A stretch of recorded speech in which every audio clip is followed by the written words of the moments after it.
After 18 years, the golden finger finally arrived? This is a huge profit. Pawn Jellystorm woke up from a rose-colored dream. In front of him floated a dazzling trophy.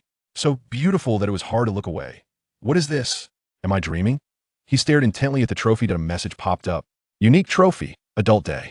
Star rating, none. Achievement conditions, survive to adulthood in the Great Pirate Era. Comment, set sail, embark, it's not a dream. It's real. The golden finger he had waited 18 years for finally came today. 18 years. Do you know how I spent those 18 years? In a year, 1500 of the Sea Circle calendar, the Great Pirate Era began. Storm was reincarnated into the sea. He didn't get registered in the Holy Land, but fortunately, he was born in a town behind the Navy headquarters. His ancestors had served in the Navy for 3 generations. How dangerous is this sea? Ordinary people have to fight with all their might just to survive. The town behind the Navy headquarters is definitely safe. But right after he was born, he encountered the attack of the Golden Lion Shiki on Marineford. Super storm raged, and he almost experienced born into death. Because of this incident, he got the name Storm. Bearing the title of Born in a Storm, he thought he could become a king. But in the end, he had no cheat at all. When it was time to go to school, he finally gave up on fantasies about dragons and systems. He decided to study hard and exercise, imitating his ancestors to join the military. See hot knowledge. No matter how weak the Navy is, they all have the 200 times effort buff. Storm entered Navy school at 16, training like crazy. At 17, he entered the elite recruit training camp and graduated with excellent results. If nothing unexpected happens, at 18, he can skip the recruit and sergeant ranks and directly become a lieutenant in the Navy headquarters. This is the normal treatment for outstanding graduates. His next goal is to work hard, earn money, and obtain a powerful devil fruit. Although Kaido once said, only Haki is the strongest, this guy himself is a mythical Zoan type with the Azure Dragon Fruit ability. As soon as he finished speaking, he unleashed his big move, Fire Dragon Torch. Moreover, the Luffy who defeated him is also in the mythical Zoan Nika form. Blackbeard also said the advantages of devil fruits outweigh their disadvantages. That, of course, he was talking about the strong ones. What there are no useless fruits.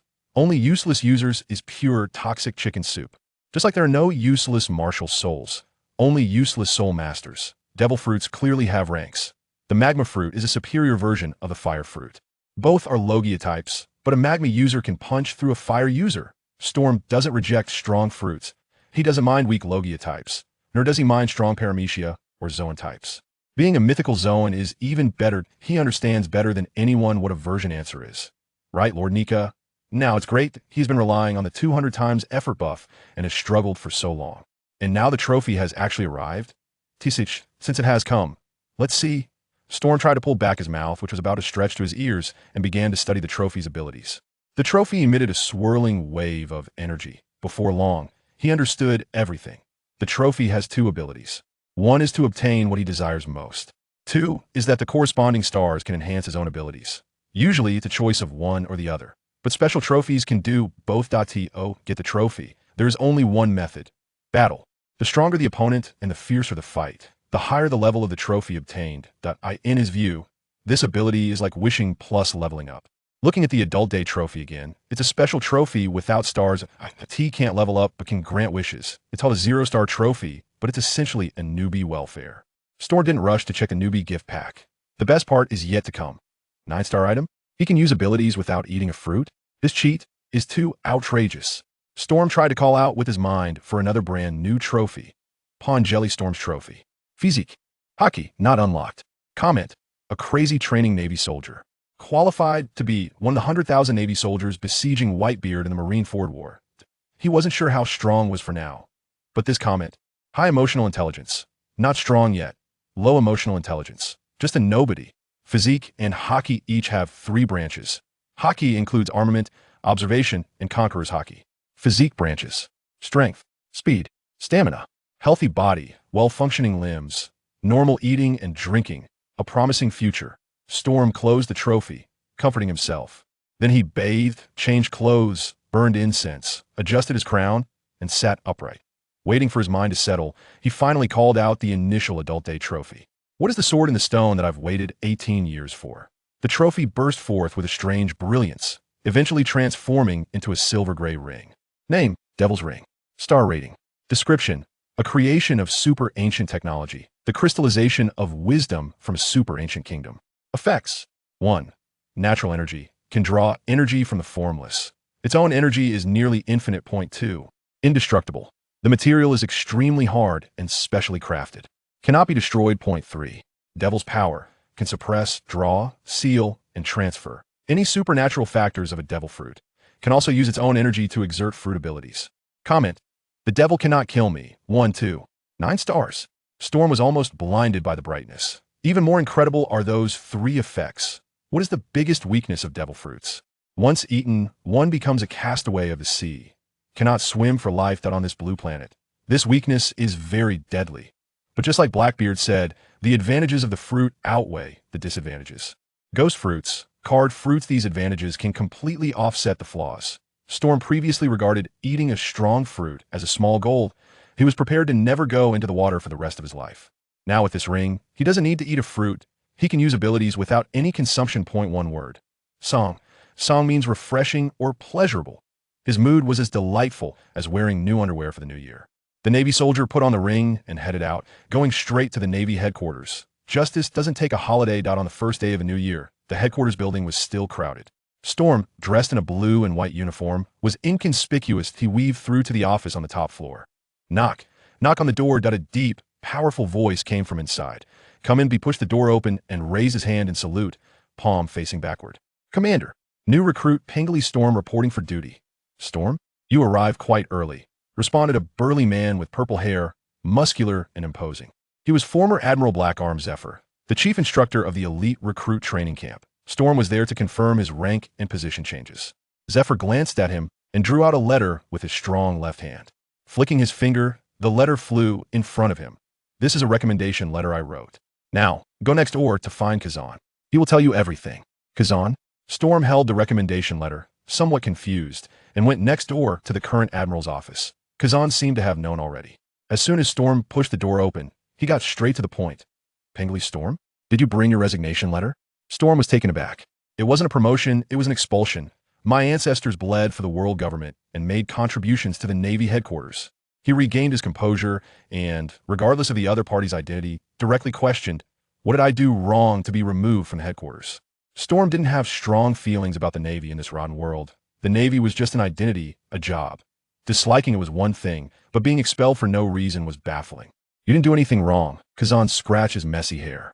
And you're not expelled, you're submitting your resignation. Are you kidding me? Storm looked at him incredulously. Is there a difference between expelled and resigning?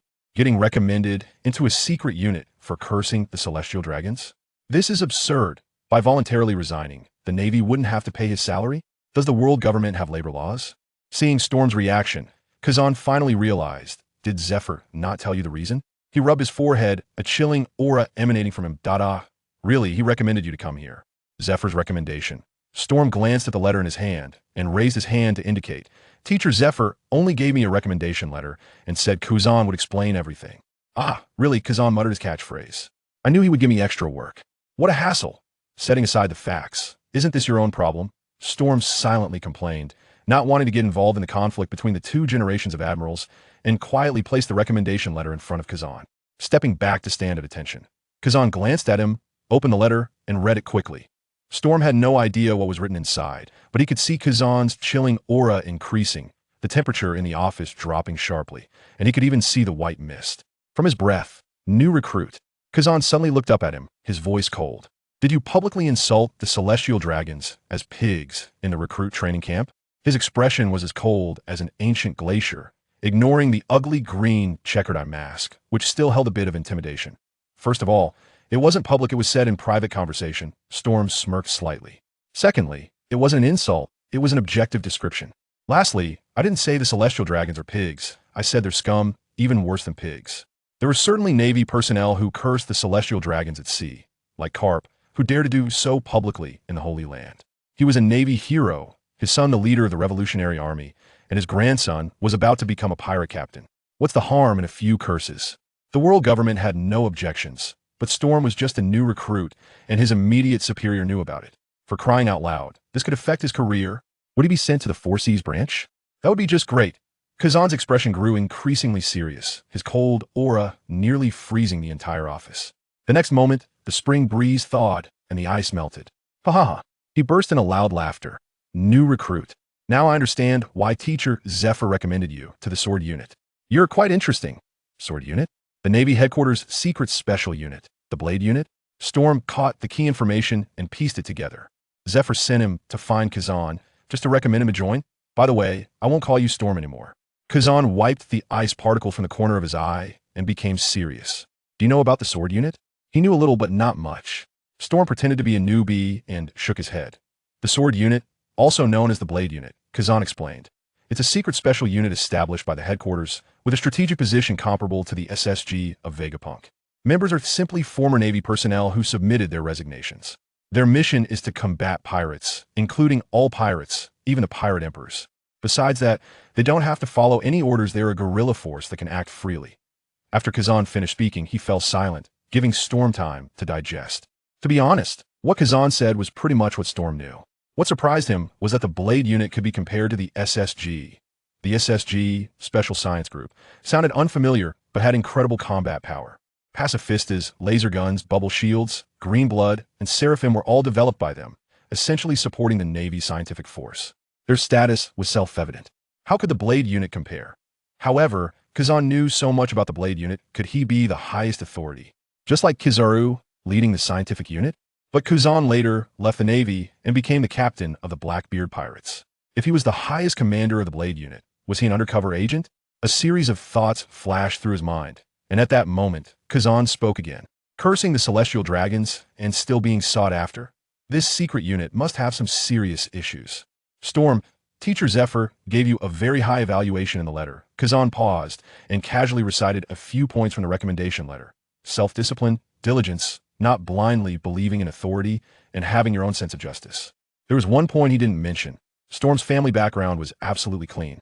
His ancestors had all been in the Navy for 3 generations. That a recruit with such a Navy's just seagull flag background was rare in the headquarters. The blade unit, being a secret special unit, required its members to have an absolutely pure identity, and Storm's background just happened to fit perfectly. New recruit Penduli. Storm, are you willing to join the sword unit? Akiji extended the invitation. Storm did not agree hastily. Joining such a unit has its pros and cons to consider.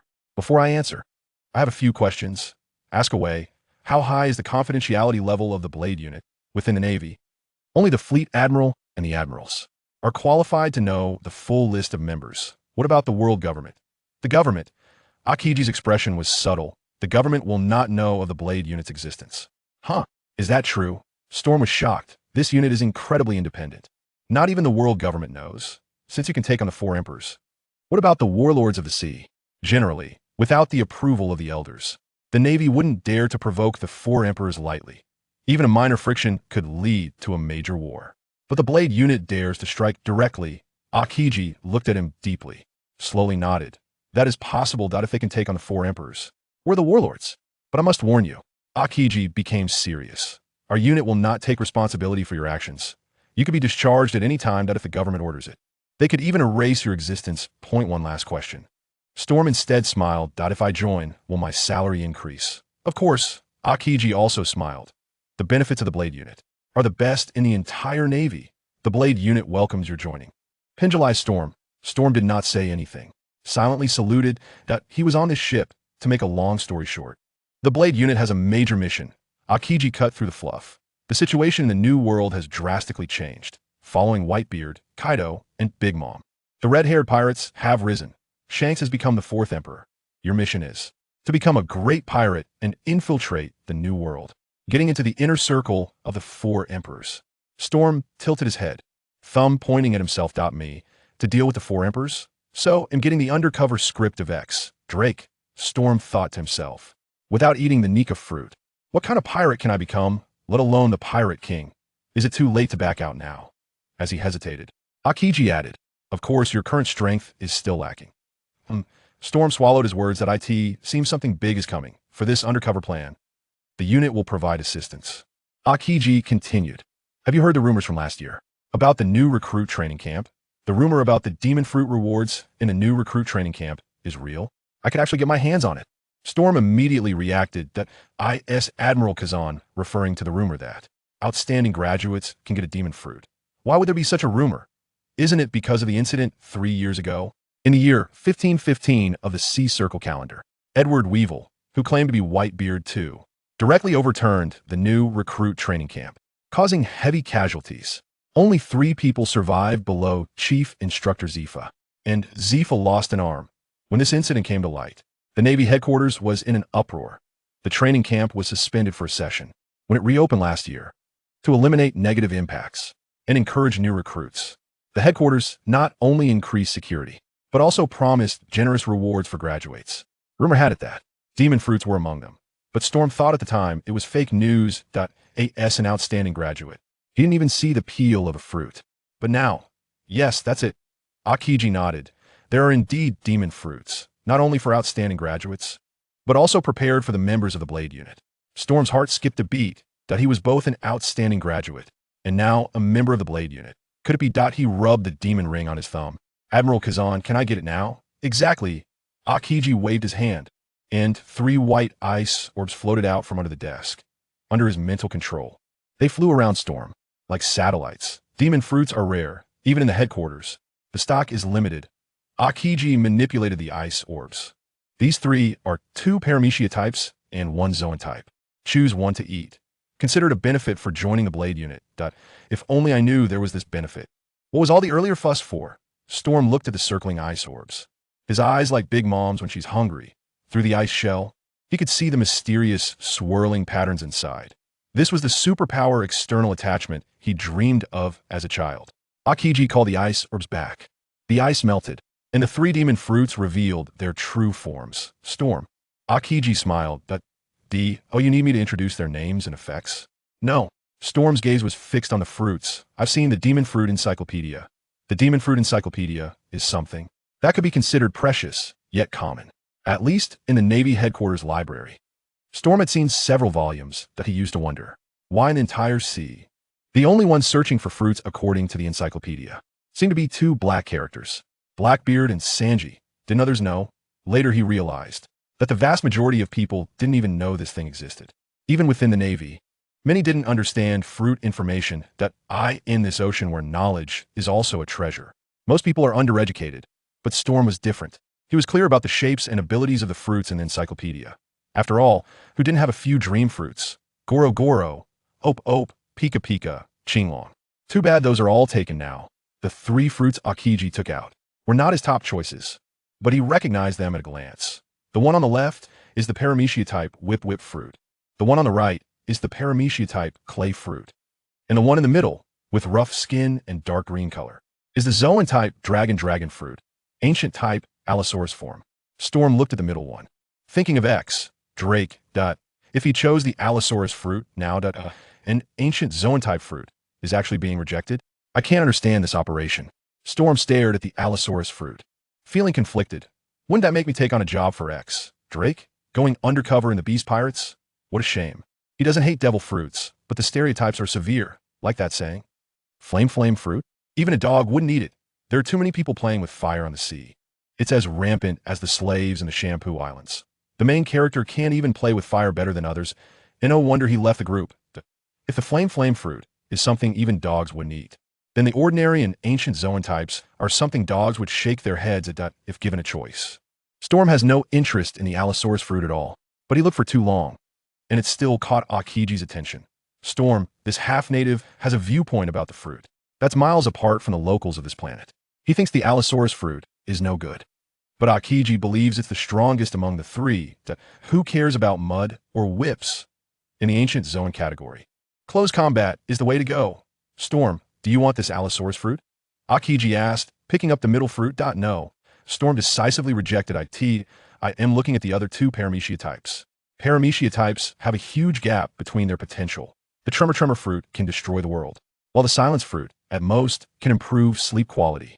Storm recalled the Pockdex, paramecia Whip Whip fruit, can control everything that is whipped, even non-living things. It's practically a super slave master fruit. If it falls in the wrong hands, shaking off unhealthy thoughts.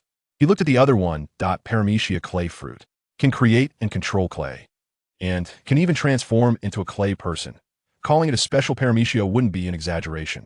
I've made my decision. Storm pointed to that milky white fruit that looked like flesh and soil. I want the clay fruit. Akiji didn't refute. How far a fruit can be developed ultimately depends on the user. Some fruits are clearly powerful, but use like a clown. Some are clearly weak, but can be played in amazing ways. He chose to believe in Storm's talent. Handing over the clay fruit, this superhuman type belongs to you now, Pengli Storm. As soon as the fruit is in hand, Storm's true feelings, Commander. I love the Navy so much. I love the sword unit so much. I got a devil fruit as soon as I enlisted. This unit really dares to give. Alala, Akiji laughed. How much do I love it? Storm pondered for a moment and then began to chant directly. Evil approaches. I will stand watch from this day forth until death. I shall not covet fame or compete for glory. I will fulfill my duties faithfully, living and dying here. I am the blade in the darkness, the guardian upon the sea. I am the shield that watches over justice, the war drum that awakens the slumbering. I am the storm that sweeps away sin, the dawn's light at daybreak. I dedicate my life and honor to the blade unit, today, as such, and every day hence. This oath nearly ignited the burning justice that had been frozen for over a decade within Green Pheasant. He clapped vigorously. Good. Very spirited. Green Pheasant truly liked this part. Dark Blade, guardian of justice.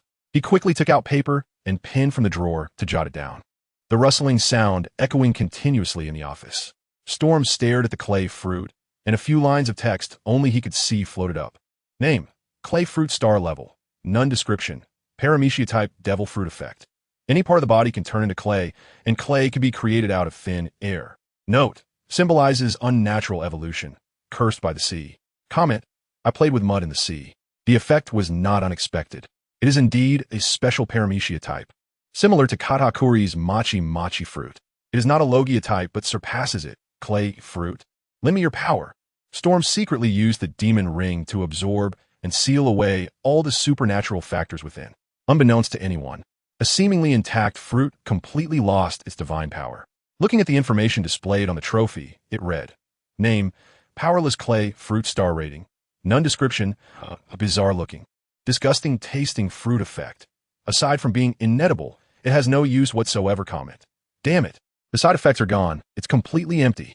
Storm held the fruit, feeling very pleased. The devil fruit actually had a rubbery taste. This flavor is amazing. Storm didn't eat that clay fruit, but he could clearly feel a surge of power within him. It was as if with just a thought, he could create soft, white clay. He was pondering this newfound power when Akiji finished reciting the oath and looked up, seeing him still holding the fruit. Storm, eat it. Huh. Akiji emphasized, Storm, eat it. Storm reacted and realized that he was making himself eat the empty shell that had lost its power. He originally wanted to observe if there would be any changes, but fine, if he had to eat it, then he would. He lifted the oddly shaped fruit and took a big bite. The taste was unbelievable. It was indescribable. Even worse than chewing wax. It felt like chewing rubber. Could it be that all devil fruits were made by the sun god? Sure, Tom makes the best of a difficult situation, finishing everything in just a few bites, leaving no peel behind. Qingji looks at his pale face. As if recalling the time, she ate frozen fruits. Alala, she shuku lightly. This taste I will never forget in this lifetime. Want to test your ability? Of course. Storm couldn't wait any longer. A ball of white clay suddenly appeared in his palm, transforming from head to torso, then to a tail and a pair of wide wings. Qingji watched with great interest. Is this a penguin? I quite like penguins too. Penguin? Storm twitched his mouth and almost got angry. This is a dragon. His alias is Stormborn, and his dream is to raise a giant dragon. Now that he can't really raise one, he thought making a clay white dragon would suffice. Although it's a bit small, has a round belly, no dragon scales, and no dragon horns, it shouldn't be mistaken for a penguin, right? He felt mocked. Storm had a mischievous thought in his mind as he controlled the small white dragon the size of a fist, transforming it into a little fat chicken. No, it was a land pheasant, a white pheasant, an ice pheasant. Anyway, it wasn't a green pheasant. Ahem. The green pheasant glanced at the fat chicken that seemed to have a hidden meaning and cleared its throat. Storm clapped his hands and said, The little green pheasant has turned into a little bien K, and then disappeared. Captain, I am willing to accept the undercover mission. He straightened his back and actively suggested, I should become a pirate now. Or should I just defect directly from headquarters? The charge could be stealing a devil fruit. No, why are you so eager? Green Pheasant was a bit confused. Moreover, how could he talk about defection so fluently? No, it's not urgent right now. Green Pheasant quickly shouted to stop him. The headquarters put in so much effort not to send him to the new world to die. You just ate the fruit, and your abilities haven't been developed yet. The current task is to stay in the Navy and improve your strength. Besides, turning from the Navy to a pirate also requires finding a suitable opportunity. In short, we need to proceed step by step.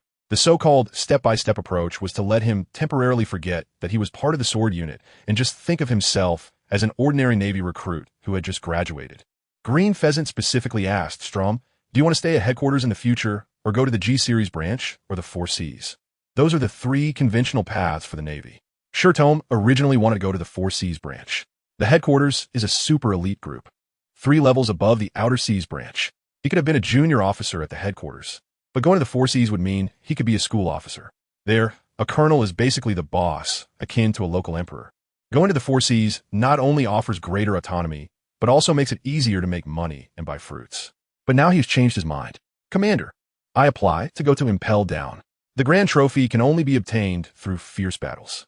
He needs more opponents to enhance his strength. As a naval officer, the most suitable opponents are, of course, pirates. Are there more pirates in Impel Down than in the New World? This place is simply a paradise for training. Looking across the entire sea, in terms of the quantity and quality of pirates, if Impel Down claims to be second, no one dares to say they're first. Even in New World, the stronghold of the 4 emperors, must take a back seat. The prison is a big stage. If you have the ability, come and show it." Impel Down? Akiji frowned, completely not expecting him to choose this. "Why do you want to go there?" "Because there are pirates everywhere." Shiru was serious. "I want to observe up close to prepare for the future undercover plan, and advancing into Impel Down is boring enough to focus on training and increasing strength." Akiji nodded. He disagreed with the first half of the statement, but the latter half made some sense. Impel Down is in the comm belt, making it difficult to enter and exit. The guards usually have no entertainment, and ignoring its special nature, it is indeed suitable for improving strength. However, Akiji suddenly had a thought. Is there really a big difference between a guard and a prisoner in a prison, especially the world's #1 prison? Although the Navy and Impel Down are both under government control, they are not part of the same system. Akiji thought for a moment. "It would take time to transfer you there, at least 3 days and at most a week." "Yes, Captain." Storm saluted in response. "By the way, there's another thing." Akiji said that in this new recruit training camp, besides you, another person has also been recommended to join the sword unit. Shiru already had a suspect in mind. Before he could ask, Qingji said, "It's Granny Crane's granddaughter, Peacock." "It really is that woman." Storm gritted his teeth in secret. No wonder Zephyr knew he was speaking ill of the celestial dragons in private. There was a little bird behind him reporting. If he had known that night, he wouldn't have gone stargazing and moon-watching with the peacock. What a sin. Kizaru was just about to let them get along well when bang. The door to the Admiral's office was violently kicked open. Before Storm could see the figure clearly, he heard a roar. "Bastard." He saw an old man with gray hair grabbing Green Pheasant's collar with one hand, shouting furiously, "My grandson said he wants to become a pirate. I will never allow this." The attitude, the tone, the appearance. Storm recognized at a glance that this was none other than the famous Carp. "Vice Admiral Carp, can you perform that again? You know, the one where you say, 'Stop me like this, Sengoku. Otherwise, I will kill Sakazuki.'" Storm's mind was playing a little drama, yet on the surface, he was calm and collected. Green Pheasant's brow furrowed even tighter, his face glistening, unsure if it was sweat or saliva. "I've heard this 100 times. He retorted irritably. "Who cares about your grandson?" As he spoke, Green Pheasant waved his hand at Storm, who understood and quietly exited the office. The argument behind him continued, and he had already distanced himself from the battlefield. This year is the 1518th year of the Sea Circle calendar. The grandson who wants to be a pirate that Carp mentioned must be Portgas D. Ace. Storm walked down the corridor of the headquarters, his thoughts racing. There's still a year until the Burning Man sets sail. There's still 4 years until the Sun God sets sail. The old era is exiting, and the new order is taking over. The Sun God awakens, leading to a war that divides the sea in two. Time waits for no one. A few minutes later, he moved from the top-level general's office to the Naval Finance Department below. The purpose was simple, to collect his salary. Pirates make money through plunder and violence, while the Navy can only patiently wait for their pay. The Navy operates on an annual salary system, and a newcomer can earn 2 million berries a year, not counting allowances for uniforms and meals. The benefits and treatment are quite good. Not long after, Storm received his salary, a full 200 brand, new 10,000 yuan banknotes. He casually stuffed them into his pocket and turned to head to the logistics equipment department. After all, the purpose of receiving a salary is to spend it, right? With his paycheck in hand, he immediately wanted to buy equipment. In the logistics equipment department, he was greeted by a muscular, scruffy-looking middle-aged naval officer. The officer glanced at Storm's uniform and then at his bulging pocket. A new recruit? That's rare. What kind of weapons and equipment do you want? I want to customize 2 weapons, a longsword and a nunchaku, Storm replied. Storm has money in his pocket and speaks confidently. However, I have additional requirements for the material of the baton. I want a Shiru stone baton. After all, he hasn't awakened his haki yet. I can't believe someone in the training ground actually shouted that they want to be Miss Peacock's dog. That's quite a unique preference. Storm specifically came to customize Shiru stone weapons just in case. The Shiru stone flail is designed to target ability users, dealing true damage and critical hits. As for the longsword, after all, he is just a mortal and doesn't have the innate steel balloon talent like Big Mom. He can fight, but he has to use a sword. He originally wanted to purchase a satisfactory good sword. It would be even better if it were a famous sword of the level of a good quick sword. The market price for a good quick sword is about 1 million berries, which he can afford. However, good quick swords are often available at a price, but hard to find in the market. There are more people using swords on the sea than those playing with fire. In the Navy, there are plenty of swordsmen and swordmasters. True famous swords rarely flow into the market. Shiru stone? Impressive. A middle-aged Navy officer gave a thumbs up. The last person who came to customize Shiru stone weapons was that smoker kid. The Shiru stone equipment department has inventory, but the Shiru stone flail you mentioned isn't readily available at the moment. It will take a day or 2 to customize. Okay, Storm nodded, saying they could wait a day or 2. What about the long sword? The blade? The middle-aged Navy man rubbed his stubble and glanced at his pocket. Speaking of which, they had just received a batch of wine iron ore recently. This is a rare and special mineral that can ignite like alcohol. Weapons made from it can burn. A burning sword? A flame sword? Storm subconsciously thought of the burn fruit. Now, even swords can play with fire. The alcohol iron ore weapons can not only be manually ignited, but can also create fire through friction. The middle-aged Navy continues to promote it, as it has become popular in the New World. As for its power, let's not mention that. This weapon is cool, flashy, and stylish. The key point is that the production cost is higher than that of ordinary swords. The middle-aged Navy revealed a merchant-like smile. It does sound interesting. Storm asked the key question, how much for the iron or military knife and the sea tower stone baton altogether? The processing of the sea tower stone baton is not difficult, so I'll charge you the cost, which is 200,000 berry. The middle-aged Navy smile became even more pronounced. The iron or military knife is 800,000 berry. Although it's not a famous sword, it is definitely worth that price. A total of 1 million, cash or check. Storm was about to take out his money when he caught a glimpse of his Marine uniform. He quickly changed his tone. I'm a new recruit. The middle-aged sailor's heart skipped a beat. This kid wouldn't be trying to get something for nothing, would he? Absolutely not. Sir, Storm smiled brightly. I'm a rookie. Just take a swing. The middle-aged Navy officer instantly clenched his fist, thinking to himself that he wanted to chop someone. The commander of the logistics equipment department is quite nice. Storm walked out of the equipment department with a cheerful mood. He had just spent 1 million berries to buy a military knife made of iron from the wine mine, a sea stone baton, and also received a cross-sea phone bug and a permanent pointer from the Navy headquarters as small gifts, which were nothing to mention. He stepped lightly toward the training ground. The effort required to achieve 200 times the training would demand immense dedication and hard work. It wasn't just about talking. Over the past year, he had trained furiously in a new recruit training camp, learning the 6 styles, swordsmanship, marksmanship, and more. But today, as he arrived at the training ground, he didn't intend to practice martial arts. He was more interested in the newly acquired clay fruit. As he got closer to the training ground, he could hear the sounds of muscles colliding, shouts, and some strange moans. The sounds became clearer, and as soon as he stepped into the training ground, he heard an ear-piercing remark floating in the air. I really want to be Miss Peacock's dog. Accompanied by rhythmic smack and pop sounds that sounded like a whip cracking against the skin. No, it wasn't just similar. It was the truth. Storm stopped in his tracks. Not far away in an open space, a tall young girl with blonde hair and blue eyes was mercilessly whipping a Marine. He raised his eyebrows and instantly recognized that the girl with the whip was none other than the granddaughter of the Chief of Staff, Crane, Peacock. But to his knowledge, Peacock had previously used a long sword, not a whip. Storm observed carefully for a while before realizing that the whip in her hand was not a whip at all. To be precise, it was a softened longsword that resembled a whip. Storm immediately realized something. Whitebeard has attacked Marine headquarters. This is too sudden. The Peacock has already eaten the whip fruit. Storm was pondering when the Peacock seemed to sense someone watching her. She turned her head and immediately spotted Storm. Her green eyes brightened up. Storm. She raised the whip in her hand, her expression resembling that of a female beast ready to catch prey. Why aren't you coming over yet? Putting aside the memories of stargazing and moon-watching together, they were both the top trainees from last year's boot camp, often sparring and knowing each other inside out. Their relationship was as familiar as it could be. The peacock was challenging him again. Storm originally wanted to try the effect of the demon ring, so he wouldn't refuse. But just as he took a step forward, Peacock couldn't wait any longer and rushed over with her long, snow-white legs, moving so fast it was frightening. She actually used the shave technique from the 6 styles. Storm. Peacock cracked her whip, her green eyes filled with his reflection. Let me train you properly.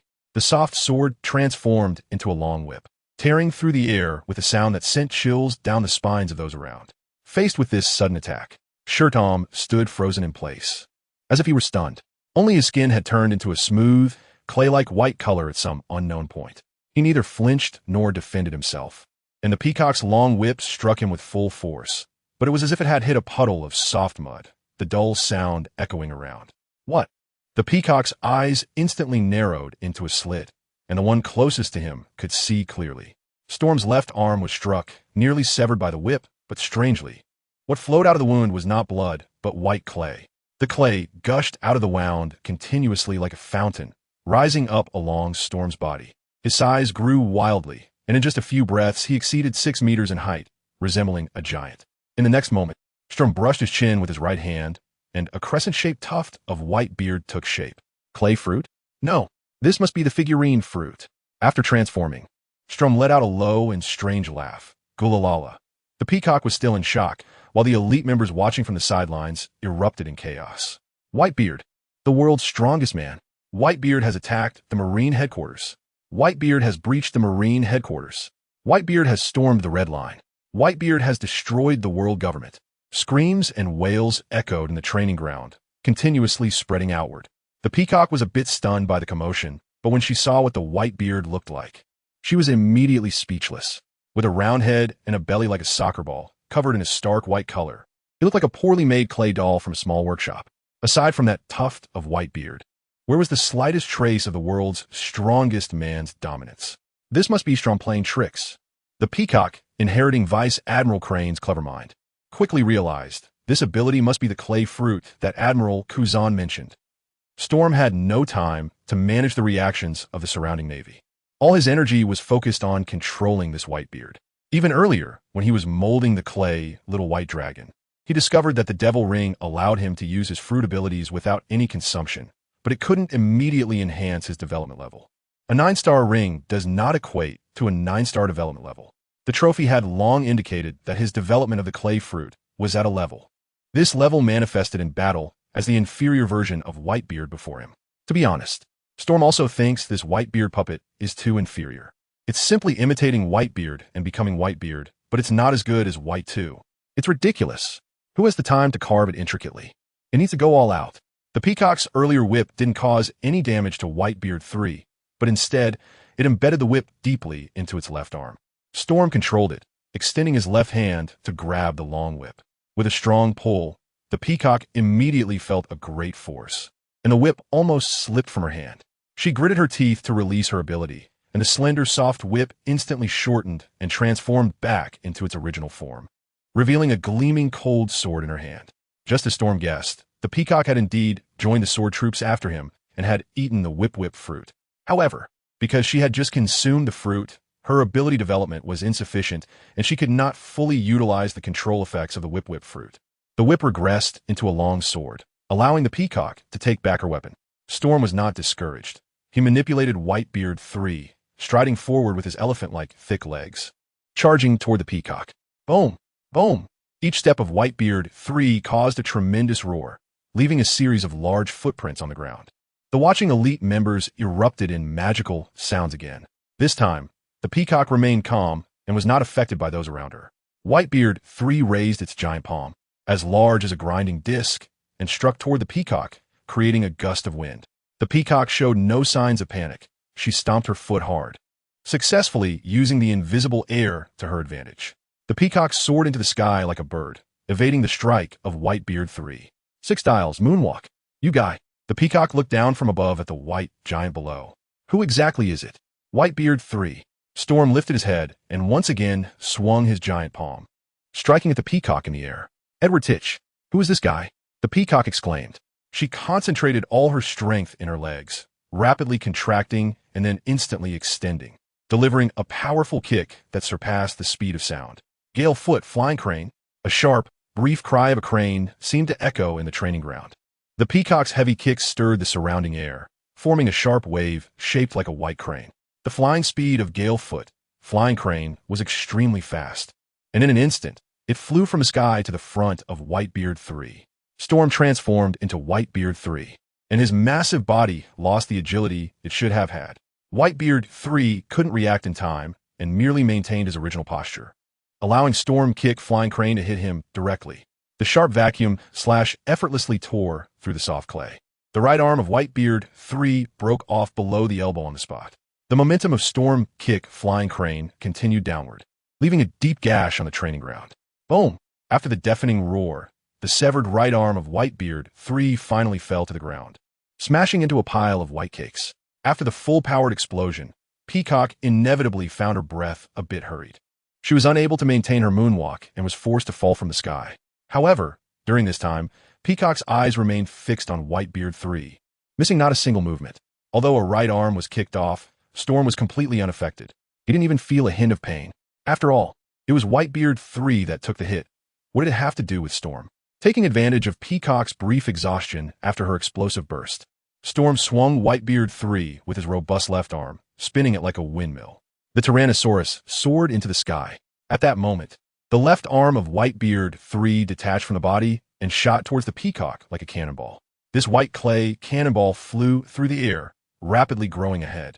A pair of wings, a tail, and 4 short legs, resembling the legendary 4-legged flying dragon. The giant dragon lunged.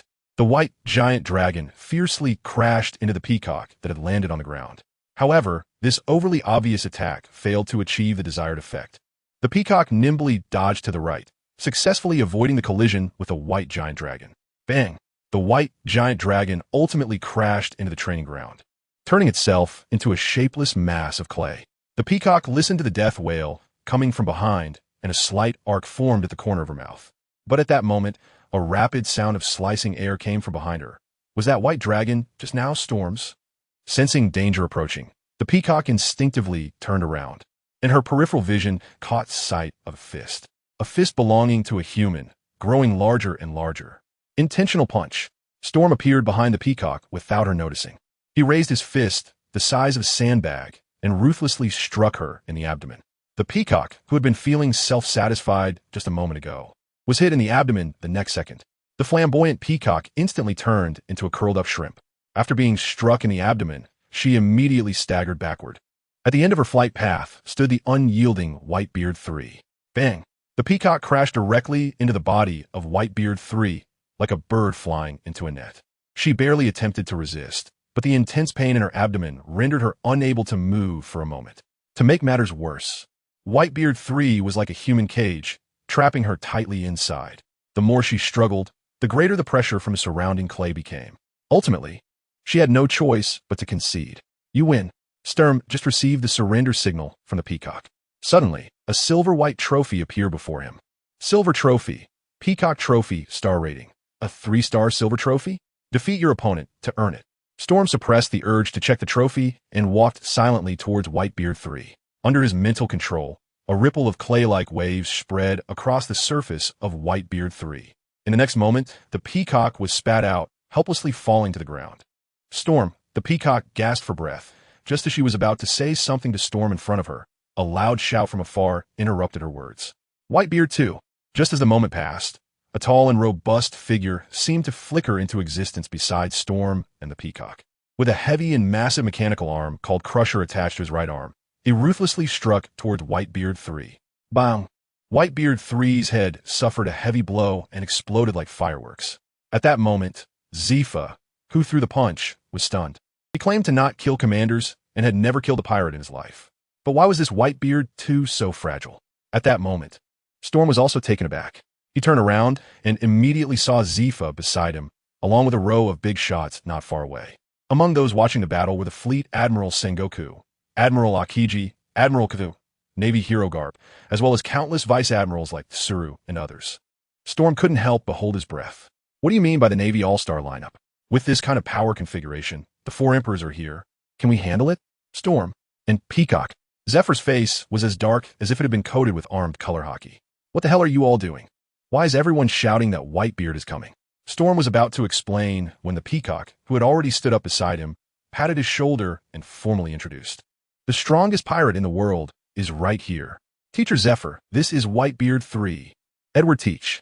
The group of high-ranking Navy officials immediately reacted. The so-called Whitebeard attacking the Navy headquarters was just a misunderstanding. But among this group of understanding people, one great understanding reaction was so fresh and unique. Whitebeard 3. Carp's eyes widened in shock, his jaw nearly hitting the ground. That guy Newgate actually has a grandson? Zephyr, you killed Newgate's grandson. As soon as this was said, Sengoku covered his face, Akiji rubbed his forehead, and Kizaru smirked. Even the usually composed Crane couldn't help but sigh. Stom glanced quietly at Zephyr beside him. Just a moment ago, Zephyr's face was as dark as if he had used armament hockey. Now it seemed more like Conqueror's hockey, black with hints of red, and red with shades of purple. Before Zephyr could respond, Sengoku directly used a strongman lock. The marshal's arm hooked around the vice admiral's neck, his solid biceps pressing tightly against the latter's throat, manually silencing him. Sengoku, stop my grandson. Sengoku locked Carp and left, while the other naval leaders also began to depart. The Marine headquarters was busy with many affairs. If it weren't for the shocking news of Whitebeard appearing at the Marine headquarters, so many naval leaders wouldn't have gathered at the training ground all at once. Now that the situation had settled, everyone naturally returned to their own businesses, each minding their own matters. The only one still lingering at the training ground was Zephyr, who currently held a nominal position. Right and wrong are indistinguishable, disguising as a pirate, spreading rumors. Undermining morale. Zephyr's face was stern as he reprimanded, firing off criticisms like a barrage of bullets. How could you pretend to be Whitebeard in front of so many naval colleagues? Stom, you are simply lawless. Seeing Zephyr so angry, Peacock, who had just reported him, couldn't help but stick out his tongue. Instructor, sir, actually Stom and are just fooling around. Fooling around? Zephyr sneered, his sharp gaze immediately locking onto Peacock. The sea is not a game. It's not child's play. You like to fool around? Then let me play along with you. Rest in place for half an hour. Then let me see what progress you two have made recently. After dropping this line, Zephyr left Stom and Peacock behind, moving around the spacious training ground. Poor forehand. Weak backhand. Loose footwork. Slow reaction. None of you are decent. Zephyr continued to walk around the training ground. Whenever he passed by a sailor, he couldn't help but educate them a bit, followed by another round of hands-on demonstrations. Storm and Peacock looked at Zephyr, who had already entered the educational state, and couldn't help but exchange glances. Does teacher Zephyr mean that he will fight with us later? Fight? You're overestimating yourself, Peacock, and you're also overestimating me a bit. Storm shook his head. Without waiting for the Peacock to respond, he directly sat down cross-legged to rest. Seeing this, the Peacock rubbed her still slightly aching lower abdomen and also sat down cross-legged. The battle with Zephyr was no joke. Storm immersed his mind in the trophy, silently calling forth the silver trophy he had just obtained. The ordinary star trophy could be used for wishing or for enhancing attributes, with either option available. The silver trophy was a 3-star trophy. This meant that Storm could use this trophy to elevate any of his attributes or abilities to 3-star level. If it was used for wishing, Storm can also obtain a 3-star ability or item through this silver trophy. This is the first time officially receiving a trophy, plus the battle that will take place later. Storm thought for a moment and decided to use this silver trophy to enhance his own abilities. Apart from the 2 basic attributes of physique and charisma, Storm also has several abilities with star ratings: Iron Block, Paper Drawing, Moon Step, Gale Foot, Finger Gun, Swordsmanship, Gunmanship, Musket Shooting, Swordsmanship, 6 styles. These are all skills that Storm learned at the Navy School and the Rookie Training Camp. Additionally, there is the newly acquired Clay Fruit. Storm is stroking the devil ring on his thumb. He has made a decision on which ability to enhance. My strength relies entirely on hard work. Let us boost the trophy. Storm directly smashed the silver trophy onto the Clay Fruit. Under his gaze, the stars behind the Clay Fruit began to ripple. Clay Fruit. Is this how it ends? Storm closed his eyes and carefully sensed. However, he didn't feel any sense of knowledge pouring out or enlightenment. This Storm opened his eyes skeptically and raised his right hand to unleash his power. A mass of white clay erupted from his palm. At that moment, with a divine inspiration, Storm's mind burst forth with endless ideas. Under his control, the ball of white clay transformed rapidly, as if it had suddenly come to life. The imposing dragon head, the intricately arranged dragon scales, the awe-inspiring dragon wings, and the agile dragon tail. A lifelike and vividly detailed mini blue eyes white dragon stood proudly in the palm of Storm's hand. If the previous Whitebeard 3 was merely a low-quality clay figurine produced in a workshop, then the current Blue Eyes White Dragon was a finely crafted clay figure designed and produced by the International Illusion Society. Storm's inspiration is overflowing to the point of spilling out. However, is this what they call Whitebeard? Zifa swung his left fist, easily smashing a giant clay doll of Whitebeard 3. Is this what they call White 3? The mechanical arm crusher swept across, and another clay doll of Whitebeard 3 was completely obliterated. What about Edward Teach? Zifa used the crusher on his right arm to strike the ground, causing the clay-covered earth to shatter inch by inch. Several clay dolls of Whitebeard 3 surrounding him flew into the air. Zifa swung his left fist toward the sky, and an invisible coating of hockey burst forth, forming a strong storm. The clay dolls flying in the sky spun continuously in this storm, as fragile as ragdolls, being completely destroyed. Storm. Zifa's feet stomped heavily on the ground, and he flew towards Storm like a missile. You rely too much on your devil fruit abilities. Bang! Zifa swung his massive and heavy mechanical arm, the crusher, annihilating the Storm in front of him into dust. The clay-covered ground rippled. Not far away, in an open area, white clay gathered together, transforming into a human shape, and the disheveled Storm immediately appeared. Huff huff. Storm supported himself on his knees, his chest heaving violently. At his feet lay the peacock, already exhausted and unconscious. The gap between Storm and Zephyr is like a chasm. This is something that a 3-star clay fruit can completely compensate for. Even if Storm uses the Devil's Ring to maximize the output firepower of the clay fruit, it still cannot do anything to Zephyr. On the contrary, Storm can only keep fleeing from Zephyr's attacks. He has managed to hold on until now, relying entirely on the ability of his clay fruit to turn himself into clay. Even so, the battle continues. Storm is battered and bruised, while Zephyr is unscathed. I'm sorry, Teacher Zephyr, for not letting you go all out. Storm took a deep breath for a while, waiting for Zephyr's next round of attack, but he didn't receive any. His eyes were fixed on Zephyr, who just stood there. Teacher Zephyr, let's end today's battle here. Zephyr looked towards the horizon. The twilight was dimming, and his lesson had lasted nearly an entire day. Storm, you have a great talent for the development of devil fruits. With the level you just displayed, there are probably not many pirates at the Paradise stage who would be your match. Shudong's performance just now instinctively reminded Zifa of someone, the greatest masterpiece of the Charlotte family, Charlotte Katakuri. Storm's clay fruit is a special paramecia type. Similarly, Katakuri's mochi fruit is also a special paramecia type. Zifa hesitated for a moment, but ultimately decided not to use Charlotte Katakuri's example to motivate Storm. Although he thought that Charlotte Katakuri stood out among a group of scum, he said, Storm, do not waste your talent. Zifa cleared his mind and spoke in a deep voice. But do not forget one thing. In this sea, only physical strength is the foundation. Storm straightened his back and answered loudly. Yes, Teacher Zephyr. A fleeting look of relief passed over Zephyr's face. After finishing his last lesson, he turned around and waved his hand. Hongra, Storm, don't expect me to go easy on you the next time we meet. Ahem. Storm saw Zephyr's back sway slightly, but the other party still firmly walked towards the sunset. Storm lowered his head to look at the peacock at his feet. Is it a blade in the darkness? The first day of obtaining the clay fruit, Storm fought with Zephyr for nearly a whole day, bringing the practical level of the clay fruit up to the 3-star data. The day after obtaining the clay fruit, Storm exercises on his own. He fabricates flowers, plants, and trees. He fabricates wolves, insects, tigers, and leopards. He fabricates rare birds and exotic beasts. He fabricates pirates and navies.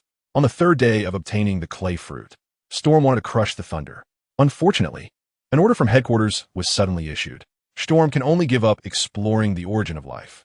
He went to the headquarters building, received his transfer order, and took his customized weapon. Immediately afterwards, Storm hurried to the headquarters dock, boarded the prison battleship, and rode the triangular sea current into the world government's exclusive sea route. The destination was the Doldrums, Advanced City. passing through the magnificent gate of justice. One arrives at the doldrums. The sky was dark and gloomy as the prison battleship came to a stop in front of the imposing fortress complex. Advanced City arrived. The battleship docked beside the pier. The personnel on board, whether Navy or prisoners, were methodically disembarking. The commander responsible for this prisoner transport mission was Rear Admiral Mongoose from the Navy headquarters. Storm followed behind the flying squirrel, moving towards the gate of the prison city. A shadow stood silently at the entrance of the prison city, his appearance resembling a combination of a pharaoh and a demon, ugly and terrifying. As Storm and the flying squirrel got closer, the figure finally spoke. "Welcome to my prison city," Hannibal said calmly. The flying squirrel had initially intended to greet him with a handshake, but upon hearing this, his movements paused involuntarily. If you remember correctly, wasn't the director of the prison city Magellan? Who was this big, silly-looking guy with a little belly that resembled a monster? Before the flying squirrel could ask, Hannibal quickly grabbed his right hand and shook it vigorously. Saw thee. I misspoke. Saying my prison is a bit too revealing of ambition. I am the warden of the prison city, Hannibal. Please take care of me." The corner of the flying squirrel's eye twitched, and he responded coldly, "Flying squirrel. I have heard of you. This is Storm from the Vongala, right?" Hannibal released the flying squirrel's hand and turned to look at Storm behind him. "My new subordinate." Again revealing ambition. The flying squirrel didn't stay there for long. He excused himself on the grounds of military duties and left directly. Only Storm and Hannibal remained. "Sir." Storm took out the assignment order that was given to him by the Green Pheasant. "This is an assignment order issued by the headquarters. Please take a look." "Don't call me Commander. Call me Warden," Hannibal emphasized seriously as he accepted the paper handed over by Storm. "If you prefer to call me Director, that's fine too. Actually, from the moment I first saw you, Lord Hannibal, I felt that you had the potential to become the Director of the Advanced City." Storm seriously suggested, "Lord Hannibal, why don't we go to the Director's office together and take Magellan's position?" Hannibal couldn't help but take a step back, seemingly startled. "Kid, I'm just an ambitious person who likes to talk big, and you want to take it seriously? I think you're a bit too radical, cough cough." Hannibal casually tucked Storm's transfer order into his pocket. "Come with me. I'll take you to see my advancing city first." Storm followed behind Hannibal and entered the interior of the Push City together. As soon as he stepped through the door, he heard a painful wail coming from the side. Quite a pleasant sound of lamentation, isn't it? Hannibal showed a satisfied smile and raised his hand to gesture towards the iron fence by the road. "The prisoners sent to my Push City will first be taken to the opposite side of the iron fence. The prisoners need to strip naked and enter the hellish warm water heated to 100 degrees for disinfection and sterilization. This is also the baptism that Push City administers to the prisoners." Storm nodded calmly, and then pretended to be curious, and asked, "Lord Hannibal, why use boiling water for the advanced city instead of hot oil?" Hot oil." Hannibal's smile instantly froze on his face. "Kid, are you trying to blow the prisoners? To cook them?" "Because it's tradition." Hannibal wiped the sweat from his forehead. Wanted to end the topic directly, but Storm didn't let him off easily. "Sir, if you become a director in the future, could you change Hell's warm water to Hell's warm oil?" "Kid, I think you're being a bit extreme." Hannibal's inner self roared. He finally understood why this kid was transferred from the Navy headquarters to the Advanced City. Hell is empty, and the devils are in the Navy. Newcomer, not every prisoner in the Advanced City is a death row inmate. So why is that? Storm is truly puzzled this time. Is the government deliberately waiting for these scum to escape instead of killing them? Escape? Hannibal seemed to have heard the biggest joke in the world. The Push City is built with impenetrable walls, and it is the highest security prison in the world. It is absolutely impossible for inmates to escape from Push City. Storm glanced at Hannibal and directly threw out a name. Gold Lion Shiki? Oh, this. Hannibal was startled again. Trivia about Impel down. Hannibal had witnessed Gold Lion Shiki's prison break with his own eyes. Gold Lion Shiki even personally asked Hannibal where his Sakura 10 and Mokuke were placed in Impel down.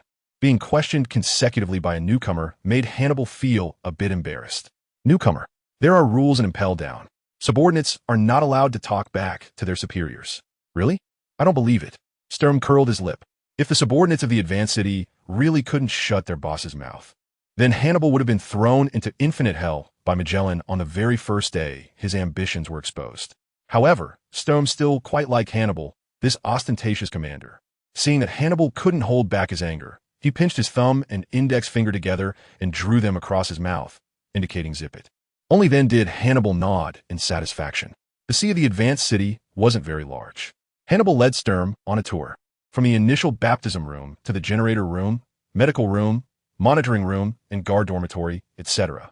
As they passed by the guards' cafeteria in the advanced city, Storm saw a large group of blue gorillas dragging enormous pieces of meat towards the kitchen's back room. The leader of this group of blue gorillas was a lady dressed in a pink leather outfit, with a head of orange wavy long hair. "My little Suddy." Hannibal waved enthusiastically at her. Was today's food supply operation smooth? Of course. Suddy's orange bangs covered her eyes, but it seemed her vision was not affected. She easily spotted Storm next to Hannibal.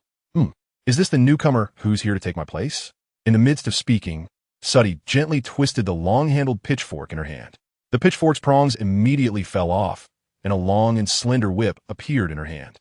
Crack! Suddy swung the whip in the air, producing a loud, cracking sound. "Newcomer, what's your name?" "Pendley Storm." Storm stepped forward and looked at little Suddy. "Commander? Call me little Suddy." Before the words were out, little Suddy swung the whip in her hand, striking at Storm from a distance. Her skill in wielding the long whip was far superior to that of Peacock. The black whip, made of an unknown material, gleamed with a dark, oily sheen. Upon closer inspection, one could see sharp barbs attached to the whip. The consequences of being hit by this whip were unimaginable. However, in the face of such an attack, Storm didn't even raise an eyebrow. He made no movement, yet layers of white ripples appeared on his surface.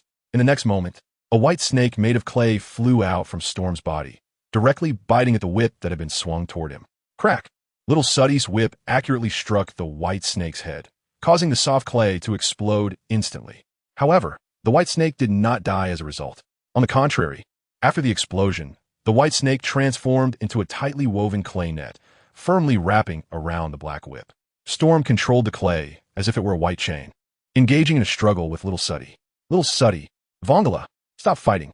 Hannibal shouted nervously from the side.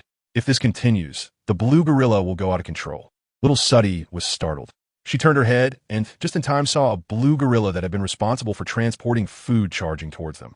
The blue gorilla, whose real name was Bruggery, was massive, incredibly strong, and had strange skull-like patterns on its face, earning it the title of Marine Fighter. The blue gorilla running towards them had a very clear target: Storm, who was battling little Suddy. Roar! Roar! The blue gorilla wielded a massive double-sided axe, fiercely swinging it at Storm. Storm's expression remained unchanged. He raised his right hand, and white clay continuously flowed out, instantly piling up next to him into a small hill. Soon after, the clay hill began to writhe. A gigantic white gorilla, nearly tall enough to hit the ceiling of the advancing city, broke ground. The blue gorilla swung its giant axe, striking with all its might. Due to its height limitation, it only managed to hit the white gorilla's knee. The fighting strength of the sea fighter was not weak.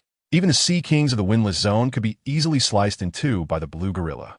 The white gorilla made of clay could not withstand the axe in terms of hardness. Its knee was directly severed. However, clay creatures are not afraid of damage. Even though the white gorilla's knee was cut off by the sea fighter, its upper body remained completely unharmed.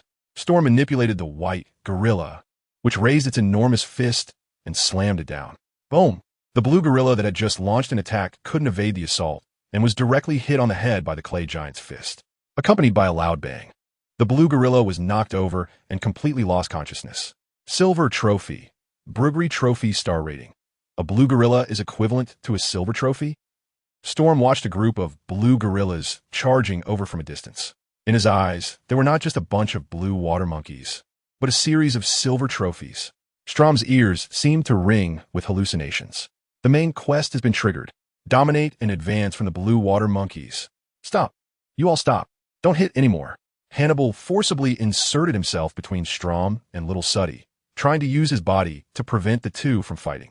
However, little Suddy was too preoccupied to pay attention to Hannibal. She glanced anxiously at the group of blue gorillas. Little Suddy was just in the mood to test the mettle of this newcomer who had just entered the prison.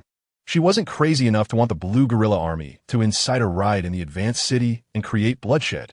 But just before Hannibal and little Suddy could contain the actions of the blue gorilla army, this group of maritime fighters had already automatically halted their attack. Bruggery was not a high-intelligence creature, although they were all members of the gorilla family. The blue gorillas were far inferior to the group known as human imitators on Klyken Island. Generally, the actions of blue gorillas rely on external commands. Simply put, blue gorillas are actually beasts with very low intelligence levels. For such low intelligence beasts, an important indicator for assessing enemy and ally strength is size. Just look at the white gorilla, whose robust body is almost breaking through the ceiling. Then look at the one on the ground that has been beaten into complete unconsciousness. The blue gorillas had lost the courage to attack autonomously. They merely huddled together, continuously emitting warning-like roars at the white gorilla, yet did not approach it. Seeing the situation, Storm regrettably retracted the surrounding clay. He was certain that if that group of blue gorillas had charged at him just now, he would have received dozens of silver trophies all at once. But there will be plenty of opportunities in the future. Storm was not in a hurry at this moment. After the blue gorilla troops were successfully calmed down by Little Suddy, a sudden small-scale riot was completely terminated. Only then did Hannibal let out a sigh of relief. That was close, that was close. Hannibal repeatedly patted his chest, feeling lingering fear as he spoke. My advance into the city almost caused a mess. Little Suddy, you really went too far. Bam! Little Suddy did not respond, just flicked an empty whip. Hannibal immediately turned his gun towards him. Pangile, you too. The guards and the prisoners should be harmonious and friendly. Fighting and killing. What kind of order is that? Harmonious and friendly? Storm glanced over at Little Suddy. The woman was frantically whipping a blue gorilla, the same one that had just been knocked out by a punch from a white gorilla. Little Suddy seemed to be trying to wake the unexpectedly unconscious inmate through this physical whipping method. The sound of the whip cracking was incessant. This scene, no matter how you looked at it, couldn't be described as harmonious and friendly, unless all the blue gorillas were masochists. Hannibal probably also sensed the awkwardness. He nodded towards Little Suddy and whispered, Little Suddy came to Impel down last year. She is only 17 this year and has a rather proud personality.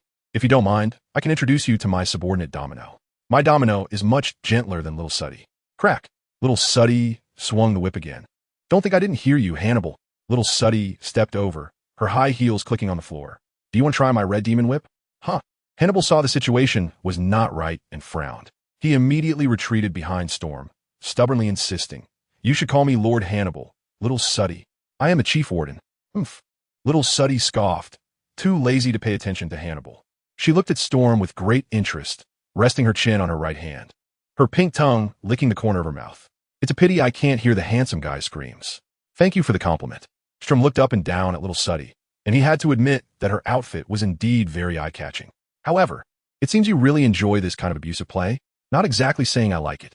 So you really love it then? That's right. I super love it. Little Suddy flashed a brilliant smile, exuding an untamed aura. Hey, Storm from the Vongola? Want to come play with me? Hey. Little Suddy. Before Storm could respond, Hannibal, who was hiding behind him, spoke up first. The Vongola is still just a newbie. You can't lead him astray. Hannibal. Little Suddy shot an impatient glare at the captain. You really have no taste. Then, without waiting for Hannibal to say anything more, she turned and left. Once she was far away, Hannibal stepped out from behind Storm, wiping the sweat from his forehead. What a dangerous woman. Dangerous? Storm watched as Little Suddy's figure disappeared into the dimly lit corridor. That group of blue gorillas also vanished along with her. Storm is not very interested in the invitation to play with Little Sati. However, he is quite interested in Little Sati's trophy. After the brief encounter just now, Storm also has a basic estimate of Little Sati's strength. Rounded up, it should also be a silver trophy. A big trophy. Who would complain about that? Hey, Pingly. Hannibal waved his hand in front of Storm's eyes. Stop looking. You'll see everyone again later tonight. It's not easy to welcome a newcomer to the city. Although this newcomer is from the Navy system, everyone still plans to hold a small welcome party for Storm. Hannibal conveyed this news to Storm. There is also one more thing. Hannibal scratched his head. Actually, you still need to complete a small test. Storm asked in confusion. Test? The Navy highly recognizes your strength, and the Admiral directly recommended you to become the Warden of the Hell of Crimson Lotus. Hannibal explained. The Wardens of the Hell of Crimson Lotus are mainly those blue gorillas. The test from the advancing city requires you to defeat a blue gorilla. This will also make it easier for you to manage them later. However, it seems that this test is completely meaningless now. The white gorilla created by Storm knocked down the blue gorilla, which is considered invincible in the Red Lotus Hell, with just one punch. What kind of test is this? Little Suddy mentioned before that she said I was here to take over her job. Storm did not pay much attention to this so-called test. He was curious about another point. If that's the case, then Little Suddy was the head warden of the Crimson Lotus Hell before. Now that I am here, what job does she take on? Little Suddy got promoted, and she will be responsible for managing the warden beasts. Hannibal pointed to the floor. The danger level of that job is much higher than being the head warden of the Crimson Lotus Hell. Warden beasts? Upon hearing this special name, Storm instantly flashed through several half-human, half-beast figures in his mind. It is said that the few jailer beasts advancing into the city are all awakeners of animal-type devil fruits. To be precise, they are failed awakeners. Although the appearance of the jailer beasts seems comical and harmless, in reality, they are all cold-blooded and ruthless beings.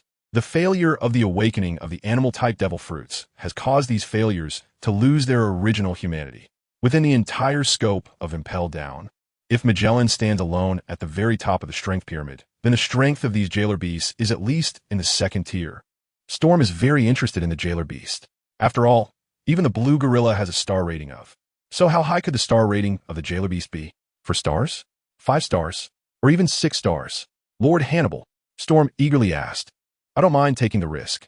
Can I manage those jailer beasts for little Suddy? Are you interested in my jailer beasts? Hannibal slapped his forehead. Right? You're also an ability user. However, the personnel transfer within Advanced City needs that bastard Magellan to arrange it personally. You just arrived at Advanced City. It's better to get familiar with the environment first. Storm nodded regretfully.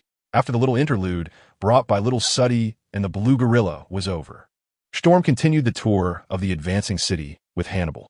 However, their tour was limited to the first level of the sea. Storm was unable to delve into the lower Red Lotus Hell, let alone the deeper layers of other hells. The biggest feature of the city is the pirates. Storm did not manage to meet anyone today. He had originally wanted to try out the feel of a pirate. Just as the tour was about to end, Hannibal called out to Storm and shared some work experience with him. The tasks in the prison city were still quite easy, Hannibal advised him carefully. If there were any problems, his subordinates could solve 90% of the troubles, and Magellan could handle the remaining 10%. You are about to become the chief warden of the Hell of Crimson Lotus, and the Blue Gorillas are your subordinates. With their help, no prisoner in the Hell of Crimson Lotus would dare to provoke you. Now, I need to remind you of a few other precautions. At this point, Hannibal paused and rarely showed a serious expression. First, do not provoke the beast wardens. Even if you are very interested in them, they are no longer human. Second, do not recklessly delve into the lower levels of hell. The prisoners in each layer of the prison have different levels of power. Then, definitely do not approach ranged Shiru. That guy is a more cold-blooded existence than the monsters of infinite hell. Finally, and most importantly, Hannibal said at last, taking a deep breath and speaking earnestly, Pengali, Storm, you are the man I approve of. Absolutely, absolutely, absolutely do not be swayed by that venomous bastard Magellan. At night, during the welcome banquet, the staff of the prison city gathered together. From the director Magellan down to the ordinary wardens, everyone came together to enjoy a feast. The protagonist of this welcome banquet was, of course, the soon-to-be appointed chief warden of the Hell of Crimson Lotus. After a brief introduction, Storm has begun to integrate into the workforce of Push City. The work in Push City is still quite tough. Magellan, the director, raised his glass to welcome the new colleague. We are very glad to have you here. Magellan had a very positive initial impression of Storm because he knew that Storm had actively applied to work in Push City. What a great young man. He is many times better than the likes of Hannibal. However, before Magellan could take a sip of his drink, Hannibal stood up and pointed at the director, shouting, Magellan, don't sit here. Go to the table next to us. Huh? Magellan, holding his glass, looked at Hannibal in confusion. This is a banquet. A banquet. How can you make the director sit at another table? Then you should quickly get off the director's seat. Hannibal inadvertently revealed his ambition again. I misspoke. I meant you should move away quickly. Hannibal, you are simply too much. Magellan closed his eyes and sighed deeply. How could I have such a heartless subordinate? A wisp of light purple smoke spewed from Magellan's mouth, quickly spreading out. Storm only felt someone grab his arm, forcefully dragging him away from the dining table. He turned to see a woman with long blonde waves, Domino, the current vice warden of Impel down. The warden is a user of the poison fruit, a poisonous person. Domino noticed Storm's gaze and softly reminded him to be cautious when in contact with him. Even the gas exhaled by the warden is genuine poison. Just as Domino was warning Storm, Hannibal nearby hurriedly covered his mouth and nose to avoid inhaling the toxic gas. Magellan, you released poison again. Ha ha. Magellan did not care at all and pointed at Hannibal, mocking him. You're right. Serves you right. Idiot subordinate. Several veins suddenly bulged on Hannibal's forehead, making his appearance even more terrifying. You bastard. How dare you? Sturm watched with great interest the intense workplace rivalry between Magellan and Hannibal. The false workplace war, strategizing and then taking action. The real workplace war, poisoning someone to their face. breaking a comrade's leg for a promotion. At that moment, a famous saying seemed to materialize in Sturm's mind. In the city of advancement, everyone is talented and speaks well. Just then, a cold voice came from his side. Boring farce. Shiru stood up and turned to leave without sparing a glance at anyone else present. Magellan and Hannibal, who were still playfully tussling, stopped when they saw Shiru leave. Shiru. Magellan's expression suddenly turned serious. Where are you going? Shiru paused, but did not turn around. Going downstairs to stretch. No harm allowed. Just as Magellan was about to say something, he was directly interrupted by Shiru. Magellan. Shiru turned around, his hand resting on the hilt of his named sword, Thunderstorm, looking coldly at Magellan. I am the deputy director of the City of Advancement. My actions do not require your orders. The eyes of Magellan and Shiru collided, as if a spark of electricity ignited in the air. Even the usually playful Hannibal tightly closed his mouth, fearing to make a sound. Magellan stared at Shiru, but in the end, he did nothing. Shiru left. Magellan sat dejectedly in his seat. Sorry, Sturm. The director forced a smile at the newly appointed chief jailer. I made you witness a joke.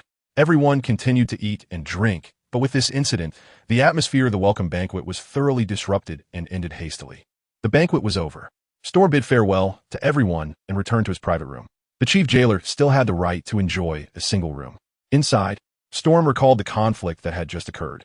When exactly was Rain Shiru thrown into infinite hell by Magellan? After some contemplation, Sturm couldn't remember any useful information.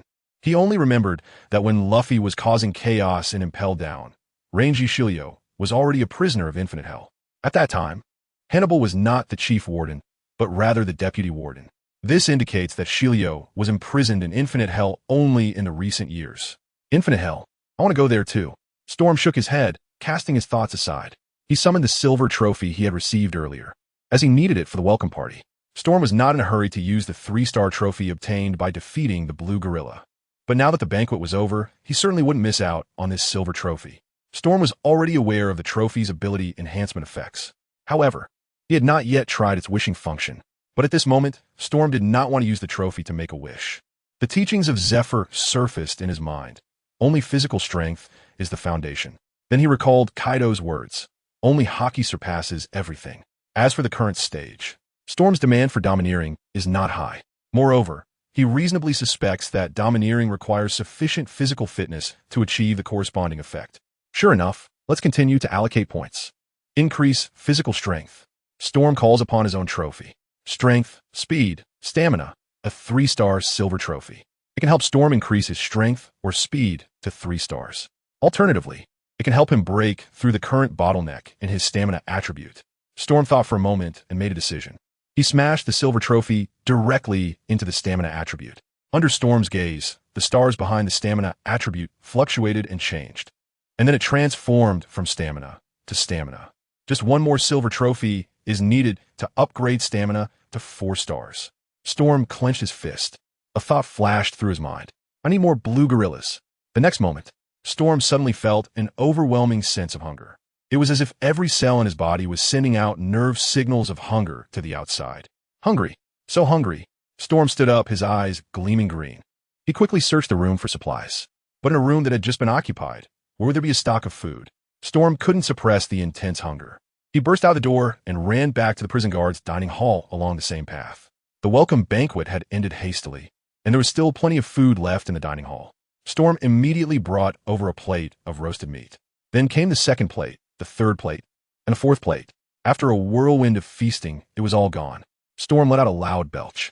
It was at that moment he realized he had just eaten several times more food than usual in one go. Is this the effect of adding points to endurance?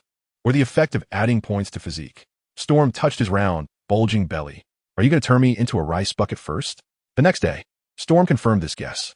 He found another blue gorilla, brushed a silver trophy, and then smashed it into the power attribute. The familiar feeling of hunger returned once again. Sturm rushed into the guard's cafeteria, frantically sweeping away all the food in front of him. After increasing his physique attribute, Sturm's body will immediately become stronger. However, for a period afterward, his appetite will also become unprecedentedly large. It seems that he needs to compensate for the sudden growth of his body by consuming food from the outside world. It's like using a trophy to increase ability levels. The trophy's points increase the limits of physical strength and abilities. But the specific changes in strength still require Storm to train and improve himself. There's a faint beauty of fantasy science. A week quickly passes. Storm's life in the advancing city is very fulfilling and rich. His daily routine consists of adding points, eating, sleeping, and playing Blue Gorilla. The rhythm of life is a very positive cycle, sustained by the blood and tears of the Blue Gorillas. Storm quickly harvested a large number of silver trophies. Through these silver trophies, Storm not only directly upgraded the physical attributes but also elevated the level of the clay fruit to 4 stars. It is not an exaggeration to say so. Storm feels that he can take on 10 versions of himself from a week ago. This day, Storm was just about to continue summoning the Blue Gorilla army for their daily training.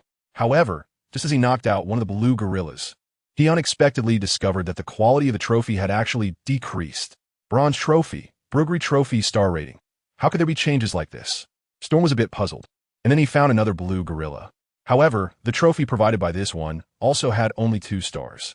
Storm communicated with the real trophy and received a response that repeatedly fetching a trophy for the same object in a short period of time would result in a negative effect of quality degradation.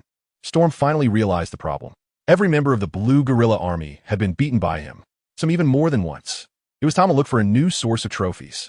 He had just obtained 2 bronze trophies. Storm looked at his list of abilities and allocated the 2 trophies to Iron Block and Paper Drawing. The stars embellishing these 2 abilities fluctuated for a moment, then changed to Iron Block, Paper Drawing, to bring the actual levels of Iron Block and Paper Drawing in line with the data. The best way is to improve through practical experience. Storm once again turned his gaze towards the group of Blue Gorillas. However, this group of Blue Gorillas did not dare to make eye contact with him at all. Some looked up at the sky, some looked down at the ground. Some picked at their fingers, and some groomed their fur. The Blue Gorilla's reactions were reminiscent of students in class who were afraid of being called on by the teacher.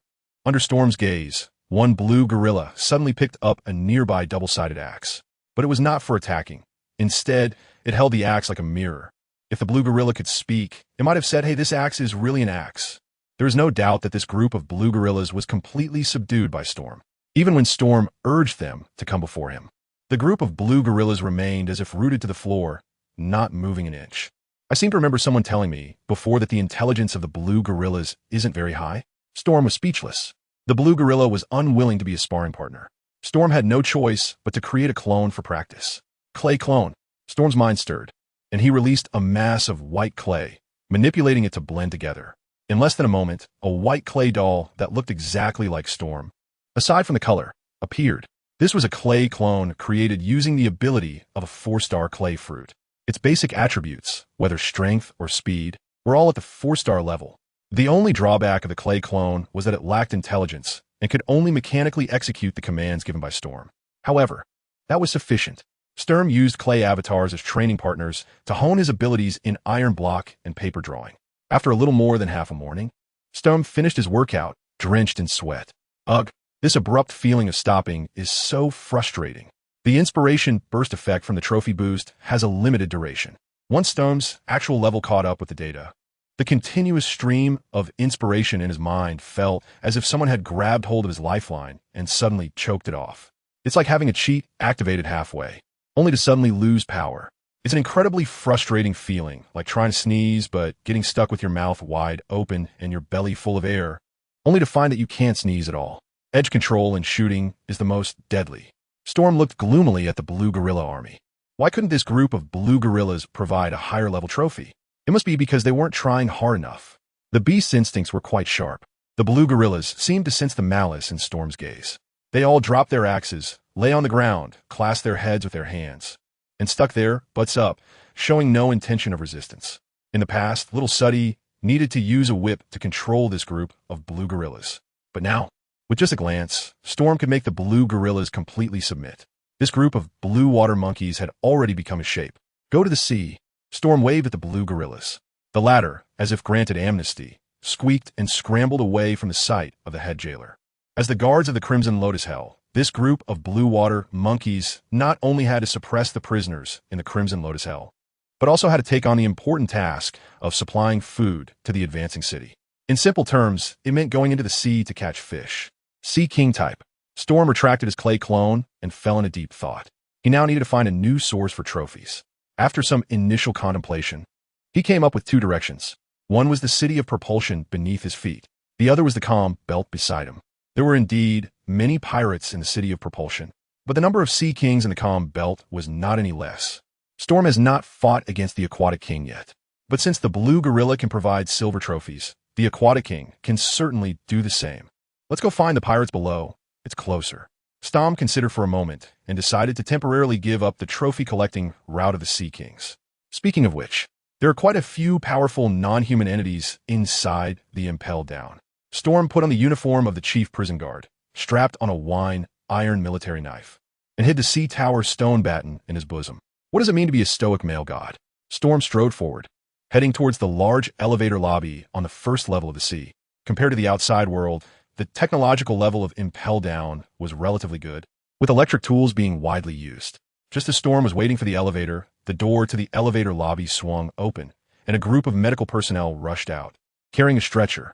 Storm looked closely. The person on the stretcher was none other than the little Suddy, whom he hadn't seen for a while. What happened to little Suddy? A weak voice came from the stretcher. I was ambushed by the prison guard beast, but I can still talk, so it's not a big problem. Storm shook his head, and the heart he had just lifted fell back down in an instant. He then ignored little Suddy and walked directly into the elevator, issuing the command to descend into the Red Lotus Hell. The overall structure of the Progress City is somewhat similar to a pyramid. The further down you go, the larger the area and the more spacious it becomes. The total area of the Red Lotus Hell is several times larger than the first level of the sea. However, contrary to Storm's impression, the interior of the Red Lotus Hell is not entirely a forest landscape. In the outer circle of the Red Lotus Hell, there are heavily guarded cells of varying sizes. Among them are luxurious single rooms, as well as shared accommodations for multiple inmates. It is only in the inner circle of the Red Lotus Hell that one finds a blood-red forest filled with sword trees and thorn grass. Here, every movement made by the prisoners is met with harm and torment from all directions. This forest is the true Red Lotus Hell. The prisoners held in Progress City are generally categorized according to the amount of their bounties, determining the level of their confinement. In the Red Lotus Hell, the bounties of the inmates are mostly below 10 million berries. It is rare for a prisoner's bounty to exceed 10 million berries. Storm walked calmly down the prison corridor, holding the list of Hellfire prisoners he had requested from the archive upstairs. Thanks to the prison guard uniform he wore, most inmates dared not provoke him. The vast majority of prisoners who attempted to challenge the guards would find themselves thrown into the blood-red forest, tasting the true essence of Hellfire prison. During his patrol of Hellfire prison, Storm encountered a small trouble when a riot occurred in a mixed cell where indigenous people oppress newcomers. This situation is hard to avoid. It's not difficult to resolve. Storm beat all the prisoners in the cell. He didn't hit too hard. It was an 8-person cell. In the end, only 8 bronze trophies were awarded. After dealing with the riot, Storm left the now quiet mixed cell and casually flipped through the list of prisoners. In cell 4, the highest bounty was 31 million Bailey, and the lowest was 64 million Bailey, with none exceeding 10 million. All the trophies provided by these prisoners were only 2-star bronze trophies. If categorized by bounty amount, all those under 10 million bounty received only bronze trophies? Storm wanted to confirm this speculation, so he went to find the prisoner currently held in the Red Lotus Hell, who had the highest bounty. The bounty was 12 million berries, which was already the ceiling for prisoners in the Red Lotus Hell. However, this ceiling seemed as fragile as a membrane in front of Storm. Storm found an excuse. He didn't like black and white clothes today. Then he quickly dealt with the other person. At the moment when the prisoner, with a bounty of 12 million berries, lost consciousness and collapsed to the ground, a bright silver trophy appeared before Storm. As expected, Storm finished his daily patrol work and returned to the first layer of the sea. Below 10 million is bronze. Above 10 million is silver. This discovery prompted Storm to revise his previously established trophy hunting plan. He is now the chief warden of the Hell of Crimson Lotus. However, the number of pirates with bounties exceeding 10 million berries in the Hell of Crimson Lotus is very few. In the second underground layer, the Beast Hell, the average bounty of the imprisoned inmates reaches 15 million berries. Each inmate is a silver trophy. No, Storm suddenly realized. The silver trophy has become less and less significant to me now. Storm's physique and clay fruit have both reached 4 stars. The 3-star silver trophy cannot enhance 4-star abilities. What Storm needs is a higher level trophy. A gold trophy. Storm recalled information related to Advanced City. The bounty for prisoners in the Red Lotus Hell is generally below 10 million berries. The average bounty in the beast hell exceeds 15 million berries. The minimum bounty for prisoners in the third layer, the hunger hell, is at least 50 million berries. To hunt for higher-level trophies, I need to go to the third layer, the hunger hell. Storm immediately determined the target. However, if the pirate with a bounty in the tens of millions can only offer a trophy that is at most silver, then I will go to the fifth layer of the frozen hell. The criminals imprisoned in the frozen hell all have bounties of over 100 million berries. If placed in the first half of the Grand Line's paradise, each criminal in the frozen hell would be enough to become a supernova. Storm recalled encountering the severely injured little Suddy in the elevator just now. He directly called the scorching hell on the fourth floor. Director, I crave a more valuable opponent. What did you say? I can't understand. I want a promotion. Director, I heard that little Suddy was attacked by the prison beast. Gurgle, I deeply regret that. Puff puff. However, the prison order cannot stop functioning. I am willing to take on more dangerous work. Let me manage the prison beasts. Crackle. The frequent noise assaults made veins pop out on Storm's forehead. Director, don't pull anymore. I'm scared. With a loud flushing sound, Magellan, who was faintly exuding toxic gas, walked out of the restroom. I'm really sorry. I had a bit of diarrhea. I just went through a tough battle. Magellan gently rubbed his belly and said regretfully, It seems that the chicken soup I had this morning gave me food poisoning. I remember you praised that bowl of soup for being neither too salty nor too bland and tasting great when you had it this morning. Storm's mouth twitched a few times. Director, if you can't drink the poisoned chicken soup, then don't drink it. Storm earnestly advised. Being picky about food is actually quite good. Ha ha ha. It's actually because I'm picky. Magellan laughed heartily and waved his hand nonchalantly. As a poisonous person, my favorite food is poison. Sturm is speechless. If he poisoned Magellan, would that be considered feeding or murdering? He only hears Magellan continue speaking. Although it shouldn't be said, isn't there an idiom that goes fighting poison with poison? It's precisely because you can't fight poison with poison that you're having diarrhea, right? Storm directly interrupted Magellan's words and couldn't help but scoff. Why would a poisoner get poisoned? It sounds as ridiculous as a cobra dying from its own venom. Storm, when did you become so sharp-tongued? Magellan looked at Storm in surprise. Has he been influenced by that scheming guy Hannibal? Aye. Storm was about to respond, but quickly realized and forcibly steered the conversation back on track. Director, I want a promotion. Indeed, he had been influenced by that ambitious wolf. Hannibal. Magellan rubbed his belly and sighed. It had only been a week since he arrived, sigh.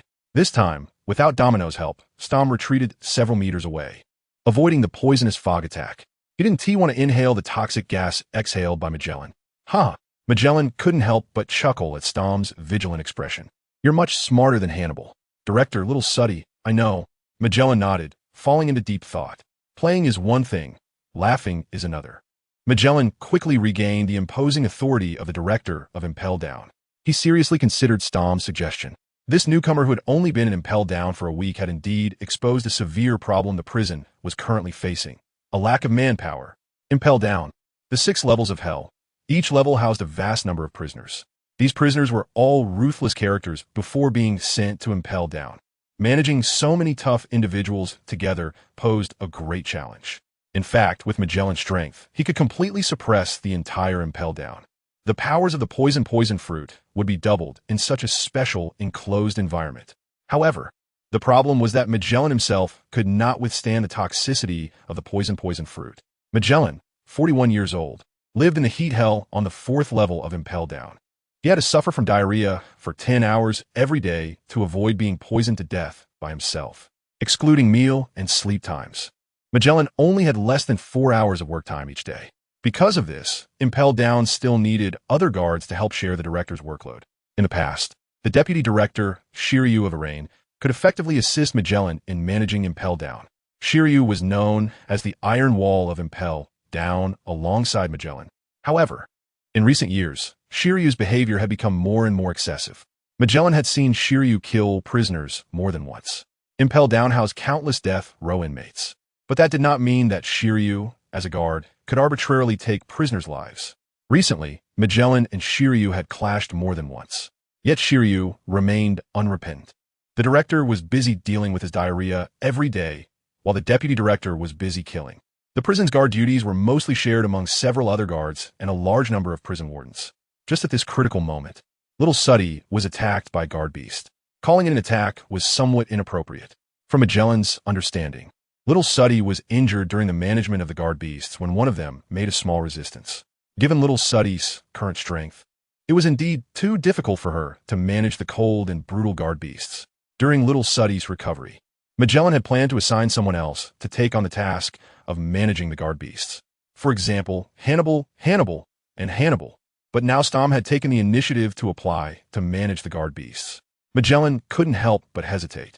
On one hand, he was somewhat doubtful about Stom's strength. Little Suddy was a young girl, but Stom was only 1 year older than her. If little Suddy could be easily injured by the guard beasts, wouldn't Stom be vulnerable too? If Stom also got injured after little Suddy, Magellan would face even more trouble. On the other hand, Stom had only been in Impel down for too short time. It had barely been a week. Even if Stom's daily performance was outstanding, having trained the blue gorilla to behave like a dog, and there had been no issues in managing the Red Lotus Hell, he had only been here for a week. After pondering for a long time, Magellan made a final decision. How about this, Stom? Magellan said solemnly. From now on, you will be responsible for managing both the Red Lotus Hell and the Beast Hell's guards. As for the lower levels, let's hold off for now. My stomach hurts. Mid-sentence, Magellan clasped his rear and rushed into the restroom. Left with no choice, Stom could only return to the first level of the sea. He was promoted, but not fully.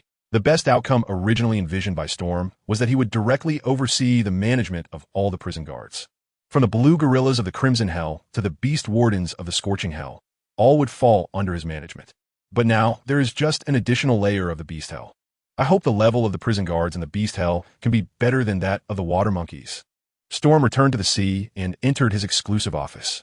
He did not rush to check on the situation in the Beast Hell, but first summoned several trophies he had previously won.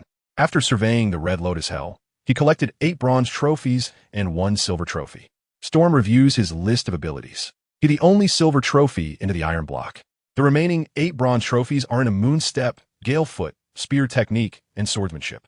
In this way, the star ratings for the abilities mastered by Storm are as follows: Iron Block, Moon Step, Storm Kick, Finger Gun, Swordsmanship. Storm's 6 techniques have all reached 3 stars. Even the swordsmanship he has completely let go of has reached 2 stars. With some training, the actual level of these abilities can quickly improve. Just as Storm was about to continue creating clay clones and practicing his body techniques, an angry voice suddenly rang out outside his office door. Storm. Hannibal knocked forcefully on the door. Do you have the guts to go find Magellan? Do you have the guts to open the door? Storm swung his right hand, and his clay-like arm elongated, pulling open the office door. Just as Hannibal was about to crash through the door, he accidentally fell to the ground. The chief warden rolled into the head guard's office in a rather roundabout manner. Cough, cough. A disheveled Hannibal quickly got up from the floor, trying to maintain the dignity of the chief warden. Sturm, how could you have defected to Magellan? Huh? Faced with the accusation, Sturm was somewhat at a loss. What are you talking about? My informant just told me. Hannibal rushed to the desk, leaning on it with both hands, glaring angrily at Sturm. You went to Magellan's office and conspired with him for quite a while. Are you planning to join forces with Magellan to overthrow my rule? Hannibal's words had too many points to critique. Storm was at a loss for how to react at first, but it was good that he spoke up. Not saying anything would only deepen the misunderstanding. Hannibal, in a fit of anger, got even angrier. Storm, you are a man I recognize. Stop. Hold on. Just as Hannibal was about to throw a tantrum, Storm raised his right hand, interrupting him. I'm going to see the director because I want a promotion. Promotion? Hannibal was stunned. Could it be that Magellan's time was running out, and he intended to leave the director's position to you? Damn it. I was the one who came first. Listen, dear Warden. Sturm swung his right hand, and the white, sticky clay transformed into a chain, pulling Hannibal in front of him. I'm not interested in the position of Warden. I'm looking for the Warden to take over little Suddy's job, to manage the jailers. After hearing Sturm's explanation, Hannibal immediately breathed a sigh of relief. However, he couldn't help but complain, why go find Magellan for such a small matter? Small matter? I'm going to be the man who becomes the Warden of Impel Down. Hannibal was wrapped up in the clay, but his tone remained bold as he spoke. Isn't it just about managing the jailers? I'll help you. But does Hannibal's word even count? Sturm's situation is currently unknown. After a rather lavish lunch, a well-fed Sturm takes the elevator to the second level of Impel Down, the Beast Hell. Whether Hannibal can promote him is uncertain. However, Magellan's promotion order definitely holds power. Storm is currently the chief warden of the Crimson Hell and the Beast Hell. His first task is, of course, to meet with his subordinates. Unlike the Crimson Hell, there are no natural landscapes in the Beast Hell. What exists here are densely packed cells, wide and towering corridors, and the endless sounds of roaring and wailing. Roar! A woo! As soon as Storm stepped into the beast hell, he was met with a terrifying wave of sound attacks. It was as if, within the eerie and dark corridors of the beast hell, a horrifying beast could jump out at any moment. If an ordinary person were standing here, they would probably be scared out of their wits. So noisy. Storm dug at his ear and calmly set off towards the warden's office of the beast hell. He planned to obtain a list of inmate information from the warden's office, which would facilitate his upcoming trophy hunting plans. However, just a few steps out, a cacophony of footsteps echoed from the dark passageway ahead. Accompanying, it was a roar filled with anger. Key! Give me the key! Storm stopped in his tracks. His brows furrowed as he looked up at the surveillance camera bug in the corner. Had there been a prison break in Beast Hell? But why was there no news from the control room at all? Sturm was ready for battle, quietly waiting for a moment, and finally encountered the group of angry prison breakers. However, contrary to his expectations, this group of prison breakers was not made up of prisoners in uniforms. Instead, it consisted of a pack of fierce, gigantic lions with human faces. Beastly hell, prison guards, man-faced lions. When Sturm saw the man-faced lions, they also spotted him. To be precise, this group of man-faced lions had rushed here because they had caught the scent of an intruder. Now that they saw the main target, they immediately charged forward, roaring. As they sprinted, they howled, but the meaning of the roars was somewhat unclear. Shorts, shorts, cloth, cloth. Upon hearing the roars of the man-faced lions, Stormton was immediately filled with black lines on his forehead. What kind of nonsensical things have these people learned from human-faced lions? Although the human-faced lions have human faces and can speak, their level of intelligence is only slightly better than that of the blue water monkeys from the Crimson Lotus Hell. The human-faced lions can imitate what humans say, but they have no understanding of the meaning behind those words. Water monkeys that can go to sea, and human-faced lions that can talk. Sturm stood still, gathering his strength, his body emanating a faint metallic black sheen. What kind of monsters are these? Iron block. Huh. The man-faced lion, continuously roaring, swiftly approached Storm. Storm could see his own reflection in the pupils of the group of lion-headed men. Just then, the fastest lion-headed man sprinted right in front of Storm. It suddenly stood upright, raising its fan-sized lion paw and fiercely struck towards the human in front of it. Bang! The lion-headed man's paw slammed heavily against Storm's body, producing an incredibly dull collision sound. It was as if its paw struck not the flesh and blood of a human, but iron forged through countless hammering. Crack! Accompanied by a crisp and pleasant sound of bone breaking, the leading lion-headed man's paw suddenly twisted at an unimaginable angle. Uru! The lion-headed man let out a scream of immense pain. Ignoring the human in front of it, it immediately dropped to the ground, struggling and howling. One lion-headed man fell. More lion-headed men rushed forward. However, the lion-headed men surged like a roaring tide. The lion-faced creatures seemed as steadfast as a rocky reef. Waves surged and receded. Tides rose and fell, yet the reef remained unmoved. In less than a moment, the group of lion-faced beings, who had just been fierce and aggressive, all fell to the floor of the walkway. Some had broken bones, others had lost teeth, and they all cried out in anguish. With the strength of the lion-faced creatures, they were utterly unable to breach the defense of the iron block.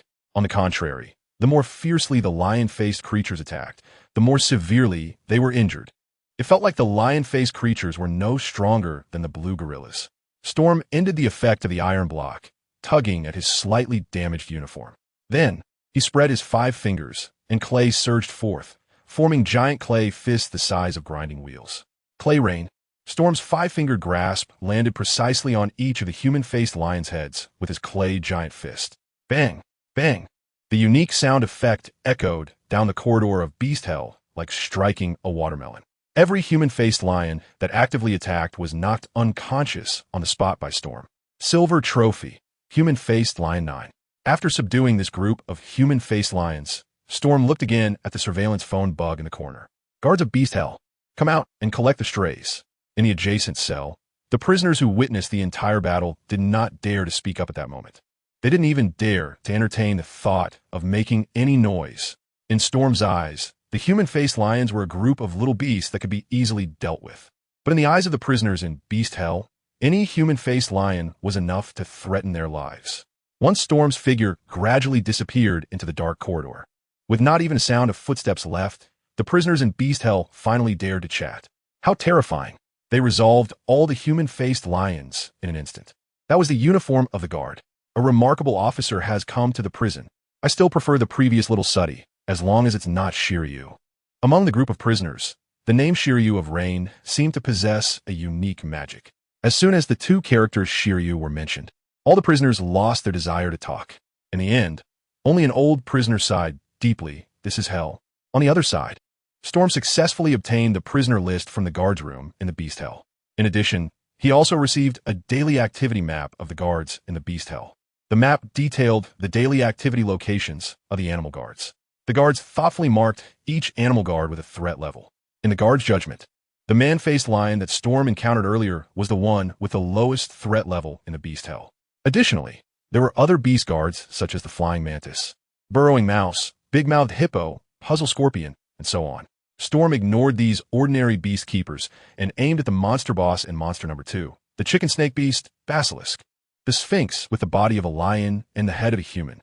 According to the guards, among all the animal keepers in the Beast Hell, the Sphinx is the most powerful. Even if you throw the Sphinx into the 5th layer of the Ice Hell, it is still qualified to be a keeper as long as the army of wolves doesn't eat it. That doesn't sound very strong either. Storm silently cursed. He held the prisoner list and the guard activity map, patrolling around the Beast Hell. Eventually, he arrived at the staircase connecting the Beast Hell and the Hunger Hell. Storm didn't really want to delve into the lower levels of the Hungry Hell. He came here simply because the Sphinx was also here. The blue gorilla and the human-faced lion could at most provide silver trophies. The Sphinx was the strongest jailer that Storm could normally come into contact with. He wanted to see just how strong the Sphinx really was. The stairs. A gigantic creature was crouching on the steps. It had a lion-like body and a pair of light brown wings growing from its back. Beast Hell Jailer Sphinx. When Strum reached the stairs, the Sphinx also caught the scent of the stranger. It slowly stood up, revealing a dark, human-like massive face. Roar. The Sphinx roared at the stranger. It raised its enormous arms, thick enough for several people to wrap around, and swung them towards Storm. Moonstep. Storm stomped heavily on the ground, soaring into the air like a bird to evade the attack. Boom! The paw of the Sphinx slammed down on the ground, producing a deafening roar. The entire surface of the Beast Hell seemed to tremble slightly from the impact. What incredible power! Storm nodded slightly. This slap could at least stun a water monkey or a Sphinx. No wonder the Sphinx could become the monster boss of the Beast Hell.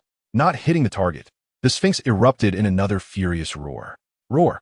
But this time, Storm had no intention of holding back. He extended his right hand towards the Sphinx, unleashing the power of the clay fruit without reservation. In a short moment, white clay covered the entire entrance of the staircase. The Sphinx showed a look of confusion, pounding the soft white clay beneath it, but to no effect. Trapped in the cage, completely unaware, Storm's mind stirred, and the white clay quickly split in half. One part formed a huge white net, restricting the movement of the Sphinx. The other part formed enormous clay fists. Clay meteor fist. The overwhelming clay fist fell like a super meteor shower, crashing down on the immobile Sphinx. Bang! Bang! Bang! The brutal beating continued for several minutes, until suddenly, before Storm appeared a resplendent golden trophy. Golden trophy. Sphinx golden trophy. Storm looked at the glittering trophy, a hint of joy flashing across his face. It seemed that the guards of the Beast Hell had indeed made a correct assessment of the strength of the Sphinx. Was it the golden trophy now in his hands? He had long thought about how to use this 4-star trophy. Without a moment's hesitation, he tossed the trophy into the clay fruit. Clay fruit. Storm looked down at the Sphinx, which was now completely still, and once again manipulated the surrounding clay. A continuous stream of inspiration erupted in his mind. Storm seems to have sensed the endless possibilities for the development of the clay fruit. The next moment, Stormford focused his mind. He raised his right hand, and a ball of white clay emerged from his palm, instantly transforming into a lifelike little white dragon. The little white dragon struggled to flap its wings, and its broad dragon wings stirred the surrounding air, creating a powerful updraft. Once, twice, under Stormford's eager gaze, the dragon's claws slowly left his palm, and the entire dragon floated into the air. Storm gazed at the little white dragon soaring freely in the sky, and a phrase suddenly flashed in his mind. Who can't fly anymore? Storm controlled the little white dragon and flew back, landing on his shoulder. Immediately after, he continued his monster hunting journey, following the monster boss Sphinx. The monster number 2 cockatrice from the Beast Hell was also actively sought out by Storm. The boss had no resistance, and the number 2 was even less capable of resisting. The cockatrice quickly fell at Storm's feet.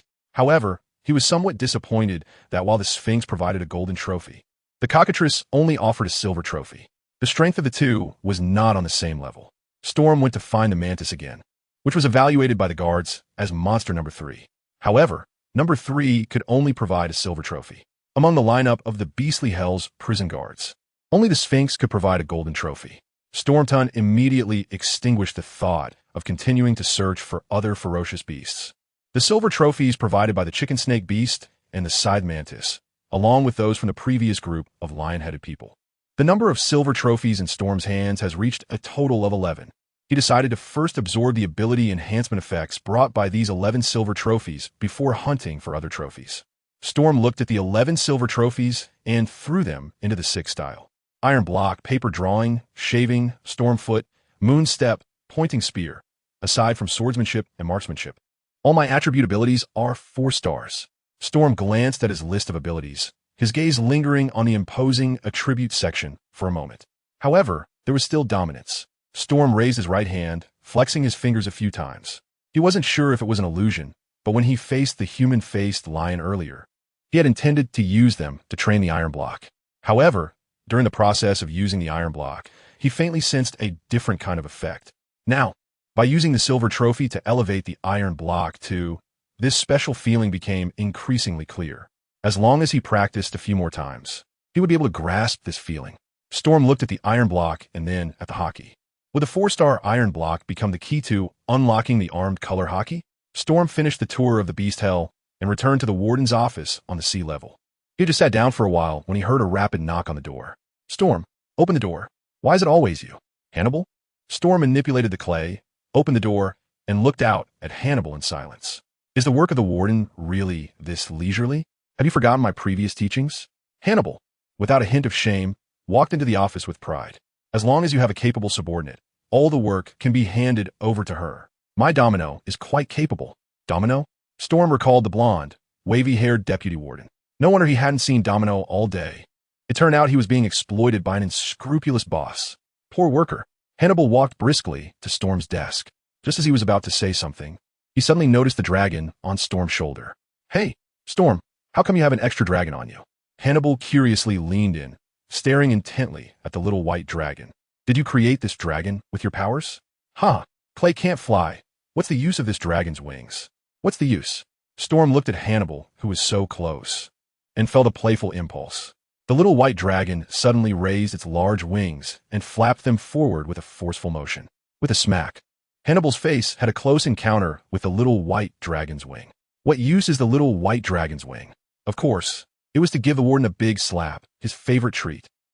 That hurts. Hannibal stepped back a few paces, rubbing his face vigorously. Storm, how do I have such an unruly subordinate like you? Why does that sound so familiar? Ahem. Storm cleared his throat twice, bringing the conversation back on track. Lord Hannibal, do you have something to discuss this time? Yes, I have important news to tell you, Hannibal said to Sturm, who was sitting behind the desk. However, I just heard a rumor. Stone, did you defeat the Sphinx in the Beast Hell? How can you say defeated? Storm furrowed his brow and corrected him seriously. I'm just managing the jailers under me. Yes, managing. Hannibal nodded in agreement, but a complex emotion couldn't help but flash through his mind. Advancing into the city, Director Magellan and Deputy Director Shiru held immense power, especially Magellan, whose poison fruit was enough to suppress any dissent. But aside from the two directors, the strength of the other guards could only be described as ordinary. Take Hannibal, for example. If he were to deal with small pirates with bounties in the tens of millions, it would definitely not be a problem. But facing pirates with bounties over 100 million would be a bit daunting for Hannibal. It's important to note that even pirates with bounties over 100 million may not necessarily be a match for the Manticore. In other words, Hannibal himself did not possess the strength to deal with the Manticore. Yet, the Manticore was easily dealt with by Storm. The strength of this new subordinate was far beyond what he had anticipated. Thinking of this, Hannibal couldn't help but feel excited. With Storm's assistance, I could soon be promoted and get a raise, becoming the director of Impel down and reaching the pinnacle of my life, right? Feeling very pleased, Hannibal immediately shared the good news he had brought. Storm, after my relentless efforts, You have been promoted. Promoted? Again? Storm suddenly remembered something, and his eyes lit up. Is it the jailer beast? Yes. Hannibal proudly lifted his chin. I order Magellan to hand over the management rights of levels 1 to 4 of the prison guards to you. That means you can now manage the jailer beasts. Hannibal's words were definitely mixed with a lot of embellishment, but Storm was still pleasantly surprised by the news he brought.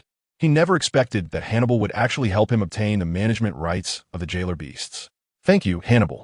Storm sincerely said, what's the big deal? Hannibal's jaw almost hit the ceiling. Just remember one thing. You are the man I acknowledge. If you encounter any trouble in the future, just tell me. Don't go looking for Magellan anymore. All right. Storm is as good as gold. If I run into trouble in the future, I'll come to you. No problem. Hannibal patted his chest, boasting loudly. I'm going to be the man who becomes the warden of Impel Down.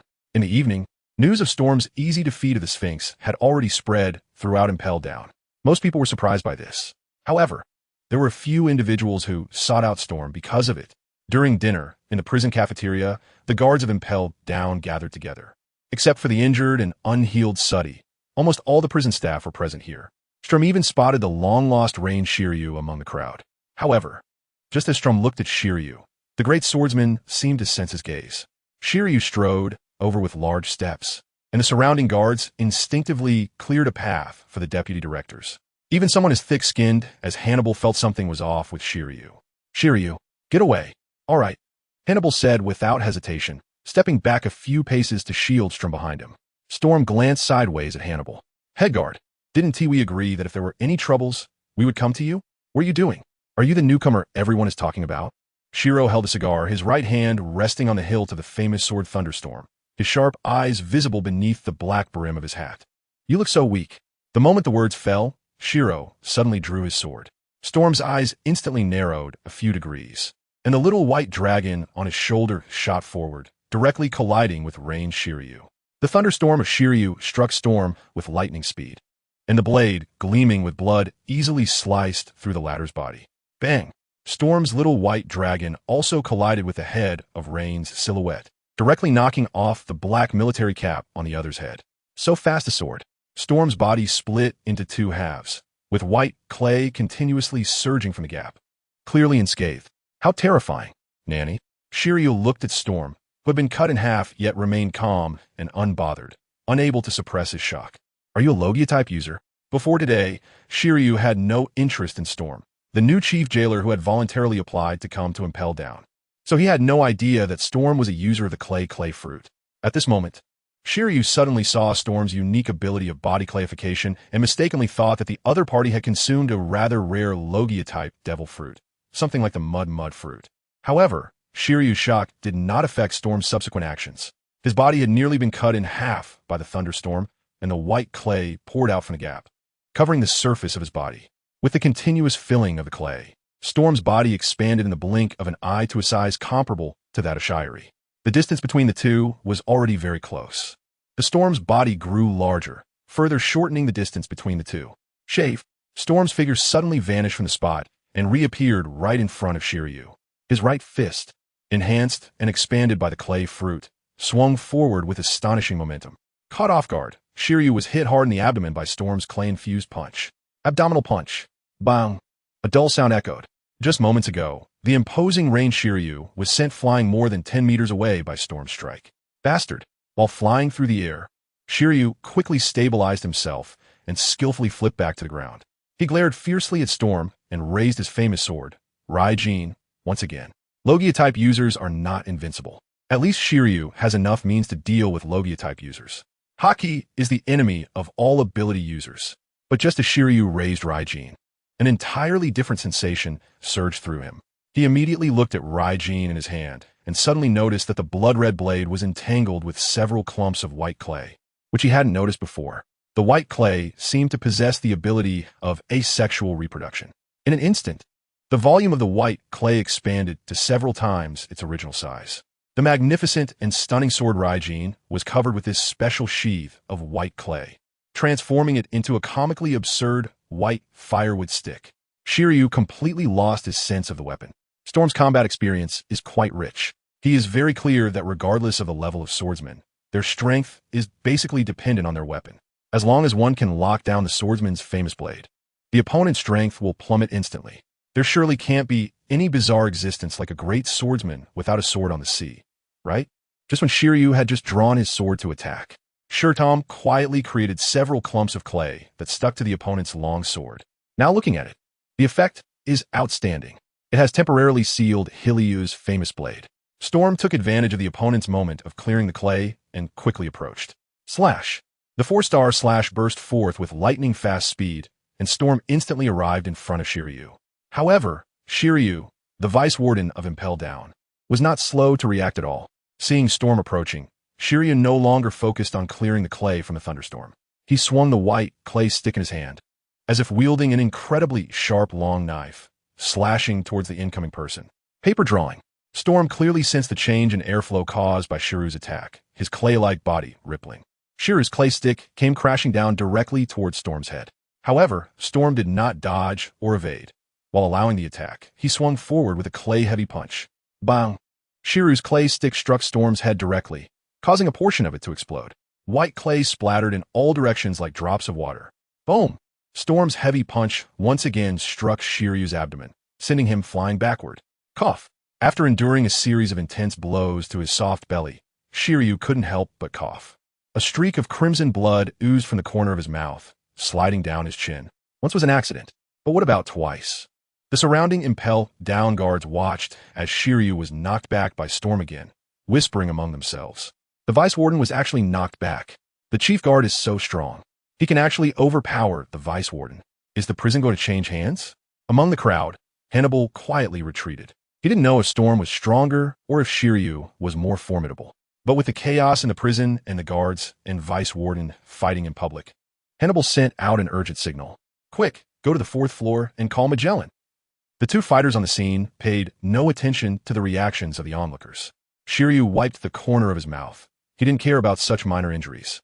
But looking at Storm's quickly recovering head, he couldn't help but spit again.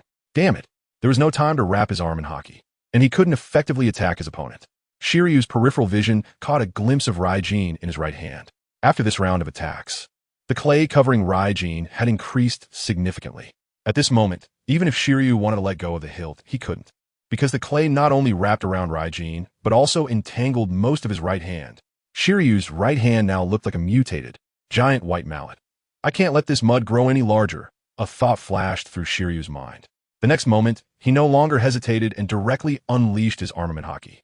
The pitch-black hockey surged from within Shiryu's body, wrapping around his entire right arm from the inside out, along with the famous sword Raijin. The outer layer of clay sheath was all enveloped by Shiryu's armament hockey. Just a moment ago, Shiryu's right hand looked like a white mallet. Now it was a black mallet. Although armament hockey can touch the physical form of a Logia user, it cannot prevent the user from using their powers like sea stone can. And as for the physical clay produced by the clay fruit, armament hockey cannot erase it either. By unleashing armament hockey, Shiru merely suppressed the further expansion of the clay, but couldn't make it disappear. He moved his mallet-like right hand a few times to adapt to this special weapon. Kid. Shiru looked at Storm, revealing a cold smile. The game is over. This time, without waiting for Storm to attack, Shiru charged directly at him. Even though the Vice Warden looked somewhat comical dragging a bizarre black mallet, his speed was by no means slow. Seeing Shiru using armament hockey, Storm had no thoughts of underestimating him. Without waiting for Shiru to close in, he directly swung his right fist. The white clay piled together, rapidly expanding and growing larger. Storm's right arm suddenly expanded to a size comparable to that of a giant in an instant. He swung his right arm with great force, launching a ferocious attack with his clay giant fist. Giant clay fist. On the other side, Shiru similarly swung his right arm wielding that strange and ugly black stick. Boom. One black, one white. The two weapons, differing in shape and color, collided violently. In an instant, a loud rumble erupted and a wave of air surged outward. However, Shiru is still Shiru, one of the twin walls of the advancing city. Even though Shiru had lost his famous sword weapon at that moment, his hockey level was not to be underestimated in front of that armed black stick. The clay giant's fist only held for a few seconds before it quickly crumbled. Shiru smashed most of the clay giant's fist to pieces, large chunks of clay falling to the ground. However, the soft nature of the clay itself still buffered his power significantly. In the end, Shiru's black stick came to a stop. This was not entirely due to the clay offsetting some of his strength. At the same time, there was a strong force inside the clay giant's fist that prevented the black stick from advancing further. Iron. Storm's right hand is deeply hidden within the clay giant's fist. The surface of his fist is also emanating a dark luster at this moment. Storm's fist was like a hard iron nail, resisting the attacks coming from the front. If he were to take a moment to check his attributes at this time, he would surely see a new ability, Armament Hockey, appearing in his ability bar. But even without seeing the awakening of Armament Hockey, Storm could still clearly feel the presence of this power. Previously, when he resisted the group attack of the human-faced lion, Storm had felt this power's existence. Now, using an iron block to fend off Shiryu's attack, this feeling became even clearer and more distinct. It is this power. Hockey. Storm was about to continue his attack, experimenting with his new ability. A loud shout came from the entrance of the prison cafeteria. Everyone stopped. In the midst of the battle, Storm was too focused to pay attention to the outside noise. The same went for Shiryu. Then, Poison Dragon. 2 deep purple poison dragons flew over aggressively. Storm stood still, unmoved. But Shiryu was like a rat seeing a cat. He hurriedly swung the black club in his hand, striking the attacking venomous dragon and shattering its head. Immediately after, Shiryu quickly dodged to the side, avoiding the splattering venom. Magellan. Shiryu looked at the man standing at the cafeteria door with great apprehension. "Oh, Director." Storm calmly waved to Magellan. Magellan glanced at the disheveled Shiryu, whose mouth was bleeding, and then looked at the unhurried and composed Storm. Didn't Hannibal say that Shiryu was cold-blooded, ruthless, and cruel, extending the butcher's knife towards his advancing companions? But the scene before him seemed to suggest otherwise. Storm is attacking Shiryu? You too. How can you fight in front of so many prison colleagues? Magellan's face turned purple, literally purple. This is absolutely outrageous. In his fury, Magellan's poison fruit erupted with astonishing effects. Deep purple venom covered his entire body, continuously dripping down. The moment this venom touched the floor, it immediately emitted a series of sizzling sounds, clearly indicating its lethal toxicity. In terms of attacking power, the strength of the poison fruit is undeniable. In front of the enraged poison man, the entire prison cafeteria was so quiet that a pin drop could be heard. Magellan didn't care whether it was Storm who hit Shiryu or Shiryu who was hit by Storm. Regardless, it was wrong for both of them to fight in public. Magellan decisively declared, "You both need to be punished. Solitary confinement." The poison dragon stared at Storm and Shiryu, delivering the judgment order from the Warden. Shitorm received a Scorching Hell 24-hour Special Forces travel guide, while Shiryu received the Frigid Hell 7-day tour package. Storm did not expect that he would also be punished, and he protested, "Director, I was acting in self-defense." The little white dragon, which had somehow returned to Storm's shoulder, also let out a roar towards the director along with its master, but still caused a bad influence. Magellan said sternly, with a serious expression, "Considering this is your first offense, you'll only be sent to the fiery hell of the 4th layer. The 4th layer, fiery hell, is harsher than the 5th layer. The frigid hell." Magellan's punishment plan had taken into account Shiryu's proactive attack, so his punishment for Shiryu was even more severe. Perhaps realizing he was in the wrong, or perhaps unwilling to argue with Magellan, Shiryu deactivated his armed hockey, cleaned off the clay from the thunderstorm, and smoothly turned to leave. "Hannibal, send Storm to the 4th layer." Magellan instructed the Warden before leaving with Shiryu. He would personally escort Shiryu to the frigid hell of the 5th layer. Once both directors had left, Hannibal slowly moved to Storm's side and said with a hint of flattery, "My dear head jailer, you are truly impressive. Even that bastard Shiryu is no match for you. Not even close." Storm shook his head and said non-committally, perhaps in the eyes of others, during the recent battle, he had been dominating Shiryu the entire time. In fact, the situation was indeed like that. However, the truth of the battle was not so. Storm's operation is fierce like a tiger, but the damage is only 2. 5. Storm's attack only made Shiryu bleed a little and didn't truly threaten him. As a great swordsman, Shiryu's physical condition is terrifyingly strong. He could take hits far better than creatures like the Sphinx. On the other hand, the power of the clay fruit is seriously lacking. If the attack power of the clay fruit could rival that of the poison fruit, forget it. Storm shook his head. The attack power of a devil fruit is determined by its inherent properties. The essence of the clay fruit is to create clay. Even if clay is used in various creative ways, turn into art, etc. Art? A figure of a young artist with four mouths who loves to play with clay flashed through Storm's mind in an instant. Could he endow the clay with certain qualities to enhance its basic attack power? Hannibal had no idea what Storm was thinking at that moment. After hearing his words, the chief guard cheerfully agreed. Yes, yes, that bastard Shiru is far behind you. After saying this, Hannibal hesitated for a moment. Well, Storm, it's time to head to the scorching hell. Storm came back to his senses and buried the idea of clay art deep in his heart. I haven't eaten yet. I immediately sent someone to bring the food over. In the scorching hell, in a single room. After having his fill, Storm sat cross-legged on the ground, completely unaffected by the terrifying heat around him. His four-star physique was enough to make him completely ignore the temperature. Storm summoned his own trophy. Gazing at the hockey of armament rated at. It seems he has indeed awakened the hockey of armament. Storm clenched his fist, awkwardly channeling that power. In the next moment, an invisible, transparent energy appeared on the surface of Storm's fist, enveloping it. It had no color, and was somewhat different from the armed color hockey he had in mind. Perhaps it was due to his low level. Storm dispersed this bit of armament hockey, then closed his eyes to gauge his physical stamina. The consumption of hockey is much greater than that of the 6 styles. As for the power, with a thought from Storm, a clay statue as tall as a person appeared before him. Boom! He swung a fist wrapped in armament hockey, effortlessly shattering the clay statue into pieces. The fist infused with hockey had much higher attack power than an ordinary fist. Storm released his armament hockey and created several clay clones again. Since the iron block was able to guide him to awaken his armament hockey, could the paper drawing also help awaken his observation hockey? Under Storm's control, the clay clones charged at him, launching a barrage of rapid attacks like a fierce storm. In the face of the clones' assault, Storm held his breath and focused, releasing his power, and his whole body evaded continuously like a piece of paper. It was unclear how much time had passed. In Storm's abilities, a new category of observation hockey has appeared, time of confinement, fleeting in an instant.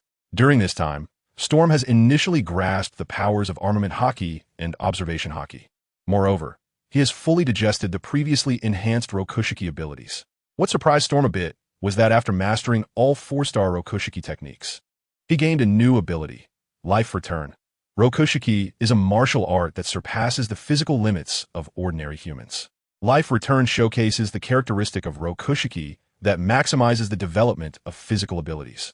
Storm has mastered the return of life. He can freely control the body, including internal organs and hair. As long as he infuses consciousness into it, he can manipulate any part of the body at will. Storm is well aware that there is still great potential to be explored in life restoration. However, the confinement time is limited, and he cannot complete this task in the cell. He ends his confinement and leaves the cell. Storm was immediately taken to the director's office on the 4th level of the blazing hell. This time, he finally saw Magellan in the office instead of the bathroom. Storm, I'm sorry, Magellan said with an apologetic expression. I put you in confinement. Storm silently stared at the director. If an apology were useful, what we need the law for? I have thoroughly investigated what happened that day. Magellan raised his hands and gestured. Cyril, he's just a madman. Don't stoop to his level. Stoop to his level? Storm laughed absurdly. Director, are you saying that if he tries to stab me, I shouldn't be angry and should generously forgive him? I know this may be a bit difficult to ask. Magellan wanted to say something more, but knowing it was difficult, he decided not to say anything further. Storm interrupted the other person's words. Director, if there's nothing else, I'm going to work. It's been several days since I inspected the prison, and I'm feeling a bit restless. Restless? Magellan looked at Storm's departing figure, and his eyelids suddenly twitched. He had been worried that that fellow Shiru would become a madman who couldn't distinguish between friend and foe, killing countless people. But now it seemed that Storm also had that kind of potential. It must be an illusion. An illusion. Magellan squeezed his butt and rushed into the restroom. Outside the director's office, in the corridor, Shuton took a few steps when suddenly he heard a voice coming from the side. Vongala. Storm turned his head and saw the fully recovered Suddy waving a whip at him. Remember to train those prison guard beasts well. I don't have such a terrible hobby. Storm waved to little Suddy and directly took the elevator to the upper deck. After cleaning up and changing into his uniform, Storm once again set out on his patrol of the city. However, the recent incident involving the head guard and the deputy warden had spread among the guards, and many prisoners were also aware of the news. Yuji Shilyo was a brutal guy who killed without batting an eye. Storm was able to overpower such a tough character. The prisoners immediately transferred their fear of Shiru on Storm. This also resulted in his inspection tour of Impel Down being unusually safe. How could this be? With thoughts of the trophy on his mind, Storm found another reason. Today, he didn't like striped clothing. He then went straight for the guy with the highest bounty in the Scorching Hell. A bounty of 91 million berries. A Zoan-type devil fruit user with the ability of the chameleon fruit. Even in Impel Down, a place crowded with prisoners, devil fruit users are still quite rare. At least in the first 4 levels, the number of devil fruit users can be considered scarce. Storm approached the other party simply to see if this pirate with a bounty of over 90 million could provide a golden trophy, but the result disappointed him. This chameleon man could only provide a silver trophy. A bounty over 100 million corresponds to a golden trophy. Storm thus made a certain conjecture. It seems that the hope of hunting for the golden trophy lies in the extreme cold hell. Today, a silver trophy was obtained. Considering the identity of the other party as a devil fruit user, Storm didn't take the trophy to enhance it, but whimsically used it to make a wish. Chameleon, a 3-star trophy. Shouldn't there be a 3-star demon ring? Storm looked slightly expectant at the silver trophy in front of him that was constantly melting. But until the trophy completely disappeared, he didn't see any physical object. Could it be a new ability?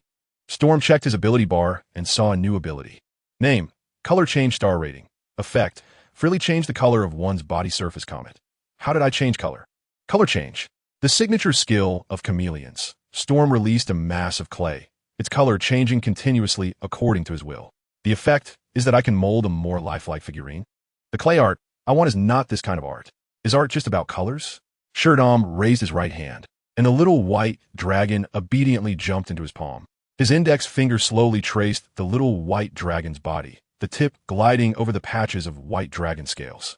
The originally orderly pale dragon scales transformed at that moment into a more majestic silver gray. Shudong's finger finally rested in front of the little white dragon's head, drawing the dragon, adding the finishing touch. Storm lightly touched the little white dragon's eyes, and those pure white dragon eyes suddenly transformed into a deep blue like the sky. This action seemed to grant the little white dragon a true soul. Ha! The hatchling dragon let out its first cry, its voice weak. Ha! Storm couldn't help but chuckle as he infused the power of the clay fruit into the little white dragon's body. Originally only the size of a house, the little white dragon quickly swelled up like an inflated balloon. 1 meter, 5 meters, 10 meters. In just a few breaths, the little white dragon had grown into a massive white dragon nearly 50 meters long. The white dragon let out a long roar, its dragon's chant piercing the clouds and splitting the stones. Roar. Unfortunately, clay is ultimately just clay. With a wave of Storm's right hand, the white giant dragon quickly shrank back to its original form. This white dragon has no true soul. After a preliminary test of the color-changing effect, Storm was relatively satisfied. After all, this ability was granted by wishing on a silver trophy, so one couldn't ask for more. Storm does not intend to invest resources in color-changing abilities. His current focus is still on the recently acquired life return, as well as armed color and observation color, especially the hockey. Storm has just acquired these abilities, all of which are at level. However, there are many prisoners in the Scorching Hell, each of whom is a great pirate with a bounty exceeding 10 million berries. Storm selected some undesirable scum from the prisoner list and easily hunted down multiple silver trophies. He invested these newly acquired silver trophies in several abilities: armament hockey, observation hockey, and life return. The enhancement limit of the silver trophies is 4 stars. A faint red light flashed in Storm's eyes as he quietly activated his observation hockey to scan the surrounding environment. I need a higher level golden trophy. I need stronger opponents. Jailer Beast. In Impel Down, the Jailer Beasts have a very wide range of activities. Even in the 6th level of Infinite Hell, one can occasionally see the figures of the Jailer Beasts. Usually, the Jailers of Impel Down do not actively restrict the daily activities of the Jailer Beasts. Shiru was quite lucky. His observation hockey quickly detected the presence of a guard beast in the Scorching Hell. Sturm locked onto the target and rushed over immediately. There were a total of 4 prison beasts advancing toward the city, which would eventually become 5. This time, the beast discovered by Sturm was the Minotaur Zebra. It was a very unique-looking creature, with a head of pink wavy long hair and wielding a massive spiked ball and chain weapon. Its body had the appearance of a zebra from the waist down, but above the abdomen, it retained human-like features with 2 rows of neatly arranged 8-pack abs. Aside from its belly, it resembled an upright walking pink-furred zebra. When Sturm looked at the Minotaur zebra, the beast also detected the presence of a human. In the simple mind of the prison beast, there was no distinction between guard and prisoner. The Minotaur zebra sniffed vigorously, almost inhaling the large snot hanging from its nose. This action was merely an attempt to identify Sturm's identity through scent. After confirming the smell, it realized it was an unfamiliar stranger. The Minotaur zebra's previously dazed expression suddenly turned fierce. It took off, sprinting with incredible speed like a gust of wind. Zulfust. The thought had just flashed through Storm's mind when the Mino zebra charged in front of him. The more pink the hair, the harder the punches. The Mino zebra swung the spiked mace in his hand and struck fiercely at the unfamiliar human in front of him. The huge mace tore through the air, producing a sharp, explosive sound. Paper drawing clay, Storm's body quickly undulated and transformed, like a lump of soft, pliable clay that could be shaped at will. He accurately sensed the attack trajectory of the Minotaur zebra and manipulated his clay-like body to change its form. Suddenly, Storm's body sank into an unimaginable arc.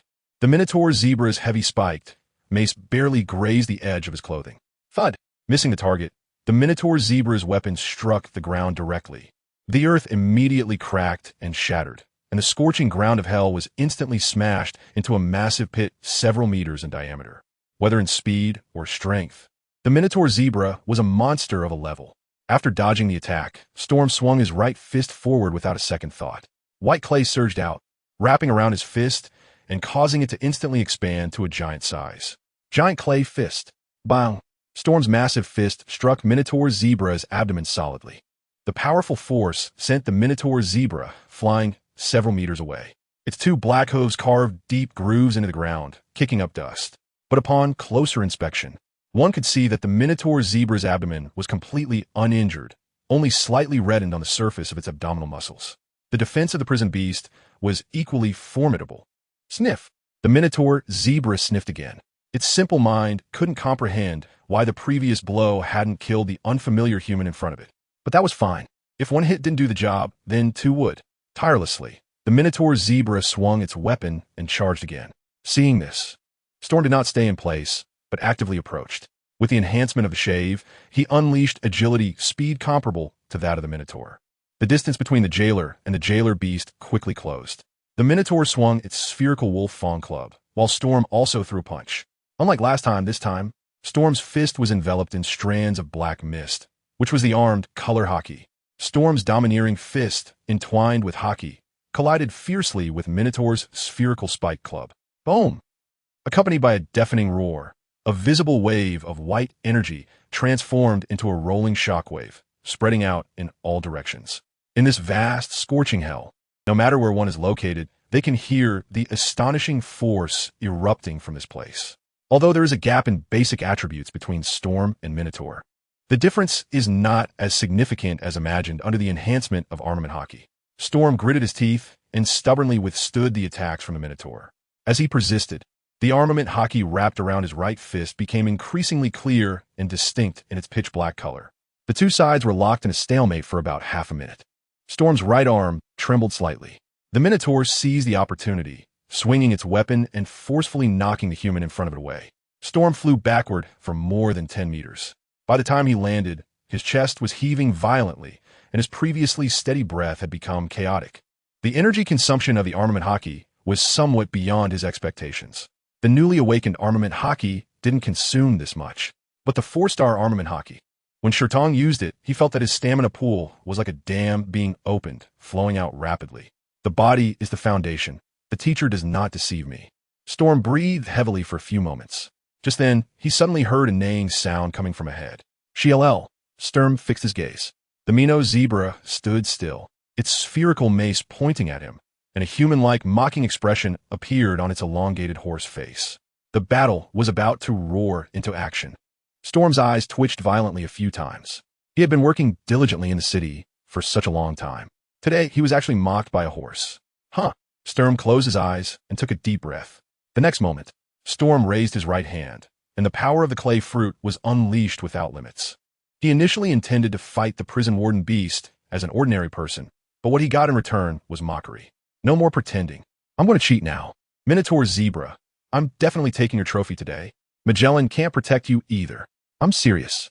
The The strongest ability that Storm possesses has never been physical techniques or domineering power. Instead, it is the clay fruit that can be used without consumption, enhanced by the Devil's Ring. Storm unleashed the power of the clay fruit without reservation. An endless stream of white clay piled up in front of him, forming mounds of white hills. Under Storm's manipulation, the surface of the mounds fluctuated and quickly grew heads and limbs. Clay giants, each averaging about 10 meters tall, stood proudly on the scorching ground of hell. This scene resembled the awakening of giant mountain beings from myth and legend. The Mino zebra stared wide-eyed at the suddenly appearing white giants, its small eyes round with astonishment.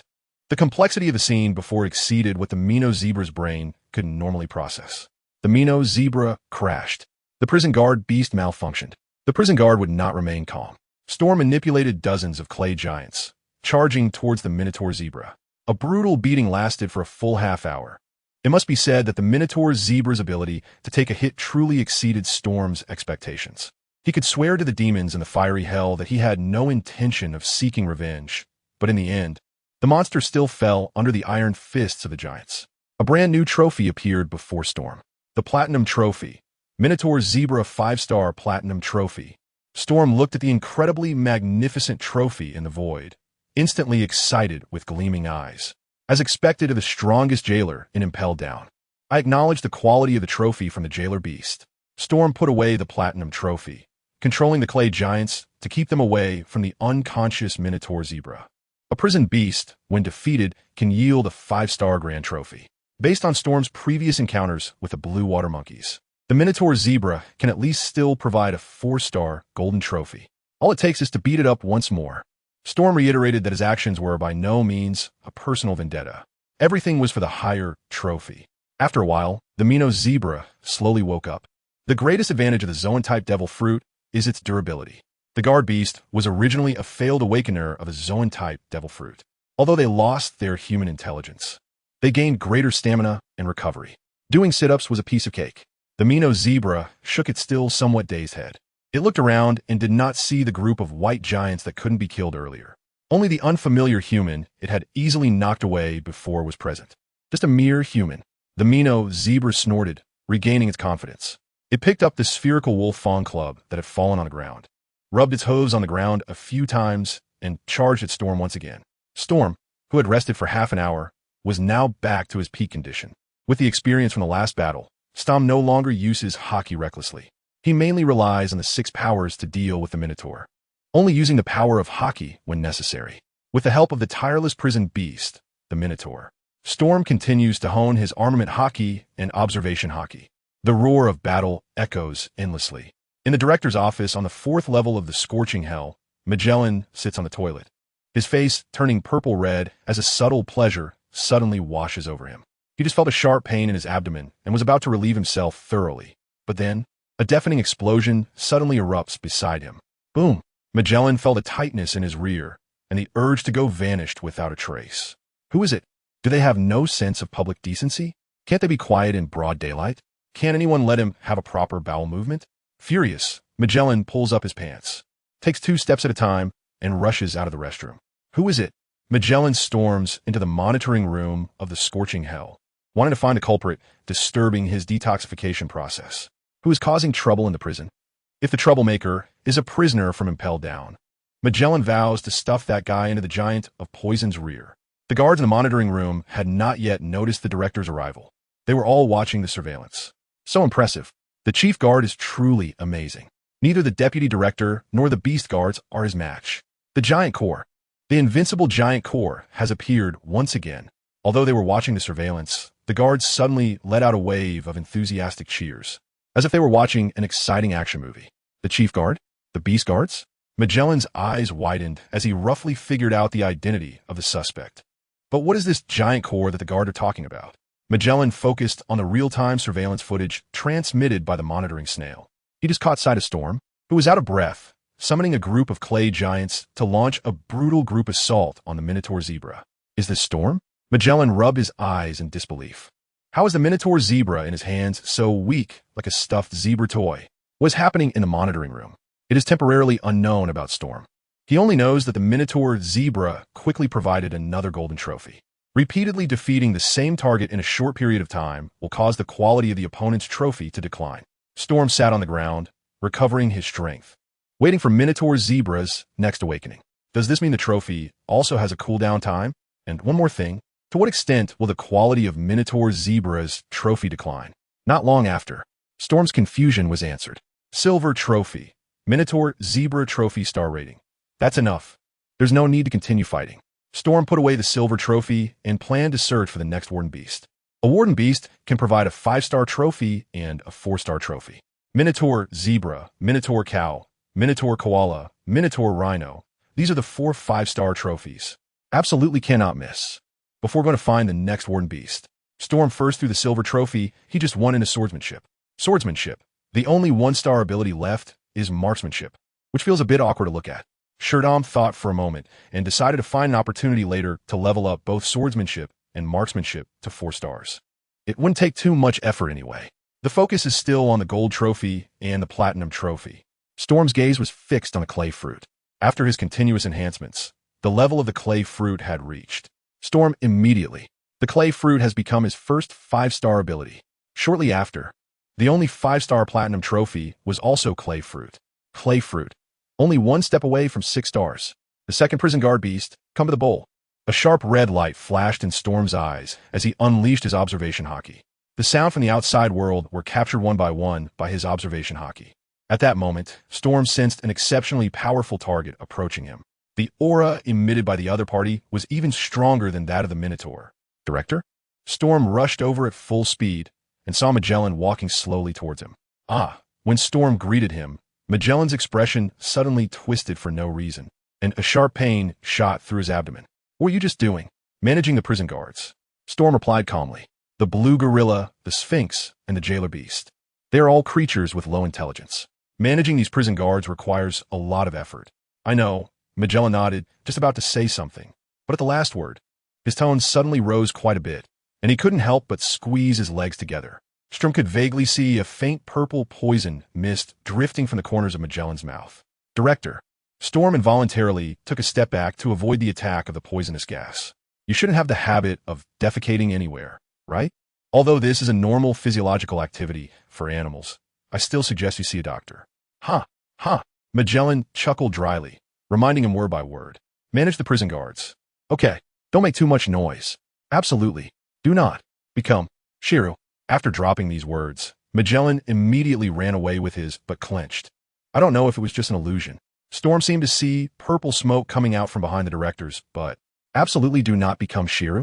Storm gazed at Magellan's back and shook his head. Who would want to become a destined failure? Storm disregarded Magellan's teachings. His observation hockey did not detect the presence of the second prison guard beast.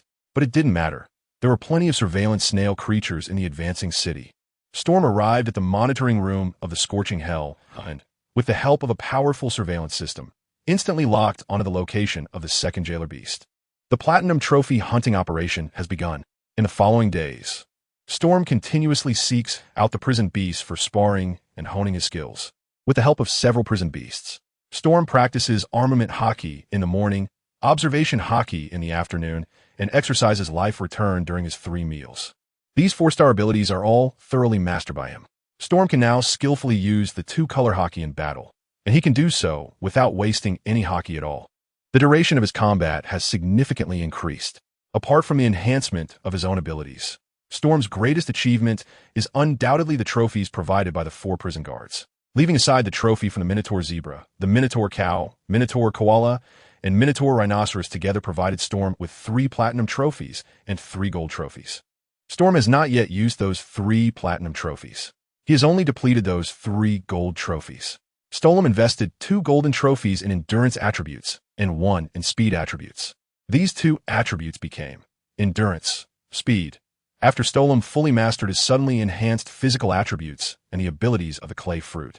It coincided with the day Shiru ended his confinement and left the extreme cold hell. In the hot hell, in the warden's office, several big shots in the city gathered together. They all came here at the warden's command. Magellan's idea was simple.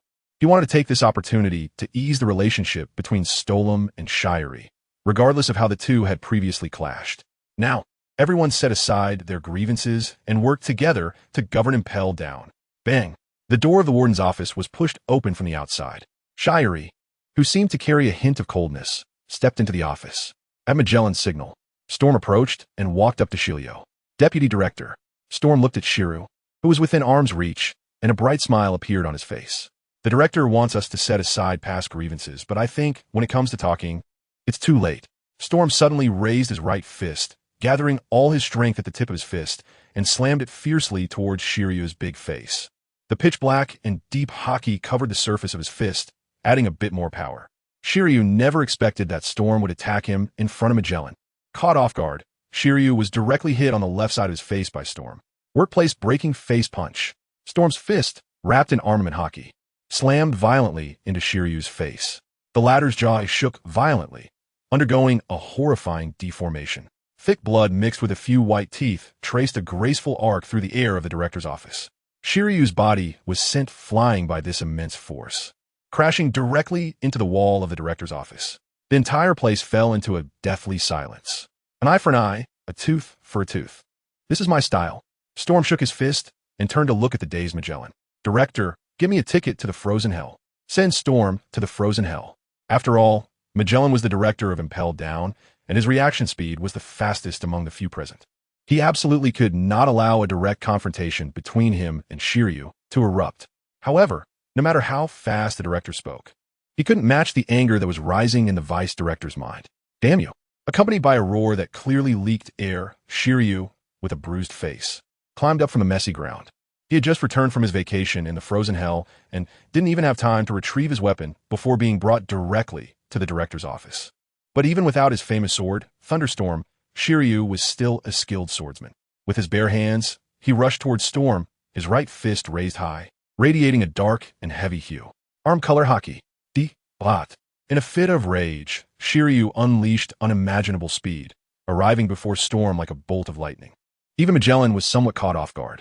However, Storm, who had already been on guard against the opponent's counterattack, clearly captured Shiryu's attack trajectory. He swung his right fist towards Shiryu, with white clay wrapping around the surface of his fist, entangled with powerful armed color haki. Armed giant fist. Boom! The two armed fists, one large and one small, collided heavily. In an instant, a thunderous sound erupted in the director's office. Centered around the point of impact between Storm and Shiryu's fists, a rolling shockwave burst forth, impacting everything around them. It seemed as though a fierce hurricane swept through the room, with various debris flying around and crashing against the walls. The crackling noise was incessant. So strong. Both of them are so strong. My director's office. The three bystanders, Suddy, Domino, and Hannibal, were forced to retreat to the side, try and stay as far away as possible from the core area of the battle. But Magellan had no such concerns. You too. A few drops of deep purple poison dripped from Magellan's forehead, and in the next second, his entire body was covered in terrifying, lethal toxins. As the director of Impel down, the strength he unleashed in the prison was completely comparable to that of a Marine admiral. Poison Dragon. In just a blink of an eye, Magellan released an enormous deep purple poison dragon. The terrifying poison dragon, emitting a pungent toxic gas, opened its massive mouth and instantly swallowed the two who were in a stalemate. The last time in the prison cafeteria, the poison dragon that Magellan released had only served as a deterrent. But this time, in the office, he fully unleashed the terrifying power of the poison fruit. As the poison dragon's venom fell to the floor, the two who had just been bitten by the dragon were revealed. Shiryu was covered in venom, kneeling on one knee, his face pale and purple, clearly suffering from severe poisoning. In contrast, Storm was protected by a suit of humanoid armor made of white clay, fully shielding him without any blind spots. When the poison dragon's venom dissipated, this pitted clay armor disappeared as well. Storm appeared before everyone unharmed. Hannibal. Magellan stared at Storm for a moment before suddenly calling out the name of the chief guard. Send Storm to the frozen hell. The director repeated what he had said earlier, adding more details. 3 days of confinement. Without my orders, no one is allowed to visit him. Hannibal carefully avoided the venom on the floor and walked to Storm's side, tugging at the hem of his clothing. Storm followed Hannibal out of the director's office. Flowing like water, the two walked together down the scorching hallway of hell. Once they were completely away from the director's office, Hannibal let out a sigh of relief. Storm. You. Sigh. Hannibal shook his head and said with concern. I've told you before, don't provoke Hilliu. That guy's a lunatic. I didn't provoke that guy first. Did you forget? He was the one who came after me. Storm reminded. Earlier in the cafeteria, it was Shiru who first attacked with a knife. After being stabbed, I can't just do nothing, right? Last time in the cafeteria skirmish, if it weren't for the special ability of the clay fruit, Storm may really be seriously injured by that guy Shiru. With such a deep grudge, how can it not be avenged? What Storm regrets the most now is that his punch, just now, wasn't strong enough. He didn't knock Shiru down in one go. If only the power of that workplace breaking punch had been sufficient. Storm can finally see the trophy of the deputy director of the advancing city. What a pity. Hannibal was unaware of the disappointment in Storm's heart, but he couldn't help but glance at Storm with a sidelong look. Yes, it was indeed Shiru who struck first. But did he gain any benefits from you? If Hannibal remembered correctly, in the two battles between Storm and Shiru, each time it was Shiru who was injured more heavily. As for Storm, has this guy's clothes ever been dirty? Even if they were dirty, it would probably be because they got stained with Shiryu's blood, right? Hannibal shook his head in his heart, choosing to skip the topic of Shiru, although he was very worried that Shiru would seek revenge on Storm afterwards. Based on the strength Storm had just displayed, the other party might not need his concern. Magellan was really angry this time. Hannibal then shifted the conversation to the topic of the frozen hell. The 5th level is truly not a place for humans.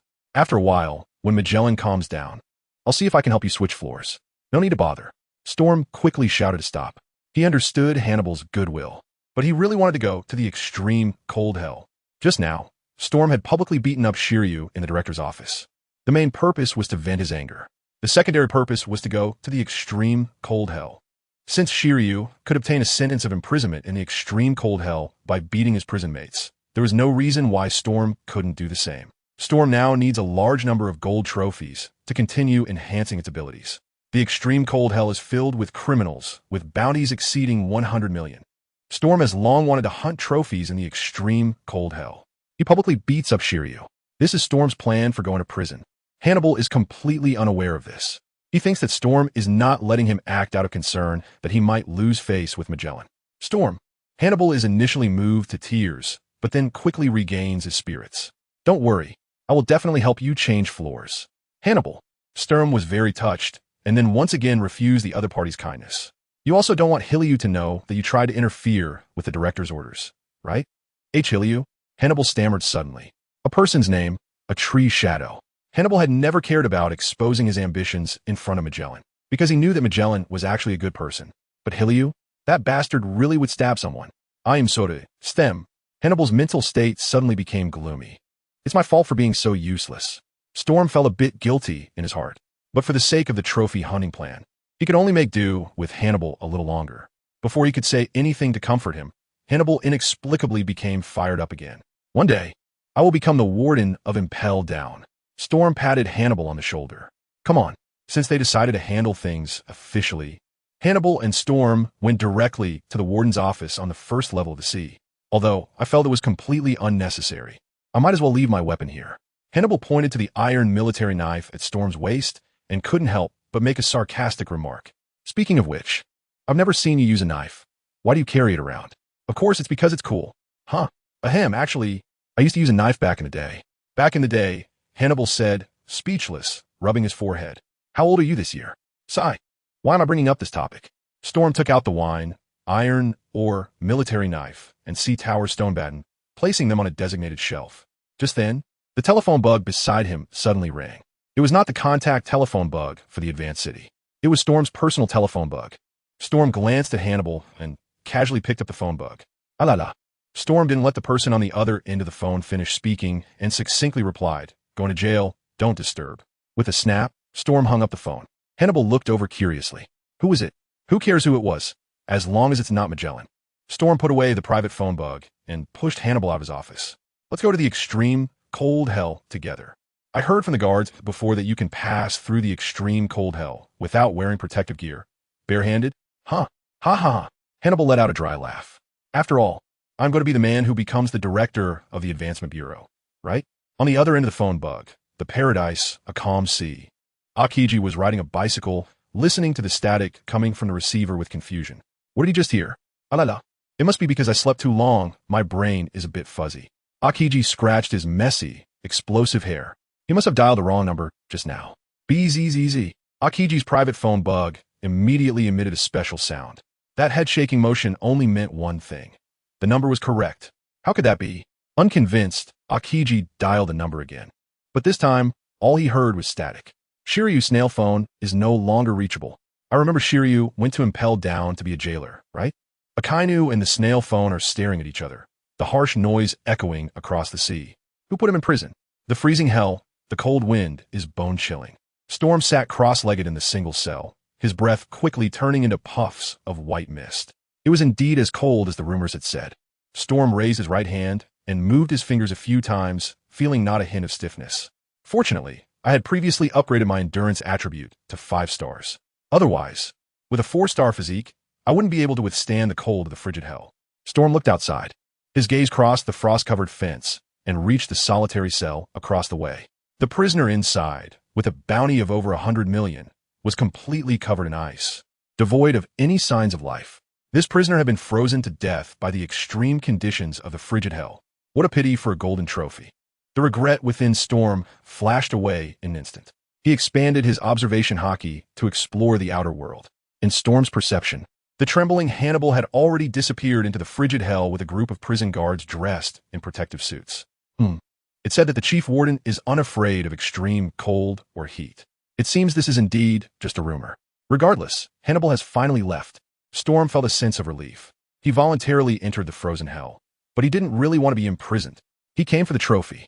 Compared to the upper layers of hell, the frozen hell not only houses more powerful prisoners, but also lacks the presence of monitoring phone bugs. The vitality of the phone bugs is not as strong as imagined. They simply cannot withstand the terrifyingly low temperatures of the frozen hell. Excluding the 5-layer new demon paradise that is yet to be discovered by others, the frozen hell is one of the few blind spots for surveillance in the city. This means that Storm's time for free movement has finally arrived. Sharpening the knife does not delay the cutting of wood. Storm did not immediately go trophy hunting, but instead summoned his own grand trophy first. It was the platinum trophy obtained from defeating the 4 jailer beasts. Shiru only used 1, and still has 3 left. Now is the perfect time to add more points. Storm took a deep breath and threw a platinum trophy into the clay fruit. Clay fruit. There are currently 2 platinum trophies left. Storm originally intended to invest them into his own physical attributes. However, resources were scarce in the frozen hell. If Storm were to choose to allocate points to physical strength now, he would probably have to go hungry for several days. He would allocate points to stamina attributes after the confinement ends. Storm put away the 2 platinum trophies and turned to the clay fruit, which had been upgraded to 6 stars. It felt as if endless inspiration exploded in his mind.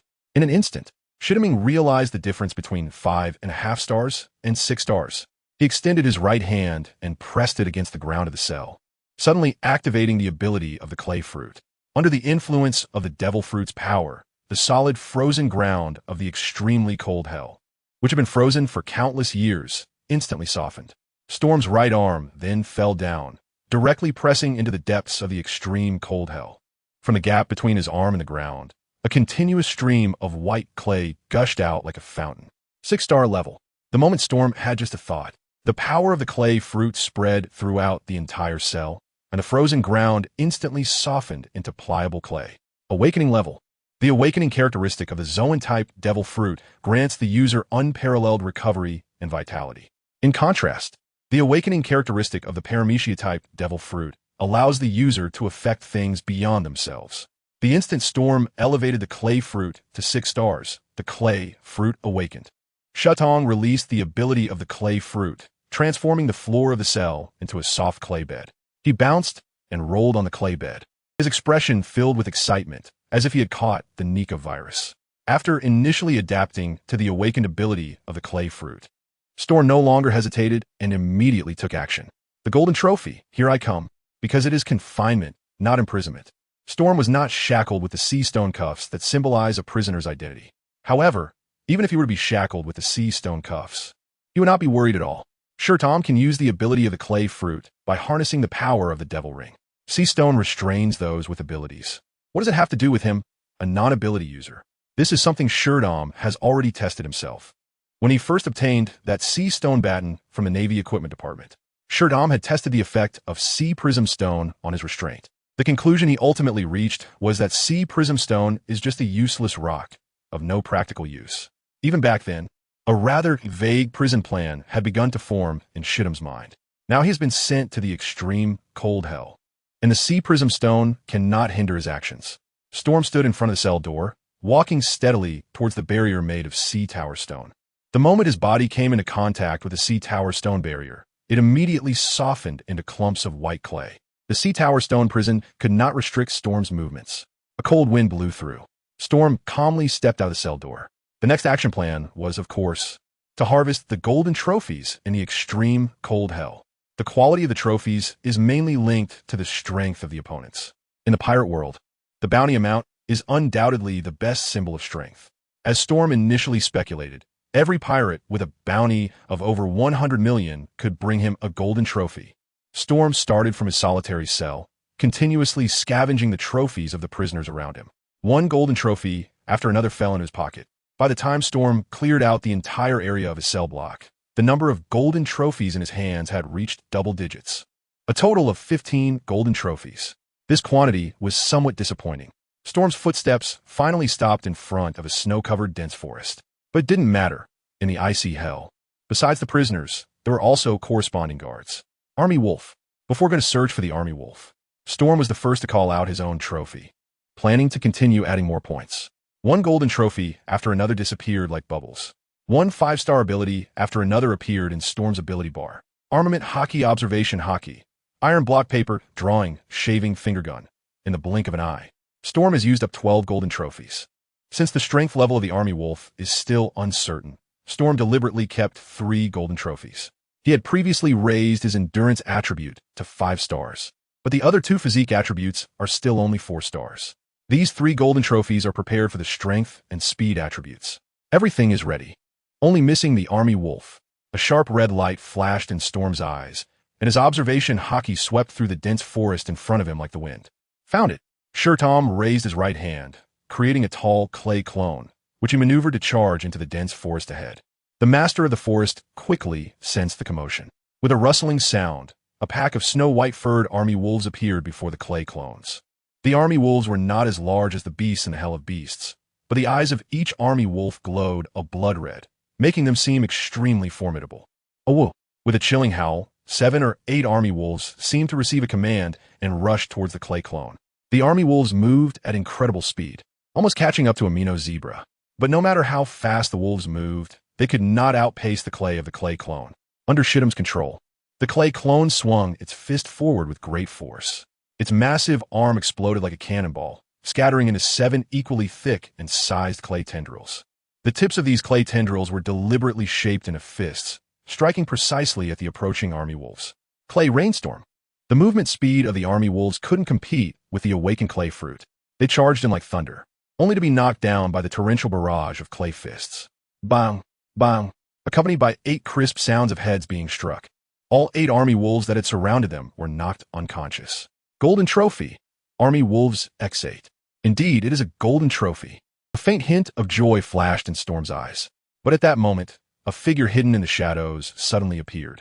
An orange-yellow shadow briefly flashed in midair, and the clay clone that had just been displaying great power was directly decapitated. Thud! The headless clay clone fell to the forest floor like a pile of gold and jade. Got it. The orange-yellow shadow stopped moving, revealing its true form.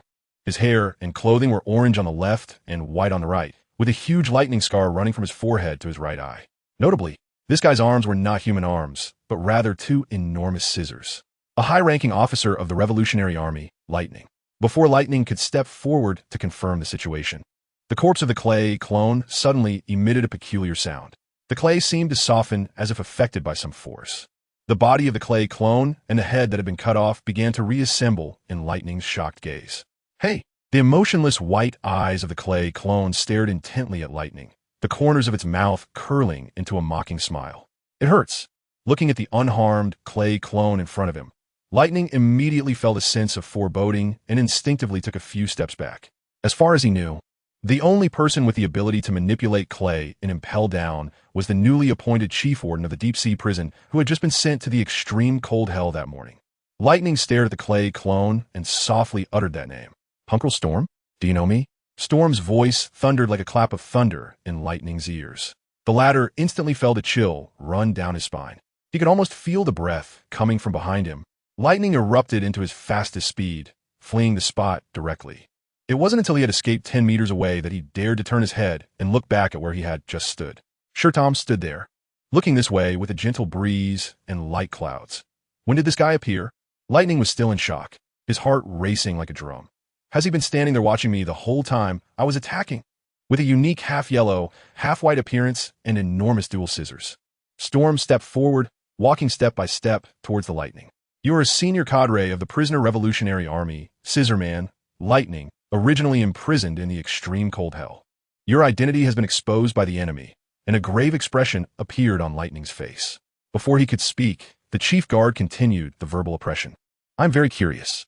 Storm kept approaching Lightning, calmly asking one deadly question after another. Why? A prisoner already on the death list would appear before me so lively. Why? Is there not a trace of frostbite on you? And even your breath seems so healthy? Why do you know my name, having just arrived in the city? Fearing that Storm would continue to speak more terrifying conclusions, Lightning instinctively raised his hands to interrupt him. Spinning scissors, Lightning forcefully swung his hands. The giant scissors formed by his arms flew out with his movement.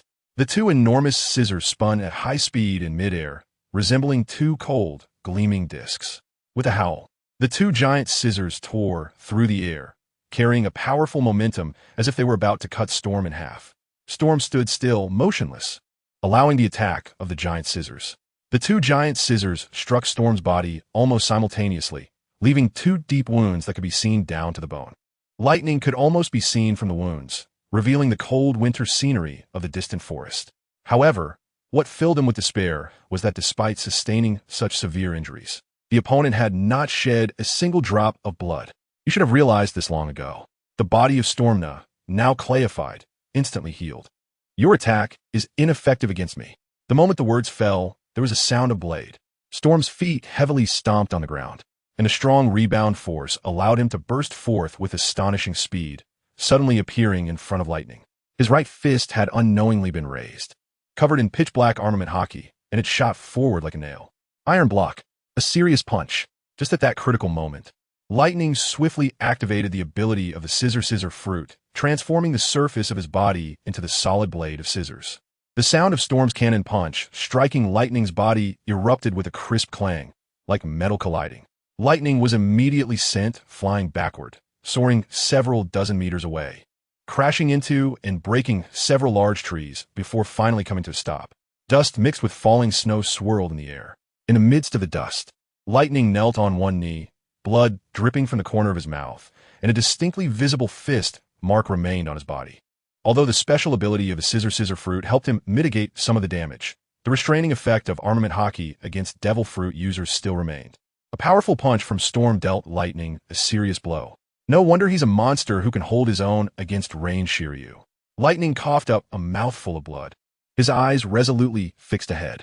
But no matter what, I absolutely cannot let him discover the existence of the paradise. Impel down, level 5. 5. New half paradise. This is the paradise meticulously crafted by the Okama king, Emporio Ivankov. As a loyal follower of Ivankov, Lightning would never allow anyone to interfere with the king's grand plan, especially not the guards of Impel down, the lapdogs of the world government.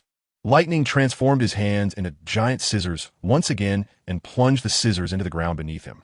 As a user of the Scissor fruit, Lightning could not only turn every part of his body into scissors, but also cut through any hard object, manipulating the severed pieces as if they were paper. In a matter of moments, Lightning had sliced the ground beneath him into numerous frozen earth fragments. Under the influence of the Scissor fruit's ability, these frozen earth fragments stacked together like sheets of paper. Lightning controlled these frozen earth fragments and threw them out like paper airplanes. Though they seemed light and thin, their essence remained that of hard, cold frozen earth. Under Lightning's control, the attacking power of these frozen earth fragments was no less than that of ordinary cannonballs. Keep out. No entry. The overwhelming frozen earth fragments bombarded Storm, as if intending to completely engulf him. Facing this assault, Storm advanced instead of retreating. Paper drawing, clay. Storm strolled through the densely packed frozen soil fragments, his body continuously changing shape with the fluctuations of the air. Boom, boom. Every piece of frozen soil that fell could unleash a deafening roar, shaking the earth. Yet, when Storm passed through this layer of death fire net, he remained completely unscathed. Not even the corners of his clothing were dirted by the dust. Is this all the strength that the senior officials of the Revolutionary Army possess? Storm spread his 5 fingers, and white clay surged out, instantly transforming into several thick clay strips. Each clay strip's tip was covered with a thin layer of armed color hockey to enhance its destructive power. Then the offense and defense changed. Clay rain. Storm manipulated the clay strips, launching a torrential assault on Lightning. Each clay strip that struck the ground easily created a massive pit. Lightning dodged 1, dodged 2, but could not evade the 3rd and 4th. Bang! Lightning's body was hit by a clay strip, and the armed hockey-infused clay attack momentarily halted him. Immediately after, endless clay strips swarmed in, completely engulfing Lightning. Boom, boom, boom, accompanied by a series of continuous roaring sounds. A new trophy appeared in front of Storm. Platinum Trophy. Lightning Trophy Star Rating. Another Platinum Trophy in hand.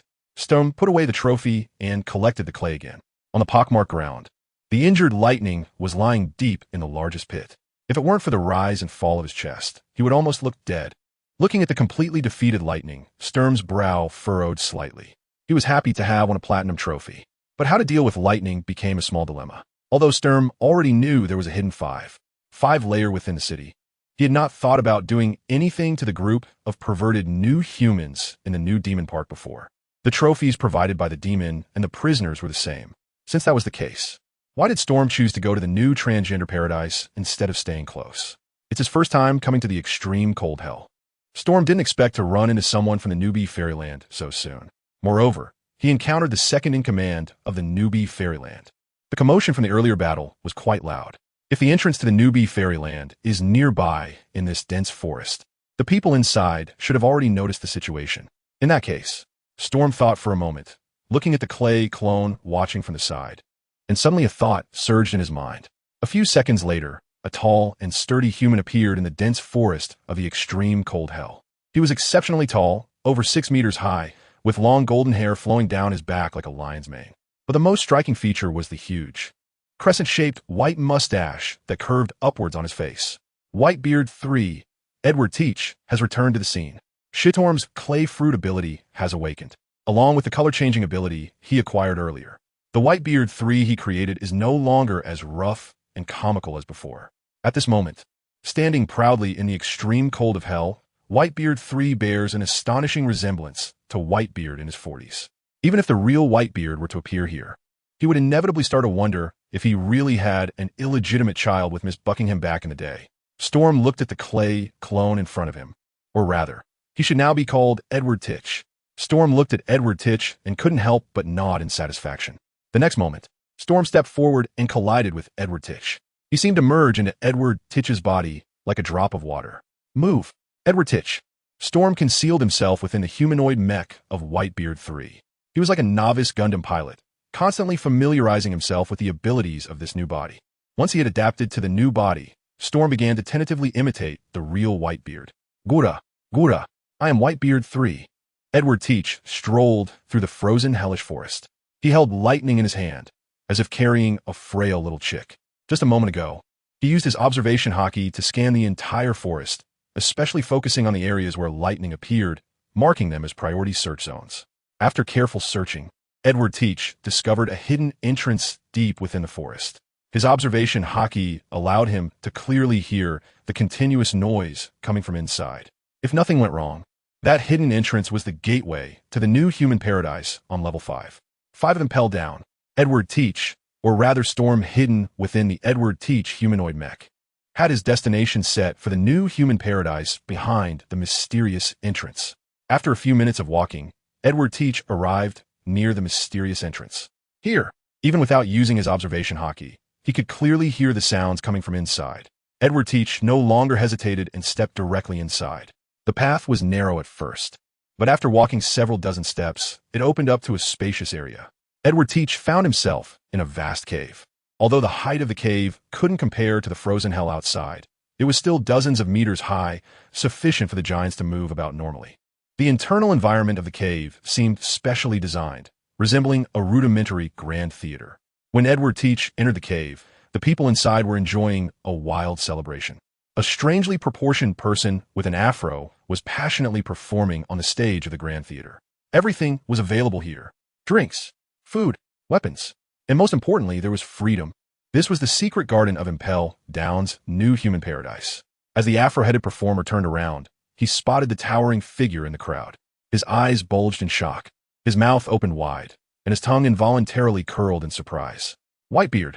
The horrifying reaction of the stage's main character triggered a chain reaction among the others in the new human paradise. The lights turned on, and everyone saw the suddenly appeared stranger. Whitebeard, Edward Newgate, the strongest man in the world. The new human paradise was thrown into chaos. What a lively place. Gura gura gura. Edward Teach let out a deep laugh as he threw the injured person in his hand towards the stage. This is your subordinate, right? King of the Giants? Emporio Ivankov instinctively raised his hands to catch the heavily injured figure. Lightning? What is going on? The specifics were a bit complex to explain. Edward Teach rubbed his belly and looked towards the banquet nearby. Is there food here? Yes, of course. Please wait a moment. Ivankov first administered a healing hormone to Lightning, then immediately rushed to Edward Teach's side, carefully guiding him to sit down. Quick, bring the food. The finest ingredients, the finest wines. Bring it all. In just a short while, a mountain of food was placed in front of Edward Teach. I want T-hole back. Hidden inside, Storm quietly leveled up his various abilities. After the previous battles and accumulation, Storm currently has 11 gold trophies and 3 platinum trophies. Before entering the newcomer paradise, Storm first spent several trophies to enhance a few of his abilities. Moonstep Galefoot Swordsmanship Life Restoration. As for now, with ample food laid out before him, Storm's choice is undoubtedly to increase his physique. With the last 3 golden trophies consumed, Storm's strength and speed attributes skyrocketed instantly. He did not hesitate, and strength, speed, stamina. The moment the physique points were completed, an unprecedented hunger surged in Storm's heart. He casually grabbed a piece of sea king meat and stuffed it into his mouth, the mountain of food in front of him rapidly decreasing and disappearing. In the empty cave, only the monstrous sound of eating echoed continuously. The people and demons in the new demonic paradise watched this gluttonous scene before them. Not a single person dared to make a sound at that moment. Even Ivankov, the demon king, did not dare to disturb Whitebeard during his meal. As he watched the food in front of Whitebeard diminish, Ivankov quickly waved to the chefs in the new demonic paradise, signaling them to hurry up with the meals. Time passed bit by bit. The new humans in the new demonic paradise exchanged astonished glances. Whitebeard has been eating for half an hour. So strong. His stomach is like a bottomless pit. The food reserves for a week in the new demonic paradise have all been eaten by him. Throughout Whitebeard's eating process, Ivankov observed him closely. After careful observation, he discovered that this Whitebeard was not the same as the Whitebeard he knew. The Revolutionary Army had incredibly efficient channels of information. Even though Ivankov had been imprisoned and impelled down as the commander of the Revolutionary Army's Grand Line forces, he still possessed a wealth of hidden information. For instance, he had known for a long time that Whitebeard was seriously ill and not as strong as in his prime. However, the Whitebeard appearing in the new demonic paradise was extraordinarily healthy. Additionally, Ivankov had encountered the young Whitebeard over 30 years ago. The two had experienced the incident at God's Valley in the West Sea together. This Whitebeard does not resemble Whitebeard at all. Ivankov thought to himself, this Whitebeard is just a Whitebeard boy. If Ivankov were to describe it, the Whitebeard who kept eating looked just like a younger version of Whitebeard. Wait a minute. No way. A shocking and unbelievable thought suddenly appeared in Ivankov's mind. Could this Whitebeard be Whitebeard's son? Just then, Storm, who had devoured all the food reserves in the new demonic paradise, finally felt full. Ivankov hesitated for a moment, cautiously approaching. Lord Whitebeard, the demon king bent down, forcing a flattering smile on his rugged face. What do you command? No need to be so formal. Demon King, I have heard of your name. Edward Teach stood up, looking down at Ivankov, extending his right hand. Let's be friends. Ambrose, Ivankov. I am Edward Teach. Whitebeard 3. Whitebeard 3. The Demon King had heard rumors about Whitebeard 2. It was said that Whitebeard 2 possessed the same powerful strength as the young Whitebeard. But where did this Whitebeard 3 come from? However, that being said, this Whitebeard 3 did resemble the real Whitebeard, Edward Newgate. It would be my honor to become your friend. Ivankov timidly extended his right hand and gently touched Edward Teach's fingertips. It's my honor. Gulalala. Edward Teach let out a hearty laugh. Since we are friends, I will speak frankly. Ivankov, I need your strength. After confirming that the other party was not the real Whitebeard, but the so-called Whitebeard 3, Ivankov's courage began to grow. Edward, call me Teach. All right, Teach. Ivankov immediately corrected himself. What do you want me to do? More food? As long as Edward Teach's demands were not too outrageous. Ivankov planned to accommodate him. After all, judging from the situation when he first appeared, Edward Teach was a lightning savior. No, not food. Edward Teach clenched his right fist and swung it heavily. Ivankov, the moment I saw you, I understood. You're the same type of person as me. You are willing to abandon your previous identity and infiltrate Impel down to create this new demonic paradise, right? Ivankov blinked. Although Edward Teach's words seemed a bit off, from his perspective, it did not seem unreasonable. Before being captured and imprisoned, Ivankov was indeed the queen of the Alabasta kingdom. The reason he entered Impel Down and lurked in the new demonic paradise was to recruit prisoners from Impel Down and strengthen the Revolutionary Army. Once the Revolutionary Army began to act, Ivankov would lead the members of the new demonic paradise back to the outside world. From this perspective, Edward Teach's understanding was correct. Yes, maybe that's it. Ivankov responded randomly and then asked, what about you, Teach? I don't care about these insignificant minions. Edward Teach spread his arms wide, embracing the void and showcasing his ambition. My goal is the infinite hell on the 6th level. I want to select the most elite and powerful subordinates from the most evil and terrifying criminals in the world. I will establish the most terrifying pirate crew in history. I will defeat Whitebeard and become the world's strongest pirate. The remnants of the old era have reached the moment to exit the stage of history. My new era has no ship to carry them. The moment Edward Teach's words fell, it felt as if a whirlwind had suddenly swept through the new demonic paradise. Faint red electric arcs danced in the void, an invisible aura of intimidation enveloping the entire area. Even the few demons standing at the edge of the crowd felt an inexplicable sense of heavy oppression at that moment. Dominance, tyrannical aura. Ivankov, who was closest, was the first to sense this aura of intimidation. Even as someone who had experienced great storms, the Demon King's forehead involuntarily broke out in cold sweat. This terrifying aura, this lofty dream. Ivankov was speechless, staring at Edward Teach with a mixture of surprise and shock. Only Whitebeard's son could possess such a thing. From this moment on, Ivankov no longer had any doubts about Edward Teach's identity. He was definitely Whitebeard 3. Emotionally, Ivankov greatly admired the plan that Edward Teach had just proposed. Selecting the most powerful subordinates from the most terrifying infinite hell. This is a plan that ordinary people wouldn't even dare to think of. Yet Teach brought it up so openly. But rationally, Ivankov was not very optimistic about Edward Teach's future. What kind of place is infinite hell? The criminals held they're almost all monsters that the world government has deliberately erased from history due to their extreme viciousness. Every prisoner in infinite hell could be considered a legendary figure if placed outside. Can Edward Teach really recruit subordinates from infinite hell? Ivankov did not know the answer to this question. However, at that moment, he did not express any negative opinions about Teach's words, only calmly asking, Teach, what exactly do you need me to do?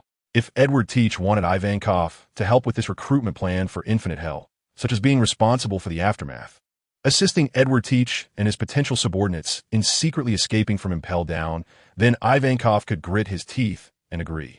Fun fact, the new Kama land connects to various secret passages within Impel Down, from the first level of the Red Lotus Hell to the 5th level of the Extreme Cold Hell.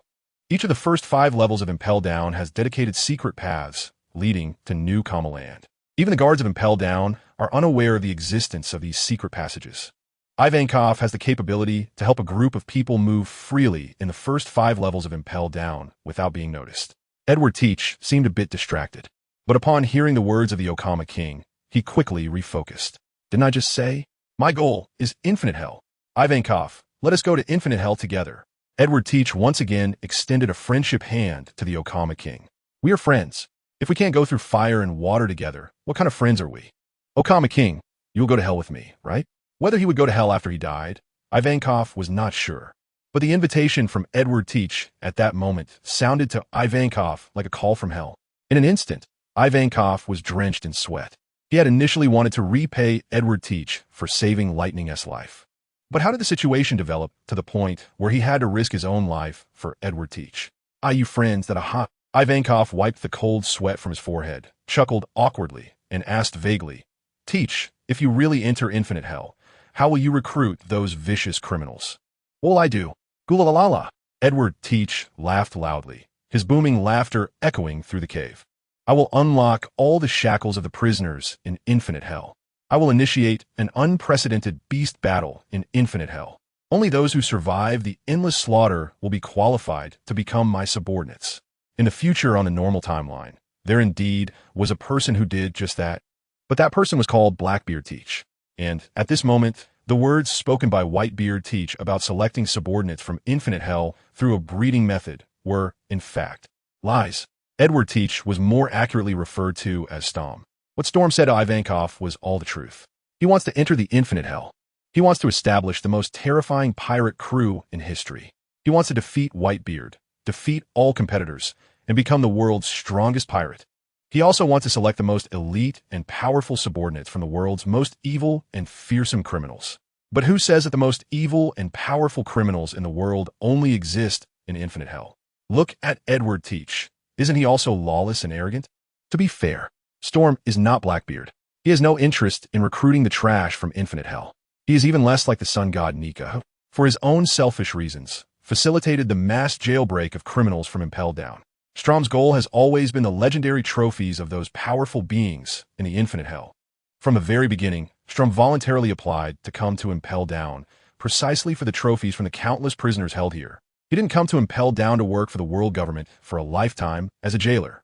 Now, after continuously leveling up the trophies, Storm's overall strength has reached 5 stars. The clay fruit he possesses has even reached the awakened level. Even the 4-star golden trophy has lost its appeal to Storm now. In other words, Progress City is no longer a training holy land. In this situation, Storm is certainly starting to consider a plan to leave Impel down. Inside Impel down, the 7 hells, Storm fought his way from the first layer of the Red Lotus Hell to the 5th layer of the Newbie Demon Paradise. In the end, only the prisoners in the infinite hell had yet to be favored by him. Storm had long been thinking about making a big move in the infinite hell to reap a grand trophy. He then left Impel down and headed for the freer sea. A man of ambition should not remain under the shadow of others for too long. Today, he unexpectedly encountered lightning, which unexpectedly involved Ivankov behind him, as well as the hidden map of the new world of the new human paradise. Storm naturally came up with the idea of using this group of not-so-weak transgenders as support for his plan. Now it all depends on Ivankov's response. Even though the transgender king had long realized Edward Teach's extraordinary nature, he couldn't help but be shocked after hearing the other party's plan. Let all the prisoners in infinite hell kill each other and select the ultimate criminal who survives. Just hearing about this makes it clear that it's something Teach would do. However, Teach, infinite hell is not the frozen hell. Ivankov advised earnestly. The guards in infinite hell are very powerful, and there are surveillance phone bugs everywhere. Without an order from Warden Magellan, even the guards cannot enter or exit infinite hell at will. If there is any disturbance inside infinite hell, the monitoring room will receive news immediately. At that time, the entire force of Impel down will be quickly mobilized. You will face a true, terrifying power from hell, especially Warden Magellan of Impel down. Ivankov is not an inexperienced newcomer in the sea. As a commander of the Revolutionary Army's Grand Line forces, Ivankov is very clear about how terrifying the strong ones at the top of the sea's power pyramid are. Whitebeard, red-haired, Kaido, Big Mo. Just mentioning these names can chill an ordinary person to the bone. Not many people know Magellan on the Grand Line. However, Ivankov, who had spent some time in Impel down, knows how powerful that Poison Man truly is. It is no exaggeration to say that the strength Magellan can exert in Impel down is not inferior to the highest combat power of the world government. Ivankov does not want to face such a terrifying enemy. Gwahaha, Edward Teach chuckled, suddenly stood up, and walked towards the exit of the new transgender paradise. Wait, let me introduce you to a new friend. No one among the transgenders dared to stop the actions of Whitebeard 3. Even Ivankov did not take action. He just sat quietly in his chair, watching Edward Teach turn and leave. After a while, Edward Teach returned to the new transgender paradise. And beside his tall and strong figure, there was an additional slender figure. Pengli Storm? Ivankov was instantly shocked. He jumped up from his chair and instinctively took a defensive posture. How did you appear here? The new transgender paradise has always been independent of Impel down surveillance system. No prison personnel knew of the existence of the 5th floor. At this moment, Ivankov suddenly saw Pengli Storm, the terrifying guard captain who could beat Shiru down shortly after entering the prison. How could the transgender king not be horrified?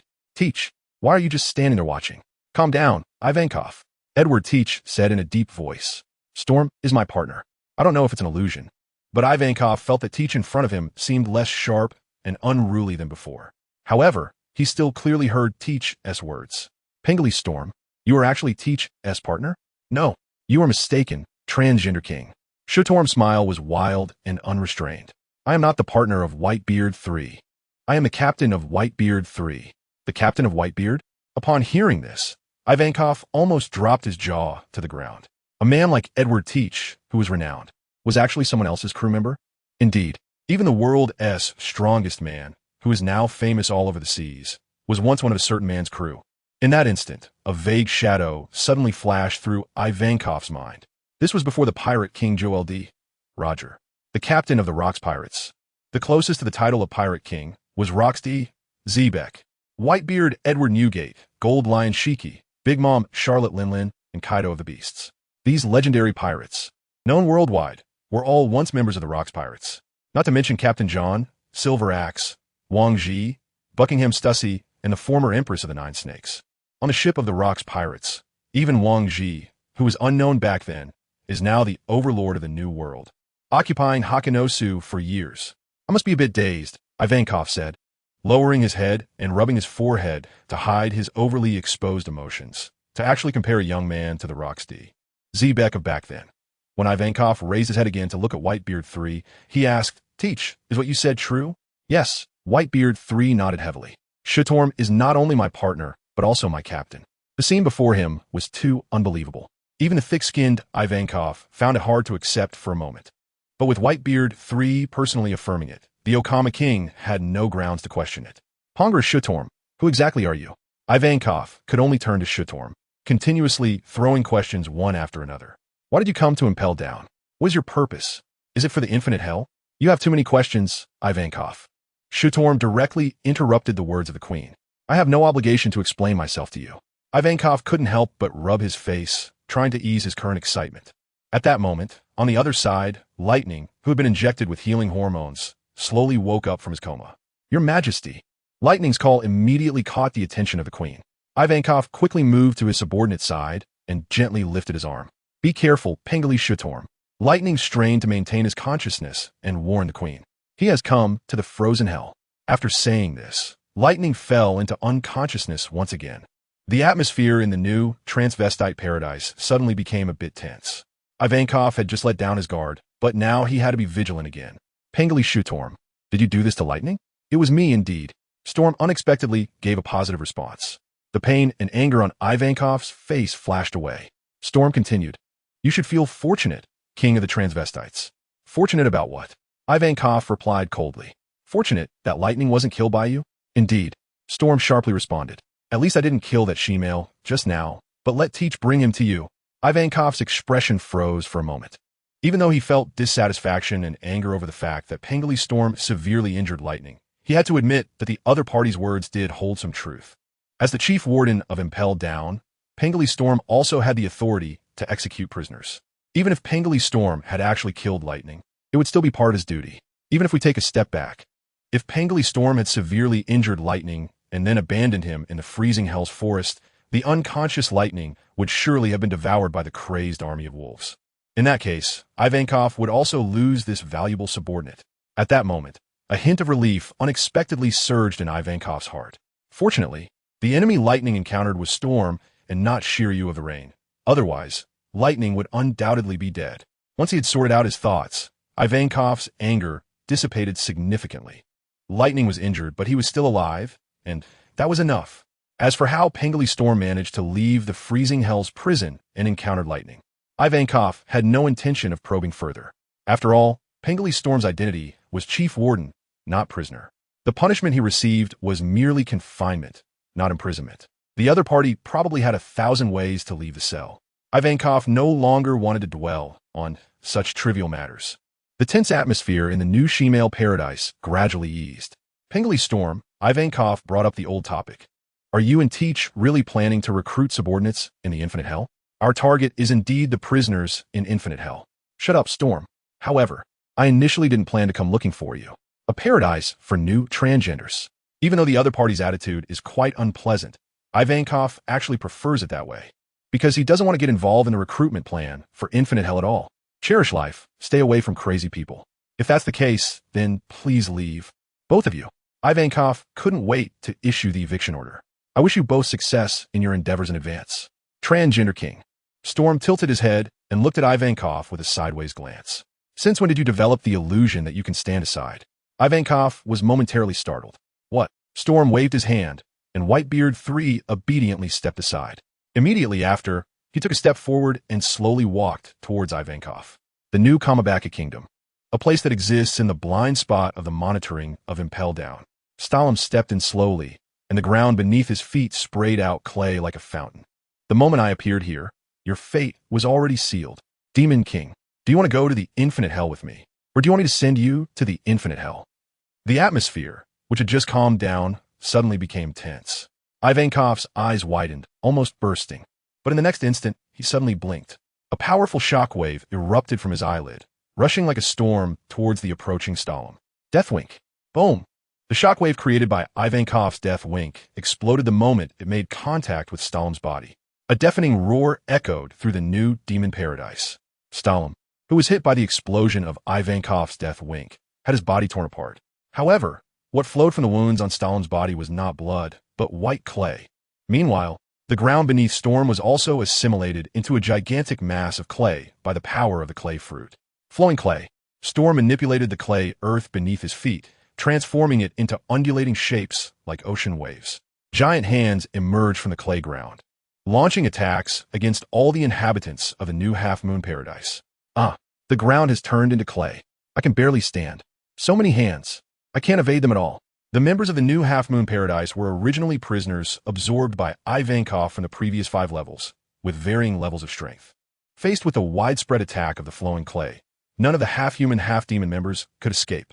In just a few breaths, the vast majority of the members in the new half-moon paradise were controlled by Storm using the clay fruit. Even Lightning, who had fallen unconscious again, was no exception. Only Ivankov was still dodging the attacks of the flowing clay. With his extensive knowledge, he immediately recognized the essence of this widespread attack technique. The clay fruit of the Pendulous Storm had awakened. The half-human, half-demon king felt a chill run down his spine. Hey. While Ivankov skillfully dodged the clay attacks, he was also shouting loudly. Can I surrender? Please stop. If you keep attacking, the entire new half-moon paradise will be destroyed. Surrender? Sure. Tom looked at the motionless trophy and said coldly, since you're worried about the newbie paradise being destroyed, let's go out and fight. I'm quite interested in your abilities. Shidorm has been thinking about how to make the clay fruit more artistic lately. After all, it's well known that art is an explosion. With human muscles and eyelids, one can unleash such a level of explosive waves. Stom was really interested in Ivankov's Death Wink. What did you say? Ivankov was surprised by Stom's words. He even forgot to dodge the attack from the clay. You want to become a new human too? I can help you evolve. New human. That is, a transgender. Upon hearing Ivankov's words, Stom's face instantly darkened. He controlled the white clay to transform into an enormous hand, which heavily slapped Ivankov. Slap! Storm seemed to swat Ivankov into the depths of the new half-moon paradise like a fly. I'm going to be sent to Infinite Hell? No way. Ivankov's cries echoed from the clay. Hellwink! Boom! A violent shockwave struck the white clay, causing the clay-made earth to explode. As fragments of clay flew everywhere, Ivankov leaped high into the air, having transformed into a woman at some unknown point. The queen beckoned Storm with her finger. Poneglyph, let's go play outside. In the frigid hell, cold winds howled. Transformed into her female form, Ivankov jumped out from the secret entrance of the new half-moon paradise. But before she could land steadily on the forest floor outside, a certain clearing in the forest, covered in pristine white snow, suddenly softened at that moment. The delicate, sparkling snowflakes transformed into heavy, soft clay. The white clay erupted like a fountain, shooting up into the sky. Storm's figure revealed itself in front of Ivankov. Now's the time. Ivankov glanced at Storm's position and suddenly blinked. Death Blink. Taking advantage of the moment Storm had just revealed himself, Ivankov unleashed a powerful explosive wind, rushing towards his location at an incredible speed. After all, the clay fruit is just a paramecia type, not a logia type. Even if Pendley Storm had developed the clay fruit to an awakened level, he couldn't possibly maintain his clay form at all times, right? Under Ivankov's eager gaze, the intense explosive wind created by Death Blink accurately struck Storm's body. Boom! The explosion sounded deafening. The newly formed body of Storm exploded at that moment, shattering into countless fragments scattered across the sky. Small pieces of white clay mixed with the shockwave fell to the ground nearby. Got it. Ivankov's expression showed both shock and joy. But in the next moment, the ground where Storm's fragments fell underwent a change in nature under the influence of an invisible force. In just a few breaths, the entire forest earth was transformed and assimilated into clay.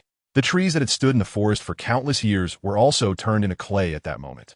Unscathed, Storm revealed himself once again.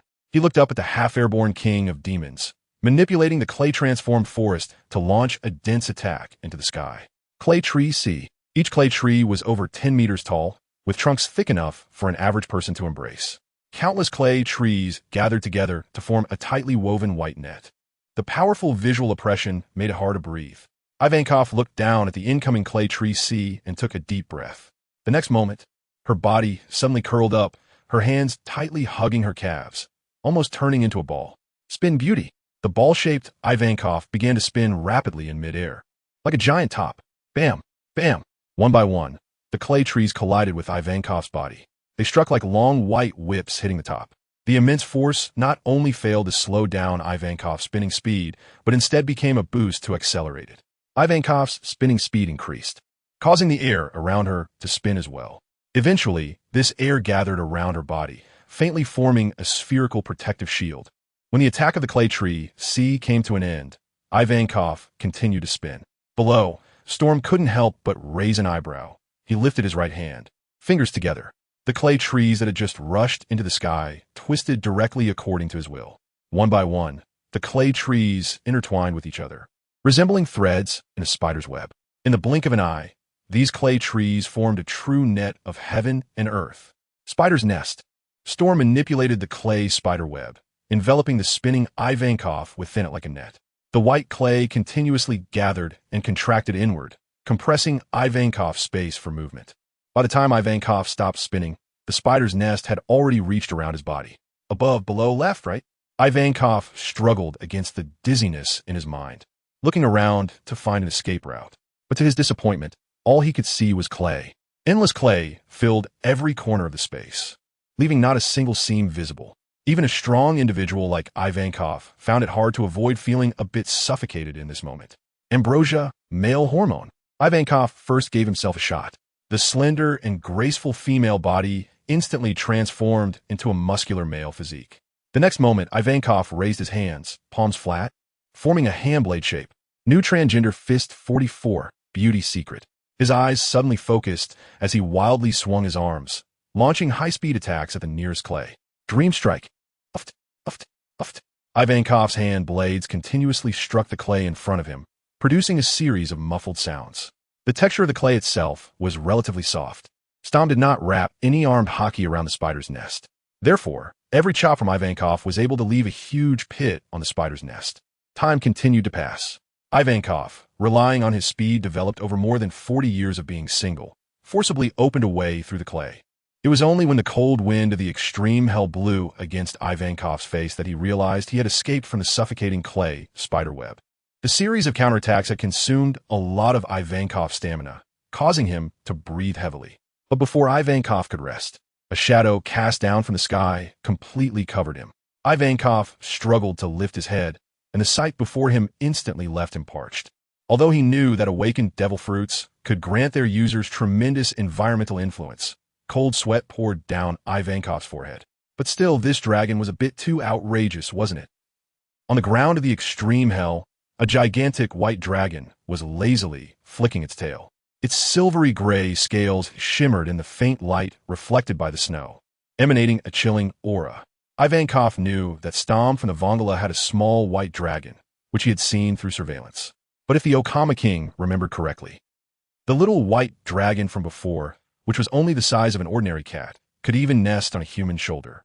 But who could tell Ivankov where that massive ancient beast, at least several hundred meters long, that was now lying on the ground came from?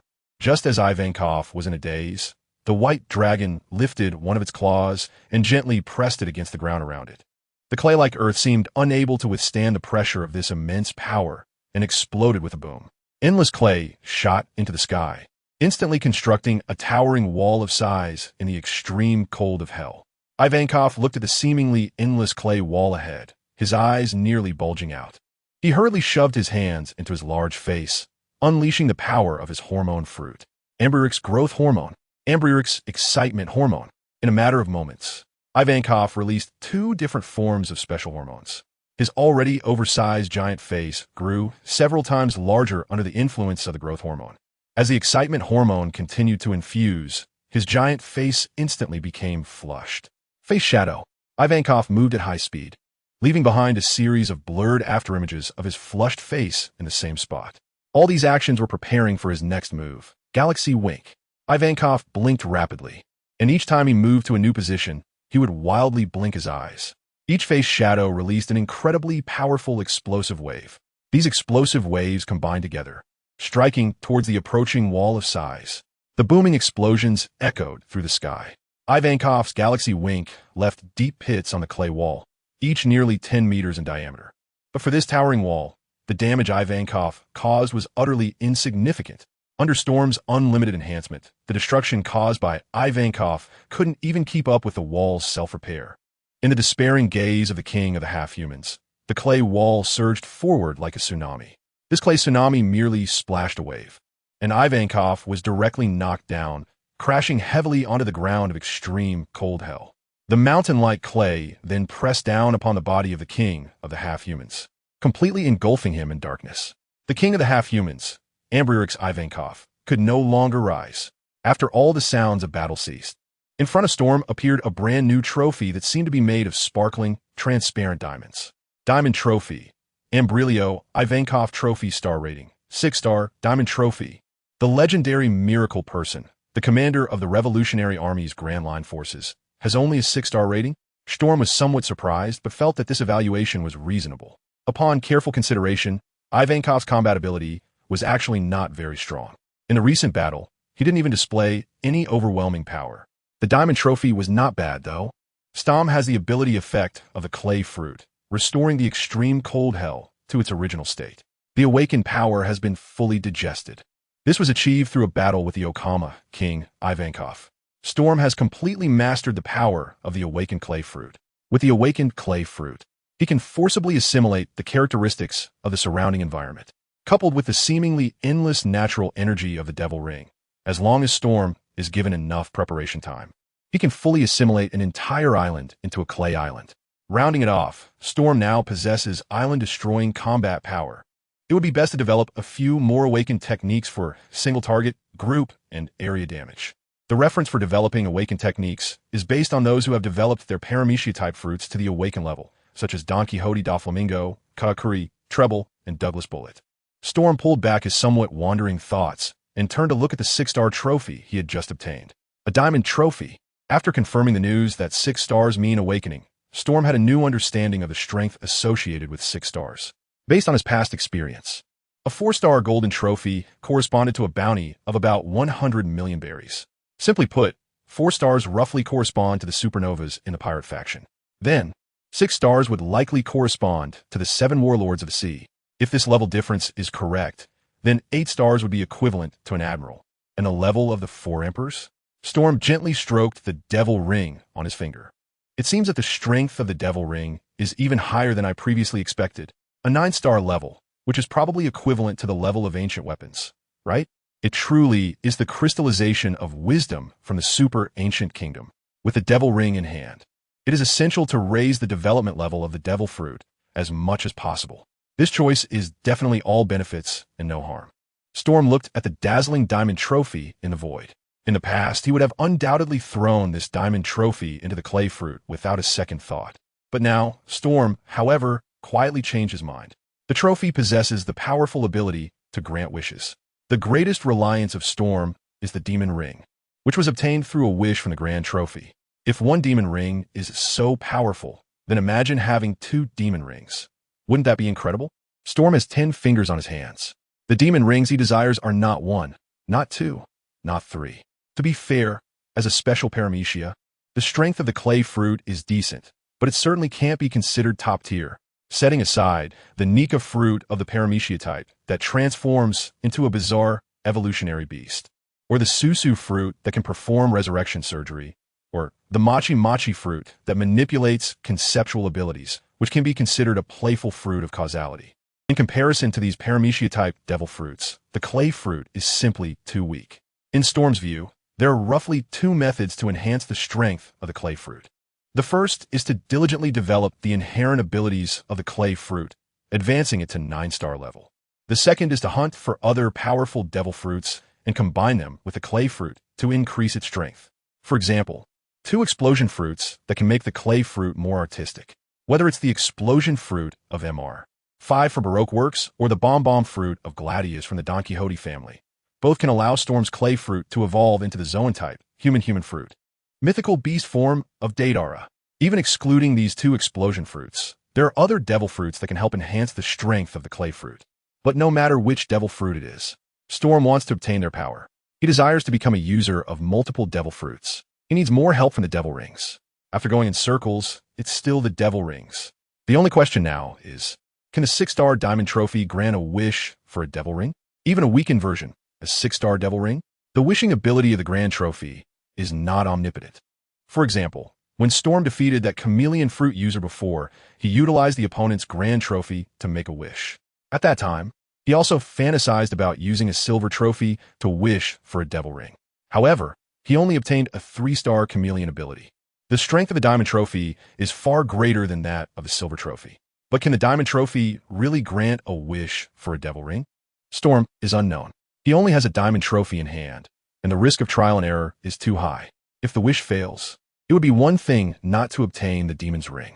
But if he accidentally acquires some newbie demon martial arts or the ability to freely change gender, that would be a pure waste. Storm pondered for a long time and ultimately chose to put away the diamond trophy. It would be great if there were a second 6-star trophy. Storm has decided not to use this unique diamond trophy for the time being. If it's just a simple enhancement, a diamond trophy cannot bring about a qualitative improvement. However, if the wish is successful, 2 demon rings can definitely help Storm's strength undergo a qualitative change. Among the 6-star powerful beings advancing in the city, Ivankov in the newcomer demon paradise counts as one. And there are also others in the infinite hell. What about the remaining Rain Ji Lu? A thought flashed through Storm's mind, and then he buried it deep within his heart. He summoned his trophy again and checked his ability bar. Previously, when Storm disguised himself as Edward Teach and declared his dreams alongside Ivankov and others, he had clearly sensed a certain phenomenon of momentum explosion happening within him. Could it be Conqueror's Haki? Shirtom checked his own Haki attributes and still only saw the 5-star level of Armament Haki and Observation Haki. Behind the Conqueror's Haki, it still displayed the words, "Not awakened." Could it be that the previous surge of momentum was just my illusion? Storm's brow furrowed slightly. It can't be. That feeling was definitely not an illusion. Shut your eyes and try to relive the feeling of that previous explosive momentum, but unfortunately, he felt nothing. Or perhaps the awakening of Conqueror's Haki requires more accumulation and a more special opportunity. Storm was tangled for a while, but ultimately did not find any clues. Feeling a bit annoyed, Storm looked at the restored extreme cold hell. Suddenly, he extended his right hand, reassimilating the ground into clay, and controlled the clay to pull out the buried king of transgenders from underground, having been blown up from the front and directly buried in the pitch-black underground. Even someone like Ivankov, a miracle person, looked quite awful at this moment. But Storm didn't care about that. He manipulated the clay to wrap around Ivankov's right foot and shook it like he was holding some small animal. The unconscious Ivankov was forced awake by this inhumane shaking. He opened his slightly unfocused eyes, momentarily unable to react. Who am I? Where am I? My head hurts so much. Just then, Storm's voice came from below. King of transgenders, are you ready? Hearing the voice, Ivankov looked over and saw a displeased Storm standing on the ground below. Huh? Pingiri Storm. Why are you standing upside down in the sky? As soon as he said this, Ivankov finally came to his senses. It wasn't Pingiri Storm standing upside down in the sky. It was he, Amburio Ivankov, who was being hung up. Hey, wait a minute. Ivankov clasped his hands together and pleaded repeatedly. I've already been seriously injured. I can't fight anymore. Is that so? Storm glanced faintly at the king of the crossdressers. Aren't you still full of energy? Clay rain. A series of clay strips shot up into the sky, completely silencing Ivankov before he could speak. Battle boundary. Platinum trophy. Ivankov trophy star rating. Defeated once, quality dropped, but a platinum trophy is still pretty good. Storm manipulated the clay arm, holding the unconscious Ivankov, and returned to the newbie paradise, where he arrived at the fifth floor. None of the transformed beings who had just been controlled by the clay giant hand managed to escape, ignoring the old man with a white beard standing in the corner. These transformed beings really had no courage at all. Storm glanced at the transgender individuals, manipulating the surrounding clay to knock them all unconscious. For a moment, a continuous stream of trophies flashed before Storm's eyes. But upon closer inspection, he noticed that most of these trophies were silver. There was only one gold trophy. What have you, the king of transgender individuals, worked so hard for? Storm threw Ivankov next to lightning. Can't he recruit a few more powerful subordinates? Storm's complaints were naturally unheard by Ivankov, who had not yet awakened. The silver trophy and the gold trophy no longer had any effect on Storm. Since that was the case, make a wish. The golden grand trophy in the void quietly melted away with Storm's will. But what disappointed him was that the 4-star grand trophy still did not grant the wish for the demon ring. Another new ability. Storm looked at his ability panel. Name, Death Blink star level. Effect, releases a strong explosive wind by blinking rapidly. Comment. Absolutely adorable. Wow, here comes the art. Storm wishes to obtain Ivankov's Death Wink ability.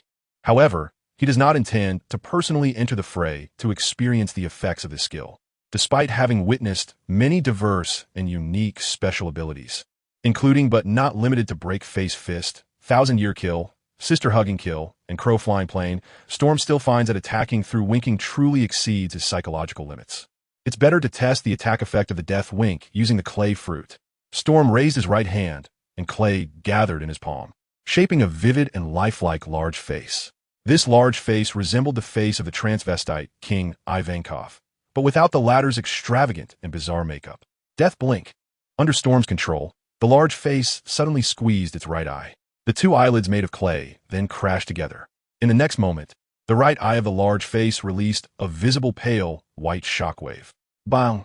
A firecracker-like explosion echoed in the cave of the new transgender paradise. The shockwave hit Storm, creating a palm-sized hole in his clothes. As a novice, the future is promising. The surface clay of Storm surged, and the damaged parts of the clothes were quickly repaired. However, this attack method still needs further improvement. Storm casually kneaded the face that resembled a humanoid king, immediately transforming it into a lump of clay. He continued to manipulate the clay, mimicking the way of casting the Death Blink. However, this time, the Death Blink was not directed outward, but inward. The clay suddenly contracted and squeezed. A violent shockwave erupted within the lump of clay. The surface of the round clay lump displayed irregular undulating waves. In the next moment, the clay lump exploded like a bomb. Pieces of clay scattered in all directions, resembling flowers scattered by a celestial maiden. Storm, who was closest, was the first to bear the brunt, as the strong impact caused chunks of clay to embed directly into his body. This clay? Storm scraped a piece of clay from the wound and observed it in his palm for a while. Its hardness seemed to be slightly higher than that of ordinary clay. A fleeting spark of inspiration flashed through Storm's mind. It seemed that he could enhance the clay produced by the clay fruit through this artificial method. For example, hard clay, ultralight clay, heat-resistant clay, ceramic clay. Storm has put the development of new properties of clay fruits on the agenda. He has no intention of continuing to test new skills in the new fairyland. Storm turned his head to glance at the fallen people in the area, and then began searching in the new demon paradise. It didn't take long. Storm discovered several secret passage entrances leading to other floors of the Push City within the new demon paradise. However, there are only entrances, and what is missing is a map. Storm thought for a moment and summoned a silver trophy he had just obtained by defeating a transgender opponent. Wish granted. In the next instant, the silver trophy transformed into a piece of yellow-brown parchment. Name, Blueprint of the Advancing City star rating. Effect, records the map of all 7 layers of hell within the advancing city, including secret passages.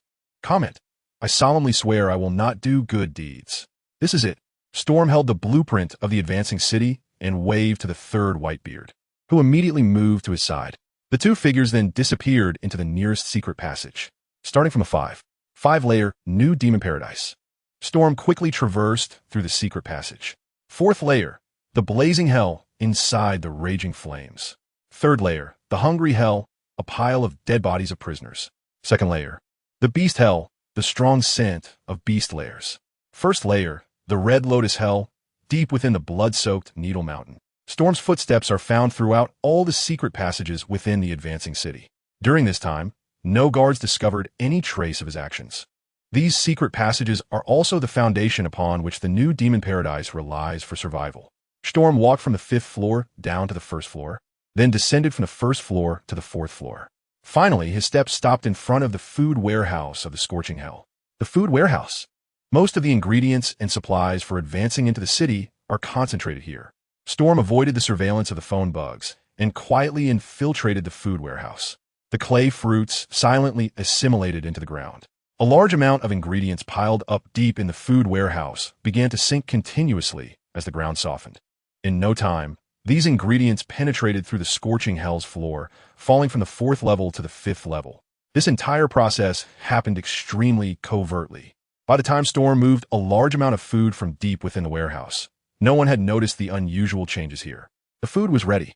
Storm returned to the unmonitored frozen hell with a large amount of food. Immediately after, he rushed to the new human monster paradise. While Storm was exploring the secret passageways in the advancing city, the strongest among the new human monsters, Ivankov, was the first to awaken.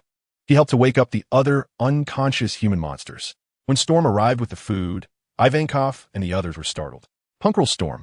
In the expectant gaze of the other human monsters, Ivankov steeled himself and stepped forward. What do you want? Chef. Shiru pushed a mountain of ingredients in front of the transgender king. Cook these dishes as quickly as possible. I'm hungry. Hungry? Ivankov's mouth twitched violently. The person who was beaten hadn't even had a chance to eat. The one who did the beating actually said he was hungry. Didn't you hear? Ivankov put his hands on his hips and turned to urge the other transgender people. Hurry up and prepare the food. Under the Queen's command. The transgender people immediately sprang into action. Within a few minutes, an incredibly rich aroma of food filled the new transgender paradise. Soon after, dish after dish of delicacies was served in front of Shiru, and the smell of the food made people's mouths water. Storm summoned the 2 newly acquired high-star trophies. He first invested the Platinum Trophy into the Speed attribute. Then he invested the Diamond Trophy into the Strength attribute.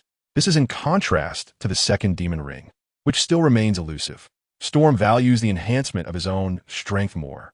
He didn't rush to use the Diamond Trophy before, and the reason isn't simply because of the Demon Ring. The main reason is that after using the Grand Trophy to boost his physical attributes, he would face the embarrassing situation of being hungry. Now Storm has borrowed enough food from the food warehouse. His first choice is, of course, to enhance his physical attributes. Strength, speed. With the investment of 2 high-star Grand Trophies, Storm's strength and speed attributes were immediately raised to 6 stars, including the endurance attribute, which was already upgraded to 6 stars before. Storm's physique attribute directly changed to physique at this moment. Storm's power, speed, and endurance attributes have all reached 6 stars. Although he can't yet be called a hexagonal warrior, he can definitely be considered a triangular warrior. A fierce hunger surged within him as Storm put away the trophy and focused all his energy on the struggle for food. The food he brought from the pantry was quickly consumed. Storm felt energized after a hearty meal and drink. He cast a malicious glance at Ivankov beside him. After a satisfying meal, he needed someone to stretch his limbs. It seemed that Ivankov sensed the malice in Storm's eyes and quickly coughed a few times, pretending to be weak. Cough, cough. My injuries are so severe. Do you think I would believe your nonsense? Storm saw through the disguise of the king of transvestites at a glance. Besides, aren't you the user of the hormone fruit? In legend, you are the miraculous person who healed the nation. Can't you even heal your own injuries? Penduli boy, haven't you heard that saying? Ivankov adjusted the crown on his head and said seriously, a doctor does not treat themselves. Then you might as well keep your injuries. Storm shook his head, stood up, and waved at Ivankov.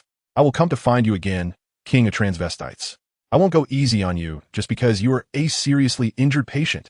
Seeing that Storm was about to leave, Ivankov finally couldn't help but ask Ponguri boy, are those things you said before about going to the infinite hell true?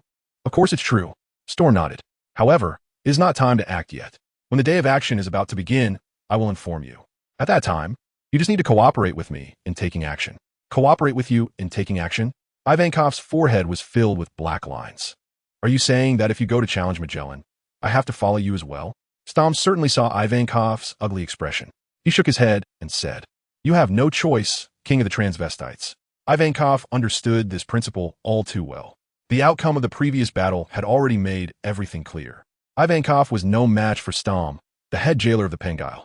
His life, along with the lives of all the transvestites in the new transvestite paradise, depended entirely on Stom's thoughts.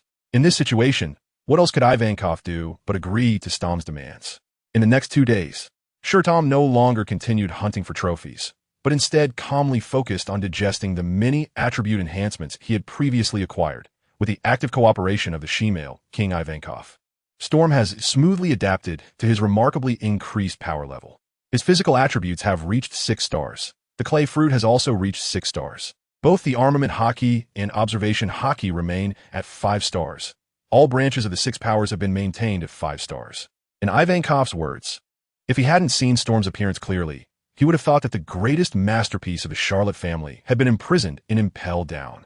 In other words, in Ivankov's eyes, Stom's current strength level is already comparable to that of Charlotte Katakuri, the second in command of the big MOM pirates. Of course, insiders know their own business. Setting aside Ivankov's flattery, Stom feels that there is still a significant gap between his strength and that of Charlotte Katakuri. For one thing, the future-predicting observation hockey that Katakuri possesses is something Stom cannot reach at this moment.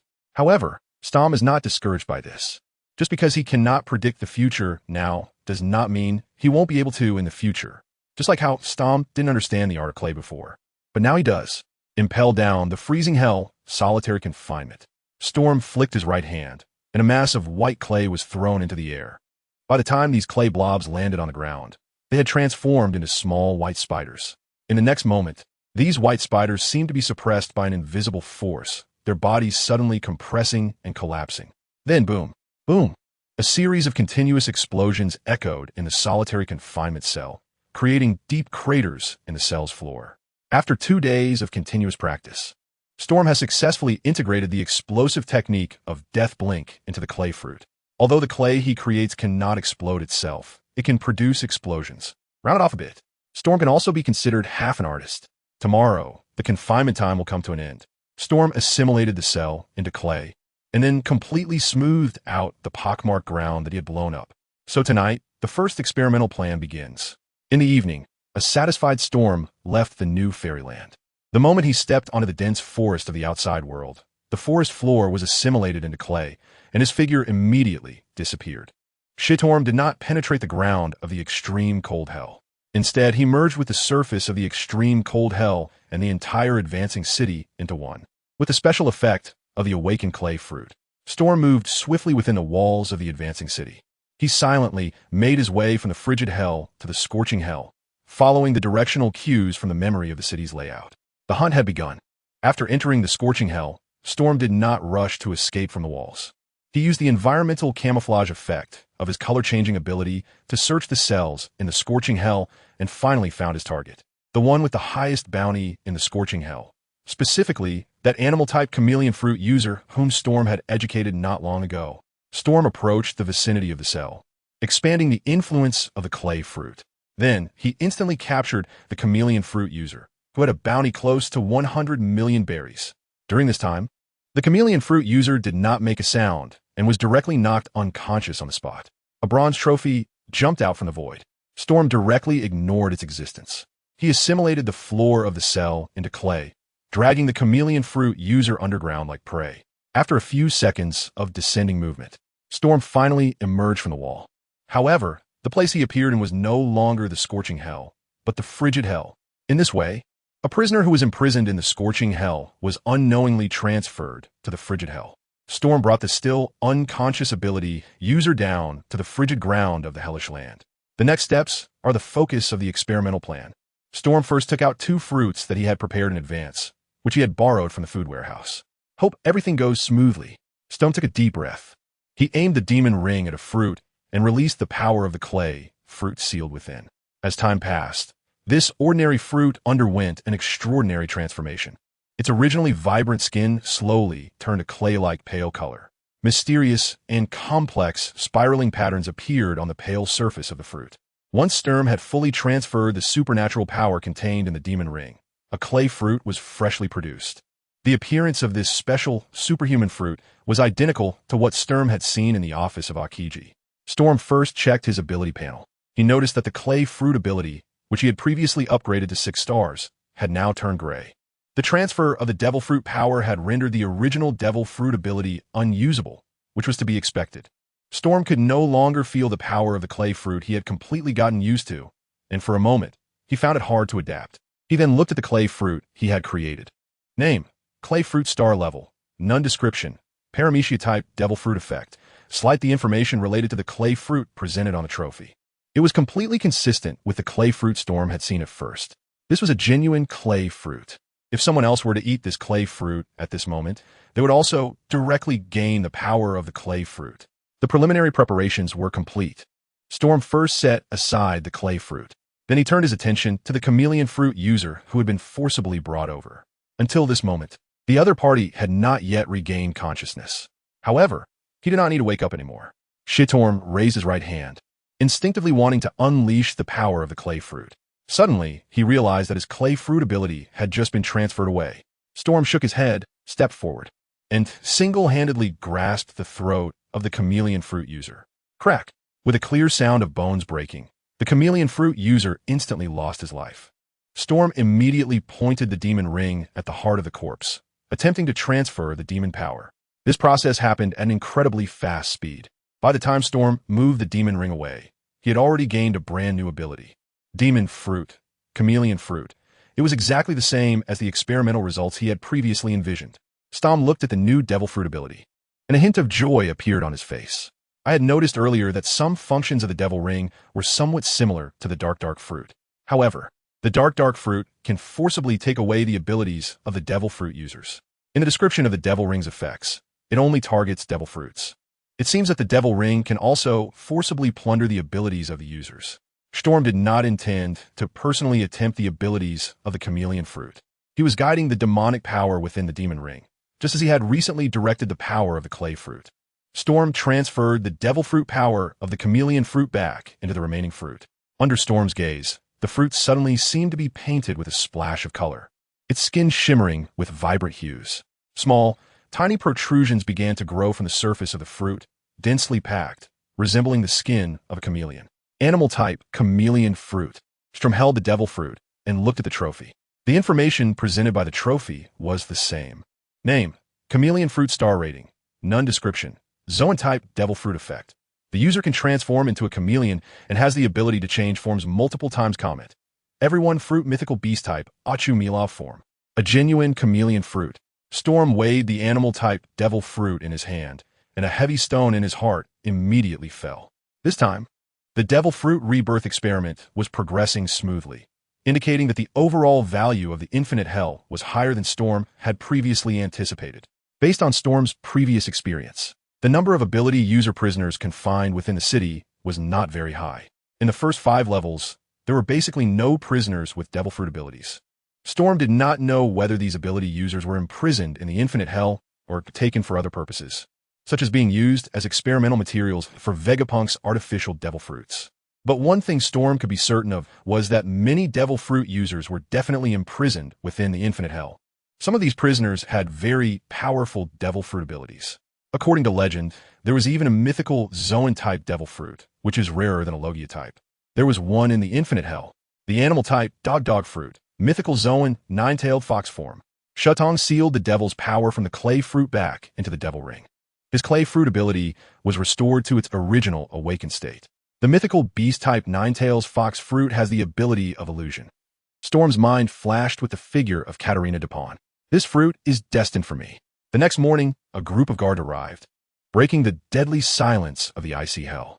Storm, Hannibal stuttered, shivering from the cold wind, as he took out the keys and opened the cell door. Your confinement time is over. Magellan wants me to take you to see him. Inside the cell, Sturm looked at Hannibal, who spoke in a roundabout way, and shook his head helplessly. Even if this guy wanted to shape a strong image of a tough boss in front of his subordinates. How long have you been in this frigid hell? And you're already in such a pathetic state. There's no persuasive power at all. Hannibal. Huh? Did you offend the director too? No. Hannibal was somewhat baffled by Sturm's sudden question. Why would you ask that? Because looking at you right now, I can't tell if you're the one being punished or if I am. Storm walked up to Hannibal's side and raised his hand to release a clump of clay. Do you want me to get you an extra piece of clothing? It won't guarantee warmth, but at least it will block the wind. Hannibal instinctively wanted to nod in agreement with Storm's suggestion. However, his peripheral vision caught sight of the several accompanying guards behind him, and he ultimately stubbornly declined. No, I don't need it. Hannibal trembled as he raised his right hand, trying to make a show of muscle. I'm very strong at you. Storm shook his head and immediately led the way out of the prison cell. Hannibal quickly beckoned the other guards to follow. As soon as they stepped into the outside world, the cold wind of the frigid hell hit them. Hannibal shivered instantly. To force himself to shift his focus, he casually brought up a topic. Storm, in the few days since you were sent to the frigid hell, the blazing hell above has not been very peaceful. Blazing hell? Storm's brows furrowed slightly. In order to make up for the energy deficit caused by his physical training in the past few days, he had borrowed quite a bit of food from the pantry. Could it be that someone had discovered it? But judging by Hannibal's tone, it seemed that the matter he wanted to discuss had nothing to do with him. What had happened? Storm continued the conversation along Hannibal's topic, deliberately interrupting. Could it be that bastard Shiru has caused some big commotion again? This matter could indeed be related to Shiru. Hannibal mysteriously leaned closer to Storm, intending to use the latter's body to shield himself from the wind. In fact, there had been a prisoner missing in the scorching hell, and it was a devil fruit user. You're not talking about the chameleon fruit user, are you? Stammer remained silent, just glancing at Hannibal. Everyone said that Hannibal was no longer keeping them in suspense, and continued that ability user, also known as the Chameleon Man, received the devil's invitation, which is why he mysteriously disappeared. Even the surveillance phone bugs couldn't detect how he vanished, as if he had evaporated into thin air. The so-called devil's invitation is a widely circulated hell legend among the guards in Impel Down. In recent years, there have been inexplicable disappearance incidents in Impel Down. Prisoners who were clearly locked up would suddenly vanish one day without leaving any trace. These bizarre and mysterious disappearances, combined with the hellish atmosphere of Impel Down, gave birth to the rumors of the Devil's Invitation. In fact, the so-called Devil's Invitation is just Ivankov recruiting for the new Kama land. Speaking of which, the invitation from the new Kama King doesn't seem to differ much from the Devil's Invitation. Ahem. The disappearance of the chameleon fruit user was discovered by the guards in Impel Down. This was something Stammer had anticipated long ago. After all, there are too many surveillance phone bugs in Impel Down. The floor where the scorching hell is located is personally guarded by Magellan, making the monitoring even stricter. It was only natural for a prisoner's disappearance to be noticed. Fortunately, my previous actions were quite cautious, and I didn't reveal any clues. Successfully avoiding all the surveillance phone bugs, Storm silently thought to himself. Otherwise, the one coming to pick me up right now might not be Hannibal, but Magellan himself. Just then, Hannibal spoke again. However, Storm, your words just reminded me. That chameleon man was very likely killed by that bastard Shiru, and his body was disposed of as well. The chameleon man was killed, and his body was disposed of? Upon hearing this, Storm's lips twitched slightly. I have to say, Hannibal's intuition is sometimes quite sharp. How did he guess that the user of the chameleon fruit ability had already been disposed of? Yes, after successfully obtaining that chameleon fruit, Storm also took proper care of the body of the original ability user, the prisoner with a bounty of over 90 million. After all, he is not a devil. He cannot bear to throw a corpse into the wilderness. So Storm sent the body to the sea of flames in the fiery hell. Cremation. Who knows how many pirates who have fallen into the sea and been buried in fish bellies wish to enjoy this treatment, but never got the chance. Storm discreetly changed the subject. You just mentioned Shiru. How's that bastard doing now? Shiru has killed a lot of people again, Hannibal said quietly, pressing his lips together. After we left Magellan's office that day, Shiru was also sent to the infirmary for detox. However, later I heard other guards say that Shiru, wielding his famous knife Thunderstorm, killed his way from the infirmary on the first level all the way to the scorching hell on the fourth level. If it weren't for Magellan's timely intervention, that guy might have charged directly into the icy hell to find you. Stom blinked. This subsequent reaction is quite in line with Shiru's character. Even as the deputy director of the advancing city, Shiru didn't pay much attention to his work and responsibilities. This guy's only hobby is killing. At first, he only killed prisoners. Later, his blade was aimed at his colleagues. Eventually, he was locked up in the infinite hell. Storm asked eagerly, how did Magellan deal with Shiru? Did he lock him in the lowest level of the infinite hell? Not quite, Hannibal shook his head. However, since that day, Magellan has insisted that Shiru must not leave his line of sight. That's a bit difficult, isn't it? Storm felt something was off. Magellan was no ordinary person. He would have diarrhea for almost 10 hours a day. During those 10 hours, he couldn't possibly have Shiru standing guard the whole time, could he? Ha ha ha. Hannibal couldn't help but burst into laughter. This was Magellan's true punishment for that super bastard Shiru. They continued to chat and laugh along the way. Sturm and Hannibal finally left the frigid hell. The two took the prison elevator to the scorching hell on the 4th floor, the director's office. What does Magellan want with me? Sturm asked to the elevator. Is it another peace conference like last time? Upon hearing this, Hannibal shot Sturm a peculiar glance. After the last experience, unless that bastard Magellan had his brain stuffed with venom, how could he possibly allow Sturm and Shiru to stay in the same place again? That kind of thing wouldn't happen again. Hannibal shook his head and said seriously, as for why Magellan is looking for you, he probably wants to share some grand principles. One must admit that Hannibal had a very deep understanding of Magellan. The moment Sturm stepped into the director's office, he saw a thick brick-like book on Magellan's desk titled Prison Guard Regulations. In the office, aside from Magellan, there was only Deputy Warden Domino present. There was no sign of Shiru at all. Director, before Magellan's little lecture could begin, Sturm hurriedly spoke up to interrupt him. Good morning. Have you detoxed today? Good morning. Sturm, Magellan said with a stern face, showing no sign of joking. You've been in the city for a relatively short time. Although your work is excellent, you've also made quite a few mistakes. Director, Storm interrupted the spell casting again. If others don't offend me, I won't offend others. Before I attacked Shiru, he had already attacked me. Magellan immediately felt a bit of a headache. Storm's words are indeed the truth. If Shiru hadn't delivered that inexplicable slash in the cafeteria, the relationship between Storm and Shiru could never deteriorate to this extent. Just as Magellan was contemplating how to discipline his subordinates, he heard Storm continue. Director, I have a new method to solve the problem. Solve the problem? Magellan looked up at Storm. Solve the problem between you and Shiru? Of course. Storm nodded and said, the conflict between me and Shiru lies in the fact that the previous 2 confrontations ended without a clear winner. As long as I can have another match with Shiru, where the victor is truly determined, then all our issues will be resolved. If the problem cannot be solved, then we should deal with the one who creates the problems. You're quite a clever little fox, Storm. Magellan was somewhat speechless. He had been trying to prevent a conflict between Shiru and Storm. Was it to protect Shiru from being beaten by Storm? Magellan was clearly trying to protect the newcomer Storm. The director hadn't had a chance to express his opinion, yet when a cold voice came from the bathroom in his office, you're seeking your own doom. In the end, Magellan agreed to Storm's suggestion. After all, there was no better solution, was there? However, regarding the duel between the two, Magellan did put forward a request. As the director, he needed to observe the entire match and might intervene to stop the fight if necessary. Both Storm and Shiru casually agreed to Magellan's request. Magellan strongly suspected that these 2 guys weren't taking his warnings seriously, but he couldn't find any evidence. A few minutes later, everyone left the director's office and came to the empty yard outside the prison. The scorching hell, flames raging. Storm and Shiru stood on opposite sides of an open space, their gazes colliding in the air. The strong scent of gunpowder filled the atmosphere. Shiru's eyes resembled those of a hungry wolf, fixated on Storm, his right hand resting on the hilt of his famous sword, Thunderstorm. This time, he would not be careless. Brat, D. Without any warning, Shiru instantly drew his sword, Thunderstorm, from his waist and swung it heavily forward. The blade, glowing with an eerie blood-red light, traced a perfect arc in the air. In the next moment, Thunderstorm's blade whipped up the air, unleashing a crescent-shaped flying slash. The fierce and brutal flying slash swiftly crossed over a small portion of the blazing hellfire, reaching Storm in an instant.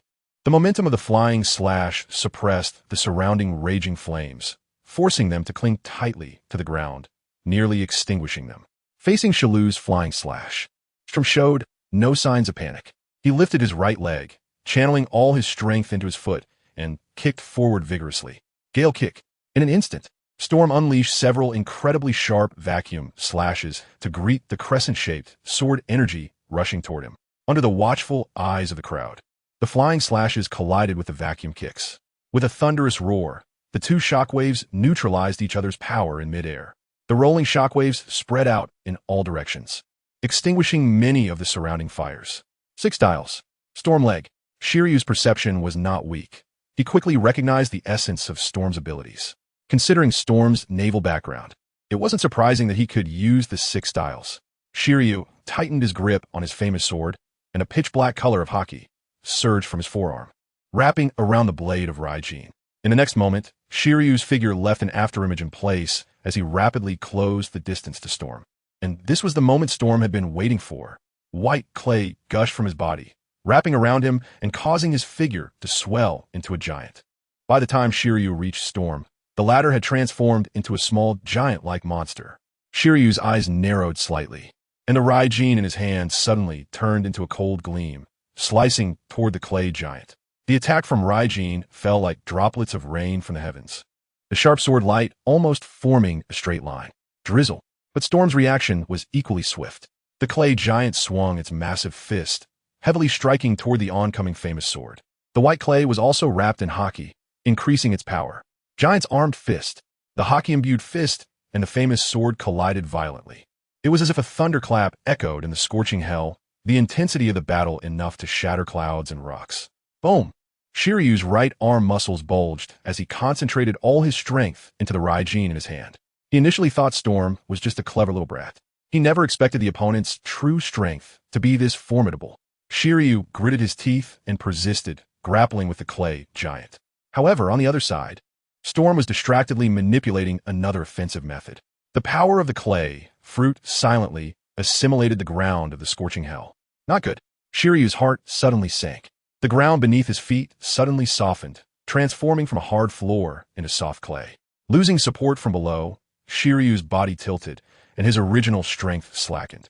The clay giant, transformed by Storm, retracted his right fist slightly before smashing it heavily forward.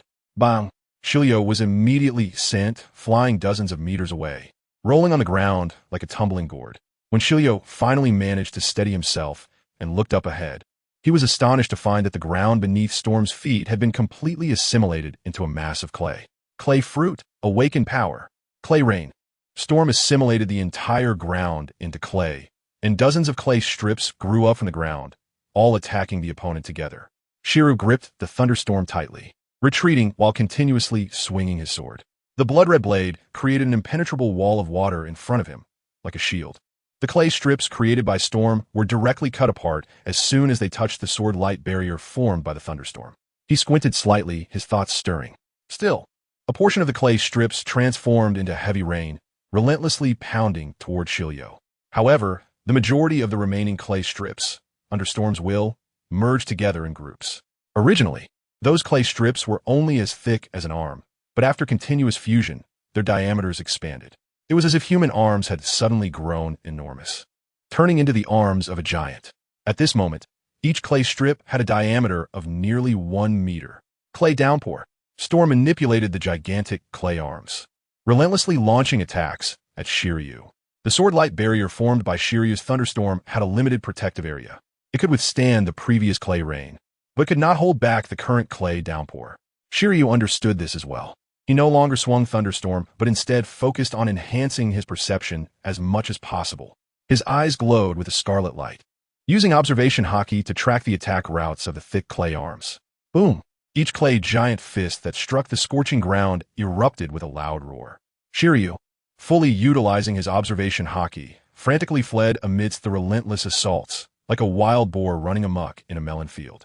The bombardment of the clay giant fists lasted for several minutes. Shiryu finally sensed something was wrong. He initially thought that with Storm's stamina, it would be impossible to sustain such a scale of attack for long. However, he was nearly exhausted from running, yet the attacks from the clay giant fists showed no sign of stopping. The clay seemed endless, with continuous attacks, giving Shiryu no time to catch his breath. Through the gaps in the clay giant fist attacks, he caught a distant glimpse of Storm. What troubled him was that Storm still appeared calm and composed, as if the earlier battle hadn't drained him at all.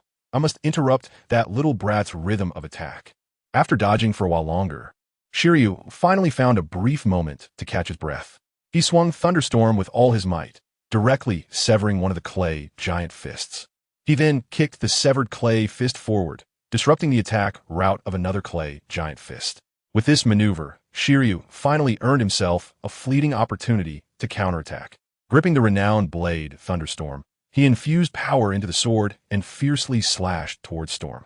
The blood-red flying slash swept through the air, taking on an irregular shape, twisting and turning like lightning. The sword master's all-out flying slash effortlessly tore through the clay arm made of ordinary clay. The blood-red sword energy surged forward like a bamboo being split, arriving right in front of Storm. Storm remained unmoved. With a thought, a giant shield, tall enough to be a person's height, stood before him. Clay shield. The pitch-black armament hockey coiled around the surface of the clay shield, enhancing its defensive capabilities. In the next moment, Shiru's flying slash accurately struck the clay shield. However, the clay shield, enveloped in armament hockey, had a defense far superior to that of regular clay. Shiru's slash was unable to break through the clay shield.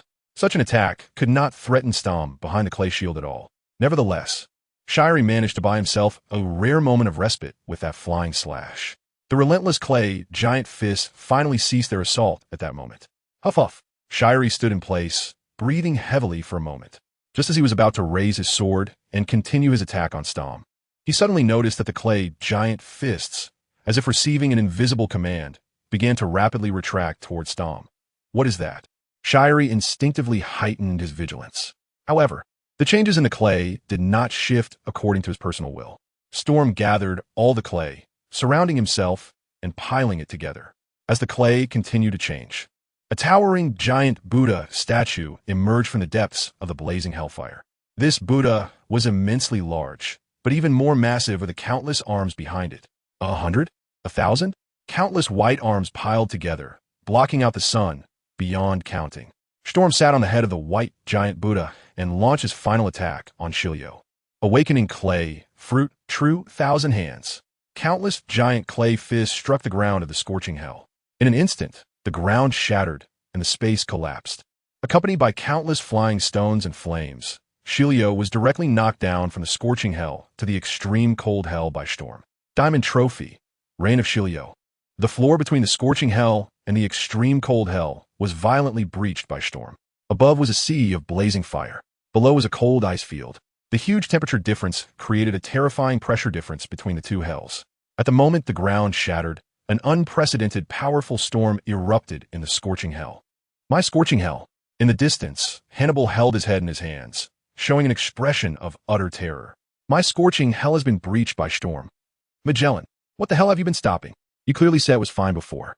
Magellan had the power to terminate the battle at any time. But the scorching hell has been destroyed by Storm, and Magellan was still just watching from the side. In fact, Magellan himself was also in shock. He originally thought Storm challenging Shiru was just a futile endeavor, but he never expected this outcome. Storm's strength is surprisingly powerful to this extent. Just look at that towering 1,000-hand Buddha statue. Magellan can't even imagine how many people in Advanced City can withstand Storm's attacks. However, Hannibal's shouts brought Magellan back to his senses just in time. He braved the strong winds and quickly rushed to Storm's front, promptly unleashing the power of the poison fruit. Magellan's already tall and imposing figure instantly transformed into a poison man covered in venom. Two menacing poison dragons grew out from Magellan's body, intertwining in midair to form a gigantic X symbol. Stop it, Storm, Magellan shouted. The battle is already over. Sitting on the top of the Buddha's head, Storm looked down from a great height at Magellan. At that moment, a rather subtle feeling suddenly surged within him. Once, the director of the Advancement City had seemed incredibly powerful in Storm's eyes. Yet at this moment, he appeared to be nothing more than a small 3-inch purple sweet potato cube. Defeating Reign's Shiru without expending much effort made Storm's mindset swell a few degrees. There are no rivals ahead of us. From now on, I will stand in the sky. Storm took a deep breath. He looked at the star rating of the demon ring, then glanced at the star rating of the clay fruit. His previously inflated ego suddenly calmed down. Without even having a 9-star level of strength, how could he talk about being invincible in the world? Storm controls the white Buddha, a statue made of clay that seems to melt like a candle. The clay falls to the ground, quickly repairing the shattered surface of the scorching hell. In no time, the ground of the scorching hell is completely restored by the white clay. The fierce storm that had just been raging also calms down. Storm returned to the ground and nodded at Magellan. Director. Magellan didn't know what to say to this overly powerful subordinate. In the end, he could only maintain a serious expression and adopt an official demeanor. Are you satisfied with this result? Not very satisfied. Storm shook his head and said seriously, Shiru's strength is much weaker than I imagined. This comment came from the heart. In Storm's view, Shiryu's ability to take hits was indeed far weaker than he had thought. The legendary Shiru of the Rain among the prisoners of Impel, down, couldn't even do a single sit-up. That's a bad review. With such a poor ability to take a beating, how could he survive on the high seas in the future? It's worth noting that the scale of the awakening of the sticky fruit's true thousand hands attack seemed exaggerated. However, in reality, Storm hadn't even wrapped his armed hockey around the fists of true thousand hands. A plain and ordinary sticky fist could directly take care of Shiryu. Can this still be called the Iron Wall of Impel Down? Is it possible that Magellan is the Great Wall of Impel Down, while Shiru of the Rain is the second wall? Sturm's murmurings, of course, went unheard by Magellan, but the other party's attitude still gave Magellan an immense headache. This thorny person, Sturm, can you stop targeting Hela now? With no other choice, Magellan ultimately had to steer the conversation back to work matters. Can you focus your energy on your job? Work? Storm's eyes lit up as he caught the keyword. Of course. Director, I love my job. Storm fully exerted his subjective initiative. However, the management work of the first 5 levels posed no difficulty for me. I am now applying to go to the 6th level. The Infinite Hell. No way. Magellan immediately rejected Storm's job application without hesitation. This was non-negotiable. After dropping this line, Magellan directly ignored Storm and waved to Hannibal on the other side. Hannibal, you go to the 5th level below. Bring back Shiryu. Huh? Me? Hannibal pointed to himself. Going to the extreme cold hell again? Magellan walked away with Hannibal. Only Storm was left standing there. He looked at the backs of the current director and the future director, silently shaking his head at Magellan's reaction. Storm had actually anticipated this long ago. The prisoners held in Infinite Hell are each a presence that the world government takes great care to guard against. Infinite Hell is of great importance. Even among the prisoners held in Push City, many are unaware that there is a 6th layer of the prison. The guards in Push City do have the qualification to go to the 6th layer. But the problem is, Storm's personal qualifications are indeed too shallow. As the director, Magellan does not have a high level of trust in Storm. If Storm had worked diligently in Advanced City for over a decade like Hannibal, he could casually tour the Infinite Hell. But Storm is ultimately not Hannibal. He can't even be considered a hardcore government faction member. He is someone sent by the Navy. Of course, if Storm is willing to endure and work hard to build his qualifications in Advanced City for a few years, Magellan's trust in him would definitely increase significantly. But still, those 4 words, time waits for no one. The storm of a new era is about to emerge. How can we afford to stagnate? Storm let out a puff of foul air. In that case, let's proceed according to the original plan. Storm summoned the diamond trophy he had just obtained and threw it into the clay fruit. Clay fruit, 6.5-star devil fruit ability. In the following days, Storm maintains daily exercise during the day, continuously developing clay fruits. With a boost of inspiration bursts, Storm has successfully researched a number of awakening techniques. Additionally, Storm has also developed 2 types of special clay ultralight clay based on previous inspirations. The texture is softer than ordinary clay, and it is also lighter in weight. The heat-resistant clay has a hardness far exceeding that of ordinary clay and boasts excellent fire resistance. The scorching flames of hell have no effect on it at all. The ultralight clay is secondary. The key is the heat-resistant clay. Storm developed heat-resistant clay, which is a significant enhancement to his own abilities. In the past, when he used the clay fruit's powers, many attacks failed to achieve the desired effect due to the soft nature of the clay itself. But heat-resistant clay is different. This stuff is hard. Which is heavier, 1 kilogram of cotton or 1 kilogram of iron? The answer to this question is obvious. But which has a greater impact when hitting someone, 1 kilogram of cotton or 1 kilogram of iron? Of course, it's the iron. The high hardness of heat-resistant clay, compared to the original clay, is like the difference between an iron block and cotton. Based on heat-resistant clay, Storm further developed it. Eventually, he created a special clay with extremely high hardness and a surface that radiates a glossy sheen akin to jade. Rather than calling it clay, it would be more accurate to call it ceramic clay, or simply ceramics. Storm is like a human meat processing machine, transforming the original clay into ceramics through meticulous processing. Beyond the in-depth development of the properties and changes of clay fruits, Storm did one more thing during these days. Every night, Storm will utilize the assimilation ability of the clay fruit to silently infiltrate the Infinite Hell on the 6th layer. The basic environment within the Infinite Hell, the prison where the key prisoners are located, and the location information of the monitoring phone bugs are the main focus.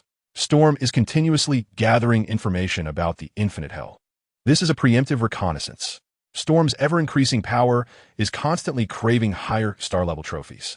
He cannot enter the infinite hell through normal means. Once he chooses to break into the infinite hell, it essentially represents a complete break with his past identity as a jailer. This requires Storm to achieve maximum gains in a single operation. However, the infinite hell is simply too vast. The number of prisoners locked away inside is also too large. In Storm's eyes, there are only a few valuable prisoners.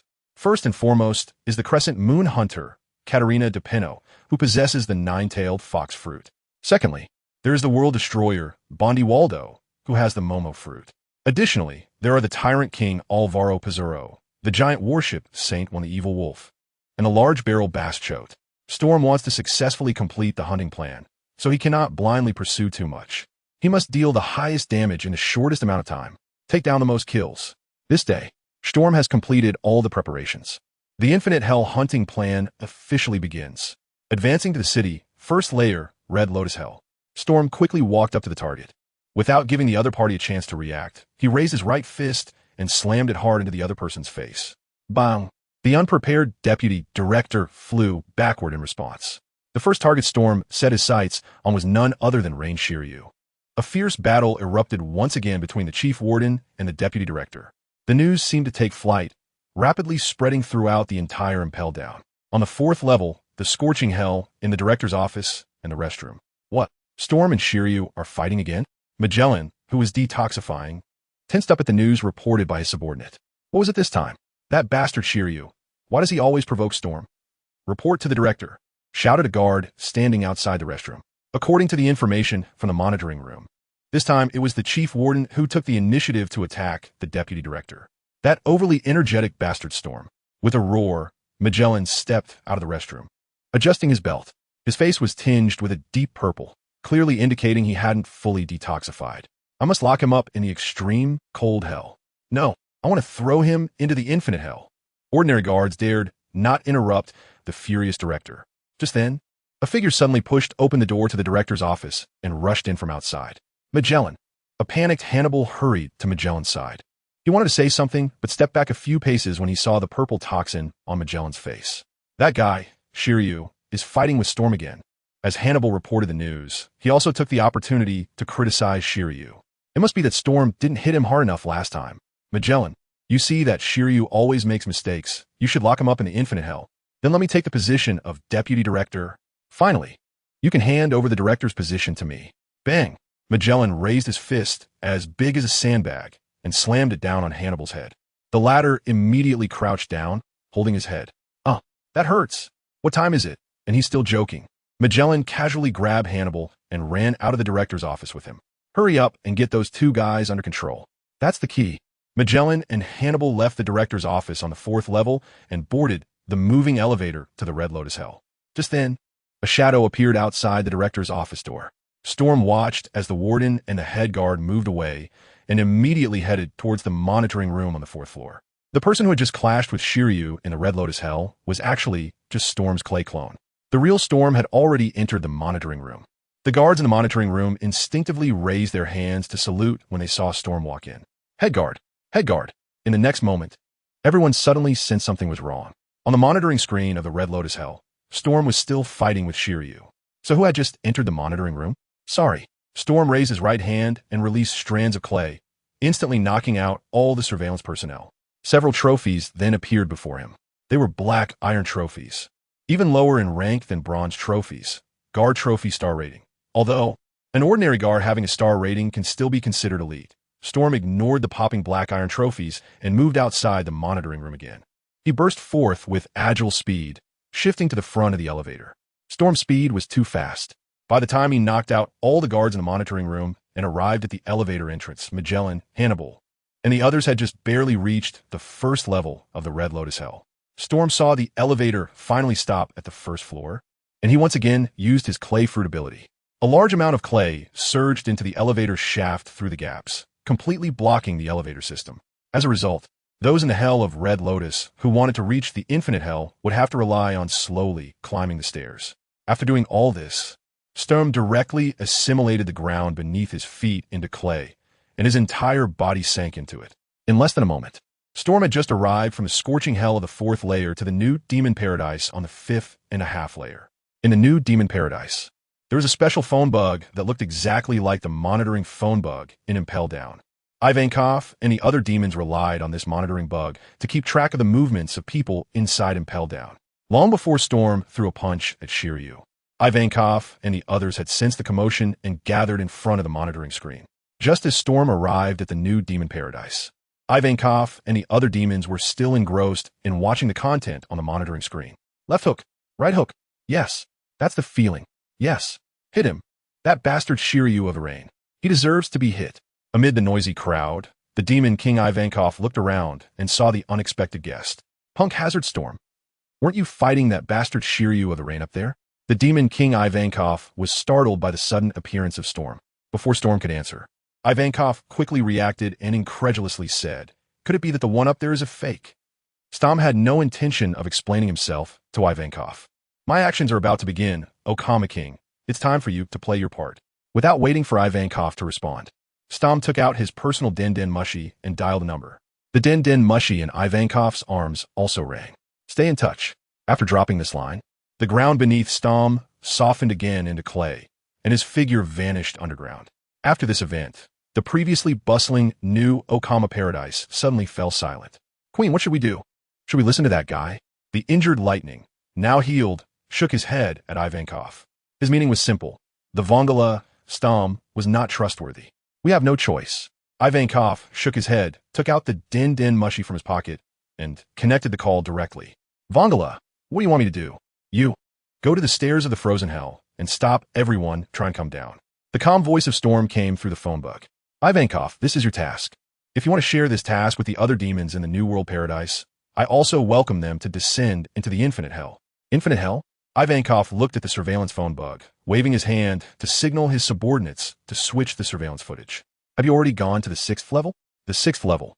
Infinite Hell." Storm fell from the ceiling onto an empty space, and he looked up at a surveillance phone bug in the corner. His sharp gaze seemed to penetrate the surveillance phone bug, directly reaching the new Shemale paradise on the 5th floor. "Shemale King, you're watching me now, right?"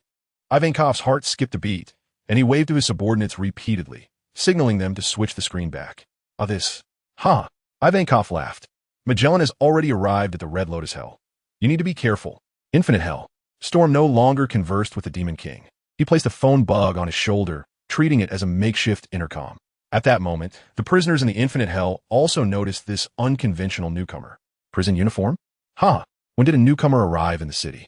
This newcomer is quite handsome. Come on in. Let this lord have a good look at your backside." In an instant, vulgarities and insults came from all directions. Storm's expression remained calm as he unhesitatingly unleashed the power of the clay fruit. The ground of the Infinite Hell was assimilated by the power of his devil fruit, forming a massive area of clay. A lifelike, giant dragon head emerged from the clay, opening its gaping maw and spewing out clumps of clay. Clay Dragon Bomb. The prisoners in Infinite Hell, each of whom had once been a formidable character stirring up storms in the outside sea, had keen eyesight and experience. They all saw Storm release his ability and recognized the effect of this ability. "Mud? Clay? Ha ha ha. Do you think you can drown me with mud, kid? This ability is far weaker than Magellan's shitty poison fruit." The prisoners' mocking laughter had not yet ended when the clumps of clay shot out by the Clay Dragon Bomb had already entered their cell. In the next moment, wails began to rise and fall throughout Infinite Hell. "Ouch! Ouch! This clay is hard. Wait, this is not ordinary clay." The prisoners hadn't finished their words when the clay cannonballs shot into the cell suddenly collapsed inward and then exploded with a boom. Boom! Boom! The sound of continuous explosions echoed through Infinite Hell. Every clay ball just thrown by Storm is actually a compressible explosive ceramic clay. The power unleashed by this ceramic bomb is not inferior to that of ordinary explosive weapons. Amidst the deafening roar, Storm walked straight to the front of the cell. Inside the cell was a tall, terrifying-looking woman. The most vicious female pirate in history, the Crescent Moon Hunter, Katarina Depayne. Inside the cell, Katarina Depayne let out a light laugh, her expression showing no sign of panic. "I am Katarina Depayne. Guard, what do you want with me?" "I just want to." Storm raised his right hand, releasing the power of the clay fruit. Streams of white clay surged into the cell like venomous snakes, wrapping around and biting at Katarina Depayne. "I'll borrow your mythical beast, the nine-tails fox fruit, For a moment, the infinite hell with relentless gunfire echoed with booming sounds. But Katarina de Pien, separated from Storm by only a barrier, could still hear every word clearly. While my nine-tails foxfruit, hey, Katarina de Pien let out a witch-like cackle. Feel free to come and take it. The moment her voice fell, the clay-white snakes had already invaded the cell. Katarina de Pien jumped from her spot, twisting and flipping gracefully in midair. She dodged the attacks of the clay-white snakes as effortlessly as an acrobat in a circus. Although her wrists were shackled with sea-stone cuffs, the restraints had almost no effect on her mobility. Storm had a certain expectation of Katarina de Pien's performance and was not overly surprised. Sea-stone indeed has a strong restraining effect on devil fruit users, but the degree of this effect varies from person to person. Some users become completely powerless and unable to move like a puddle of mud upon touching sea-stone, while others can still bounce around even while wearing sea-stone restraints, only unable to use their abilities. In Wano, deep in the New World, the Beast Pirates even built several sea-stone prisons. In a Rabbit Bowl prison, prisoners can still carry out daily labor even while wearing sea-stone shackles. As a user of the mythical beast, the nine-tails fox fruit, Katarina de Pien has exceptionally strong physical abilities. It is understandable that she can move freely even while wearing sea-stone cuffs. However, this does not affect Storm's subsequent attacks. He did not have enough time to play taming games with Katarina de Pien. Under Storm's mental manipulation, the invading clay-white snakes quickly gathered together. Countless clays merged into a giant clay ball, standing in the cell. What the hell is this ball? The moment Katarina de Pien landed, her beast-like eyes fixed on the clay ball. Her battle instincts were sending her deadly warnings. Danger! Danger! As Katarina de Pien invaded. The perfectly round clay ball suddenly cracked open with several fissures. If the clay ball projected by the clay dragon bomb outside had an explosive power equivalent to a death blink, then this oversized clay ball in the cell had an explosive power that could rival the hell blink of a transgender king. A saying flashed through Storm's mind. All fear comes from insufficient firepower. In the next moment, a powerful shockwave erupted from within the clay sphere, instantly shattering the entire clay ball into fragments. Boom! An explosion far surpassing the roar beside it echoed within the cell. The clay sphere was like a supersized bomb, and the forceful shockwave swept through the entire cell in an instant. Katarina de Pien could dodge the white clay snakes, but there was no way to escape the omnipresent explosion shock. At the moment the clay sphere exploded, Katarina de Pien was hit head-on. Her body slammed directly into the wall of the cell by the terrifying shockwave. The wall of infinite hell, which had existed for who knows how many years, was dented into a human-shaped pit by Katarina de Pien's impact. Cough! Katarina de Pien felt excruciating pain in every part of her body and couldn't help but cough up a mouthful of fresh blood. The crimson blood sprayed down like a fountain, leaving numerous mottled stains on her tattered prison uniform. You bastard! Katarina de Pien, disregarding her intense pain, looked at Storm with a mix of anger and fear. You really want to kill me? In Impel down, aside from Magellan, no one had the power to casually deal with prisoners. Not even Shiru of the Rain could. At that moment, Katarina de Pien was truly scared. When it came to the treatment of prisoners, Infinite Hell was absolutely the best within the 6 layers of hell in Impel down. Only the comfort level of the new half-paradise surpassed that of Infinite Hell. In Infinite Hell, there were basically no death row inmates. After prisoners were locked up in Infinite Hell, their only fate was to sit and age to death within its confines. But no matter what, at least they could survive. Katarina de Pien had lost track of how many years she had lived in Infinite Hell. But to live, who would want to seek death? Katarina de Pien's previous series of words had completely exposed her anxious and uneasy heart. But Storm was completely unmoved. He felt that the woman's resilience was even greater than that of Shiru of the Rain, truly worthy of being a Zoan-type devil fruit user. Storm remanipulated the power of the clay fruit. He threw one large clay bomb after another into Katarina de Pien's cell. After the recent bombing, Storm has determined the durability of the cells in the Infinite Hell. They're definitely sturdier than the prisoners. That's enough. Storm only wanted to blow up Katarina de Pien, not to destroy the Infinite Hell. He ruthlessly triggered one large clay bomb after another. The booming sounds continuously erupted within the cell. Amidst the incessant explosions, there were also the occasional roars of Katarina de Pien. These roars resembled a beast that had fallen into a trap, roaring madly, hysterical, appearing insane.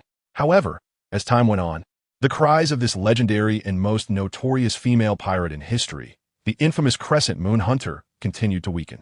Storm threw dozens of large clay bombs into the cell. The ground of the entire cell was lifted up by the clay bombs. His observation hockey then sensed the presence of Katarina Devon, which had gone from initially strong to barely perceptible, truly worthy of being a member of the future Blackbeard pirates. To survive until the end of the Endless Hell's brutal fighting, Katarina Devon's strength is definitely among the top among all the prisoners in the Endless Hell. Several thoughts flashed through Storm's mind, not waiting for the smoke in the cell to clear. Storm stepped forward, his whole body like a puddle of fluid, directly drilling into the cell. The moment he appeared in the cell, a hand clamped down on his ankle like an iron grip. "You bastard!" Storm looked down. Covered in blood, the whole person resembled a rag doll, Katarina Devon. She was staring at him with an expression of extreme hatred and despair. "Even if I go to hell, I won't wait for Katarina Devon to finish her last words." With a blank expression, Storm raised his fist and struck down. Crack! Accompanied by a clear sound of bone breaking, Katarina Devon's fierce and venomous eyes lost their final glimmer. The Crescent Moon Hunter is dead. This is hell. A brand new trophy appeared before Storm. The Diamond Trophy, Katarina Devon Trophy Star Rating. Unlike ordinary diamond trophies, this 6-star trophy's diamonds shimmer with a crimson hue, resembling rare blood diamonds.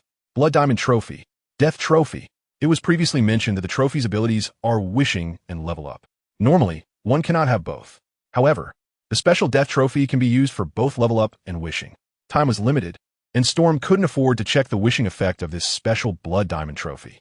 He manipulated the clay to cover the entire cell, simultaneously concealing his and Katarina Devon's figures. Storm took out the prepared fruits and aimed the Devil's Ring at Katarina Devon's heart.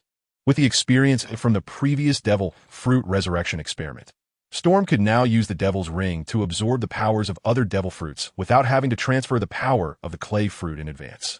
Storm first used the Demon Ring to absorb the power of the Devil Fruit from Katarina Devon. Then, he guided this power and transferred it to the fruit in his hand.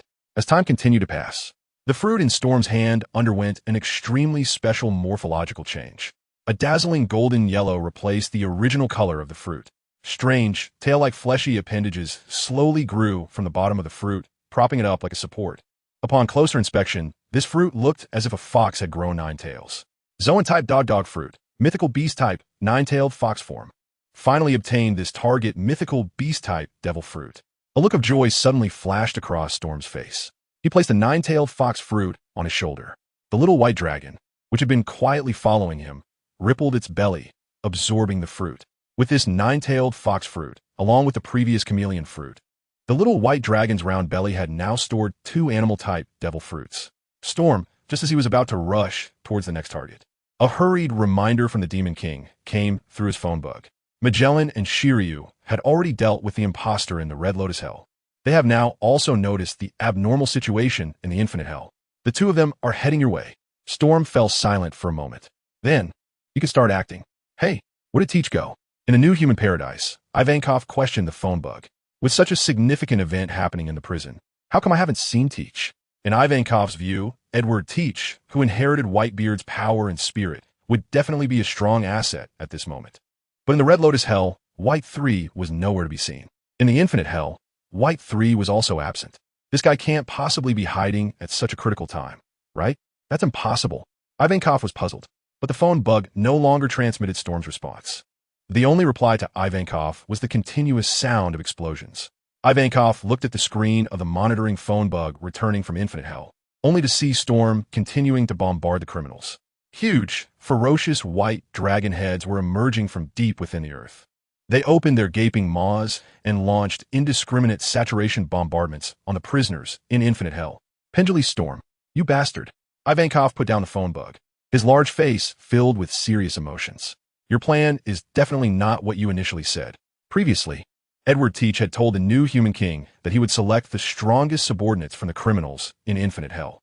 But looking at the situation in Infinite Hell, is this selecting subordinates? This is clearly executing criminals. Ivankov observed Storm's demeanor. This guy seems to want to kill all the criminals in Infinite Hell. Just then, Lightning, standing by, spoke softly. "Lord Iva, are you really going to follow that warden's orders?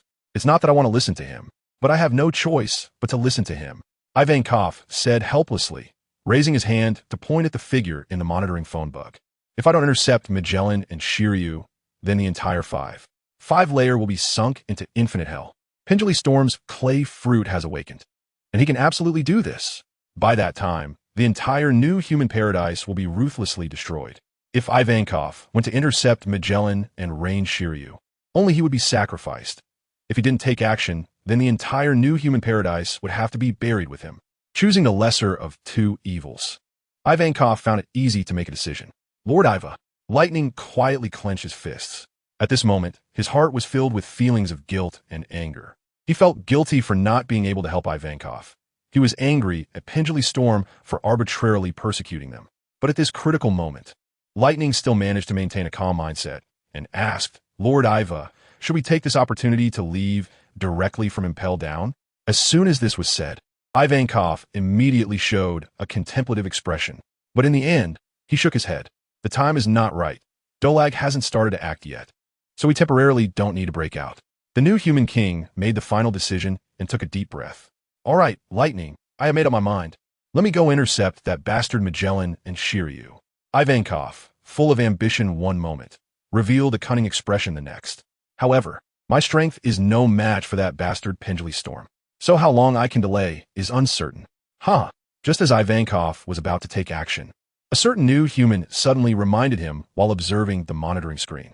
Lord Iva, it seems like Magellan and Shiru have had some conflict and are acting separately. Acting separately? Ivankov was startled, and he immediately leaned closer to the monitoring screen. This is not acting separately at all.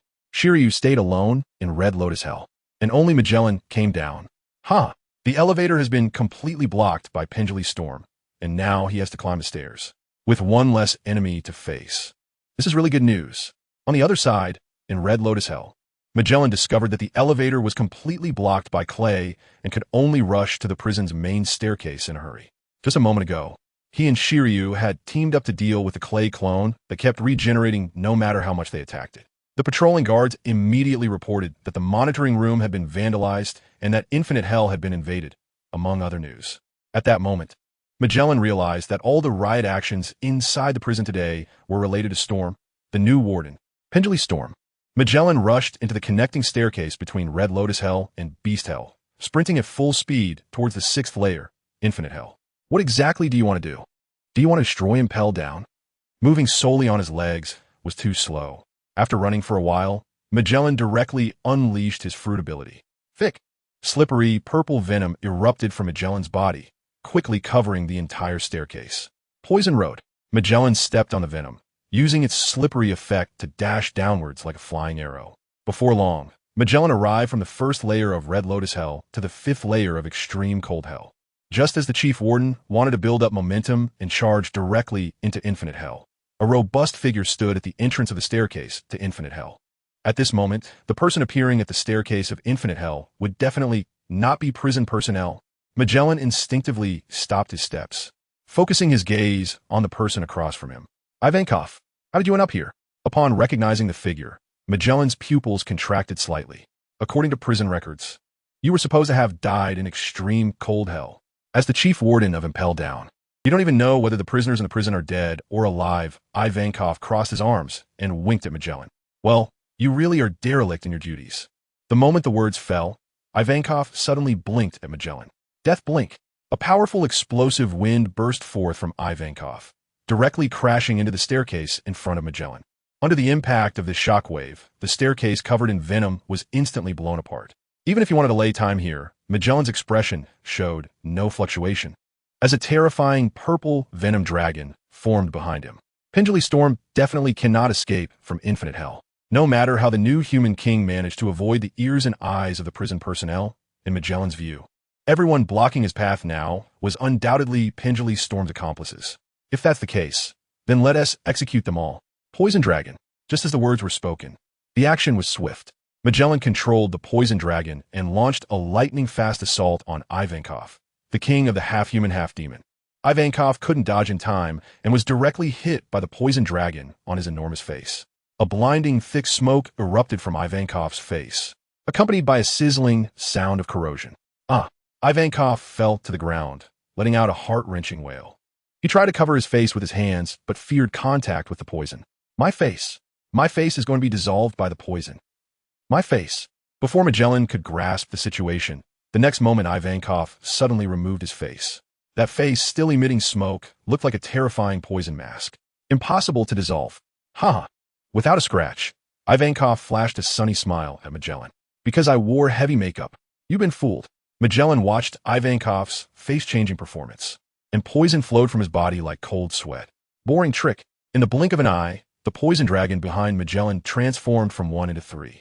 The clawing and roaring poison dragons twisted in midair, each exuding deadly poison gas. I have no extra time to play with you. Magellan commanded the 3 poison dragons to charge at Ivankov from different angles. Ivankov seemed caught off guard and was bitten by all 3 poison dragons. Purple poison spots quickly spread across his body. Ivankov wailed again as he fell to the ground.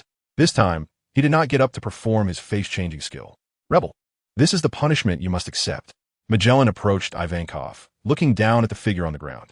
In the next 24 hours, you will be continuously eroded by the poison and then fall into endless hell. To Magellan, Ivankov, poisoned by the poison dragon, was no different from a dead man. He directly stepped over the severely poisoned Ivankov and continued toward the infinite hell. As Magellan got closer, the sound of explosions became clearer. When Magellan finally entered the infinite hell, he could see the scene inside.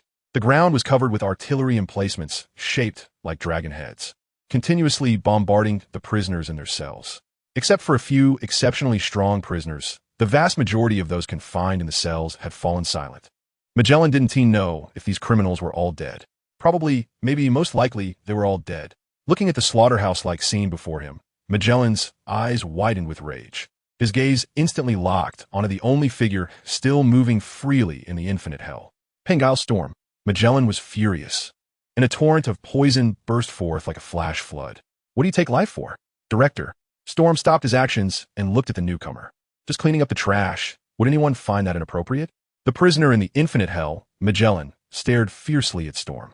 Life and death are not for you to decide. As soon as he finished speaking, a menacing giant dragon flew directly out from behind him. The poison dragon, a giant dragon flowing with purple venom, flying at an extremely fast speed. In the blink of an eye, the poison dragon was hovering not far in front of Storm. Just then, on the ground of the infinite hell, a dragon-headed cannon suddenly shot up, from the initial dragon head to the elongated dragon body, and even to every bright and lustrous white dragon scale. In front of Storm, a lifelike porcelain white dragon suddenly appeared. Unlike the 4-legged flying dragon on his shoulder, this porcelain dragon's image was closer to the mythical creature, the azure dragon fruit. This is the white dragon. With a thought, Storm summoned his white dragon to confront the incoming poison dragon. One was purple, the other white. The 2 slender, vividly colored giant dragons collided fiercely in the endless hell. Bang! Just as they made contact, the poison dragon, made of venom, had its head smashed in by the white dragon, crafted from high-hardness porcelain clay. The massive head of the poison dragon exploded in midair, and the thick venom splattered everywhere like flowers scattered by a heavenly maiden. The white dragon pressed the attack, flying back and directly shattering most of the poison dragon's body. It was as if a light rain of venom was falling in the infinite hell. Director Magellan. Storm controlled the white dragon and brought it back to his side, calmly asking, "Why are you so angry?" Upon hearing Storm's words, Magellan couldn't help but laugh in anger. Every inmate in infinite hell was once a villain of unspeakable evil. Magellan replied very seriously. The crimes they committed were so bloody and brutal that the government specifically erased their pasts. What you mean by that is that very few people outside know the legends related to the prisoners in infinite hell. Storm nodded and continued to ask, so why doesn't the world government directly execute these criminals who have been erased from history? Magellan's expression suddenly froze. To be fair, he was indeed a prison warden with a strong sense of ethics. He treated his subordinates with kindness and rarely punished inmates. But even Magellan had to admit one thing. There were indeed too many scum imprisoned in Advanced City. Among these criminals, many had committed crimes that were definitely enough to send them to true hell. Yet, the government did not sentence these criminals to death. Especially in the infinite hell, very few criminals were executed. The vast majority were sentenced to life imprisonment. Life imprisonment. Would it really be effective for these great evildoers? Infinite Hell Magellan fell silent for a moment and found an official explanation. Many of the inmates here were very dangerous devil fruit users. Once these criminals were executed, their devil fruits would also be reborn in the sea. Hee hee. But what about those non-ability criminals? Storm sneered. Does the world government keep these scum alive because they think there's no other place to spend the gold from the sky? Magellan fell silent again. He didn't know how to answer this question either. Since you don't know how to answer, let me change the question. Storm said slowly, Magellan, you just mentioned that the world government is concerned that after executing the devil fruit users, these fruits will randomly respawn somewhere in the sea. Why is the world government worried about the rebirth of the devil fruits? Is it because they know that once these devil fruits fall into the hands of pirates or villains, they will disrupt and destroy the original stability of the world? Now, my question is, why does the world government assume that those who obtain the devil fruits will be evil? Will be pirates? Magellan opened his mouth, still unsure of what to say. Huh, Storm sneered. You can't answer this question, let me help you. Because the world government also knows that under their rule, this sea has rotted completely. There are far more people who despise the world government than those who support it. That's enough. Magellan's furious shout interrupted Storm. He glared at Storm, his chest heaving violently, revealing his turbulent emotions. I'm just an ordinary prison guard. I don't care how people outside view the government. I also don't understand why the big shots in the government deliberately keep these criminals alive. Magellan said word by word. I'm just a guard. My job is to oversee this prison. Pendley Storm, your actions today have greatly disrupted the order of Impel down. As the warden, I will follow the rules. I will execute you. After finishing this statement, Magellan took a deep breath, his body seeming to inflate like a balloon. Then he opened his mouth towards Storm and spat out a large number of purple poison balls. Toxic puffer fish. The dense purple poison balls surged towards Storm. Each poison ball had enough power to easily kill a sea king. In the face of this attack, Storm didn't even raise an eyelid.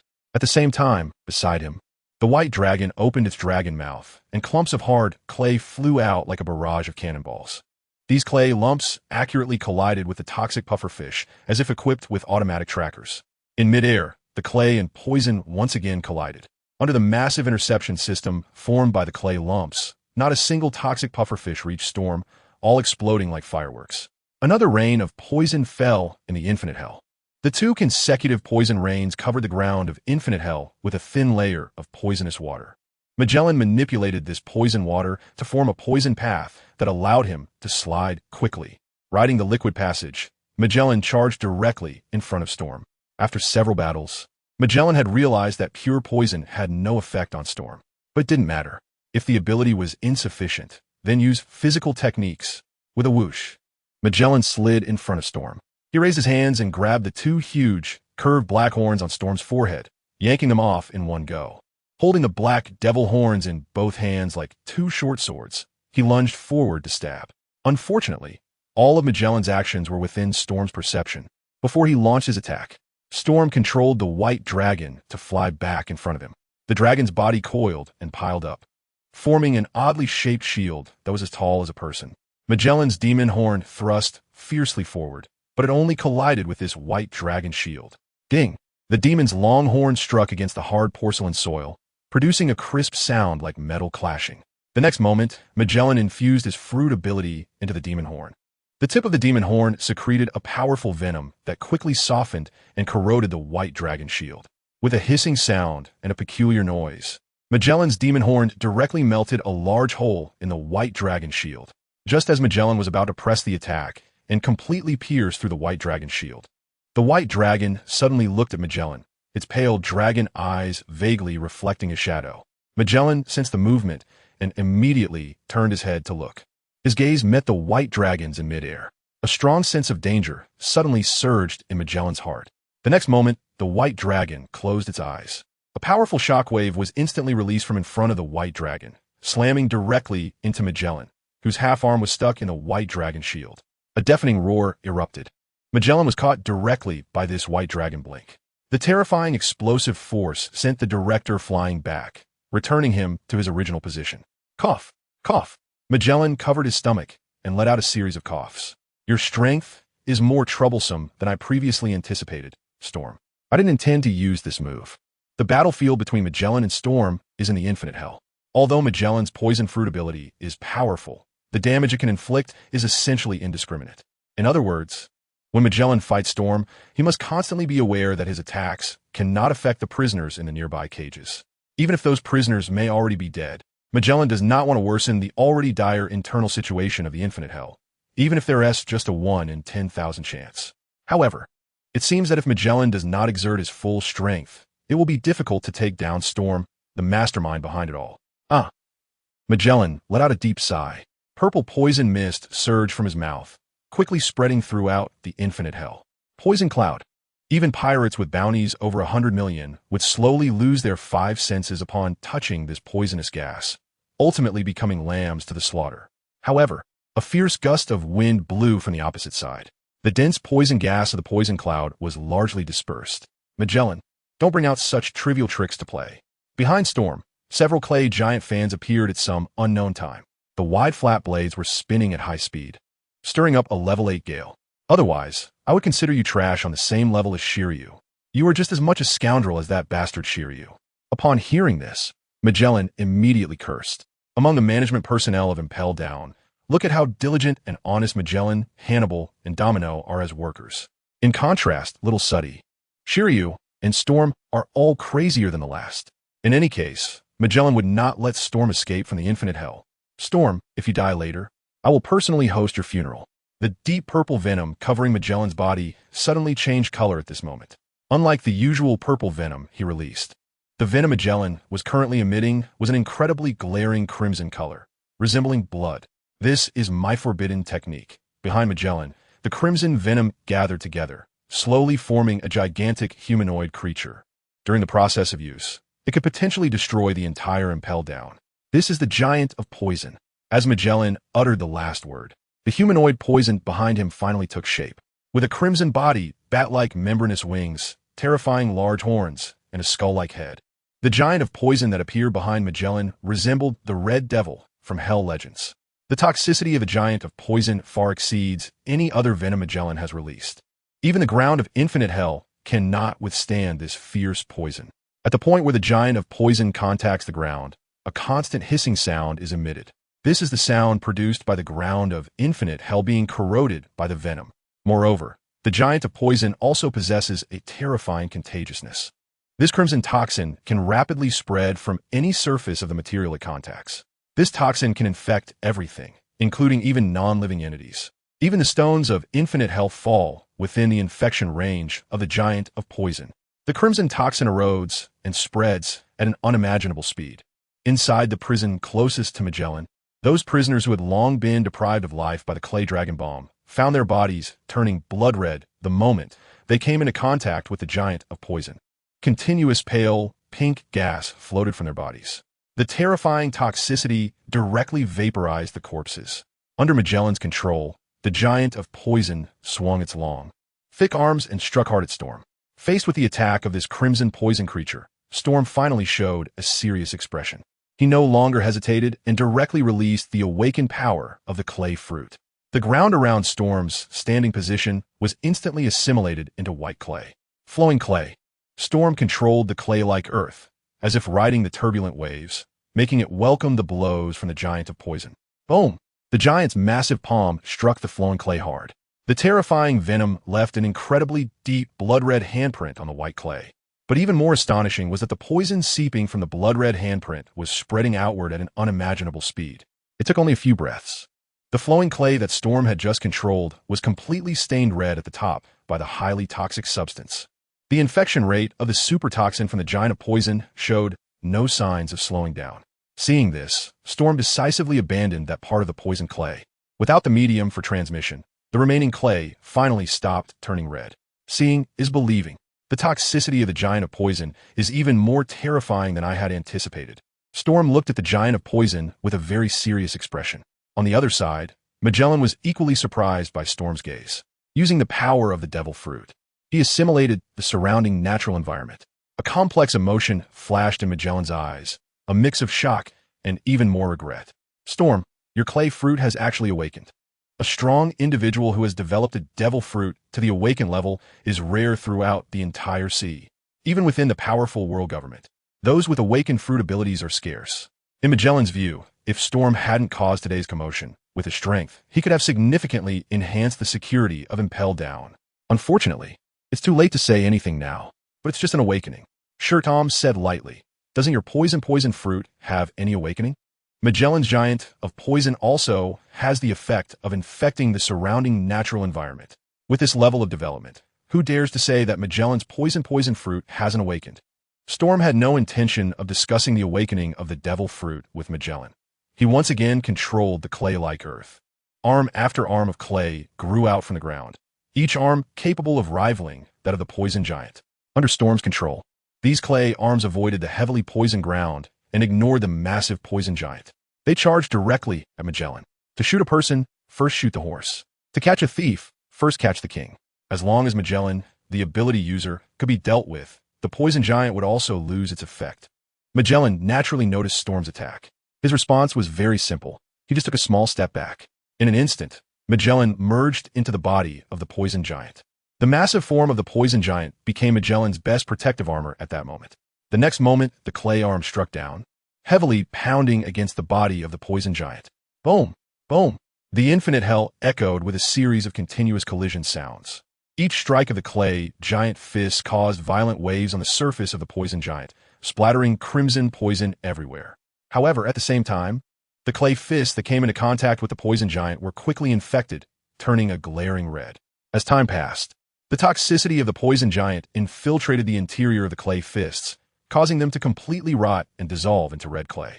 The scarlet poison surged rapidly along the clay arms towards Storm's position. Storm had no choice but to resort to old tricks, cutting off the connection with the poison clay once again.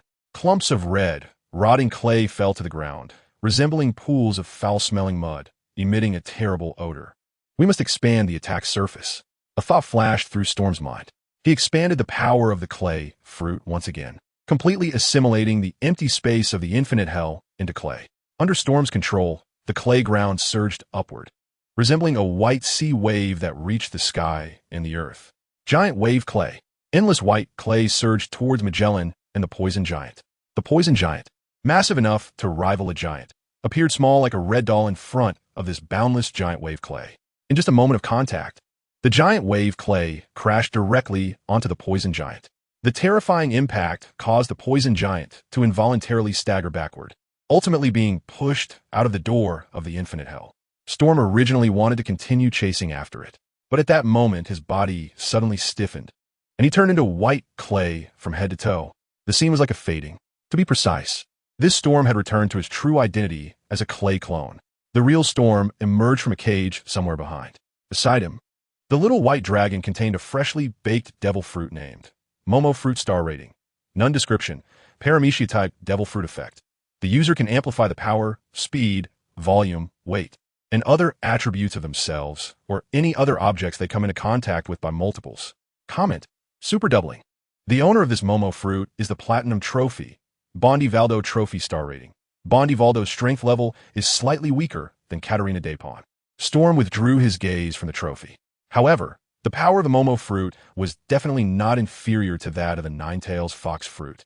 At the entrance of the infinite hell, the giant of poison was wildly destroying the giant wave clay that blocked the door. It wouldn't be long before Magellan could re-enter the infinite hell. To be honest, the speed at which the director arrived was even faster than Storm had imagined. But fortunately, he had already obtained the two devil fruits he wanted the most. In that case, let's run. The moment the giant of poison re-entered the infinite hell, Storm waved casually at Magellan. The next moment, Storm was like a drop of water, directly merging into the clay earth beneath him. Magellan rushed over in a few quick steps, but he didn't even catch the little tail of the clay person. Vandalus Sturm. The director's furious roar was quickly left behind. Storm is rising from the infinite hell. In the new human yokai paradise, Ivankov, who has initially completed his self-healing work, has returned to the group of human yokai.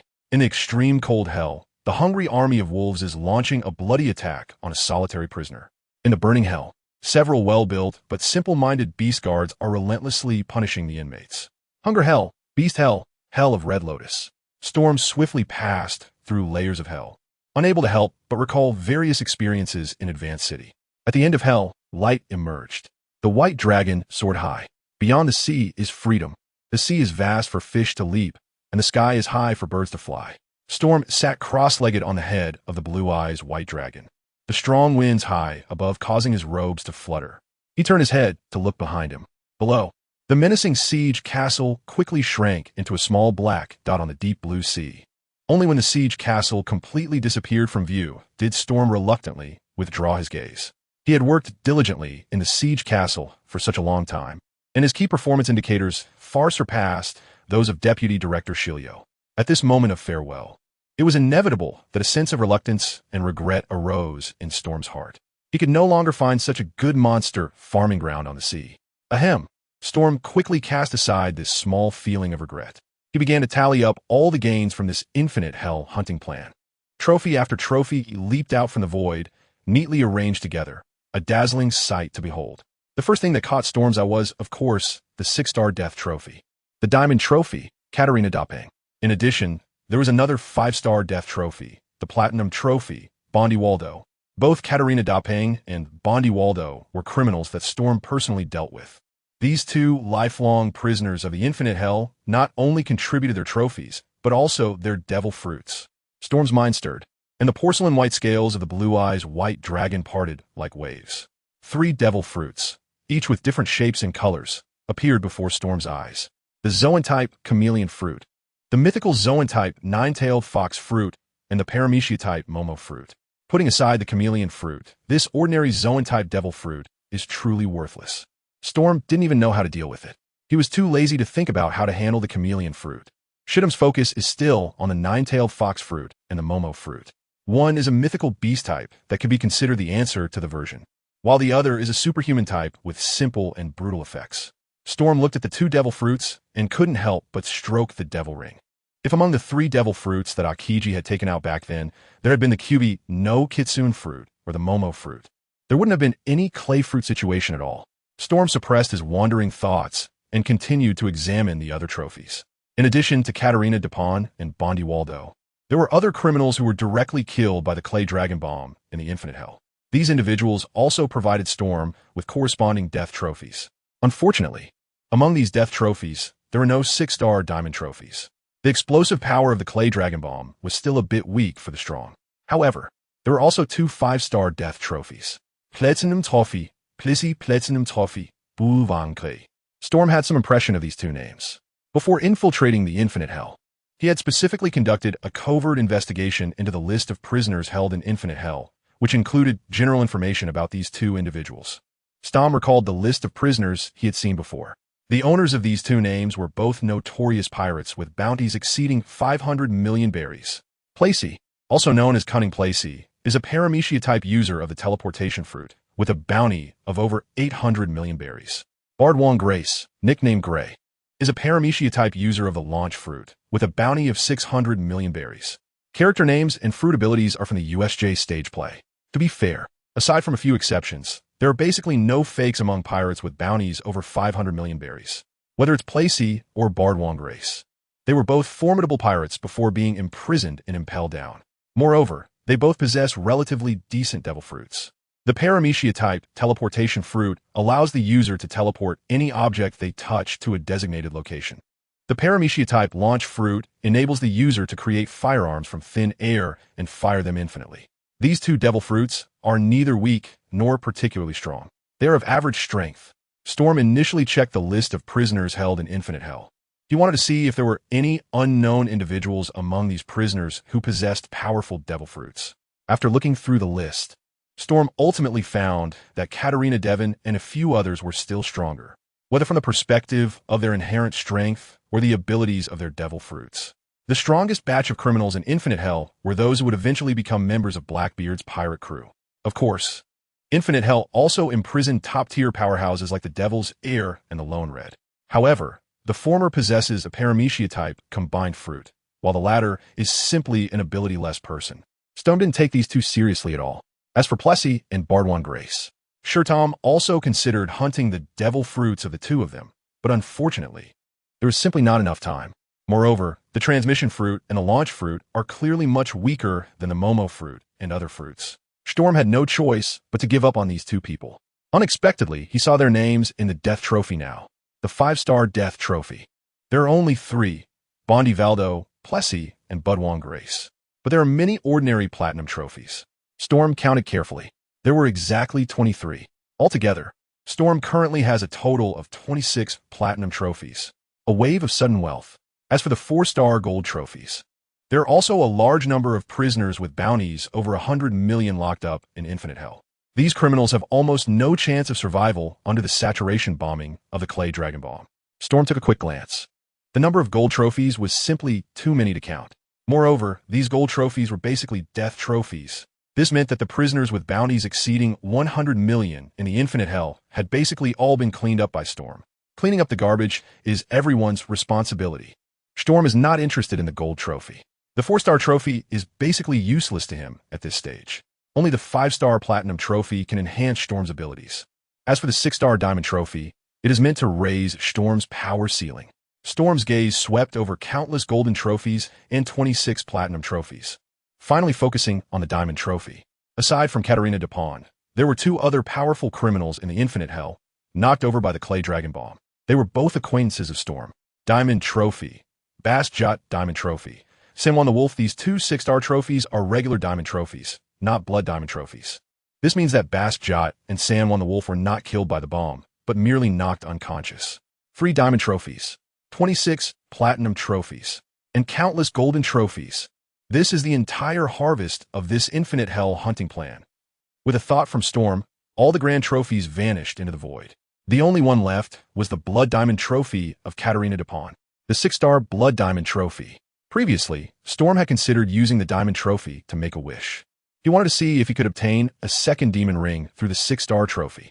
But at that time, Storm only had 1 Diamond Trophy in his hand, and the risk of making a direct wish was too great. That 6-star trophy was ultimately used for adding points to his strength attribute. But even back then, Storm took one thing into consideration. Normally, the Diamond Trophy can only be used for wishing or for adding points, and only one of these effects can be chosen. However, in special cases, such as the Blood Diamond Trophy, it possesses both the effects of wishing and adding points. The Blood Diamond Trophy is where Storm's hope lies. Storm took a deep breath. He first used the enhancement ability of the Blood Diamond Trophy to raise the star level of the Clay Fruit by 1 level. Clay Fruit, 7 stars, thus it was. Shui Storm's Clay Fruit has officially reached the 7-star level. This is also the only one of his attribute abilities that has reached the 7-star level. Roar the Blue Eyes White Dragon seems to have sensed the increase in the Clay Fruit's limit and happily lets out a joyful dragon roar. Storm has completed the enhancement of the fruit ability and looked back at the Blood Diamond Trophy.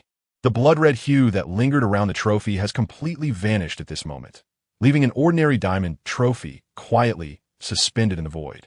There is still 1 wish left. Storm's eyes were fixed tightly on the diamond trophy. The goddess of luck is smiling. The Storm communicates with the trophy and directly makes a wish. Under his gaze, the diamond trophy bursts forth with a dazzling brilliance. The crystal-clear trophy ultimately transforms into an ordinary silver-gray ring. Name: Demon Ring. Imitation star rating: 6 stars. Description: a creation of ultra-ancient technology. It is a replica crafted to mimic the true demon ring. Effects: 1. Demon power. The demon ring can absorb and store the supernatural factors contained within the devil fruits and unleash the original abilities of the devil fruits using its own energy. 2. Natural energy. The demon ring can draw energy from the intangible, providing energy that does not exceed the awakening level. The second demon ring. Storm reached out to grasp the silver-gray ring that was quietly floating in the air, his excitement evident. A 6-star diamond trophy, which could grant a wish for a 6-star demon ring. Storm held his breath and carefully examined the specific effects of the imitation demon ring. Generally speaking, the 6-star imitation demon ring retained the most basic function of a ring, which allows the user to access the abilities of devil fruits without needing to consume them. Just based on this feature, Storm felt that the wish he made for the 6-star diamond trophy earlier was well worth it. However, the imitation demon ring is only rated at 6 stars. Compared to the authentic 9-star item, the demon ring, the drawbacks of the imitation are very apparent. It does not possess the nearly infinite natural energy for consumption. According to the trophy's description, the imitation demon ring can provide no more than awakening level energy. This means that the imitation demon ring can only exert a maximum strength equivalent to 6 stars. Once the release intensity of the devil fruit exceeds this limit, surpassing 6 stars, the imitation demon ring will face the risk of damage. The imitation does not have the indestructible effect of the genuine demon ring. Its durability is significantly lower than that of the real demon ring. However, as a 6-star item, the durability of the imitation demon ring is still sufficiently guaranteed, much like the supreme slippers of a certain unnamed sun god. Overall, Storm is very satisfied with the effect of the demon ring imitation. After all, this is just an item obtained from 6-star diamond trophy wish, so having this effect is already quite good. At least the demon ring imitation can unleash the strength of an awakened level devil fruit. Looking out at the entire sea, the threshold of awakening has undoubtedly restricted countless powerful individuals. The demon ring imitation can directly unleash awakened level devil fruit abilities. It is not an exaggeration to say that this has already surpassed 99% of people on the sea. Storm put on the demon ring without a second thought. He looked at the 2 demon rings and then at the 3 demon fruits in front of him. Now the question arose, counting the real demon ring. Storm only had 2 rings, yet the number of demon fruits he currently possessed had already reached 4. The clay fruit, the chameleon fruit, the 9-tailed fox fruit, and the momo fruit, even excluding the chameleon fruit from consideration. Storm still has 3 devil fruits at his disposal. The clay fruit has already been developed to the 7-star level, and he cannot give up this trump card fruit. As for the 9-tailed fox fruit and the momo fruit, both of these devil fruits are very powerful, and Storm is unwilling to give up either of them. Of course, from an economical perspective, Shaitan itself can also eat a devil fruit, along with the help of 2 devil fruit rings. Shitorm can simultaneously use 3 different devil fruit abilities. However, under the premise that it can be avoided, who would add a fatal weakness to themselves for no reason. So, you see, only children make choices. Adults naturally want them all. Storm took a deep breath and immediately summoned the diamond trophy of Saint One the Evil Wolf. He had just used up the blood diamond trophy of Katarina de Pawn. The remaining 2 diamond trophies were originally meant to be saved for endurance attributes. But now, well, the diamond trophy is gone, and he can earn more in the future. Storm did not hesitate to use the diamond trophy of San One Evil Wolf for wishing. It would be foolish to ignore the powerful devil fruit. It didn't take long. A 3rd demon ring appeared out of nowhere in front of Storm. It was also a 6-star demon ring, a replica. Storm put on the 3rd demon ring and skillfully absorbed the powers of the 2 demon fruits in front of him. Before long, in Storm's ability bar, 2 brand new devil fruit abilities appeared. Momo fruit, 9-tailed fox fruit, not poking, no poking. Storm looked at the newly appeared 2 types of devil fruit abilities and summoned several 5-star platinum trophies. Big trophies. At points, 1 platinum trophy boosts the devil fruit ability to 5 stars. Another 2 trophies elevate the devil fruit's level to awakening. Storm threw 6 platinum trophies into 2 devil fruits, which instantly transformed into the momo fruit. 9-tailed fox fruit. Shitum's path of attribute allocation is not over yet. The only remaining diamond trophy is still intended for endurance attributes. Since he currently does not have enough food reserves, he is not in a hurry to allocate points to physique. However, there is no need to wait for allocating points to other abilities. Storm generously smashed down 4 platinum trophies with his domineering attribute, Armament Haki and Observation Haki. He glanced at his ability panel, thought for a moment, and turned his gaze towards the 6 styles. 6 styles. The consumption of platinum trophies flowed like water. Storm consumed a total of 22 5-star trophies in one go. He looked at the remaining 4 platinum trophies and scanned his ability bar. Spend it. Spend it. Out with the old, in with the new. Life returned swordsmanship. After a series of operations, Storm has completely spent all of his 5-star trophy rewards. However, his fundamental attributes and abilities have all been upgraded to 6-star level. If Storm was previously just a triangular warrior, then now he is definitely a hexagonal warrior. His physique, domineering presence, and the power of his devil fruit are so formidable that there are no weaknesses. Well, it seems he can't really be considered hexagonal yet, as he still lacks the Conqueror's Haki. Storm glanced at the still unawakened Conqueror's Haki. That must be the Star Warrior, having successfully completed his ability enhancements. Storm did not intend to immediately adapt and digest these boosted powers. He had just finished a great battle, escaping from Impel down, and wanted to rest for a while. First, he needed to find a small island with people. Storm looked around. Blue sky, white clouds, and an endless sea. Where's this? Just when Storm was lost in the sky, news of an unprecedented riot in Impel down quickly reached the world government and the Navy headquarters. Marineford, headquarters building. The door to the marshal's office was knocked on urgently. The then marshal of the Navy, Sengoku, casually handed a secret document to the goat beside him. Komin, a marine messenger with green explosive hair, hurriedly entered the room. It's brand new? Sengoku recognized the other party and greeted him kindly. Is it your duty today? Report, Marshal Sengoku. Brand New saluted respectfully and then hurriedly said, a call from Impel down. An unprecedented, violent incident has occurred in the deep sea prison. Impel down. Sengoku's relaxed expression instantly vanished.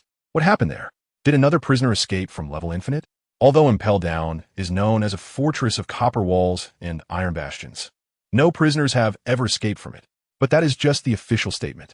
According to the intelligence Sengoku knows, not to mention the distant past, over a decade ago, the Golden Lion Shiki escaped from Impel down. Even Level Infinite couldn't hold him. It's just that for some unknown reason, in the years that followed, Shiki has not shown up on the seas. The recent related news is that after leaving Impel down, Shiki immediately met with Whitebeard in the New World. Then this notorious pirate seemingly vanished from the world. Now another violent incident has occurred in Impel down.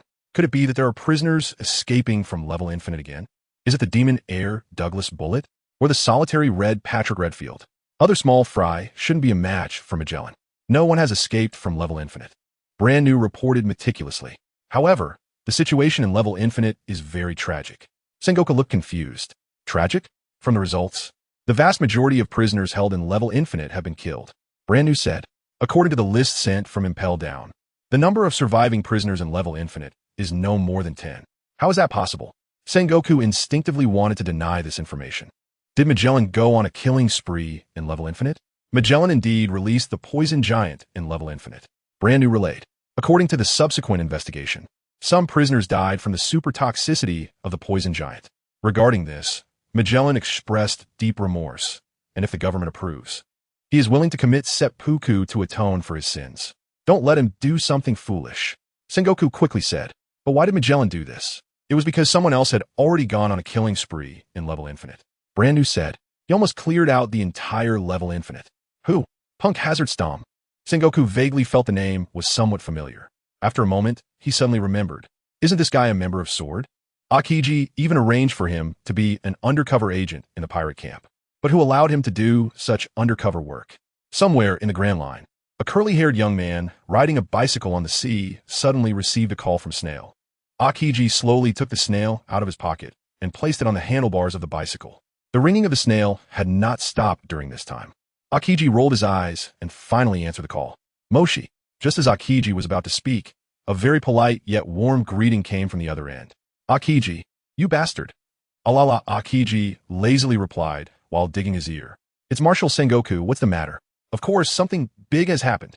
Sengoku's angry expression was vividly mimicked by the snail. You bastard. Why did you introduce Punk Hazard Stomp into the Sword unit? Punk Hazard Stomp? Akiji raised an eyebrow. He's an interesting Marine. I did invite him to join the Sword unit. What happened to him? Punk Hazard Stomp wiped out Impel down. Actually, it was Zifa Sensei who recommended him to the Sword unit. Akiji cleverly changed the subject. I'm not very familiar with Punk Hazard Stomp. I've only met him a few times. If the Marshal has any issues, you can go directly to Zifa Sensei. You bastard. Don't think you can shirk responsibility. Sengoku said angrily. You are the highest authority of the Sword unit.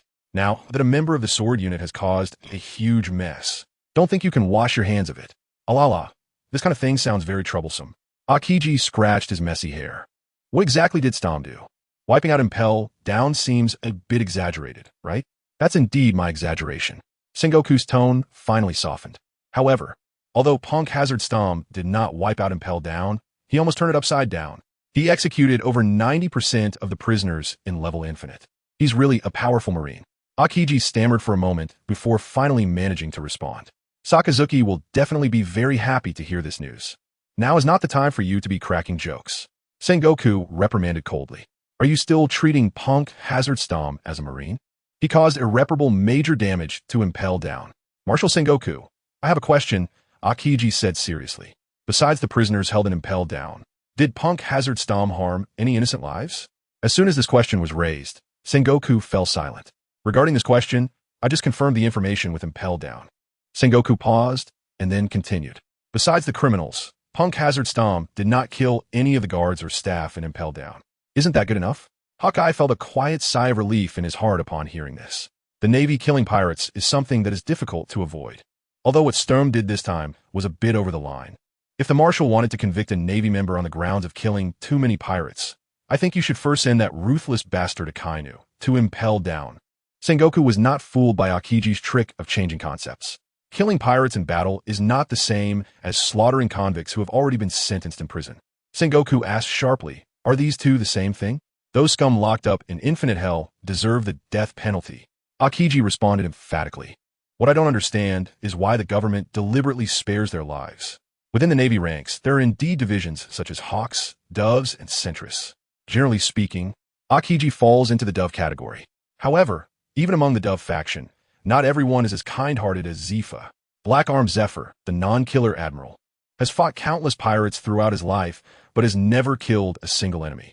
Akiji greatly admires teacher Zephyr's character, but he does not believe that killing pirates is a wrong thing. There are indeed some irredeemable trash on the sea, and the criminals locked up in infinite hell are even more so the scum of the scum. Akiji feels that Sturm's actions are indeed a bit excessive, but it's not a big problem. To be honest, if the admiral leading the sword unit were not Akiji, but Akainu, that guy might even publicly commend Sturm for his actions. Kazan, Sengoku sighed. Sometimes, I really can't tell whether you are still holding on to burning justice or have completely turned into lazy justice. Allah, Akiji chuckled lightly, not answering the question directly. It's hard for people to fully understand themselves. Let us not talk about this. Sengoku also chose to skip this topic. He too has experienced a shift in ideology within the Navy. The nuances of it are known only to the individual. Sengoku continued, if nothing unexpected happens, Pendley Sturm will definitely be wanted. Wanted? Why? Akiji asked in confusion. ISNT their Magellan in Impel down, and that, Shiru? Sturm should have been suppressed by Magellan, right? The poison fruit is quite powerful. After Sengoku made the situation sound so serious, Akiji thought Sturm might have died before achieving anything. Before becoming an undercover pirate. This sword had already been imprisoned in Impel down. Akiji had even mentally prepared himself to go rescue him. But now it seems he misunderstood. You underestimated Pendley Sturm. And so did I, Sengoku said in a strangely complex tone. According to Magellan's testimony, Pendley Sturm has developed the clay fruit to the awakened level. After almost wiping out the entire infinite hell, Pendley Sturm transformed into a white dragon and flew directly out of Impel down. Are you kidding me? Akiji's eyes widened in shock, unable to believe it. How long has Sturm had the clay fruit? And he has already awakened. And he can fly? That's the situation. Perhaps Sturm is indeed a genius, Sengoku explained. I just went to the headquarters and discussed Sturm's bounty amount with Akainu, based on his actions and power level. This guy's initial bounty may be shockingly high. In any case, as a pirate, Pendley Sturm counts as such. A call came in. Sengoku's voice quickly became faint. But with Akiji's hearing, he still clearly heard the conversation on the other end of the Den Mushi. What does concealing information mean? Such a significant event happened in Impel down. The government and the Navy actually want to keep it a secret. What a joke for the government's credibility. I am the fleet admiral. Akiji heard Sengoku's angry roar. But what shocked him even more were the even weaker, older voices. What is the fleet admiral worth? You Navy are just the outward face of the government. There is no need for the Navy to handle the matters of infinite hell. Immediately after, the Den Mushi was hung up. Akiji waited silently for a moment. Sengoku's tired voice finally spoke again. Sorry, Kazan, for making you witness this. As for Pendley Sturm, just consider it as if nothing happened. Akiji sensed Sengoku's intention to hang up and suddenly asked, Fleet Admiral, the one you just spoke to was the Five Elders, right? You picked up on that, huh? Sengoku did not hide it and answered directly. It was indeed the Five Elders. They demanded to conceal the matters of infinite hell. Therefore, Pendley Sturm's bounty will be cancelled. Akiji didn't care about the bounty or not. He asked directly. In the eyes of the government, what exactly do we Navy members count as? What do we count as? Sengoku laughed lightly. Kazan, this question, wait until one day you become Fleet Admiral. Then ask the Five Elders. Click. Sengoku hung up the Den Mushi. Akiji stood alone in the vast sea, feeling an indescribable sensation in his heart. After a long while, Akiji dialed another number again. Moshi, this is Kuzan. Admiral Kuzan, it's been a long time since I heard from you. I thought you had left the Navy. Don't joke around, Sturm. Akiji held the Den Mushi and said very seriously. I just received news from Fleet Admiral Sengoku. You've done something quite remarkable. I'm just doing as you instructed. Storm's aggrieved voice came from the phone bug. Didn't you tell me to become a pirate? Is this how you become a pirate? Akiji rolled his eyes dramatically. Storm mercilessly mocked. Hey, hey, hey. The phone bug can mimic the owner's expressions. I saw your eye roll. Uh-huh. Akiji chuckled and got to the point. Do you still want to continue being a pirate? Of course. I am a blade in the darkness. Remember the mission. Never forget the original intention. Storm replied happily. I want to become a great pirate. Dive into the new world. Get into the 4 Emperors' inner circle. Akiji asked, so you plan to enter the new world right now? Of course not. Storm denied it. To stand shoulder to shoulder with the 4 Emperor's pirate crews, all by himself? I can't do that yet. To successfully infiltrate the 4 Emperors, I must find a few suitable helpers. I can't shake the feeling that what you just said was quite dangerous. Akiji chewed over Strom's recent statement and couldn't help but shake his head. To think that one person could compete with the Emperor pirate crews ruling the New World? In the past few decades, only the solitary Red Patrick Ladefield has achieved that. But even the legendary solitary Red Patrick Ladefield ultimately met his end at the hands of the Navy and was imprisoned in level 6 of Impel down. The strength of the 4 Emperors is not solely due to their emperors. Reputation, status, wealth, power, territory. There are numerous requirements to become a 4 Emperor. If it weren't for that, Shanks wouldn't have only officially been recognized as one of the 4 Emperors alongside Whitebeard, Kaido, and Big Mom this year.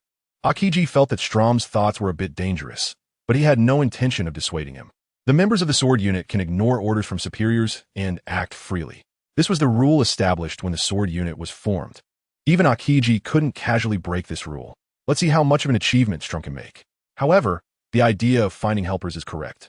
Akiji asked, do you need me to introduce a few companions from the sword unit? Other members of the sword unit? Strom didn't expect Kazan to bring up this matter, but he still directly rejected it. No need. If the members of the Blade unit are all at the level of a peacock, then they are too weak. I'm looking to recruit like-minded companions with suitable strength, not to be a babysitter for kids. Initially, Kazan believed that sending Strom directly to the New World was tantamount to sending him to his death. Now, Strom similarly believes that the other members of the Blade unit are not qualified to enter the New World. At least, not at this moment. Just look at the future captain of the Blade unit, X Drake. He is also part of the worst generation. Some have already become Emperors of the Sea. Yet X Drake's strength level can't even touch the big names of the Beast Pirates. It's simply embarrassing for the worst generation. Even the Captain X Drake's strength level is only at this level. One can imagine the standards of the other members of the Blade unit. At this stage, it is evident. Storm has not yet considered training new talent, playing Pirate Family and the like, without the destiny and background of the Sun God. Do you really think anyone can handle it? But speaking of which, Storm changed the subject. Admiral Akiji, I do have a target in mind within the Sword of Justice, but I don't know if the Admiral would be willing to let him go. Akiji became interested. Who? Kazan. Huh? Who? The highest combat power of the world government, Admiral of the Navy headquarters, and user of the Ice Fruit, Akiji, Kazan. Me? Akiji was taken aback. Wait, let me sort this out. Are you saying that you want me to go undercover as a pirate with you? Exactly. Storm said excitedly. Admiral Green Bull, you're also a member of the sword unit. Every member of the sword unit should have the awareness to sharpen themselves in the darkness. Green Bull opened his mouth, but didn't know what to say. Let the commander of our unit serve under you as your subordinate. Storm, you're really a reverse celestial. Akiji's thoughts were directly disrupted by Storm's sudden invitation to join. He had quite a bit he wanted to explain to Storm, but now his head was buzzing. La. Akiji rubbed his dazed head. This joke isn't funny, kid. Well, go ahead and continue your activities on the sea as you wish. If there's anything you need to pay attention to, I'll contact you as soon as possible. Seeing that Akiji was about to hang up the phone, Storm quickly shouted, Admiral Akiji, aren't you going to consider becoming a pirate? Don't forget your own identity. Storm, you are a Marine. Akiji responded after a moment of silence, reminding him sternly. Even though the members of the CP can't openly wear the code of justice, we have always been the righteous Marines. Righteousness? Is it the righteousness that maintains the rule of the world government? Is it the righteousness that upholds the cruelty of the celestial dragons? Storm scoffed at the so-called naval justice. Forget it, Admiral Kazan. I don't want to argue with you about what naval justice really is. I have another question to ask. How much is my bounty this time? What? No bounty? With a snap, Storm angrily hung up the phone bug. Isn't the world government being too inconsiderate? A major incident happened in the city, and at least they should issue a bounty to show some acknowledgement. Storm was thinking that as long as the world government issued a bounty, he would initially have fame. To become a great pirate, being famous is the first step. Once he had fame, his subsequent plans to recruit subordinates would go much more smoothly.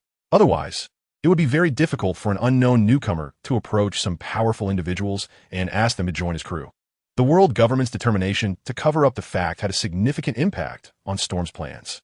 He needed to execute a new plan to make a name for himself first. While Storm was considering how to modify and improve his previous recruitment plan, the Blue Eyes White Dragon, after flying for most of the day, finally discovered a small island in the vast ocean. When Storm piloted the Blue Eyes White Dragon and landed on the island, he realized it was desolate, with no signs of human activity. He had originally thought about getting a meal and finding a place to stay, but now it seemed he would have to rely on himself. Shiru looked at the nearby sea. The Blue Eyes White Dragon also gazed at the ocean and opened its massive maw. Clumps of white clay were released by the Blue Eyes White Dragon, and the moment they hit the surface of the sea, they exploded with a thunderous sound. The originally boundless calm sea was instantly stirred up into huge waves. Just a few seconds passed, and dark shadows began to move beneath the blue surface.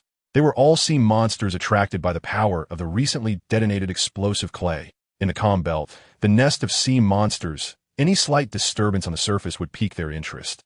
The Blue Eyes White Dragon flapped its wings and flew toward the sea surface, then suddenly dove into the water. Ordinary clay, when washed by strong currents, can easily become soft and disperse. But with hard and sturdy porcelain clay, there was no need for such concerns. The sea water surged into the sky, and intense sounds of battle erupted beneath the surface. Storm waited by the shore for a while. Several grand trophies jumped out of the void. All of them silver trophies, the Poseidon type. Previously, in Advanced City, if one didn't train the water monkeys, fishing in the doldrums was also a good trophy hunting method. Storm glanced at the several silver trophies and then shifted his attention to the sea. After a while, the Blue Eyes White Dragon emerged from the ocean, accompanied by several large sea creatures, and arrived at the sandy beach. Storm drew the iron or military knife strapped to his waist and awkwardly performed a flourish with the blade. Endless inspiration for swordsmanship burst forth in his mind. Storm instantly felt the breathing from the surroundings. The breathing of the sky, the breathing of the sea, the breathing of the stones, and the breathing of the Sea King's corpse ahead. If described in the terms of a swordmaster, this should be what is known as the realm of cutting iron, right? Storm gently waved the iron mine saber. In an instant, a flying slash mixed with blazing flames broke through the air, directly targeting the corpses of several Sea Kings. The swift and unstoppable flying slash easily cut the Sea King's corpses into several pieces. Storm handled the corpse, started a fire, and roasted meat. His skills were not very good, but it didn't matter. Several silver trophies fell down. Storm has achieved up to 4-star cooking skills. A rich aroma begins to spread across the deserted island. Storm prepared all the food and quietly summoned the only remaining diamond trophy. Physical strength points. Stamina, 6.5 stars. The familiar feeling of hunger surged again. Storm plunged into the war with food. In the following 2 days, Storm has always stayed on the island in the doldrums. He hunts Sea Kings for food, improves his physical fitness, and digests his ability points. The various ability points he has completed before, including 2 brand new Devil Fruit abilities, have all been mastered by him. Not only that, the wish function of the 3 Death Platinum trophies that Storm had not used before was also utilized by him in these 2 days. Bondi Valdo, Plessy, and Bardwong Grace. 3 Platinum trophies exchanged for 3 new 5-star abilities. On this day, the Blue Eyes White Dragon soared high into the sky, away from the deserted island hidden in the calm zone. Storm only had a permanent compass from the naval headquarters, a gift he received from the equipment department. He wasn't thinking of going to the naval headquarters now, so he flew in the opposite direction towards the sea. After several days of high-altitude flying, his journey to one uninhabited island after another came to an end. Shiru finally discovered a small island with inhabitants. He maneuvered the Blue Eyes White Dragon to descend, arriving at the dock of the island. The arrival of the white giant dragon, like something out of a myth, instantly caused panic among the people on the island. At the dock, Storm picked a relatively calm bystander from the crowd. "Excuse me, what is the name of this island?" Byrufaside Island. "I've never heard of it. Where are the nearest large islands to this one?" "Justice Island? City of 7 Waters?" "Sir, I've never heard of those islands either." "Huh, isn't this on the Grand Line?" "This is the South Sea." "South Sea." Storm looked up at the sky, feeling an overwhelming sense of disconnection. Before arriving on the island, he was thinking about how to recruit followers, how to rush into the new world, and how to compete with the 4 emperors, but after landing on the island, Not only was he unable to rush into the new world, he had already broken out of the doldrums and escaped the Grand Line. What the hell is the South Sea? In the storm, things are chaotic. This feeling is like everyone is imagining how earth-shattering the battles between the four emperors should be. However, when you turn around, you see two little pirate emperors in the middle of the main street in Logtown, grabbing each other's collars and choking each other. This scene is simply absurd. Well then, since we're here, let's go with it. Storm shook his head, casting aside irrelevant thoughts. He pulled out a 10,000 berry banknote from his pocket, which was the remainder of his marine salary that he hadn't spent. I need a local guide and to inquire about some matters. Storm shook the 10,000 yuan cash in his hand in front of everyone. Is there anyone willing to take on this job? It's impossible to stay in the South China Sea. Storm's first thought at this moment was to rest for a while on the island and then immediately set off to return to the Grand Line. The crowd at the dock, seeing the 10,000 yuan bills in Storm's hand, showed some signs of temptation. However, everyone looked at the imposing blue-eyed white dragon in the sky, and not a single person dared to move a step. Storm looked at the unresponsive crowd at the dock and immediately realized something.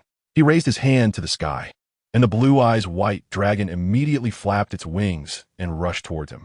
However, before the white dragon could land, the crowd on the dock let out a tragic wail. Run away. The white dragon is coming. The white dragon is going to eat people. Amidst the noisy shouts, the people at the dock ran as fast as they could towards the distance, trying to get as far away from the dock as possible. In the blink of an eye, the dock was completely empty. Storm looked at the backs of the crowd, dispersing like birds and beasts in front of him, and his lips couldn't help but twitch a few times. He had overestimated the acceptance of the blue-eyed white dragon by ordinary people. The now smaller blue-eyed white dragon lay lazily on Storm's shoulder, casually flicking its tail. Storm looked at the blue-eyed white dragon, gazing into its deep blue eyes. Unfortunately, you are a dragon, so be it. In the next moment, the appearance of the blue-eyed white dragon began to change. Its dragon wings disappeared, its neck shortened, and its limbs became slender and elongated. Even the pale dragon scales covering its body transformed into one shimmering, translucent, snow-white fur after another. And most remarkably, the originally thick and powerful dragon tail of the blue-eyed white dragon spread out like a peacock's fan, turning into a full 9 tails of a fox. This was no longer the blue-eyed white dragon. In its place was the 9-tailed fox. The entirely snow-white, graceful, and enchanting 9-tailed fox jumped down from Storm's shoulder. It held its head high and walked forward, its little backside raised high, and the 9 fluffy, soft fox tails swayed continuously in the air. Although, it is indeed true that furry creatures are cuter than hairless ones. Storm clasped his hands behind his head and leisurely followed the 9-tailed fox towards the town on the island. With this, ordinary people shouldn't be scared anymore, right? Storm had just left for a short while when a noisy group of people approached. From a human aesthetic perspective, this group appeared somewhat odd-looking. However, after spending a considerable amount of time in Impel Down, Storm found this group quite distinctive. Just as Storm noticed them, they also became aware of this stranger. Perhaps the advantage of numbers gave them enough confidence, as they openly critiqued Storm right in front of him. I've never seen a face like that before. His clothes are strange too. That emblem seems to be the world government symbol. World government? Those high and mighty folks wouldn't care about us. Hey everyone, look at that fox. It has 9 tails. A 9-tailed fox? Have you been drinking and not sobered up yet? There really are 9 tails. Is this fox a transformed monster? Just as this group was engrossed in discussion, the red-haired hedgehog at the forefront shouted at them. Enough. It seemed that the red-haired hedgehog held a great deal of authority among the group, as everyone immediately fell silent upon his command. Hey, you. The red-haired hedgehog pointed his spear at Storm. Did you just come from the dock? Did you see a monster over there? Monster?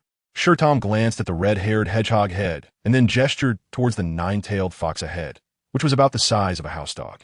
Are you talking about it? The red-haired hedgehog head frowned. Before he could finish saying the word fox, the 9-tailed fox's body began to expand like a balloon. In the blink of an eye, this fox, which was originally only knee-high to an average person, grew into a monstrous creature nearly 100 meters tall. The 9 fluffy and soft fox tails danced wildly in the air, casting shadows that covered everyone on the field. The red-haired hedgehog head looked up at the gigantic 9-tailed fox, his brain completely short-circuited, unable to articulate a word. The group of people behind him also fell into a state of extreme panic at that moment. The natives on the island of Nanhai had never witnessed such a terrifying monster before. Panic led to chaos. Confusion drove them to flee. A group of people rushed over, crying and screaming as they ran away. Except for the red-haired hedgehog head, the only local who remained in place was a burly man with golden, waist-length wavy hair. "Kid!" The golden-haired man firmly grasped the red-haired hedgehog head's shoulder and shouted hoarsely, "Run!" However, before the red-haired hedgehog head could react, the nine-tailed fox swung its terrifying claws, grabbing two people in one swift motion. Kira.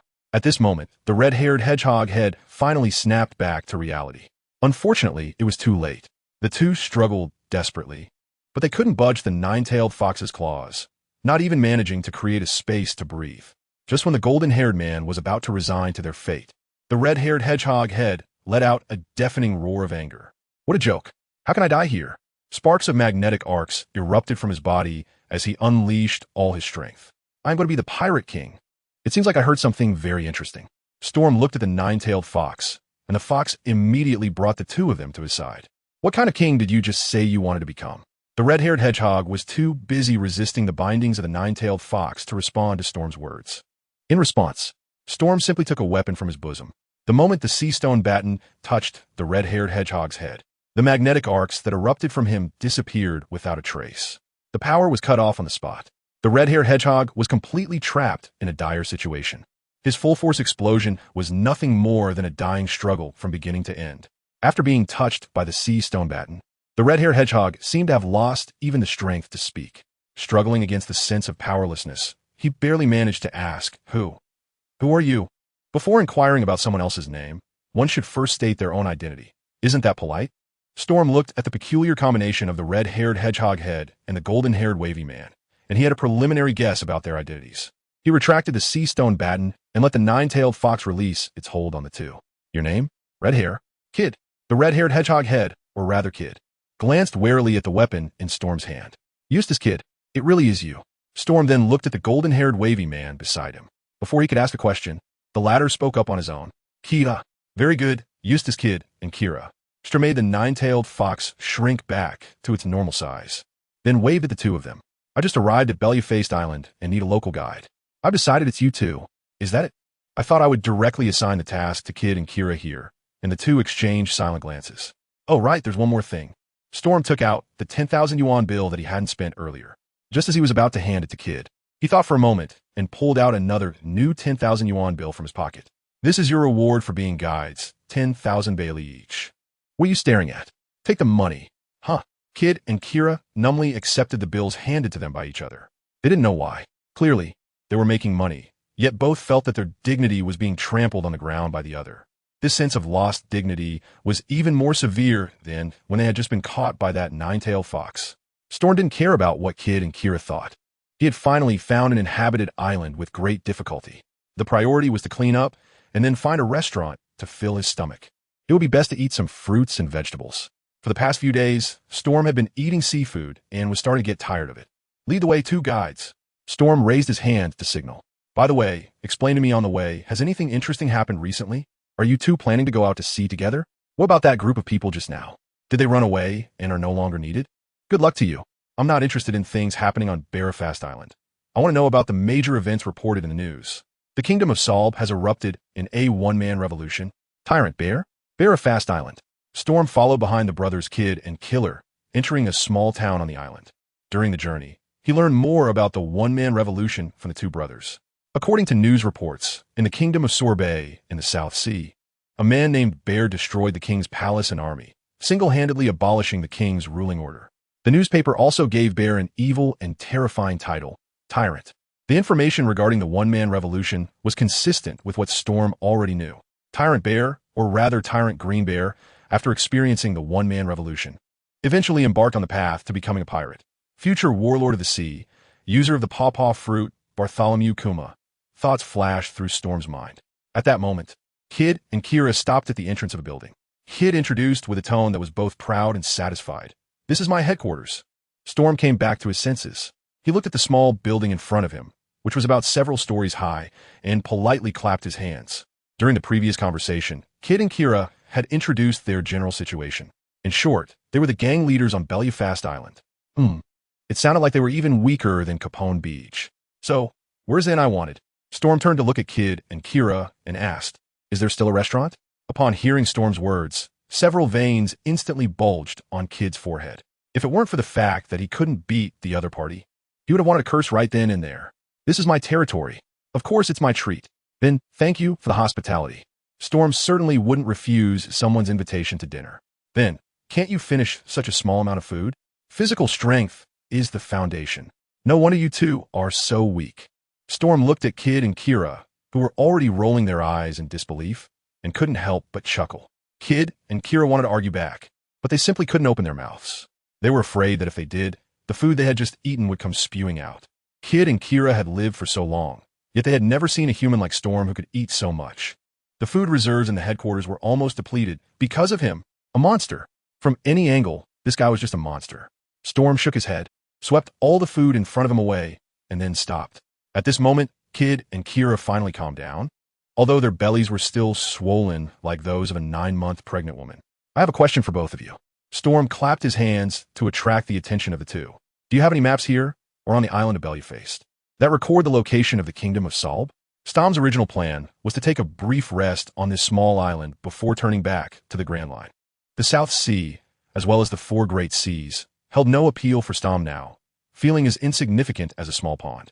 However, after hearing news about the Tyrant Bear from Kid and Killer, Storm changed his mind.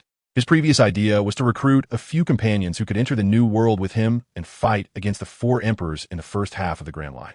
But now, the companions have already appeared. Tyrant Kuma is a very good target, isn't he? Whether in terms of strength, personality, or character, Bartholomew Kuma is trustworthy. So Storm now plans to go directly to the Sorbet Kingdom to try to recruit Bartholomew Kuma. Sorbet Kingdom? Kid barely propped himself up, his round belly making it very difficult for him to move. You want to meet that legendary tyrant? Legendary? Storm chuckled silently, then nodded. For both of you, it really is a legend, right? So do you have a map? In the 4 seas, sailing is much easier than in the Grand Line. Here, the climate is mild and the magnetic field is stable. As long as you have a map and a compass, you can sail to any island. Yes, Kid nodded. I not only have a map here, I also have ships. I can go with you to the Salb Kingdom. Before Storm could respond, Kira quickly spoke up, wanting to persuade Kid to change his mind. However, Kid seemed to have already guessed his good brother's thoughts. Kid turned to look at Kira and said earnestly, we had already made our decision to set sail together, hadn't we? The ocean has always been there. What we need to do now is raise the sail and set off. Hearing this, Kira fell silent. He had grown up with Kid and was also his capable assistant. Kid's firm belief had already been felt by Kira, and he would no longer try to dissuade him. Clap, clap. Storm gently applauded and praised. The pretty words are well said, but shouldn't you consider my opinions first? As soon as these words were spoken, Kid and Kira immediately reacted. The two of them had never been in an equal cooperative relationship with Storm. If it had to be said, they stood before Storm like 2 reptiles in front of a giant dragon. When the dragon lightly waved its wings, the breeze it created was an overwhelming storm for the reptiles. Kid and Kira looked at Storm with both fear and anticipation. Kid, Kira, haven't you two officially set sail yet? Regarding Storm's question, Kid and Kira felt somewhat puzzled, but still answered honestly no. Well, then it's purely gang-related? Have you harmed civilians? I only kill the trash that needs to be killed. TSK, what a pity. Storm glanced at Kid. If Eustace Kid were the infamous Captain Kidd a few years later, Storm would undoubtedly take his life without hesitation and then plunder his fruit. The superhuman type, magnet fruit. A super fruit capable of touching the 4 fundamental forces of the universe. How could this guy have turned it into a gigantic magnet? Isn't this like tarnishing a gem? Shirdam is also quite interested in the magnet fruit. Although the development difficulty is high, once successfully developed, its power would be unimaginable. Unfortunately, at this stage, Eustace Kid is still too immature. Storm would not go after Eustace Kid, who has not committed the heinous act of slaughtering civilians. He only kills those he deems worthy of death. For example, those big sea scum inside Advanced City. It's a pity about that magnetic fruit. A simple glance from Storm made Eustace Kid feel as if he were being targeted by some prehistoric beast. Sweat instantly soaked his back, drenching his clothes. Kia, who was beside him, noticed Kid's unusual reaction, but didn't feel anything particularly off. In the end, he simply patted Kid's arm in a comforting manner. Then Storm continued. Although I don't mind having 1 or 2 people around to chat and pass the time, you two are just too weak right now. Storm raised his right hand, and a lump of clay surged from his fingertips, flying into the air. At the moment the clay touched the ground, it suddenly expanded and grew larger. A tall and powerful Bruggery then appeared before Kid and Kira. In its hand, it held a double-sided white axe made of porcelain clay, which was as tall as it was. Advanced City, Red Lotus Hell, Warden Blue Water Monkey, White Clay version. Storm considers the strength levels of Kid and Kira. He tries to ensure that this clay water monkey is roughly equal in strength to the authentic blue water monkey, which is at the normal level of the Red Lotus Hell Guards. As long as you two defeat this white gorilla, I will consider taking you both with me to leave.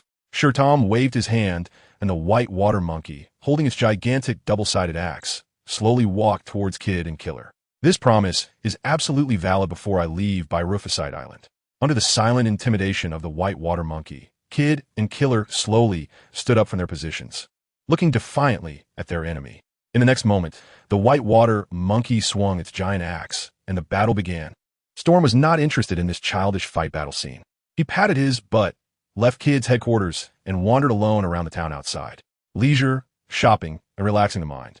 On this small island in the South China Sea that does not belong to the world government, Storm completely relaxed his previously tense nerves. A night passed in the blink of an eye. The next morning, Storm, looking refreshed and rejuvenated, returned to the headquarters building of Kid. He could still hear the sounds of battle roaring ahead. Clearly, Kid and Kira had been fighting the white water monkey for the entire night. When Storm reappeared in front of the two, the disheveled Kid and Kira brothers had once again fallen under the giant axe of the white gorilla. After a night of fierce battle, Kid and Kira looked utterly exhausted. However, their eyes remained fiery and bright. It seems you two still haven't managed to defeat this white gorilla. Storm waved his hand, and the white water monkey immediately turned into a puddle of clay. However, commendable will. How about this? I still have some matters to handle in the South Sea, so you two can temporarily stick together for now. Now, let's set off for the kingdom of Salb immediately. Okay, Kid replied immediately, forcing his exhausted body. I'll go have someone prepare the map and the ship. Ship? Storm shook his head. We're riding the dragon. Ah, the blue eyes white dragon roams freely in the sky above the South Sea. Two alternating mournful wails linger around the body of the blue eyes white dragon, echoing endlessly. Kid and Kira, the two brothers, were firmly grasped by the dragon's claws, soaring high into the sky. The cold and fierce wind from above nearly made the brothers unable to open their eyes. This is a trial. Strom's calm voice clearly reached the ears of Kid and Kira. Start climbing up from the dragon's claws. When you two successfully reach the dragon's back, you can ask me a question. After Storm finished speaking, he focused his attention on the nautical chart and compass in front of him. This was the nautical chart recently offered by Kid and Kira, which recorded the precise coordinates of the Salb Kingdom. The destination of the Blue Eyes White Dragon this time is the Salb Kingdom. Dragon Claw. Kid and Kira exchanged a silent glance and began to climb upwards with gritted teeth. High-altitude rock climbing is undoubtedly an ultimate test of both physical strength and willpower. Kid and Kira spent nearly half an hour before finally climbing breathlessly onto the dragon's back. Before they could catch their breath, Storm's voice once again reached their ears. If you have any questions, ask. Kira remained silent, passing the opportunity to ask the Kid. Kid gritted his teeth and asked the question that intrigued him the most. This dragon, what is the deal with this dragon? And what about the previous nine-tailed fox? Blue Eyes White Dragon, that's its name, and it is my important partner. Storm simply responded. The next moment, the Blue Eyes White Dragon suddenly shook its body and performed a very flashy turn in the sky. Ah! Kid and Kira screamed as they were flung away. Just as they were about to fly far away, the Blue Eyes White Dragon's tail gently hooked and successfully encircled the two of them. Still shaken, Kid and Kira held tightly to each other, comforting their startled hearts. At that moment, Kira asked a soul-searching question. Kid, does this count as going out to sea? Kid grinned and chuckled awkwardly. I guess it does, right? The two brothers exchanged a brief conversation before Storm's voice once again reached their ears.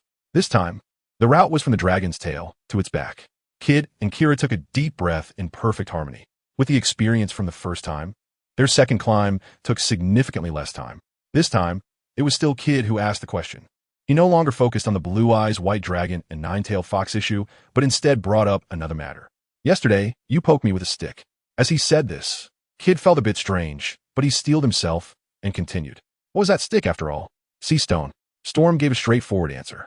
You're a devil fruit user, and the sea, as well as all bodies of water, are your natural enemies. Sea prism stone contains the essence of the sea's power. Any Devil Fruit user who comes into contact with Sea Prism Stone will be unable to use their abilities. Although the recent process of climbing the dragon was incredibly arduous and painful, Kid's heart was still filled with excitement at this moment. What Storm said was like opening a door to a new world for him. This was a brand new world, completely unreachable from the isolated Belfaz Island. This was also the reason why Kid chose to follow Storm in the first place. He had originally planned to set sail with Kira, abandoning those so-called subordinates who would flee in the face of strong enemies. Loyalty is not absolute. It is absolute disloyalty. Kid did not want such disloyal subordinates. He initially intended to be the captain and have Kira as the first mate. But unexpectedly, before setting sail, he was directly beaten by Storm, who casually pulled out a white-haired gorilla. In Kid's simple gangster brain, recognizing a powerful individual as the boss is not something to be ashamed of. So why not just stick with the new boss? Riding dragons and flying through the sky is 1,000 times better than staying on Belfaz Island and dying of old age. Storm had no idea what Kid was thinking at that moment. After briefly explaining the general information about Sea Prism Stone, he separated Kid and Killer, allowing them to start their third climbing exercise again. Since Storm plans to bring Kid and Killer on this destined short journey to the South China Sea, he must pay attention to the training of their strengths. It can be seen as a way to repay the previous favor of a meal. Killer is one thing, but Kid is definitely a super potential stock. Among the members of the future Worst Generation, aside from the two special existences of Sun God and Blackbeard, Eustace Kid and Trafalgar Law are absolutely the two most promising supernovas. It's just that they aren't tough enough. This time, Kid and Killer quickly completed a new round of climbing exercises. The two began to ask one question after another. Are there many Sea Prism Stones? Do you think there is a lot of seawater? Climb. This dragon is so cool. Can I make a mechanical Tyrannosaurus myself? That depends on how well you develop the magnet fruit. Although I doubt you have developed the fruit at all. Climb. Huff, huff. How do I develop the abilities of the magnet fruit? How do I use your right hand and left hand? Do you want to chop off your hands? Climb. You have a sword on you. Why Haven T, I seen you use it. Because my swordsmanship is poor. Climb. After another round of climbing exercises, an exhausted Kid lay flat on the back of the Blue Eyes White Dragon. He looked up at the sky and asked intermittently, see, what do I need to do to become the Pirate King? Pirate King? Storm, who had been sitting alone on the head of the Blue Eyes White Dragon, finally couldn't help but turn around upon hearing this question. Eustace Kid, is that your real name? Yes. What about your full name? That too. Very good. Shiru's attitude changed dramatically, coldly saying, then you have no hope. Not a bit of hope. Why? Kid suddenly burst with strength from somewhere, propping himself up to sit on the dragon's back. GOLD. Roger could become the Pirate King. Why can't I? Why can't you? Stom raised an eyebrow. The era of great pirates had arrived for almost 20 years. Someone has to become the Pirate King. So why can't it be me? If I say this, will you feel a bit more inspired? After hearing Stom's words, someone has to, Kid indeed felt a surge of excitement. If one ignores Stom's sarcastic tone, the Pirate King? Gol di Roger? Huh. Strom let out a cold laugh, then turned away, no longer looking at Kid and Killer. You can't even get the Pirate King's name right. GOLD. Roger? It's GOLD, Roger. Eustace Kid, are you a member of the D clan? Setting sail to be a pirate without even a middle name of D. And you want to become the Pirate King? After hearing Strom's words, Kid and Killer fell into a state of complete confusion. Two young natives of the South Blue. How would they know about the legend of the D clan? What is D? However, this time, Strom did not answer their questions. Seeing this, Kid and Killer could only remain silent, processing the knowledge they had just received. Unbeknownst to them, the Blue Eyes White Dragon had already reached the nearby waters of the Salt Kingdom. Is that a warship on the sea? It's so big. Kid, riding on the dragon's back, looked down at the ocean and was taken aback. I have never seen a warship when I was on Barafast Island. Because Barafast Island is not within the jurisdiction of the world government. Leaning beside him, Killer replied coldly, the Justice Navy won't care about the lives of us non-member states. If we encounter the Navy on Barafast Island one day, they will only come to hunt down infants and pregnant women. The vast majority of the South Blue's populace will not forget what the world government has done to the South Blue. Back then, in order to capture the possible son of the Pirate King, the Navy nearly turned the entire South Blue upside down. Any infant born within 10 months after Roger's imprisonment, even including pregnant women, underwent strict scrutiny. Even a slight suspicion meant that the outcome for pregnant women or infants was the same: execution. Just as Kid and Killer were conversing, the observers on the lookout tower of the three large warships below also spotted the white dragon in the sky. A dragon. It's a dragon. On the deck of the central warship, a lavishly dressed old man was giving orders to the Navy beside him. Quickly bring that dragon down for me. I want to present it to the supreme celestial dragons. The Navy general beside him remained unfazed and calmly said, King Beckley, that dragon is flying too high. Already out of the warship's firing range. You can't even handle this small matter? King Beckley seemed greatly offended, angrily retorting. All the expenses of your Navy come from the heavenly gold I pay. You're nothing but a bunch of useless fools. Just then, King Beckley suddenly noticed a lone, drifting small boat on the sea in front of the warship. He screamed again, it's that guy. Navy, kill him. He's the one who took the Salb Kingdom from me. The brutal and tyrannical tyrant Bartholomew Kuma. On the undulating sea, Bartholomew Kuma stood alone in his small boat. Even with 3 large Navy warships lined up in front of him, there was no trace of fear on Kuma's resolute face. On the Navy warship, King Beckley continued to shout, Navy, quickly kill him. Pointing at the small boat below, King Beckley roared with a distorted face, I am the king of the Salb Kingdom. King Beckley's sharp cries drifted on the sea breeze to Kuma's ears. King Beckley. Kuma slightly lowered his head, the brim of his gray-white felt hat casting a shadow over his eyes. You dare to come back? The Navy on the warship could not hear the tyrant's whisper. However, King Beckley's constant urging forced them to take action. Every cannon on the 3 large warships was aimed at the small boat below. King Beckley looked down at Bartholomew Kuma, raising his right hand and waving it heavily over the sea. Fire! Boom! Boom! The cannon mouths belched forth blazing flames, accompanied by a loud rumble. Round black cannonballs were hurled toward Bartholomew Kuma. A dense array of black cannonballs formed an impenetrable net of death in the air. Facing the barrage from the 3 large warships, Kuma raised his head, a hint of faint pity flashing across his face. The next moment, Kuma raised his right hand, revealing a plump paw-like cushion. Just as the black cannonballs were about to strike him, Kuma waved his right hand, gently patting the incoming cannonballs. The cannonballs, which should have exploded upon contact, instead bounced off as if they had touched a super elastic net. With a peculiar sound, Kuma sent all the cannonballs that had been aimed at him flying back. Each cannonball flew back at several times the speed it had come, targeting the 3 Navy warships that had just fired. Cannonballs. The cannonballs are coming back. Their flying speed is so fast. Faster than normal cannon fire. Dodge! Dodge! A flurry of panic shouts erupted from the 3 Navy warships. Even when coming to the Salb Kingdom, the Navy had already learned a lot about the tyrant from King Beckley. For this, the Navy base had specially dispatched 3 large warships. 3 warships against 1 tyrant. The advantage is mine. But at this moment, the people on the warships could never have imagined that the proud naval artillery would have no effect on the tyrant at all.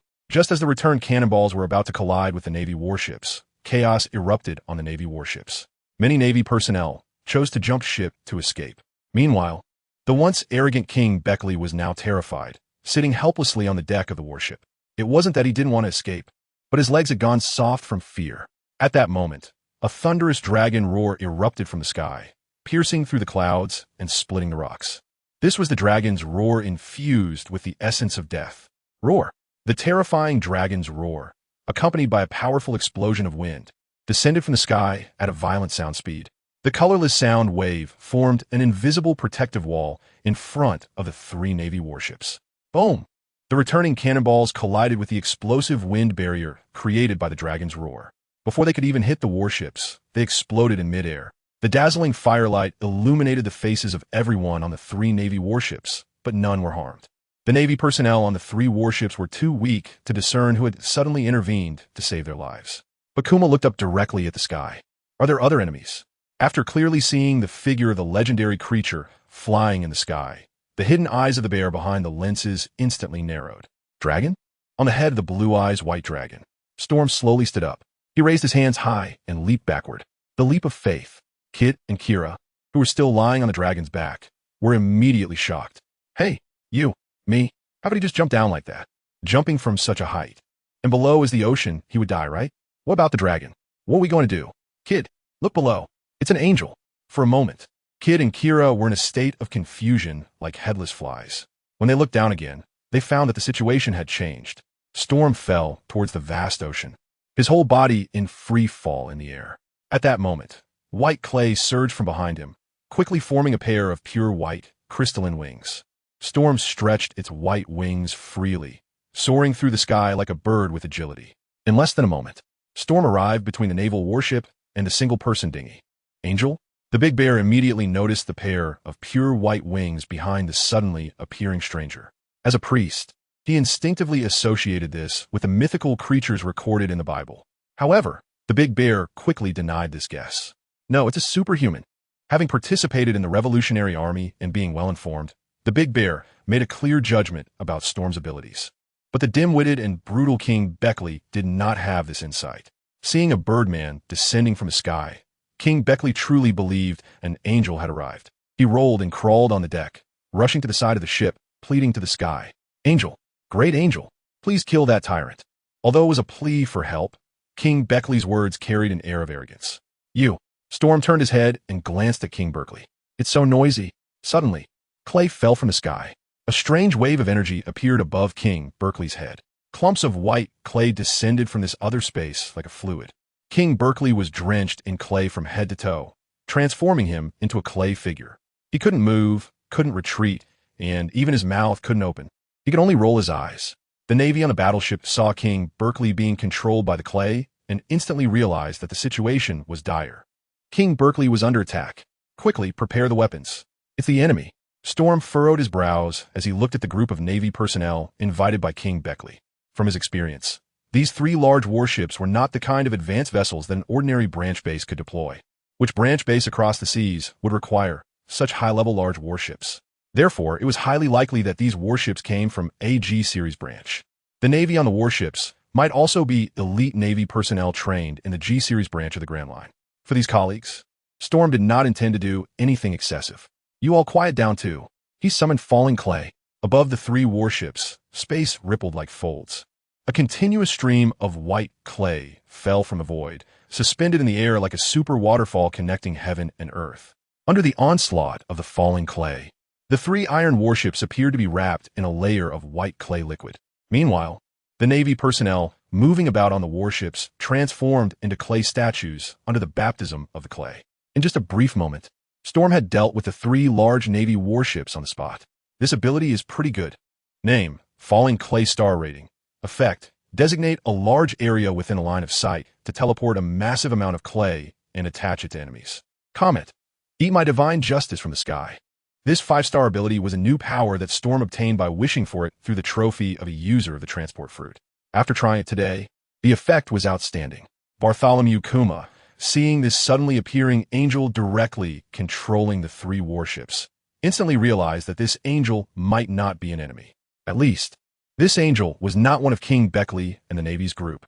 This realization lightened Kuma's mood a bit. If not necessary, he did not want to fight, let alone take lives. After dealing with the 3 warships, Storm finally looked at the Great Bear. Tyrant Bear, I am. The Great Bear replied calmly, silently raising his vigilance. Who are you? Ponderous Storm. Storm flapped his wings and flew swiftly to face the bear, directly extending an invitation. I saw your news in the newspapers, Bear. Would you like to set sail with me and become a pirate? No. The bear rejected the stranger's invitation without hesitation. Although he had already made up his mind to face the warships when he set out to sea, knowing that if he defeated all the attacking navy, he would certainly become a wanted criminal. In other words, a pirate. However, at this moment, the bear had not even had the chance to act before Storm effortlessly dealt with the Navy warship on his own, whether it was intentional or not. The bear was very grateful for Storm's help. But now, he didn't need to bear the responsibility of destroying a warship, and naturally, he didn't need to become a pirate. Besides, Bonnie was still waiting for him at home. Oh, what a pity.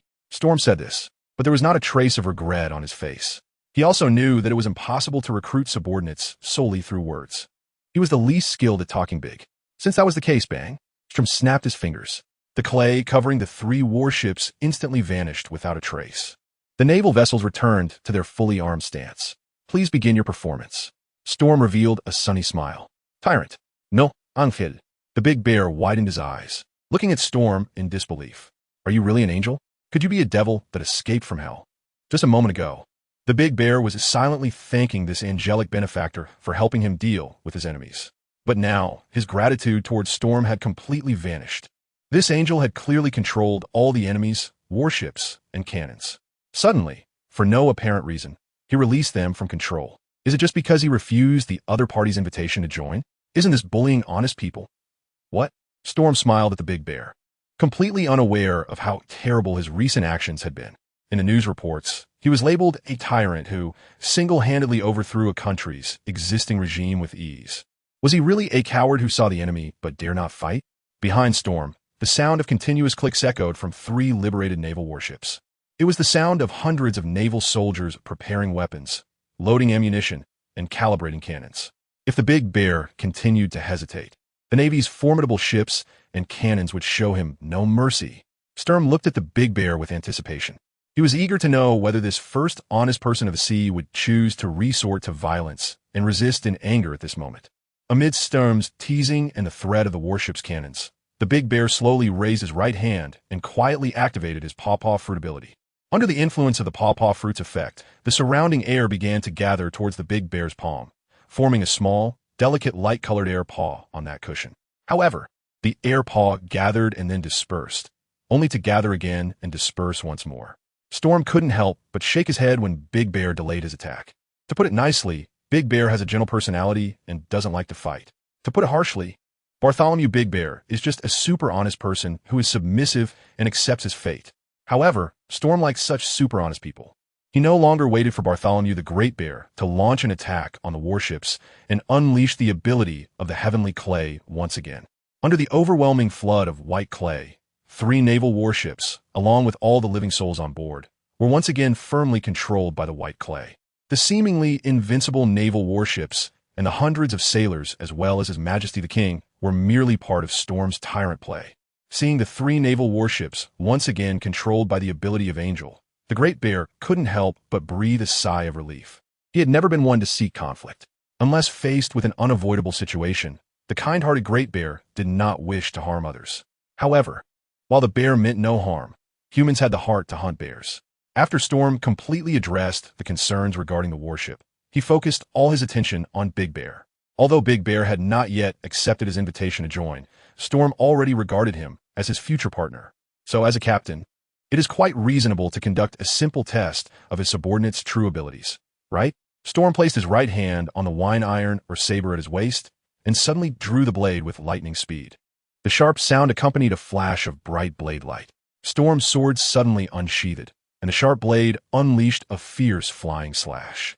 The crescent-shaped flying slash, mixed with sparks, contained a deadly threat within its beauty. In the blink of an eye, this incredibly violent flame slash crossed the ocean and arrived before Big Bear's ship. The bright firelight illuminated Big Bear's face and revealed his rapidly constricting pupils. Flying slash? Without a moment's hesitation, Big Bear raised his right hand and slapped at the incoming flame slash with the fastest speed. The scorching flame slash accurately hit Big Bear's palm. However, under the influence of an inexplicable force, this seemingly unstoppable flying slash failed to sever Big Bear's palm. In fact, it didn't even break the surface of his skin. Instead, Storm's flame slash embedded itself into the peculiar meat pad on Big Bear's palm. With the power of the meatball fruit, Big Bear forcefully swung his right hand to the side. That immensely powerful flame slash was directly deflected, slicing toward the adjacent sea. Swoosh! The flame slash surged like a bamboo breaking, instantly disappearing beneath the ocean surface. The originally unified blue sea was split into 2 halves by this flame slash. Towering waves erupted, and the endless sea collided, producing a thunderous roar. Looking down from the sky, it seemed as if Storm had cleaved the ocean in 2. On the azure dragon, soaring through the sky, Kid and Killer stared at the sea below, now divided in half, completely stunned. Killer, didn't someone just tell you he wasn't good at swordsmanship? Killer didn't know. Lockheed just wanted to laugh. The reactions of the 2 South Sea natives on the azure dragon went unnoticed by the 2 below on the sea surface. Storm watched in amazement as the flying slash was easily deflected by the bear. Truly, the meatball fruit was impressive. A flying slash that could effortlessly cut through steel couldn't even slice through a pair of meaty paws. Indeed, the saying there's no strongest fruit is just pure nonsense. Seeing that the simple flying slash had no effect on the bear at all, Storm raised the iron mine military knife high in his hand, and the snow-white blade rapidly extended and lengthened under an inexplicable force. Name, Mirror Lion Star Rating. Effect, enhances weapon performance to 100 times its original state comment. 1 strike, 99, every cut is fierce fire. This 5-star ability was obtained by Strom through the death trophy of Bondi Valdo. Under the effect of the Mirror Lines ability, the Wine Iron Mine military knife instantly transformed into a super ship-slicing knife with a length of a full 100 meters, even more exaggerated. After its length increased to such a terrifying state, the Wine Iron Mine military knife's weight was as light as a feather. At the same time, the sharpness of the Wine Iron Mine military knife was also elevated to 100 times its original level. Storm wielded the iron or military knife and delivered a straightforward, powerful strike towards the sea, creating a tremendous shock. The iron or military knife traced a sharp trajectory in midair. The razor-sharp blade cut through the air without making any sound of friction, directly landing in front of the bear. The bear raised both hands, with its massive bare paws covered in flesh acting as a meat shield in front of him. The iron or military knife, extending over 100 meters, struck fiercely against the bear's paws. However, under the protection of the super elasticity of the meatball fruit, the bear's hands remained unscathed, although he himself suffered no harm. The small boat beneath him could not withstand the aftermath of the battle between two powerful sea warriors. The small boat emitted cracking sounds under the overwhelming burden. The bear, sensing this immediately, placed his right hand in front and slapped himself with his left hand. With a pop, the bear, who had just been standing on the small boat, suddenly vanished as if he had teleported to another location. The Storm's Wine Iron Mine saber continued to strike down, directly splitting the severely damaged small dinghy in two. The part of the dinghy that was cut by the Wine Iron Mine saber was as smooth as a mirror. A sharp red light flashed in Storm's eyes as he activated his observation hockey, attempting to pinpoint the location of the Big Bear's landing. The sound emitted by the Big Bear was captured immediately by Storm's observation hockey. He did not retreat back to the Salb Kingdom, but instead appeared on the naval warship controlled by the descending clay. Storm's expression became strange for a moment. He had not yet figured out how to capture this teleporting tyrant bear. To his surprise, the opponent voluntarily walked into the trap. The bear stood on the soft, squishy clay, half squatting, and pushed forward with both palms in a sumo stance. With a powerful push, pressure cannon, waves of pale, white shock waves in the shape of bear paws flew out from the bear's palms, continuously rushing towards Sturm. Storm stood still, not dodging or avoiding, letting the heavy pressure cannon bombard him. Boom, boom, boom. Wave after wave of shock waves struck Storm's body, causing it to explode, scattering white clay everywhere. However, this purely physical attack had no effect on Storm's clay avatar. The explosive effect of the heavy pressure cannon couldn't even match the self-healing speed of Storm's clay avatar. Flight ability, spatial ability, swordsmanship ability, and a body like this natural element, Big Bear was immensely shocked. When did such a powerful newcomer appear on the sea? Just at that moment of distraction for Big Bear, Strom manipulated the clay from the naval warship from a distance, transforming it into chains that wrapped tightly around the Great Bear's legs. By the time the Great Bear realized something was wrong, the white clay had already bound his legs firmly, restricting his mobility. Just as the Great Bear was about to wave his hand to fling off the white clay entangled around his legs, Strom would not miss this opportunity. Clay from the sky. An alternate space of falling clay unfolded above the warship where the Great Bear was located. Endless clay poured down. Their target was only one, Bartholomew the Great Bear. In an instant, the Great Bear was drenched and turned into an immobile clay figurine bear. Tyrant Bear, capture successful. Storm stepped into the void and used the moonwalk to reach the naval warship at the fastest speed. On the deck of the warship, the enormous clay figurine bear was constantly trembling. Clearly, the bear wrapped in clay was unwilling to accept defeat and was struggling fiercely. Compared to the others on the warship, the bear's strength was terrifyingly powerful. Not to mention that his meatball fruit possessed the incredible ability to bounce everything away. The moment Storm arrived on the warship, cracks suddenly began to form densely on the palm of the clay figurine bear. In the next moment, the bear's palm exploded with a loud bang, scattering pieces of clay like hidden weapons. With the external clay shell lost, the bear's uniquely shaped paw pads were revealed. Storm reached into his bosom and took out the Hailu stone baton, giving it a gentle flick. The Hailu stone baton, meticulously crafted by the Navy's equipment department, was launched like a javelin. The Hailu stone baton struck the target, the palm of the Big Bear, with pinpoint accuracy, like an arrow leaving the bowstring. The moment it touched the tip of the Hailu stone baton, the Big Bear, which had been struggling just moments before, became docile once again.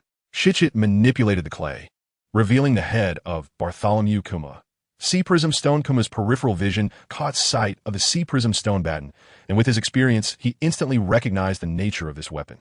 As a user of the Nikyu no Mi, he was not immune to the fatal weakness of Devil Fruit users. A mere touch of the Sea Prism Stone would directly seal his abilities. Kuma had already realized that he could not escape from this strange angel in front of him. Bartholomew Kuma.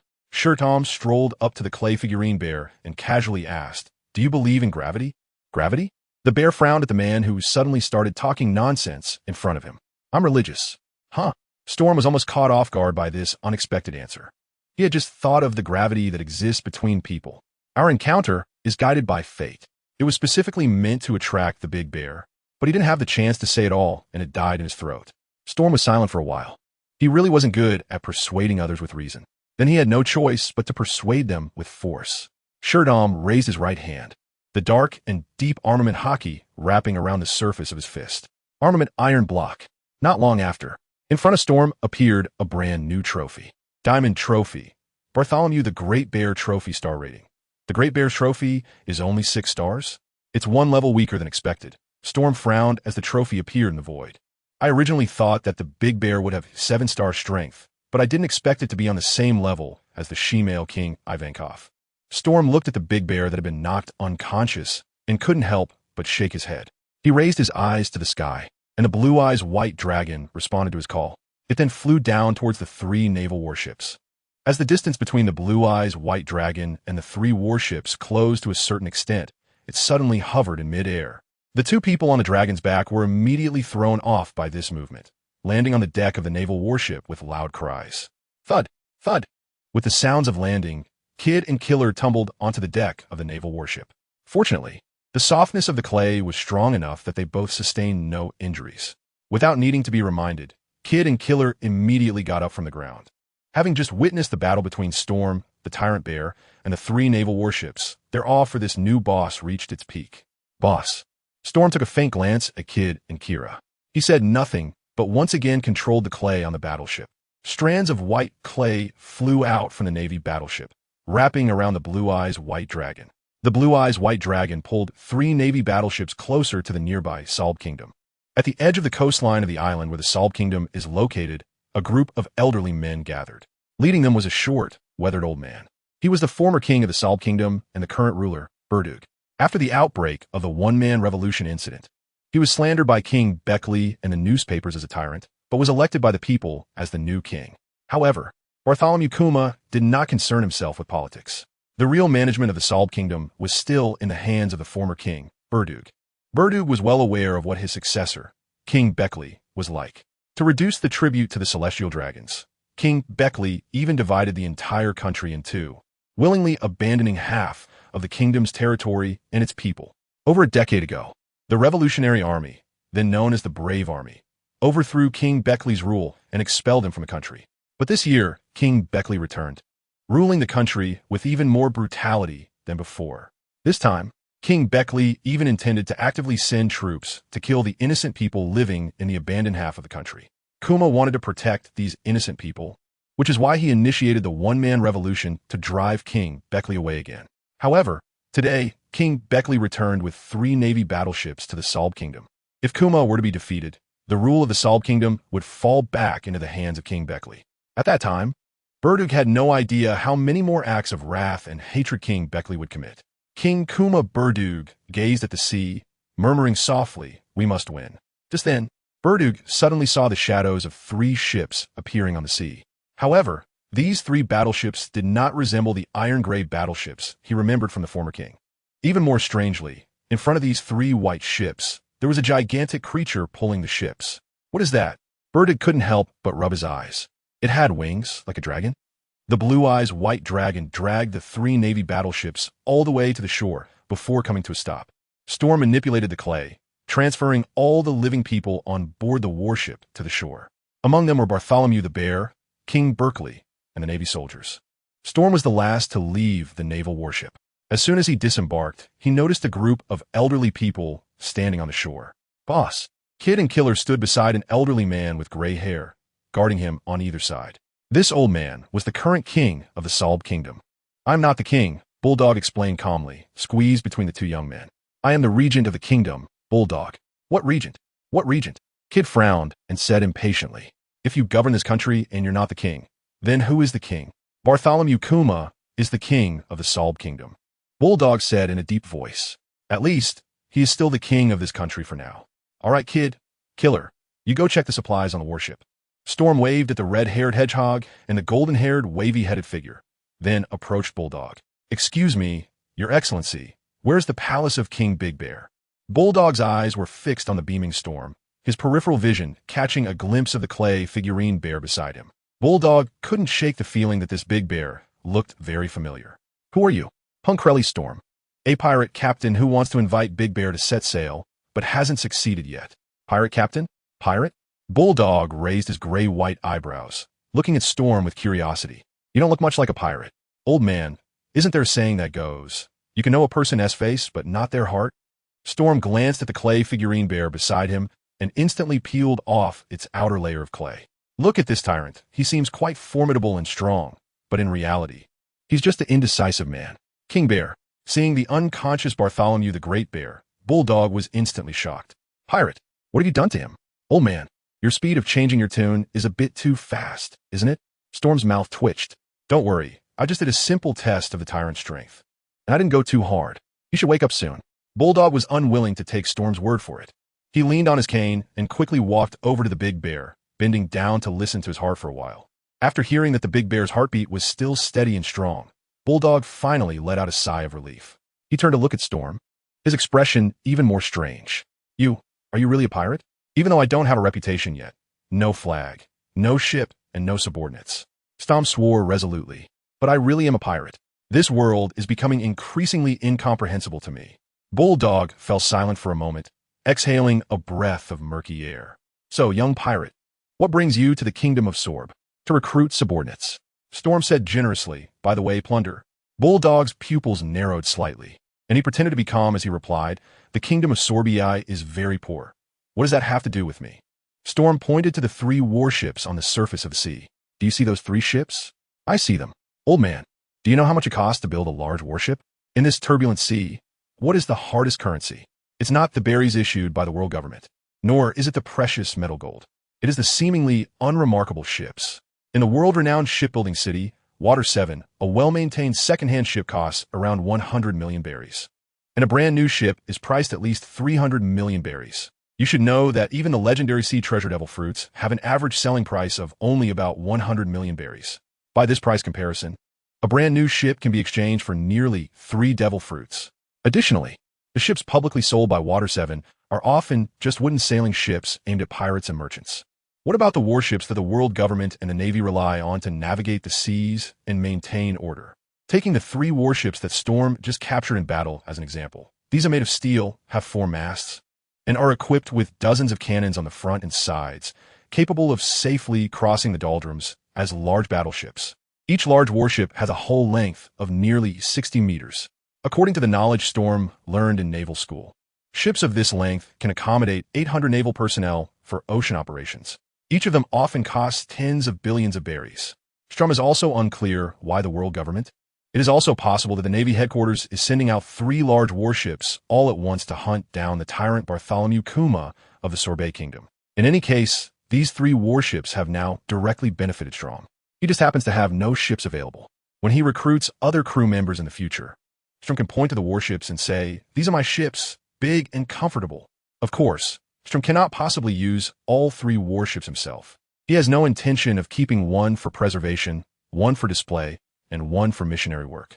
Storm is preparing to keep a naval warship for himself. As for the other 2, he wants to find a suitable buyer to purchase them all. By the way, there are also thousands of sailors on the shore that he wants that buyer to buy back as well. Isn't this the initial funding for his pirate venture? Bulldog looked at the 3 warships on the sea and then at the young pirate beside him. Are you planning to steal these sailors' warships? It's not planning to steal. It's already stolen. Storm corrected Bulldog's statement seriously. As pirates, of course we rob whoever has money. How much profit can you squeeze from poor people? Once these words were spoken, Bulldog finally believed that the man in front of him was a lawless pirate. Although he didn't know how to respond, the other party's contempt for the poor relieved him. At that moment, Kid and Killer, who had just completed a preliminary inspection of the supplies on the 3 Navy warships, walked over with excited expressions. Captain, the Navy's ships are huge. They have so many things inside. Food, fresh water, sabers, cannonballs, and even new weapons I've never heard of before. The reports from Kid and Killer reflected their distinctly different personalities. First, move the perishable food down, and then you guys take some people with you. Storm paused here, unable to continue. He glanced at the entire Navy that he had already taken control of, and then at the group of elderly people standing on the shore, shaking his head and his heart. Clay people. Strom unleashed the ability of the clay fruit, and one after another, small giants over 3 meters tall appeared on the shore. He controlled these clay giants to line up and wave to Kid and Killer. You too. Take these clay people and bring everything down from a ship. Don't leave anything behind. Yes, boss. X2 Kid and Killer complied readily. Taking a group of small giants back to the warship at sea, Storm has created some clay figures to guard this group of Navy soldiers.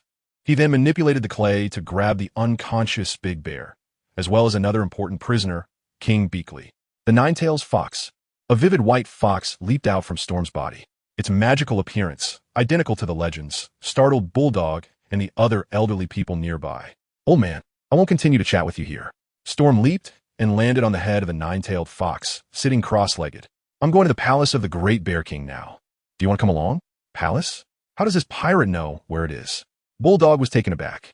He hadn't mentioned anything related to the palace to the other party. Well, it seems you're planning to go back by yourself. Storm patted the nine-tailed fox beneath him, and the latter immediately began to move towards the interior of the island. Then I'll leave first. Wait a moment. Bulldog quickly raised his hand and shouted, Please take me back with you. Bulldog had made up his mind. If what this young pirate just said was true, and he really went to the palace of Big Bear, the church that hid Bonnie, then Bulldog would do everything possible to stop him. But if what he just said was a lie, and he hadn't found Big Bear's palace, but instead found King Beckley's palace. King Beckley? Just as Bulldog was pulled onto the nine-tailed fox by Storm, he unexpectedly caught sight of another familiar face nearby. Who else could it be but the former king of the Salb Kingdom? Beckley? This pirate. Bulldog looked at Storm's back in front of him, feeling utterly confused. He had captured Big Bear and now had captured King Beckley. What on earth did this pirate want to do? The nine-tailed fox moved at an astonishing speed. Before Bulldog could react, it had taken several people deep into the interior of the island where the Salb Kingdom was located. Under Storm's control, the nine-tailed fox came to a steady halt in front of a small church that looked somewhat unusual, unlike the decor of a normal church. Every window of this small church was tightly sealed. Storm can imagine it. Under such strict protective measures, absolutely no natural light can enter the church. Storm jumped down from the nine-tailed fox and set down Big Bear, Bulldog, and King Beckley together. Just as he had just put them down, Bulldog suddenly swung his cane nearby and struck violently towards Storm. You pirate. Old man, isn't that a bit rude? Storm looked at the soft, feeble cane, his brow slightly furrowed. You stay outside with that so-called king. Before Bulldog's cane could strike Storm, the fluffy tail of a nine-tailed fox gently wrapped around Bulldog's body. By the time the nine-tailed fox's tail withdrew, Bulldog had already turned into a clay statue, just like King Beckley. Storm walked slowly towards the church with the still unconscious bear. The creaking sound accompanied the push of the door. Storm slowly pushed open the church's large door from the outside. Just as he stepped into the church, a serious-looking 3-inch ding suddenly rushed out from the shadows. She had long pink hair that reached her waist, and her tender face was adorned with a few gem-like fragments. The 3-inch ding leaped high into the air, raised her right leg, and delivered a heavy kick towards Storm. However, her kicking power was even less than that of Bulldog's cane. Storm reacted swiftly, grabbing the little pink-haired girl's ankle and lifting her up with one hand. Little girl, what are you doing? Storm held the little pink-haired one, shaking them vigorously, causing various weapons to fall off the latter's body continuously. A cross, garlic, a candlestick, bricks. Storm watched as his eyelids twitched. The local residents were truly rude. The little pink-haired girl was dizzy from Storm's actions and couldn't help but squeak loudly. Her voice reached the ears of the man nearby. The big bear, who had just been unconscious, suddenly opened his eyes and got up from the ground. Bonnie.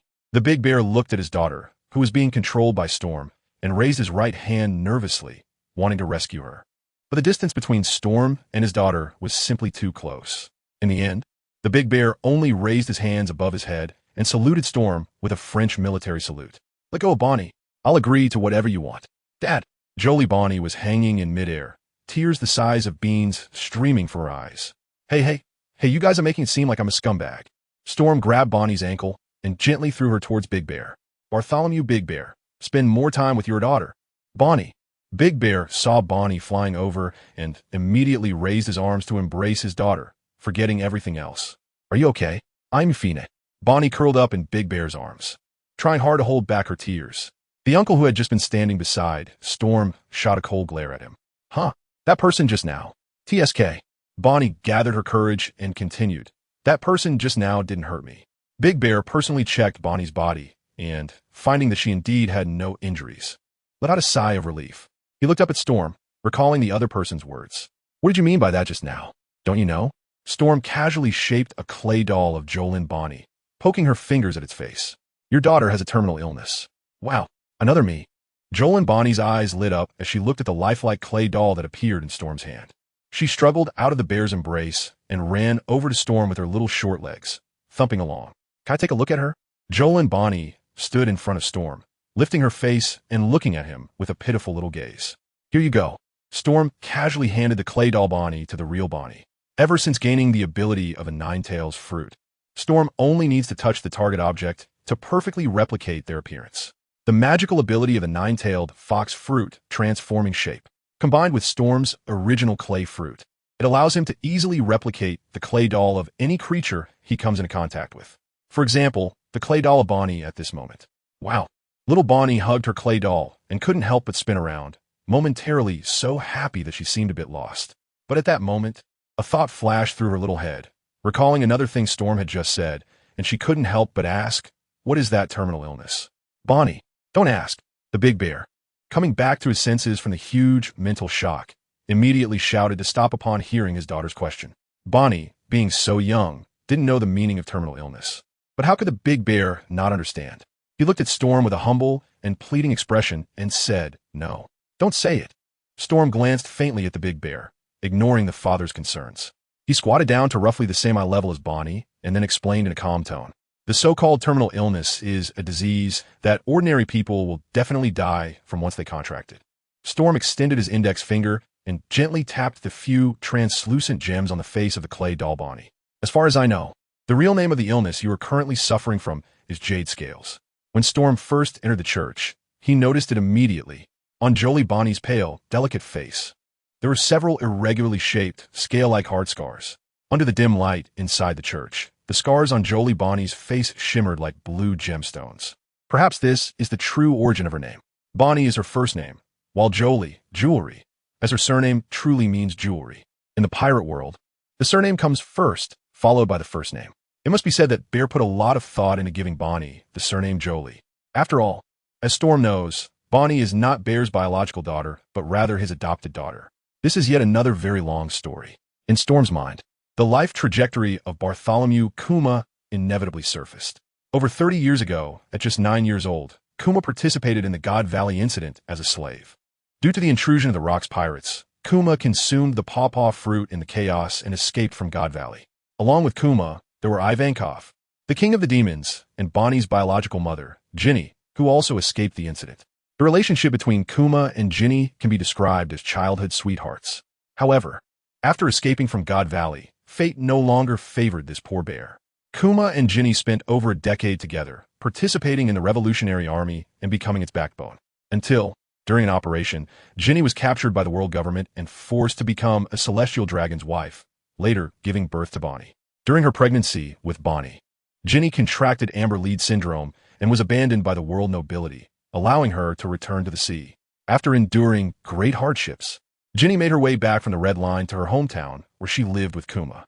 After leaving her daughter Bonnie behind, Ginny succumbed to the deep-seated illness of amber lead syndrome. Then, Kuma took on the responsibility of raising Bonnie. How should one say it? When Storm recalled Kuma's past, he found it hard to look at this man, because this was only the first half of Kuma's life. In the future, to treat Bonnie's incurable amber lead syndrome, Kuma willingly dedicated himself to the world government. He became a warlord of the sea, transforming himself into a robot in exchange for Bonnie's treatment plan. In simple terms, it is a story of a victim and honest man who took on the role of the illegitimate daughter of his childhood sweetheart, and then sold himself to the blonde as a slave for his daughter's life. Kuma's life story is quite extraordinary, even when viewed from the perspective of the entire explosive world. This is why Storm referred to him as the violent green bear rather than the tyrant bear. How could such life experiences be described with just the word tragic? And what is the saddest thing in Kuma's life that Storm feels? It is not that Kuma did not accept Jinny's feelings. It is not that Jinny gave birth to a celestial dragon's daughter.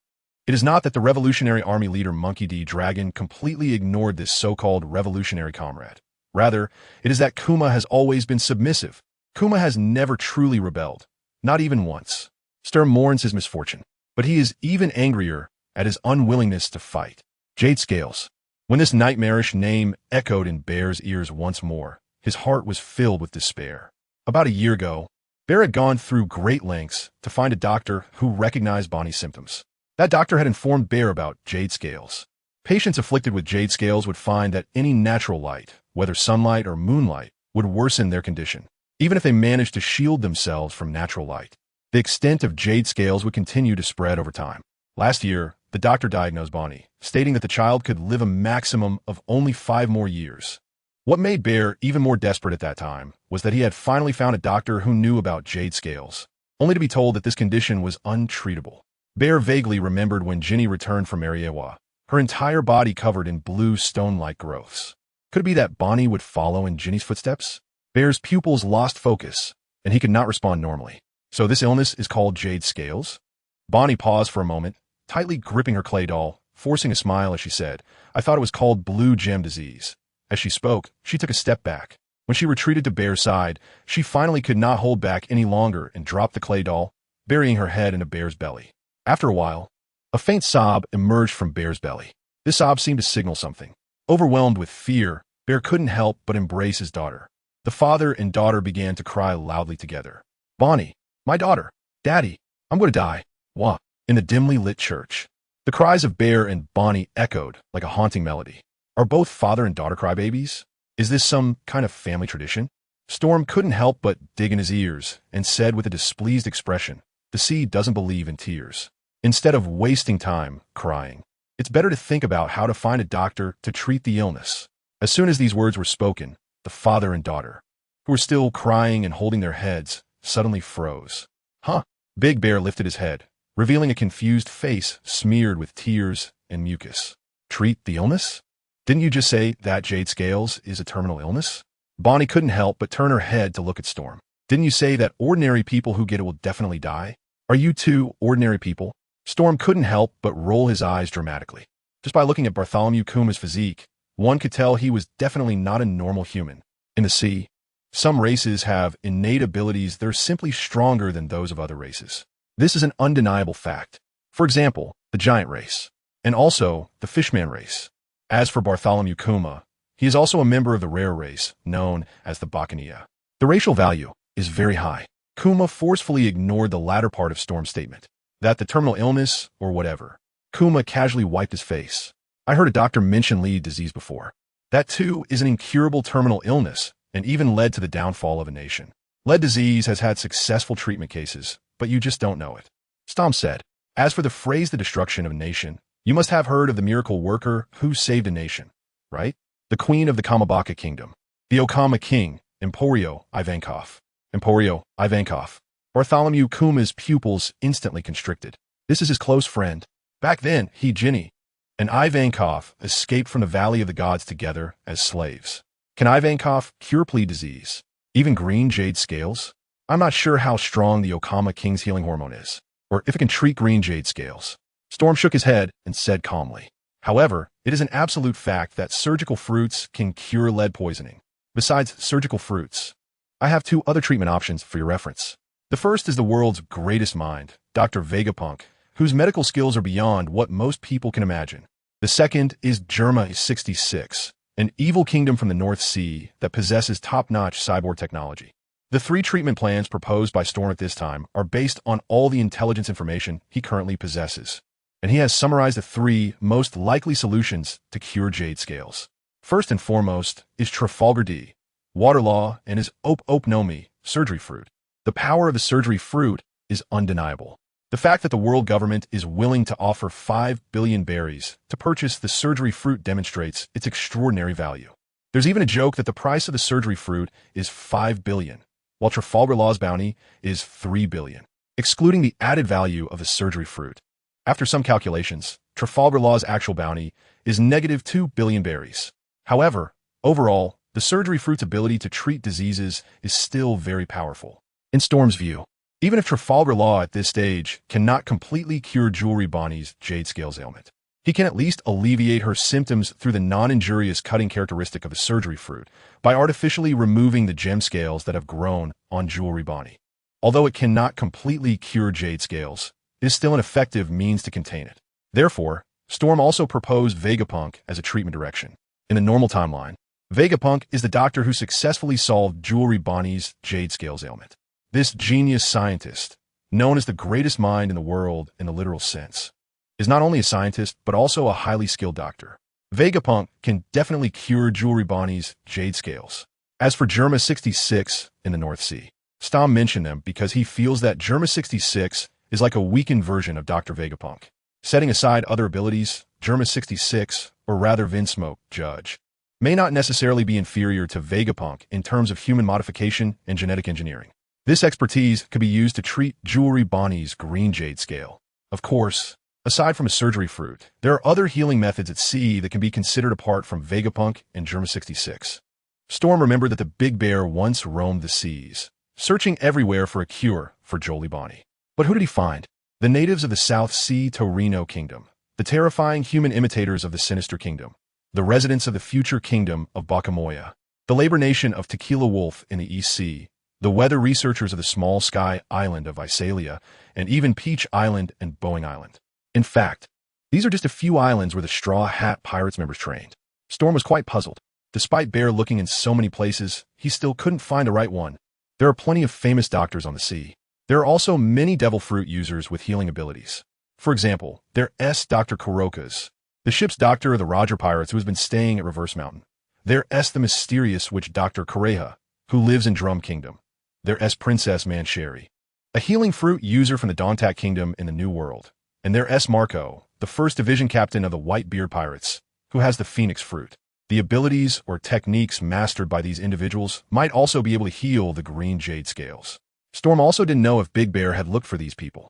However, he hadn't mentioned the following doctors and capable individuals either, because in comparison, Storm still felt that the surgery fruit, Vegapunk, and Germa 66 were more reliable directions. Germa 66, surgery fruit, Vegapunk. Kuma listened to Storm's words and felt as if a ray of light had descended from the sky, illuminating his dark and bleak life. For the entire past year, Kuma had been struggling to live in anxiety and unease. He had searched for all the doctors he could find, but 99 of them had never seen jade scale. The only doctor who had seen jade scale told him that the disease was incurable. Kuma never expected to encounter a mysterious strong person today. Not only did the other party recognize the stubborn disease jade scale, but they also knew the precise treatment plan for it. Bonnie, your illness can be cured. Kuma hugged Bonnie and set her aside.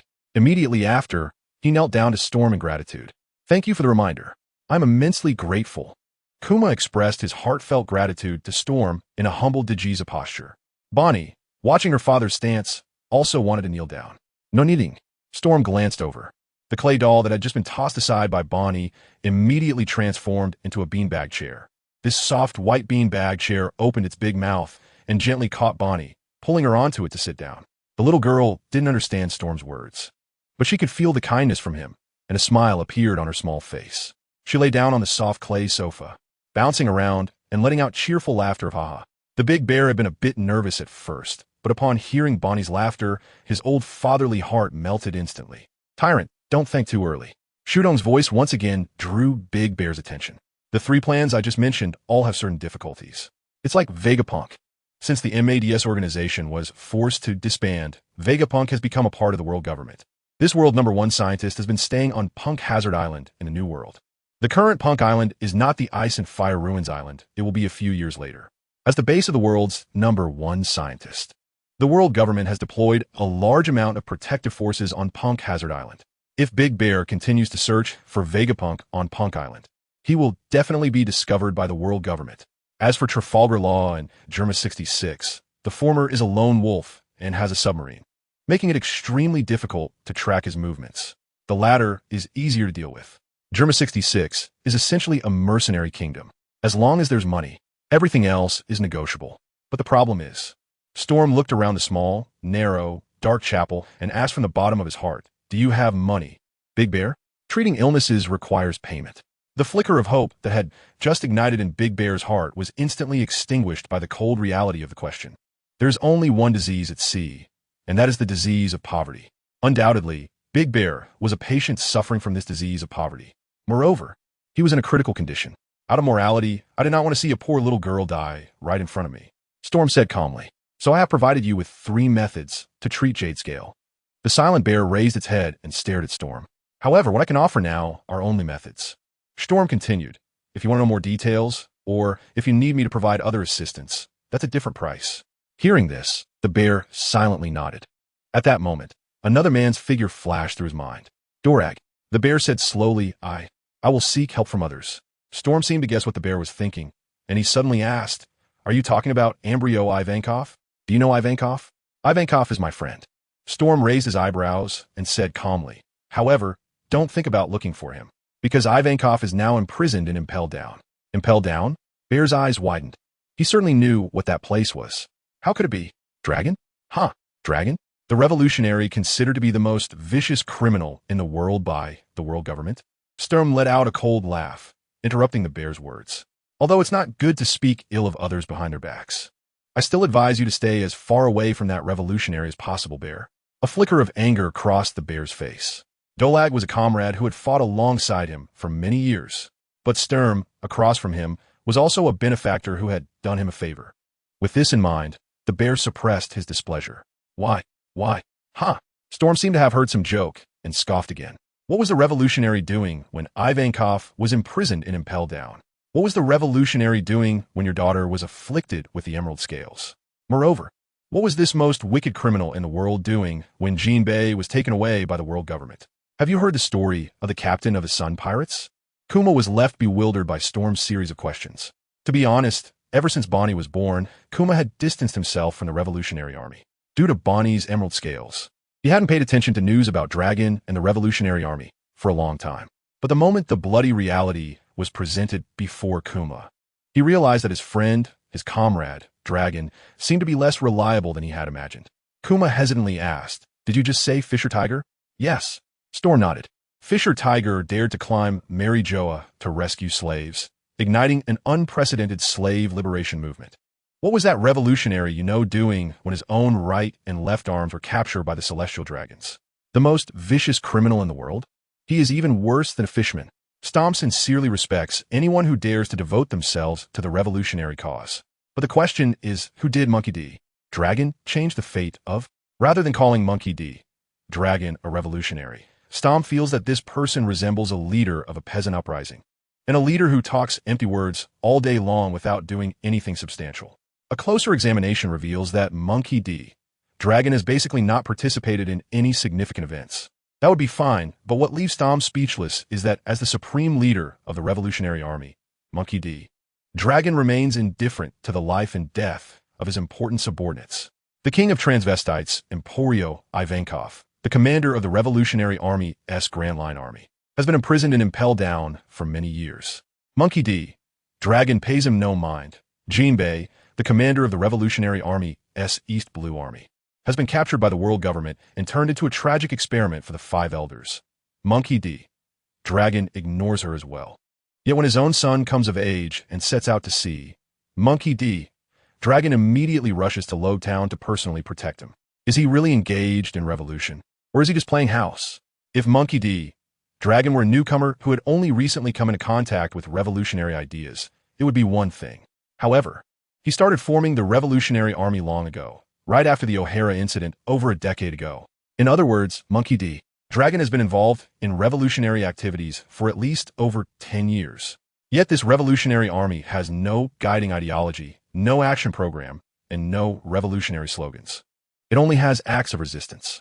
Storm said that Monkey D, Dragon, is a leader of a peasant uprising, and there's really nothing wrong with that. One can only say, the world is a huge makeshift stage. Big Bear clearly felt the strong contempt in Storm's words towards Dragon. He wanted to defend Dragon, but didn't know what to say, because everything Storm just said was solid fact. The fact is, Dragon really hasn't done anything. Well, maybe Dragon is secretly doing things that no one knows about.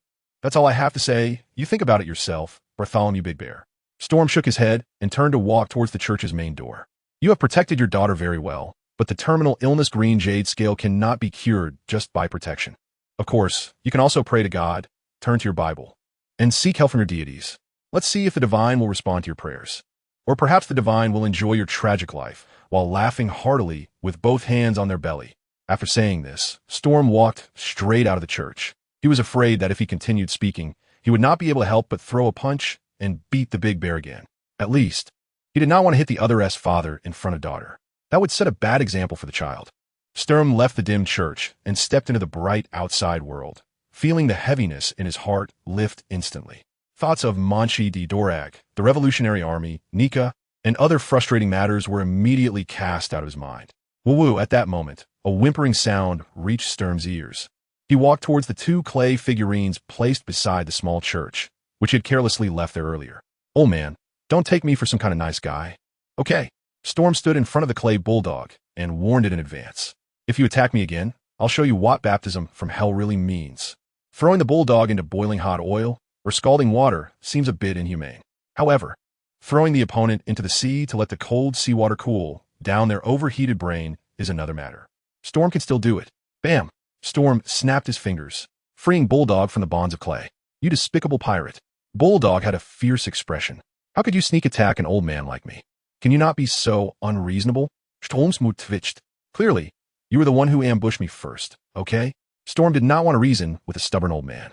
He directly ignored Bulldog and walked up to another clay statue, releasing its control.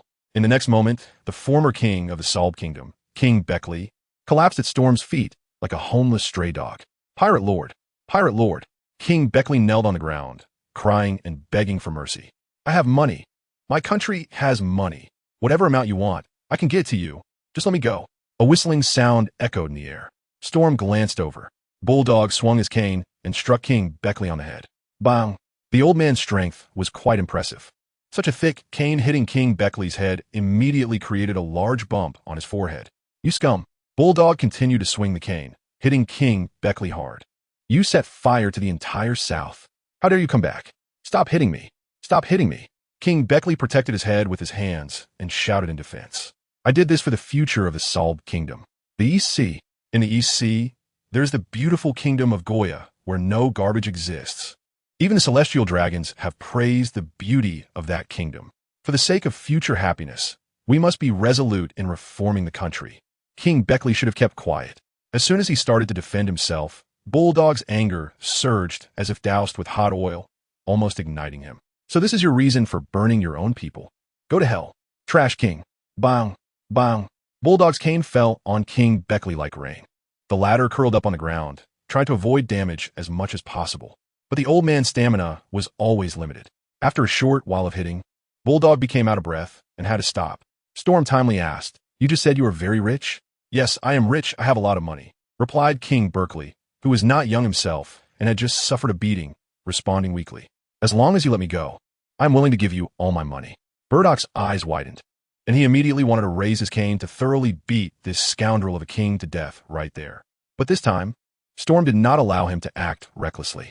"Your Excellency, how can you treat your former king like this?" Storm's mind stirred, and a lump of clay appeared out of thin air, once again controlling the bulldog. "So, Shell King, where have you hidden your treasures? Do you have a treasury like the king's treasure?" "My money," King Beckley swallowed hard, involuntarily lowering his voice. "All my money is in the palace." "Then where's your palace?"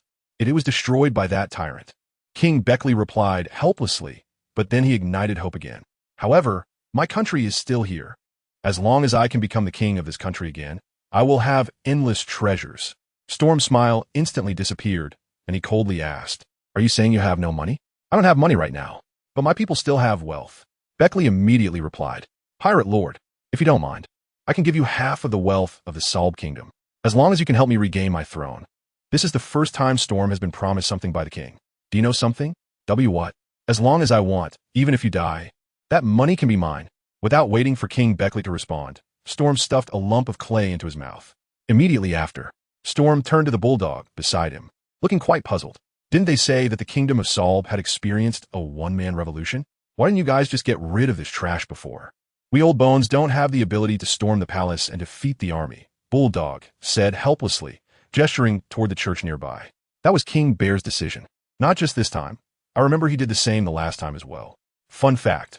Over a decade ago, King Beklay's reign was once overthrown by King Bear. By the way, at that time, Dragon Ivankov also came to the kingdom of Solb.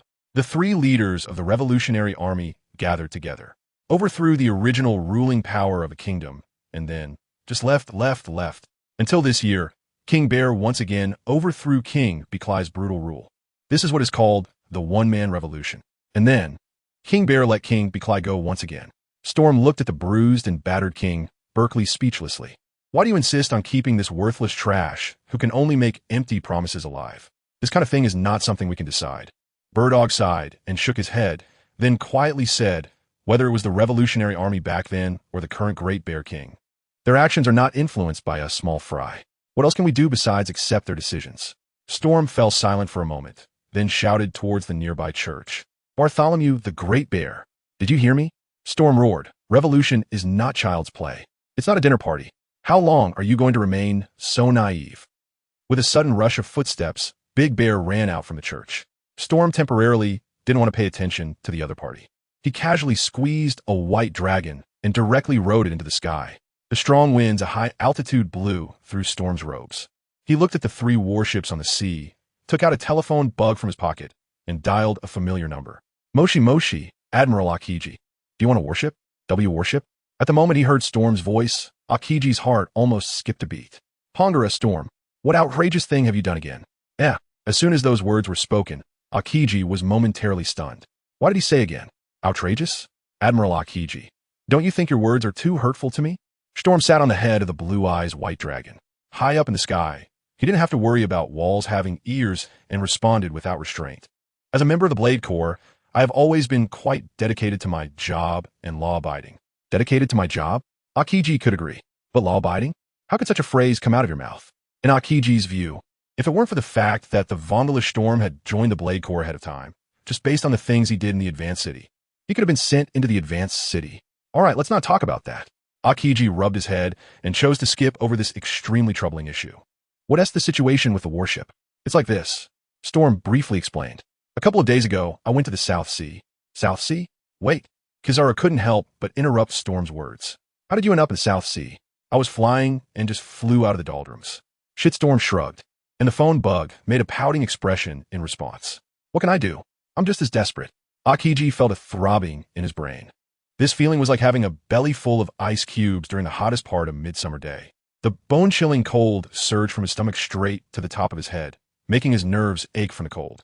He had forgotten that the intelligence report from the advance team had clearly mentioned that Storm could fly. This guy can fly. Flying is really something amazing. Alala. Akiji sighed. You continue. I won't interrupt you.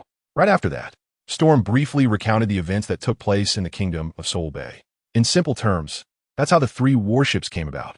At this point, Storm added, if it weren't for my timely arrival, these three warships, along with the thousands of sailors on board, would likely have become stepping stones for the tyrant to make a name for himself. By then, the losses to the headquarters would have been significant. A large warship costs tens of billions of belly. Even the most affluent naval headquarters cannot easily bear such a level of property loss. So Storm is truly a dedicated Marine who protects naval assets from external threats. The Kingdom of Sol Bay made Qingji frown, recalling for a moment. I seem to have heard of this country's name. It is said that a revolutionary event recently took place, and even the king was replaced. The tyrant you mentioned seems to be the new king of the Kingdom of Sol Bay, right? Storm gave a positive answer. Based on what I understand, that's the case. Alala, Kizaru said, unable to help but rub his head again. Storm, do you know? Unless in very rare circumstances, our Navy generally does not interfere in the internal affairs of other countries. The Navy's duty is to maintain the ruling order of the world government. Fighting against pirates roaming the seas is the Navy's primary method of maintaining order. As for the internal issues of member countries of the world government, the Navy basically does not get involved. Just look at Alabasta. Under the covert manipulation of Crocodile, Alabasta experienced a massive civil war involving millions of people. The Royal Army of 300,000 faced off against the rebel army of 700,000. Even so, the Navy around Alabasta did not participate in internal conflict of that country. This is still Alabasta under the rule of the Nefertari family. 800 years ago, the Nefertari family was one of the 20 royal families that helped establish the world government, with Alabasta erupting into a super civil war. The Navy's attitude was still like this. If other member countries of the world government, or even non-member countries, encounter internal turmoil, the Navy's attitude can be imagined. I have no intention of interfering in the internal affairs of other countries, Storm said seriously. But when faced with such a situation, I can't just stand by, can I? Should I just watch 3 warships and over 2,000 sailors perish at the hands of tyrant? I'm not saying you shouldn't care about your colleagues. Akiji scratched his head. Forget it. Is that tyrant really that powerful? Can he handle 3 warships? Although I also come from the South Sea, it's still the open sea. Bartholomew Kuma, that's the true name of the tyrant. Stom reminded. If you're unfamiliar with this name, it belongs to the leader of the Revolutionary Army, a user of the meatball fruit ability. You must be familiar with Kuma, who is a core member of the Revolutionary Army. When Jinny became the leader of the East Sea Army of the Revolutionary Army, Kuma also became a leader. So he is a subordinate of Dragon. Akiji's tone became noticeably somber. All right, I understand. It's very dangerous to come into contact with the Revolutionary Army. Forget about it. I trust your position. Stom, I want those 3 Navy warships. After hearing Akiji's words, Stom nodded in satisfaction. Although there are other forces on the sea that can devour Navy warships, Stom has not yet come into contact with these forces. The Navy being able to retrieve warships is undoubtedly the best situation. Admiral Akiji, Storm reminded. Not only the warships, but the Marines on the warships were also captured by me. Of course. Akiji quickly said. These Marines too. All right. Storm clapped his hands and laughed. Then let's have a good talk about the price. Money? Akiji was taken aback and asked in disbelief. Did you say money? That's right. Storm retorted. You can't possibly be thinking of getting this for free, Admiral Akiji. A large warship that measures 60 meters in length costs billions of berries each. As for the Marines, I haven't done the math, but each one can at least earn a salary of 2 million berries a year. 3 warships. No, 2 warships. Plus over 2,000 Marines. You're not seriously thinking of taking this for nothing, are you? Are you a Navy officer or a pirate? Akiji's fists clenched. It was the first time he had been questioned about his stance by a subordinate. Punk hazard Storm. You are simply going against the heavens. Storm, you are a member of the Navy, a member of the sword unit. Akiji said with anguish. How can you even talk about money in matters like this? If not money, do you expect us to discuss justice and ideals? Storm said speechlessly, General, I also need to eat. Considering we are all colleagues, I can offer you a super low discount price. 2 large warships and over 2,000 Marines. Calculating based on the market price of warships and human slaves, the total is worth at least 10 billion berries. But Storm doesn't have such a big appetite. He can offer a super discounted price of 1 billion berries to the headquarters. That should be fine, right? Akiji remained silent. The ideal of justice was torn apart by the gravity of reality. I need to report this to Fleet Admiral Sengoku. No problem. Shiru readily agreed. By the way, Admiral Akiji, I'm only selling 2 warships and need to keep 1. Akiji asked in confusion why. I need it for personal use. Storm answered as a matter of course. Moreover, the Navy could use this incident to set a bounty on me, with phrases like seizing a warship, defecting overseas, and the Navy's great disdain. In short, it would completely solidify my pirate identity. Akiji fell silent for a long time again. He finally spoke softly. Storm, you really had similar thoughts in mind, didn't you? Huh. In fact, when I first met you, I was quite curious. You seemed very familiar with the idea of defection, as if you had made a specific plan for it. Huh? If you want to be a pirate, remember to keep a low profile. You little brat. Akiji hung up the phone with a snap. Shitstorm was inexplicably scolded by his boss. He looked at the phone bug that had lost signal and felt completely bewildered. What was this green chicken's problem? After all, a deal had already been reached with the green pheasant. Sherdam has also let go of some of his thoughts. He manipulated the Blue Eyes White Dragon and flew back to the island. The moment Sherdam landed, he saw a huge bear paw print on the ground at the feet of Big Bear and Bulldog. That was a special mark that could only be made by the pressure cannon of the meatball fruit. In the very center of the mark, there were still remnants of some human tissue. This tissue should have once belonged to Beckley King. It seems that this tyrannical king, who had been dominating the Salb Kingdom for many years, has already been executed by the tyrant himself. At that moment, Kid and Killer led a group of clay men to move the supplies from 3 warships onto the island. These supplies were mainly the food and fresh water that Sherdam had mentioned earlier. Boss, everything has been moved down. The food reserves are beyond imagination. But these things cannot be stored for a long time. That's okay. Storm looked at the food brought over by the Nindoroid. Let's hold a banquet here. Invite the people nearby to come and eat. In a place where no one is watching. Storm used the newly acquired diamond trophy to enhance his endurance attribute, leading to a unique banquet held in an open space near the small church. Storm, Kid, and Kira sat in the central area of the banquet. The rest of the residents of the Sol Kingdom were seated around the edges of the banquet. Everyone enjoyed the food and drinks that had been brought down from the naval warships, creating a lively atmosphere. Storm first swept away the large amount of food in front of him like a gust of wind. After initially alleviating his hunger, his eating speed finally slowed down, but it was still much faster than that of an average person. During the pauses in his eating, Storm glanced at the two little red-haired and little golden-haired ones next to him who were diligently eating. After the banquet is over, I will create some workout plans for both of you. Storm stuffed a large piece of unknown beast meat into his mouth. However, his voice still clearly reached Kid and Kira's ears. Your physical quality is really too poor. Once you strengthen your bodies, then we can talk about other things. Kid and Kira exchanged glances, both showing intense joy in their eyes. Yes, boss. X2, by the way, there's one more thing. Storm focused his gaze on Kid. Kid, besides physical training, you also need to receive some education, especially knowledge related to magnetism. You are a magnet man who has consumed the magnet fruit. And this fruit has great potential that you have not fully tapped into. In Storm's view, even if in the future, you charge into Wano and team up with the other two worst generation members to take down the two emperors, Eustace Kid's development of the magnet fruit is still quite lacking. Just look at the Nika fruit. That's not even comparable. Now look at the Ope fruit. Law's development of the Ope fruit's abilities is very comprehensive and powerful. As for Kid, he has only developed one move, the railgun, which is somewhat interesting. As for other abilities, there are basically various forms of mechanical assembly. Can this still be called the magnet fruit? Even Kid's railgun couldn't withstand a simple slash from Shanks. This led to the birth of a saying, God avoids me. I am cooler than God. Kid put down the food in his hands, looking troubled. Boss, do you mean I have to read? Is being a pirate really that troublesome? Because you are a magnet man, you must read. Storm said seriously, otherwise, you'll never know where your limits are. On the side, Kira couldn't help but laugh, giving Kid a hard pat on the shoulder. Brother, keep it up. You guy. Kid glared at Kira in frustration. Boss, doesn't Kira need to study? Him? Study? He's a non-ability user. He just needs to know how to fight. Storm shook his head, sizing up Kira, his gaze lingering for a moment on the scythe at Kira's waist. Kira, do you like using a scythe? Yeah, boss, Kira replied, immediately drawing the weapon from his waist. I've always used a scythe since I was a child. Not bad. Storm nodded. For a swordsman, as long as the weapon is easy to use, it's fine. Aren't swords and blades supposed to be convenient? With a wave of Storm's right hand, soft white porcelain clay surged from his palm, instantly forming two ceramic sickles. Give this a try. Storm threw the two scythes in his hand to Kira. The latter reached out to catch them and weighed them lightly. Immediately after, Kira tapped the ceramic scythe against his usual metal one. Clang! Clang!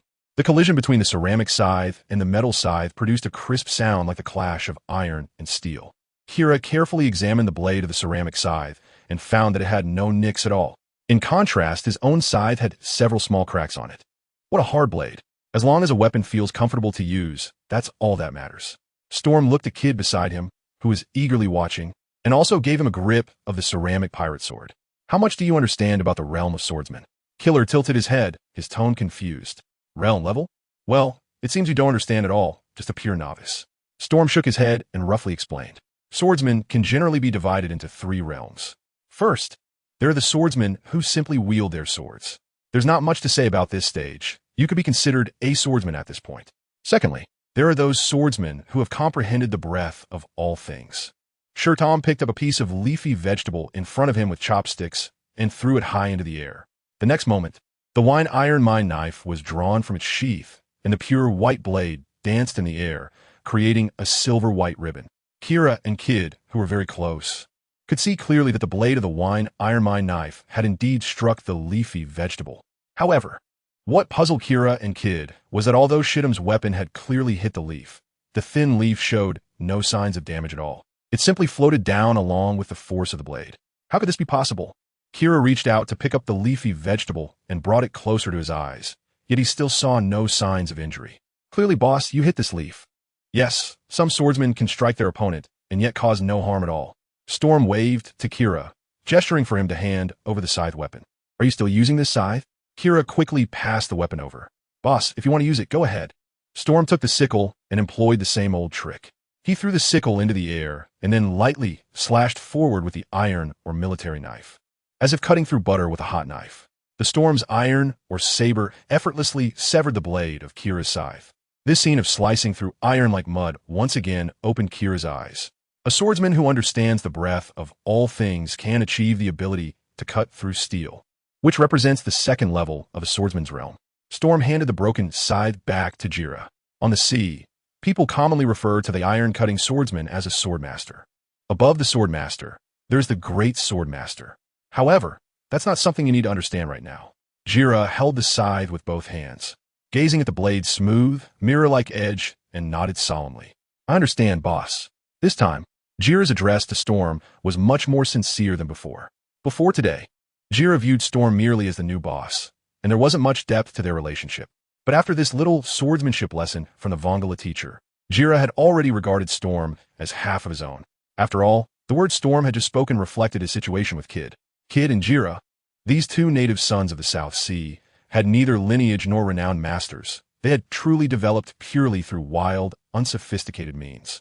What Storm demonstrated to the two of them, whether it was strength or knowledge, greatly benefited them. It wasn't just Kira.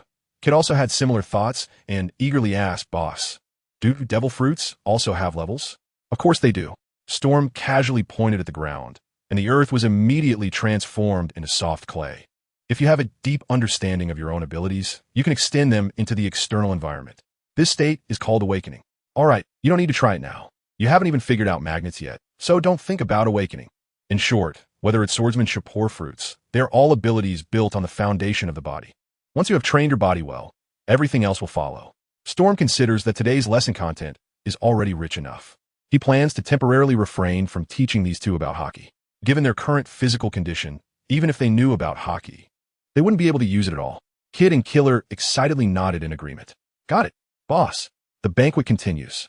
Suddenly, the bear, who had just disappeared somewhere, reappears beside Storm. Mr. Vongala, have you made up your mind? Storm glanced at the big bear and then stood up. Let's go chat inside the small chapel. It's quieter there. Inside the small chapel, Bonnie was happily enjoying the food and fresh water that had just been brought in. The big bear looked at his daughter with a doting expression for a moment before speaking softly. I just contacted Dorak. Go on. He said that Vegapunk is currently on Punk Hazard Island, which is heavily guarded and inaccessible to ordinary people. The big bear slightly clenched his fist, a hint of regret flashing across his face. As for the surgery fruit user, the Revolutionary Army has not gathered any intel, only knowing that the world government had offered a bounty for this fruit a few years ago. However, I already know the location of Germa 66. Storm raised an eyebrow. The North Sea? No, Germa 66 is currently in the East Sea. Big Bear shook his head and explained. There's a country at war in the East Sea, and one of the countries has hired the Germa Kingdom to fight for them. Storm nodded. This point is understandable. So you want to go to the East Sea now? To find Germa 66? Yes. Big Bear clenched his fists. I want to confirm whether Germa 66 is aware of the existence of the disease-green jade scales. Regarding this, I cannot provide an accurate answer. Storm reminded. But I suggest that if you want to ensure that Bonnie's treatment goes smoothly, it's best to go directly to Vegapunk. At the very least, you need to get the treatment plan for Vegapunk. But Bear hesitated. Dorag said, Are you a fanatic of Dorag? Storm couldn't help but interrupt the other person. You believe whatever he says? The bear stared at Storm. Then what method do you have? I've said before, I can provide other assistance. Storm reminded. However, that is a different price. The big bear glanced at Bonnie, who was still happily eating nearby. His gaze lingered for a moment on the gem on her face. As long as I can cure Bonnie's illness, the big bear said firmly. I am willing to pay any price. Storm looked at the great bear with a kind smile. After all, I am not a demon. Before Joelle Bonnie heals her jade scales and grows healthy to adulthood, you, Bartholomew the Great Bear, need to become my most loyal subordinate. It's that simple, right? This condition is indeed much simpler than the Great Bear had imagined. The other party even included a condition for Bonnie to survive to adulthood. The Great Bear did not hesitate and directly agreed to Storm's request. From this moment on, the Great Bear sold himself to Storm. Very well. Then let's talk about the 3 plans we mentioned earlier. With a thought from Storm, a lump of clay appeared out of nowhere, shaping into a uniquely shaped blue planet. two great lines traversing the planet divided it into 4 sections. These two great lines actually represent the Red Earth continent and the Grand Line, the 3 plans I mentioned to you earlier. Stom pointed to the North Sea region of the Blue Planet. First is the surgery fruit. The person who currently possesses this ability is called Trafalgar Law, who is from the North Sea, but his specific location is still unknown. However, I know a method to draw him out. Next is Germus 66, or rather the Vinsmoke family, led by Vinsmoke Judge. Vinsmoke Judge was once a member of the MADS organization and is particularly skilled in genetic technology and cyborg technology.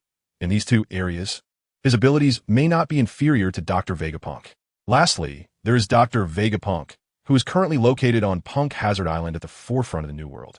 Besides these 3, there are other doctors or ability users at sea who might know about the Green Dragon Scale ailment and its treatment methods, such as the Reverse Mountain, Kurokas under the Twin Gorges, and the Witch from Magnet Island. Listening to Stom share a wealth of information without reservation, Kuma's heart was ignited with hope. Previously, he was like a headless fly, wanting to save Bonnie but unable to find a direction. But now, numerous feasible methods lay before him, and he just needed to confirm them personally. Storm gave a lengthy discourse, recounting all the possible treatments he knew that might be effective for green jade scales. In the end, he once again mentioned the greatest mind in the world. In my opinion, among all these options, the best plan is still to go to Pankasad Island. Stom said seriously, Dr. Vegapunk, he is the most likely person to cure Bonnie. But Dorag, At this point, Bear suddenly paused and changed his words. The world government shouldn't allow anyone to casually approach Dr. Vegapunk, right? You're right, but this matter is not unsolvable. Storm shook his head and said calmly, we just need to make a deal with the world government. Have you forgotten about those 3 naval warships on the sea? Those warships are now our bargaining chips.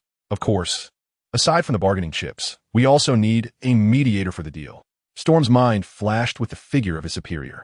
Admiral Akiji, can you speed things up over there? Moshi, this is Akiji. Akiji held the Den Mushi, speaking to his rather troublesome subordinate. The warlord has already agreed to your proposal. Nanny, you want to see Dr. Vegapunk now? That's right.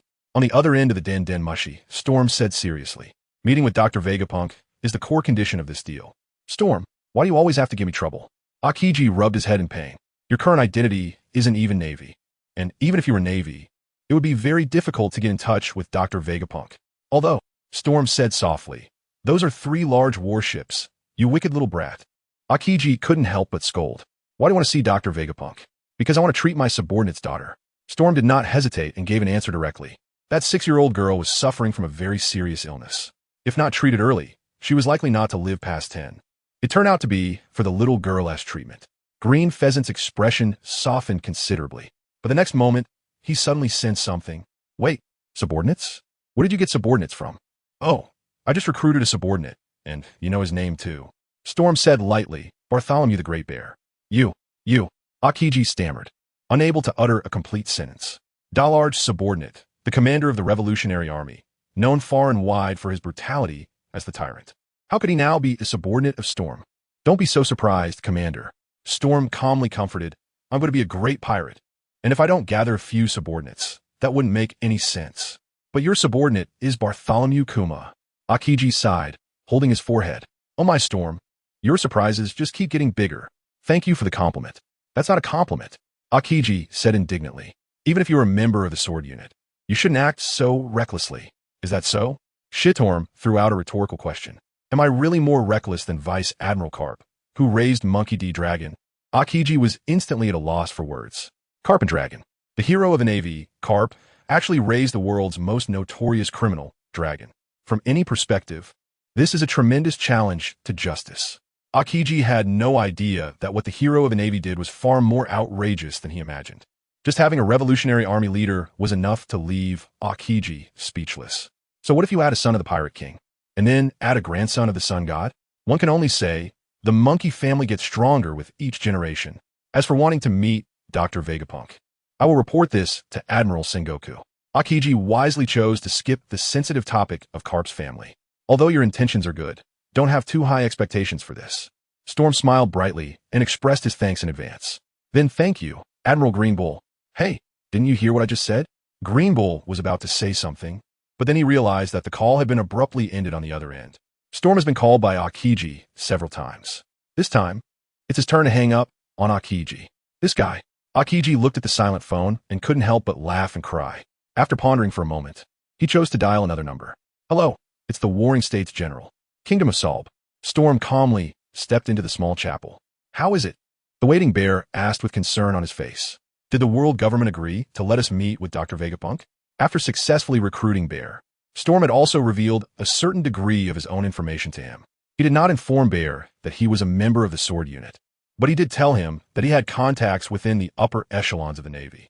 Bear was also aware that Storm had just left to negotiate with the Navy, which is why he was so eager to ask. Still in talks, Storm shook his head, not giving a definite answer.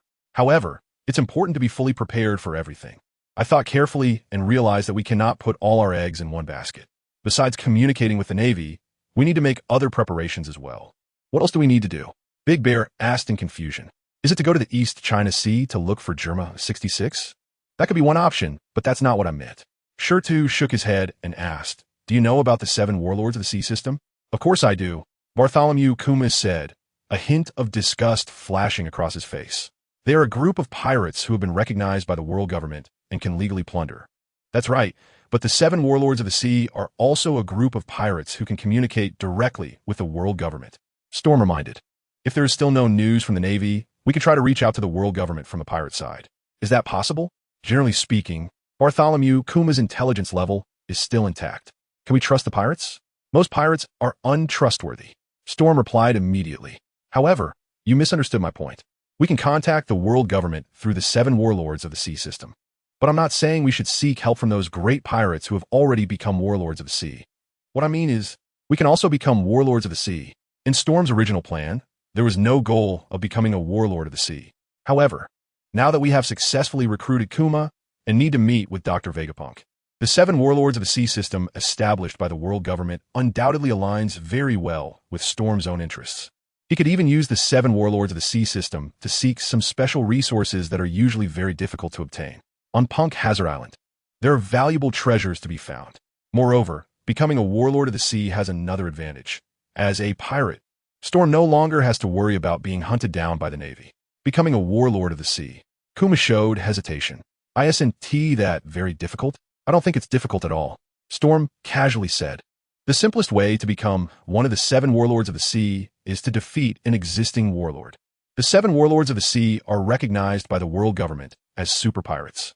In the eyes of the world, the Navy headquarters the 4 emperors, and the 7 warlords of the sea are known as the 3 major forces in the Grand Line. However, Storm finds this perception quite amusing. At this stage, the power of the Navy headquarters and the pirate emperors is indisputable.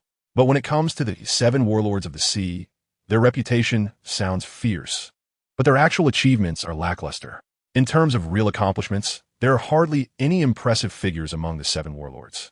In fact, many of the warlords were once defeated by the pirate emperors, although these individuals managed to escape from the clutches of the pirate emperors. Being a defeated foe of the pirate emperors, a rather unflattering title. From a certain perspective, managing to escape from the 4 emperors does demonstrate some skill.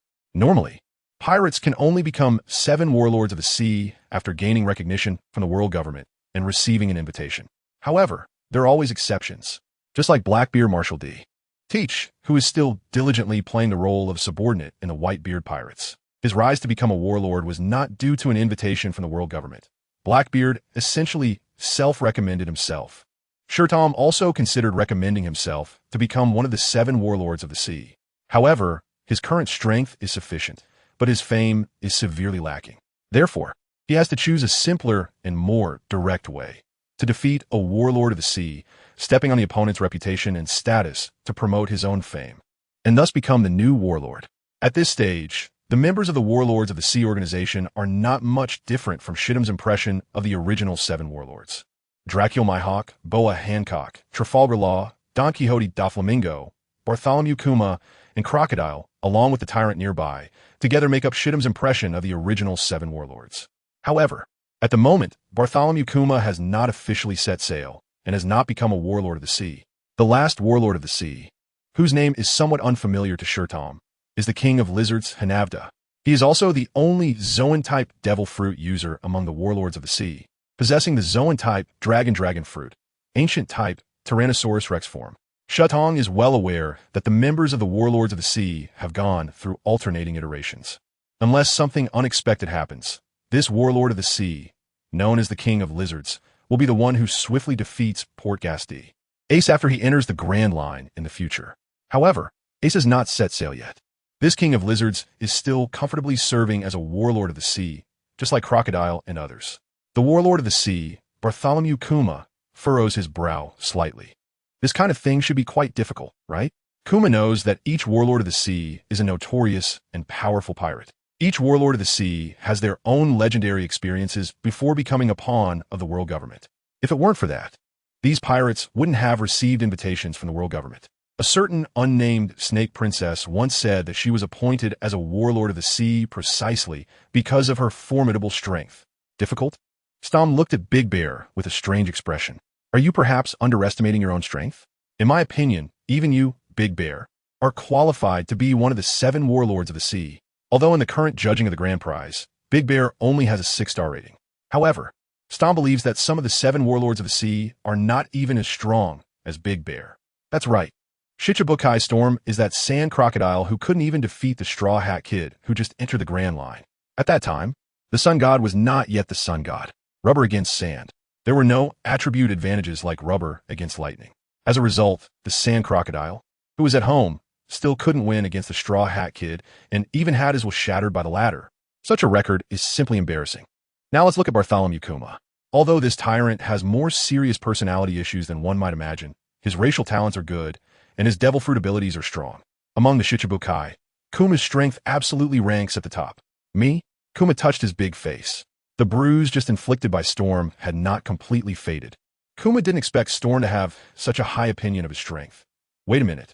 If he, as a defeated opponent, is qualified to become a Shichibukai, then doesn't that make Storm even more qualified? Yes, it's you. Shichibukai nodded. Bear, do you want to become a Shichibukai?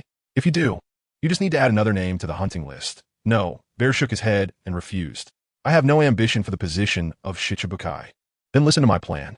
Shichibukai has once again created a clay planet. The 7 Warlords of the Sea are mainly concentrated in the Grand Line, with both the first half and the second half represented. There is even one who resides in the Calm Belt, on Amazon Lily. Stom shared all the information he knew about the general locations of the 7 Warlords of the Sea. Jinbi, the Knight of the Sea, is now a member of the Whitebeard Pirates. Don Quixote da Flamingo, the Heavenly Yikshaw, has his influence in Dressrosa. Both of them are in the New World. A red dirt continent separated Shurtom from them. The 2 of them need not be considered for now. As for the others, Hawkeye Myhawk resides on Karaikan Island. Snake Princess Hancock is stationed at Amazon Lily in the Calm Belt. Moonlight Moria hides on the Thriller Bark. Sand Crocodile is in Alabasta, the last one. The King of Lizards is also active in the Paradise Phase, residing on Bonero Island. On this blue clay planet, Storm marked the approximate locations of each of the 7 Warlords of the Sea. He had studied some geography at naval school. Although he couldn't guarantee that the islands where the warlords were located were entirely accurate, he could at least ensure the correctness of the general directions. Stom's tentative goal is to target the 5 Warlords of the Sea active during the Paradise Phase. He decided to temporarily name this plan the Warlords of the Sea Hunting Operation. This hunting operation coincides with the plan Stom initially reported to Aokiji about finding helpers. In fact, the helpers Stom referred to at that time were these major pirates active during the Paradise Phase.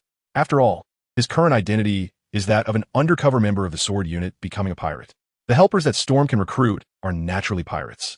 And looking across the entire sea, the powerful, qualified, and courageous pirates who dare to challenge the 4 emperors are just these few Warlords of the Sea, right? The plan that Storm envisioned at that time was to collaborate with several Warlords of the Sea to charge into the New World and challenge the 4 emperors. On the other hand, Storm actively seeks out those Warlords of the Sea, which also makes it convenient to hunt for their trophies. Not only can he collect trophies to enhance his strength, but he can also recruit suitable subordinates to expand his influence. It's simply a win-win situation. Storm wins twice. However, Storm did not expect that after leaving Advanced City, he would directly fly to the South Sea. The hunting operation of the 7 Warlords of the Sea was forced to be suspended. In fact, it wasn't completely suspended. Although Storm did not encounter any genuine warlords, he did meet a tyrant bear who was about to become one of them, right? Rounding it up, it doesn't make much of a difference. The bear looked at the marked locations on the clay planet. He was immensely impressed by the intelligence capabilities displayed by Storm. The Sea Hero and the Night Demon are in the New World, but let's not consider them for now. Storm has cut out the New World stage of the Clay Planet, leaving only the Paradise stage. We are now in the South Sea, near the Doldrums, and beyond that is Paradise. I have a question, Big Bear. Your meatball fruit should be able to achieve long-distance transportation, right? Big Bear was taken aback. Sturm actually knows even this bit of information. However, recalling Sturm's display of vast knowledge, Deshiong brushed aside this small surprise. Yes, my ability allows for ultra-long distance teleportation. Deshiong raised his right hand. The flesh pad in his palm looked soft and bouncy, extremely cute. Even teleportation across islands is possible. However, my ability can only send people to islands I have previously visited. Strum nodded, as this was consistent with the information he had. Bartholomew Kuma's pawpaw fruit can directly push a target and accurately land it at a destination. The only limitation of this ability is that Kuma must have personally visited that location. Coincidentally, Kuma had traveled the world with the Revolutionary Army. This experience made the value of Kuma's pawpaw fruit unimaginable. Very good. Storm was satisfied. Have you been to these 5 islands? Nine Snake Island, Banero Island, the terrifying 3-masted ship, Kana Island, and Alabasta? In Storm's impression, Kuma should have visited these islands. Otherwise, in the future, he wouldn't be able to accurately send the Straw Hat crew members to those islands for training. Except for Nine Snake Island and the terrifying 3-masted ship, Kuma said. I have been to Banero Island, Kana Island, and Alabasta. Nine Snake Island is located in the Doldrums. The terrifying 3-masted ship is in the Devil's Triangle Sea area. It is understandable that Kuma has not been to these places at this stage. Storm thought for a moment. The 3 islands mentioned by Big Bear corresponded to the King of Lizards, Eagle Eye, and Sand Crocodile. At that moment, Big Bear gently asked if you could travel. Where'd you like to go? Storm wants to travel, but not immediately. He plans to set off for the Great Route after the matter in the South Sea is settled. At the very least, he needs to take care of those warships first. Stom had pre-booked a global ticket for the meatball fruit from Bear. Then he arranged a physical training plan for Kid and Killer. Stom's approach to the training plan for Kid and Killer was very straightforward. It followed the same training regimen he had previously used at the Navy Elite Rookie Training Camp. In short, it was the 200 times effort training method. Just as Kid and Killer were passionately starting their scientific training to improve, Akiji contacted them again via a phone bug. Admiral Sengoku had made a decision. Akiji got straight to the point and directly conveyed the opinion of the headquarters to Stom. The headquarters has accepted your proposed plan and will soon send someone to the South Sea to retrieve the warship and marines from you. Storm put forward many demands in this battleship trade. Bailey, that's just the most basic thing. Money only becomes money when it circulates in the market and successfully trades for the corresponding goods. If it's just money, then that thing is no different from waste paper. Storm requested a certain amount of Bailey from headquarters in exchange for 3 large naval warships. However, more importantly, he sought other practical resources that could assist during the voyage. These included, but were not limited to, navigation charts, recording pointers, intelligence on special individuals, and so on. Among these conditions, the most crucial was still Dr. Bijapank. Storm looked at the phone bug and asked the question he was most concerned about. Vegapunk is, after all, the core condition of this battleship deal. Of course, what Storm said was not about exchanging 3 large warships for a Vegapunk. Even if we take 1,000 steps back and assume that the warring states suddenly lost their mind and forcibly sent the Vegapunk over, Storm simply cannot afford to support the man with the greatest mind in the world. A super scientist who transcends the times requires endless resources to cultivate. Storm just wanted to meet Vegapunk to help Bear and Bonnie obtain a treatment plan for the Green Jade scale. The opinion of the Wano chief was that Kizuru slowly stated that the headquarters, in principle, could not allow pirates to have close contact with Dr. Vegapunk. In principle, it was not agreed. Shiryu raised an eyebrow, understanding the implication behind Akiji's words. So it's actually possible? Yes, Akiji responded. After all, you are a member of the sword unit and part of the Navy. Admiral Sengoku has agreed to your request. He can arrange for you to meet Dr. Vegapunk. However, Admiral Sengoku did have one condition. Stom asked, what is the requirement? If you want to meet Dr. Vegapunk, you must come to Punk Hazard Island in person. Kizaru said slowly. On the other hand, you must be accompanied by Admiral Borisolino the entire time in order to meet Dr. Vegapunk. Admiral Kizaru understood. Storm nodded slightly. However, I am currently in the South China Sea and won't be able to reach Punk Hazard Island in the New World for a while. I would like to apply for a telephone snail connection with Dr. Vegapunk. There is a red Earth continent separating the South China Sea from the New World. Although Storm's Blue Eyes White Dragon and Bear's Meatball Fruit can cross the red Earth continent, it will still take time. Strom, considering the current mood of the bear, still proposed the condition of din-din mushy contact to Aokiji. If it was just a din-din mushy contact, Aokiji paused for a moment. It should be fine. Soon after, Aokiji relayed Strom's new request to Sengoku and received permission. Sengoku, who had already accepted the conditions for meeting with Bartholomew Kuma, naturally would not refuse the new request for din-din mushy chatting.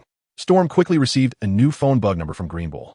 He returned to the small church, called out to Big Bear, and together they boarded the blue-eyed white dragon. Under Big Bear's earnest gaze, Storm dialed the phone bug number for Vegapunk. Moshi Moshi, is this Dr. Vegapunk? This is Vegapunk, an elderly voice came from the phone bug. Hongiri, Storm, are you the Warring States Marshal mentioned? Warring States? Marshal? Even though Big Bear was worried about his daughter, he couldn't help but glance at Storm. He knew Storm had connections in the Navy, but he didn't realize they were of this magnitude. Storm can actually communicate directly with the Naval Admiral? Yes, Dr. Vegapunk, I know you're pressed for time, so I'll make it brief. Storm asked first. To protect the patient's privacy, I want to confirm if this phone bug will be monitored or surveilled. Very cautious. I don't know what they did on the Vegapunk side, but a soft beep was heard from the receiver of the phone bug. All right, I brought over a white phone bug that prevents eavesdropping, and I've also turned off the phone bugs used for surveillance around. Can we talk now? Storm looked at the Big Bear. The Big Bear immediately took over the conversation and spoke up. Dr. Vegapunk. Huh? It seems like a different person. Are you the patient? No, I'm the patient's father. The Big Bear quickly replied. Doctor, have you heard of the disease Jade Scales? Jade Scales? Ah, of course I know, Vegapunk responded. So it was because of this disease that you sought me out. How is the patient's condition? Bonnie, my daughter, has developed some blue, stone-like growths on her face. The Big Bear asked with both worry and tension. Last year, a doctor told me she had jade scales and wouldn't live past 10. But she is already 6 this year. Punk Hassett Island. Hearing the voice from the phone bug, Vegapunk couldn't help but frown. Are you saying that poor little girl has been suffering from the disease for a year? Vegapunk recalled the information about jade scales stored in his mind. What is her current condition? The voice of the Big Bear came through the phone bug again. She only has a little gem on her face, nothing else. Only on her face? Vegapunk was taken aback. This disease spreads continuously as soon as it comes into contact with natural light. Yes, the Big Bear said solemnly. Because of this, I have kept my daughter at home, sealing the doors and windows, not allowing her to go outside. That's quite rare, Vegapunk nodded. If the patient condition is really as you say, then this disease can be cured. Really? The Big Bear was suddenly overjoyed. Jade scales can really be treated? No problem, Vegapunk said. However, I need to see the patient before I can make a definitive decision. Although Vegapunk said this, the Big Bear was still incredibly happy at that moment. Just then, Storm intervened in the conversation. Dr. Vegapunk, we are currently in the South China Sea and cannot reach Punk Hazard Island in the short term. Storm asked, I would like to inquire if it is about Germa 66. Namely Mr. Vinsmoke, Judge. Can he cure the green jade scales? Judge? It's been a long time since I heard that old friend's name. Vegapunk sighed, then continued. The treatment for green jade scales involves creating new stem cells and transplanting them into the patient. As long as the patient's condition hasn't deteriorated to an irreversible extent, this method can cure green jade scales. I'm not sure if Judge is familiar with the disease green jade scales. However, if we only consider the treatment method of creating and transplanting stem cells, the Judge I remember should be capable of it. He is very skilled in gene cloning technology. Thank you very much for the explanation, Doctor. Storm thanked and then handed the phone bug to Big Bear. Big Bear immediately started asking a lot of questions about the jade scale, mainly concerning its protective measures. Vegapunk patiently answered for quite a while. It wasn't until Big Bear had asked all the questions in his mind that Vegapunk finally hung up the phone bug, citing the need to conduct other scientific research. After the call was ended, Big Bear still looked very excited. Great! Bonnie is finally saved. Pancasset Island is not an easy place to get to. Storm put away the phone bug and reminded him, Big Bear, your identity is special, and Bonnie's jade scales are too conspicuous. Once you appear on Punk Hazard Island, it is very likely to cause unnecessary trouble. Big Bear suddenly calmed down. He remembered his race and the reason for Ginny's illness. Even if Big Bear wanted to send Bonnie to Punk Hazard Island immediately, he also understood that recklessly taking Bonnie, there could very well be a trap. At that time, not only would he fail to cure Bonnie's illness, but he might also put her life in danger. My thought is, since Dr. Vegapunk believes that Germa 66 has the means to cure Bonnie, Storm said seriously, that you could go to Germa 66 first and see if they can really cure the green jade scale. Okay, Big Bear nodded heavily. After discussing the action plan, Storm and Big Bear decided on the strategy of acting separately. 3 days later, a medium-sized naval warship arrived in the waters near the Kingdom of Salb. It came from a Grand Line and was responsible for overseeing the warship transaction. Storm, as previously agreed, handed over 3 large warships along with thousands of naval soldiers to the other party. He originally planned to keep 1 warship for his own use. But considering the upcoming travel plans, Storm is heading to the Grand Line. The Bear is heading to the East Sea, leaving a large, uncrewed warship in the Salb Kingdom will only bring disaster to this country. Storm simply handed over 3 large warships to the Navy. After all, there are plenty of warships at sea, out with the old and with the new. Once the warship transaction is over, Storm returned to the Kingdom of Salb. The waiting bear raised his right hand and asked that question again. Where are you going on your travels? Alabasta. Storm was wrapped in a lovely shaped bear paw cloud, quickly flying away from the earth and toward the sky. The small church where Big Bear and Bonnie lived, as well as the island where the Kingdom of Salb was located, were left far behind. Storm sat in the bear paw airship, turned to look back at the South Sea islands that quickly became a small black dot. This time, he was heading to Alabasta alone. The 2 individuals he picked up from Barafasudo Island, Kid and Killer, were temporarily handed over to Bear. Additionally, the large amount of money and supplies obtained through a naval trade from the Navy headquarters was also handed over to Bear. Since Vegapunk believed that Vinsmoke Sanji of Germa 66 had the ability to heal jade scales, Storm and Bear temporarily believe that Vinsmoke Sanji could indeed cure Bonnie's jade scales. Germa 66 was also a mercenary kingdom, aligning everything with money. The money and supplies that Storm acquired through the ship transactions were all considered as treatment costs for Bonnie. He hoped that the money would be enough. If not, he would have to think of other ways. Storm withdrew his gaze, and the island behind had completely merged with the sea, disappearing from sight. As for this bear paw air mass, its flying speed was much slower than he had imagined. The bear's paw fruit could transport people to designated locations. However, this mode of transportation did not equate to the instant teleportation or spatial jumping one might expect. From Strom's personal experience, he felt that the transport speed of the bear's paw fruit was indeed faster than the flying speed of the Blue Eyes White Dragon, but it was still limited. From the South Sea, crossing the doldrums, and then traversing the Grand Line, they finally arrived at Alabasta. Storm took out a brief world map from his bosom, which he had obtained during the naval trade. It has indeed been a long journey. Now let's speed things up. Storm put away the map and raised his hand to press on the surrounding bear paw air sphere. The power derived from the 6-star Momo fruit was unleashed by him, enhancing the bear paw air sphere. Momo fruit 100 times speed. Whoosh! The flight speed of the bear paw air sphere instantly increased to 100 times its original speed. The surrounding air was violently pushed aside by its rapid speed, creating wave after wave of circular air currents bursting in the high altitude. That was the circular shock wave caused by the bear paw air sphere breaking the sound barrier at supersonic speed. Now that's fast. In the Salb Kingdom, at the small church, Kid and Kira watched their leader, who had seemingly vanished in an instant, and immediately turned to look at the big bear beside them. For the first time, the 2 of them had a real sense of the strength of this tall, gentle-speaking man. To be honest, the process of Storm defeating the big bear was too quick. Kid and Kira had thought that the big bear was at most just a bit stronger than the 2 of them.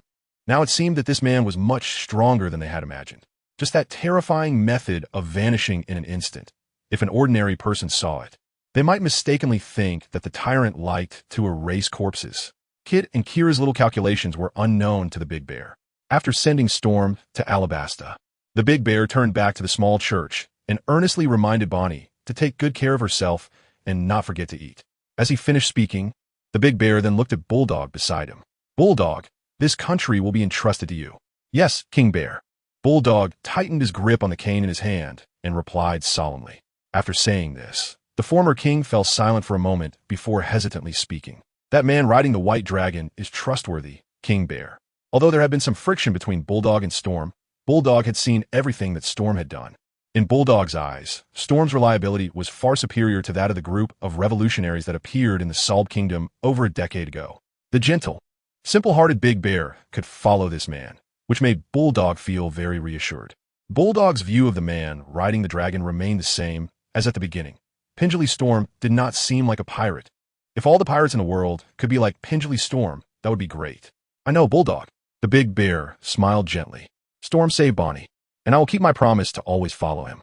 Bulldog said nothing, only raised his palm and gently patted the big bear's arm. The old man hoped that the big bear's later life would not be as tragic and miserable as his earlier years. After finishing his errands, the big bear packed his bag and walked outside. Kit and Kira had been waiting for a long time. In the past few days, the big bear had not been idle. He used the intelligence network of the revolutionaries to find out the exact location of Germa 66, which was active in the East Sea. We're going to the East Sea now. The big bear raised his right hand. The power of the pawpaw fruit ready to be unleashed. Are you ready? Kid and Kira exchanged glances and stepped forward together. I'm ready. X2, the ability of the pawpaw fruit, was activated. Destination, East Sea, Germa 66. In Paradise, Alabasta. After flying all the way from the South Sea, Storm crossed the doldrums and finally arrived at this super desert nation. When he reached the nearby waters of Alabasta, Storm lifted the 100-fold speed effect attached to the Bear Paw Air Massachusetts. The flying speed of the Bear Paw Air Mass suddenly slowed down. Shiru and the bear had already agreed on the landing site. The Bear Paw Air Mass passed through the oilseed rape port of Alabaston, crossed the endless desert, and finally arrived at a vibrant oasis. This is the Dream City located in the northwest of Alabaston, which is also the base of Crocodile, Rain Base. Boom! The giant air mass shaped like a bear paw thundered down from the sky, leaving a deep and massive paw print on the ground of Rain Base.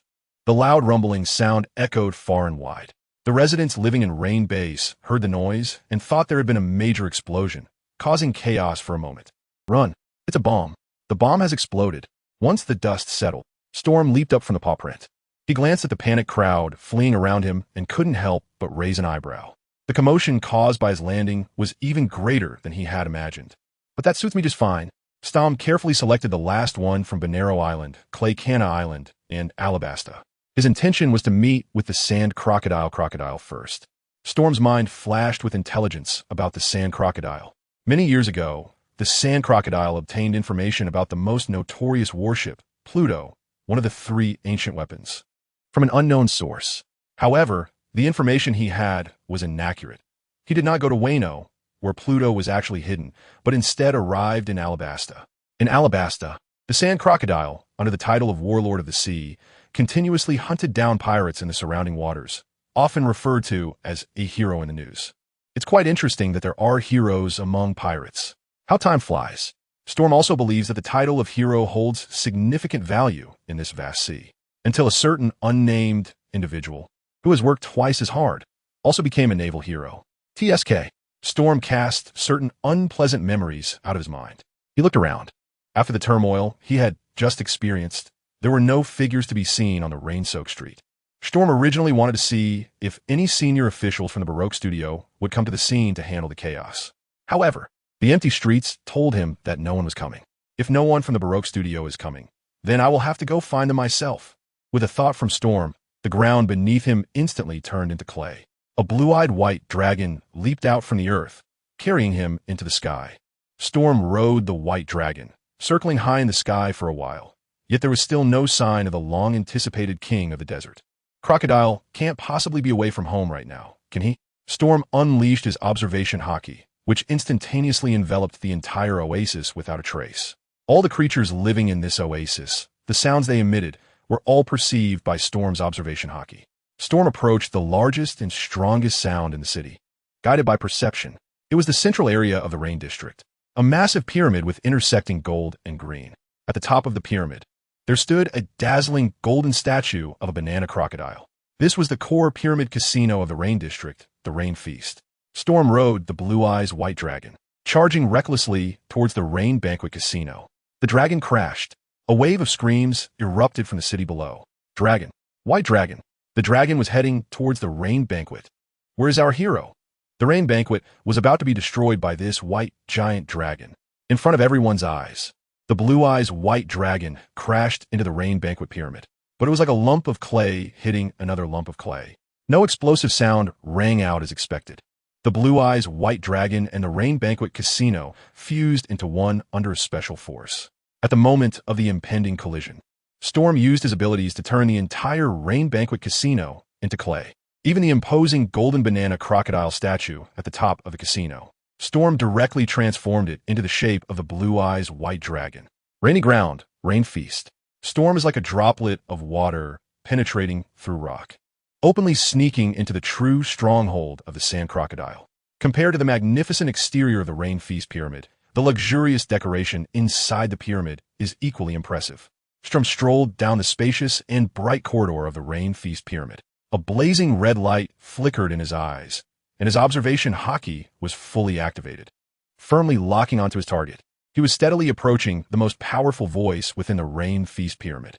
As Strum moved towards his target, the other party seemed to sense his approach and began to move quickly, constantly changing its position. Interesting. Has it already noticed my presence? Storm raised his eyes to look around. Having trained for a while in the extreme environment of Impel Down, he was confident in finding all the surveillance snail phones active in the area. However, on the road he had just passed, Storm found no trace of any monitoring snail phones. There were only a few petals scattered in the blind spots of his vision. Storm squinted his eyes slightly, and a suspect emerged in his mind. He continued to walk forward. That voice was not far away. A few minutes later, Storm had just turned a corner in a hallway when his gaze briefly met that of someone behind the corner. The other person had their arms crossed over their chest, and upon seeing Storm, she immediately unleashed her powers. Rotating flower. Without any medium, the power of the devil fruit struck from afar. Suddenly, two slender human arms sprouted instantly from Storm's shoulders. The arms intertwined and overlapped, wrapping around Storm's neck, one on the left and one on the right. Storm seemed to be startled by this sudden change, frozen in place, not moving at all. Under the control of the ability user, both arms suddenly exerted force, twisting in perfect harmony in the same direction. Crack! It was like picking a ripe red apple from an apple tree. Storm's head was directly detached by these two arms. Huh. The instigator took a step forward, looking at Storm's easily removed head. Did it succeed? What a pity, just a little bit more. A ghostly voice echoed behind the ability user. Storm appeared behind the opponent at an unknown time. He raised his right hand, and white clay surged out, instantly binding the ability user like octopus tentacles. The speed at which Storm's ability activates is so fast that the opponent can't react at all. In just the blink of an eye, she has become Storm's captive. That was just now the power of the superhuman-type flower fruit, right? Storm's voice rang out once again. So, you are the demon child with a bounty of 79 million berries. Nico Robin? Identified directly by the enemy. Nico Robin's pupils instantly contracted to the size of pinpricks. She had no idea when the other party had appeared behind her. But the person ahead, whose head had been removed, Nico Robin focused her gaze. That person and his head had somehow turned into two lumps of clay. Bang! Suddenly, a tremendous force struck. Nico Robin felt a sharp pain in her neck, the carotid sinus taking a heavy blow, and a strong sense of dizziness forced her to lose consciousness instantly. Storm, standing behind her, maintained the posture of having just swung his handblade, allowing Nico Robin to fall to the ground. Silver Trophy. Nico Robin Trophy Star Rating. Alala Storm looked at the unconscious demon child on the floor and mimicked his boss's catchphrase. Has Nico Robin now joined the ranks of Crocodile? Shitorm took out the Den Mushy from his pocket, hesitating whether to call Akiji. He knew very well the complex feelings Akiji had towards this son of the devil. Akiji's transformation from a passionate Navy officer who believed in burning justice to a lazy wage thief who advocates lazy justice was due to the O'Hara incident over a decade ago. During the O'Hara incident, Akiji witnessed Akainu bombard the evacuation ships carrying civilians, which made him question justice for the first time. As a Navy elite admiral responsible for executing the O'Hara extermination order, he completely failed to act according to the orders of the world government. After the bombing of the evacuation ship, Akiji not only protected his friend and fellow Navy Vice Admiral Jaguar de Sol, who hindered his mission, but also allowed the only survivor of the O'Hara incident, the son of the devil, Nico Robin, to escape, even though Akiji had not appeared in Nico Robin's life for the following years. Shitorm was well aware that Akiji had been keeping a close watch on Nico Robin all along. What a twisted relationship. Strum hesitated for a moment, but finally dialed the phone bug. Moshi. Strum, why is it you again? Akiji answered the phone bug, his tone filled with irritation. Are you the Admiral, or am I? Why does it always feel like you're the one giving me things to do? Admiral Akiji. Tom was silent for a moment before directly exposing the other party. You're not throwing a tantrum, are you? Alala. The phone bug vividly imitated the small expression of Kiji, averting his gaze. You've misunderstood. I wasn't just lazing around. I was lying down thinking about life. I'm really envious. Lazy justice. Stom chatted for a moment before getting straight to the point. Admiral Akiji, I met Nico Robin. Who? Akiji's previously dazed eyes suddenly widened. Who are you talking about? The only survivor of the O'Hara incident, the child of the devil, the user of the flower fruit. Storm listed out the relevant information about Nico Robin one by one. Seemingly not satisfied with just talking, he raised his fist and assumed an attacking posture. This naturally evil demon child, Wait a minute. Akiji hurriedly shouted to stop him. As soon as he said that, he instantly realized that his attitude was a bit too tense. Ahem. Well, Storm, you can't just kill pirates at will anymore. What does it mean to be flustered by concern? This is what it means to be flustered by concern. Shiru said in a low tone, Admiral Akiji. Is there a navy that doesn't kill pirates at sea? Yes. Teacher Yearsfor is one. Akiji forced himself to be tough and quickly changed the subject. How did you encounter Nico Robin? Did she go to the South Blue? South Blue? No. Stom said, I met and captured Nicole Robin in the rain base of Alabasta. Alabasta? Green Bull frowned, confused. Aren't you in the South Sea? How did you end up in the Grand Line? Is it the tyrant's meatball fruit? That's right. Stom brought the topic back on track. The focus now is not on the meatball fruit, but on the son of the devil. Admiral Akiji, how should I handle Nico Robin? On the other end of the transponder snail, Akiji looked troubled. To be honest, ever since the O'Hara incident, he no longer believed that the Navy's justice was truly justice. If the Navy, which bombards civilians, can be called justice, then what does that make pirates? In Akiji's view, scholars from O'Hara who violated the world government's laws and secretly researched ancient history may not necessarily be guilty. But even if the scholars were truly guilty, what does their guilt have to do with the ordinary people on O'Hara Island? Moreover, what does their guilt have to do with an 8-year-old girl like Nico Robin?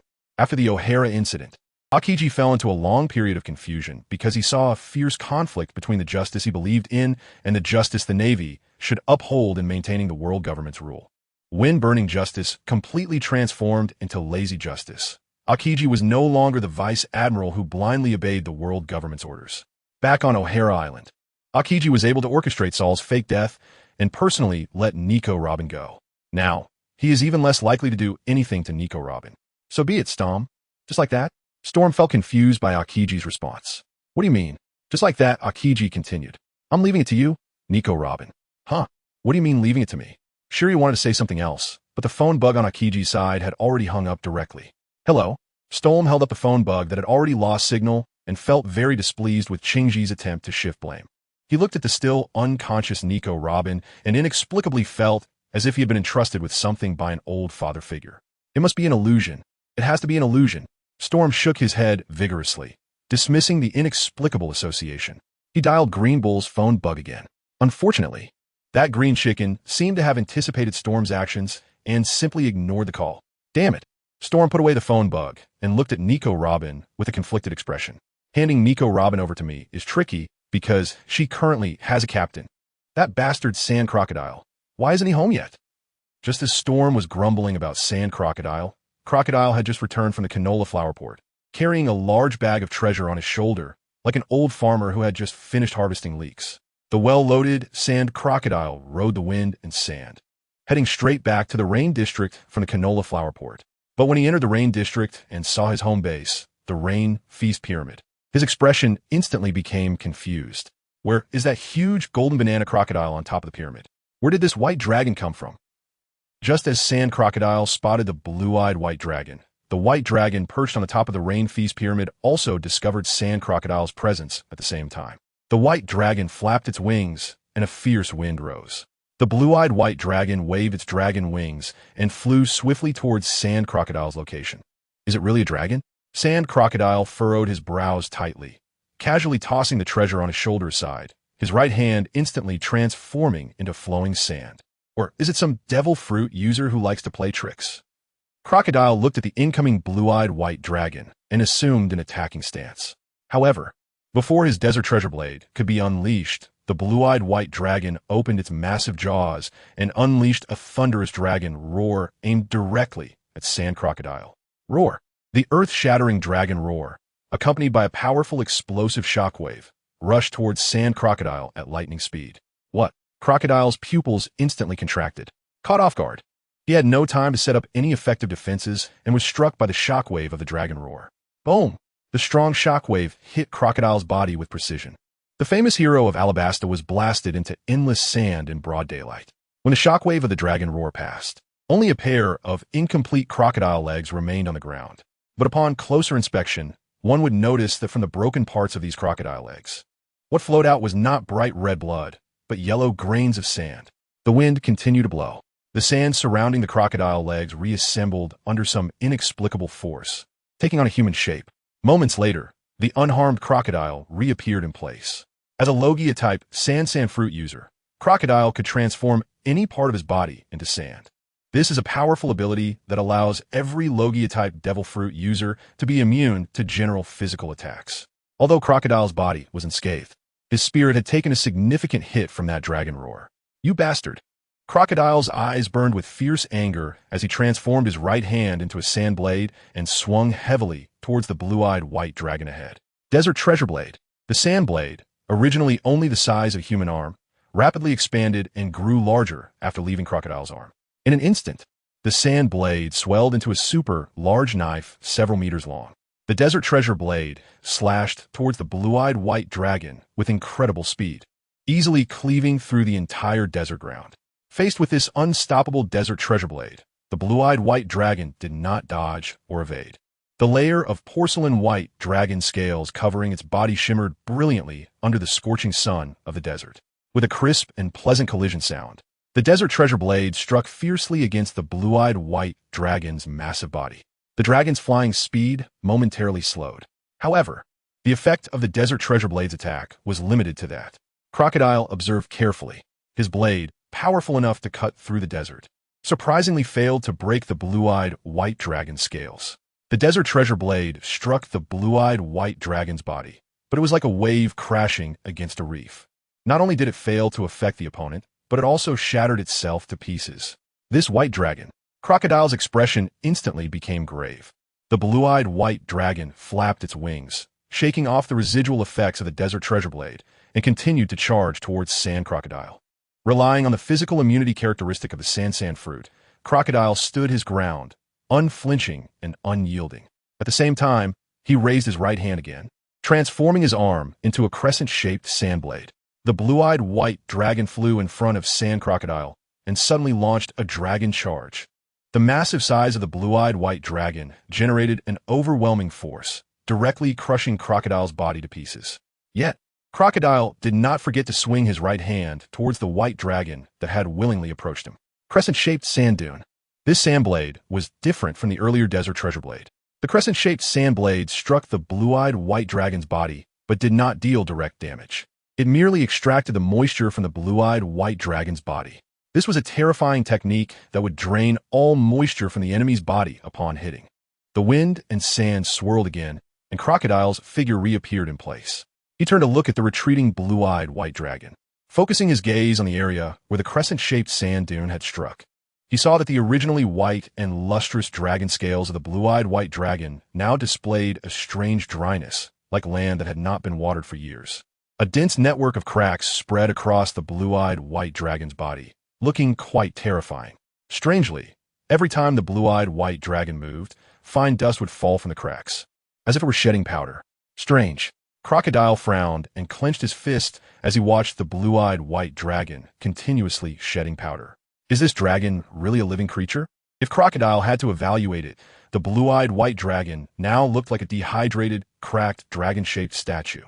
The crackling sound of the dry and cracked blue-eyed white dragon once again flapped its wings, but its violent movements caused further breakdown of its body. Large chunks of dry, moisture-deprived clay fell from the blue-eyed white dragon's body. At first glance, it resembled a snake shedding its skin. After the blue-eyed white dragon actively separated those parts of its body that had lost moisture and could not move normally, it became agile again. However, its entire body seemed to have shrunk significantly. What the hell is this? Crocodile's brow furrowed tightly. He increasingly felt that the white dragon ahead was not a normal creature. It would be better to just kill it. Crocodile transformed his right arm again into a crescent-shaped sand blade, the starting pose for crescent-shaped sand dune. But at that moment, a strange voice sounded from behind Crocodile. "You are." In the previous second, the voice seemed to come from 100 meters away. But in the next second, the voice appeared right behind Crocodile's head. "Sand Crocodile, huh?" Crocodile was taken aback in an instant, and he hurriedly turned around to see what the enemy looked like. But just as he turned, he felt a sudden darkness in front of him. A pitch-black right hand, wrapped in armament hockey, completely blocked the visibility of the sand crocodile. Bang! Storm's right hand gripped Crocodile's face tightly like a vice. With the enhancement of armament hockey, he successfully captured the true form of this sand alligator. Before Crocodile could react, Storm grabbed the head of the sand crocodile as if it were a ball and slammed it hard against the ground beneath him. Boom! A deafening roar erupted. The entire earth was instantly smashed into a huge pit several meters wide under Storm's monstrous strength. Crocodile, bleeding from his mouth and nose, lay flat in the center of the pit, looking utterly disheveled. Storm stood at the edge of the pit, looking down at Crocodile below. Sand Crocodile, you rely too much on your devil fruit abilities. Hockey. Crocodile endured the dizziness in his brain. He opened his eyes and looked outside the pit and in the backlight. He could only see a white coat. The Navy? Have you gone senile? Storm scoffed and waved his hand towards the Blue Eyes White Dragon. The Blue Eyes White Dragon immediately flew back to his side, transforming into a small dragon, curling up on his shoulder. Crocodile stood up, shaking his head vigorously, finally coming to his senses. He looked at the Navy, who had just unleashed the armament hockey, only to find that the other party was just an overly young stranger.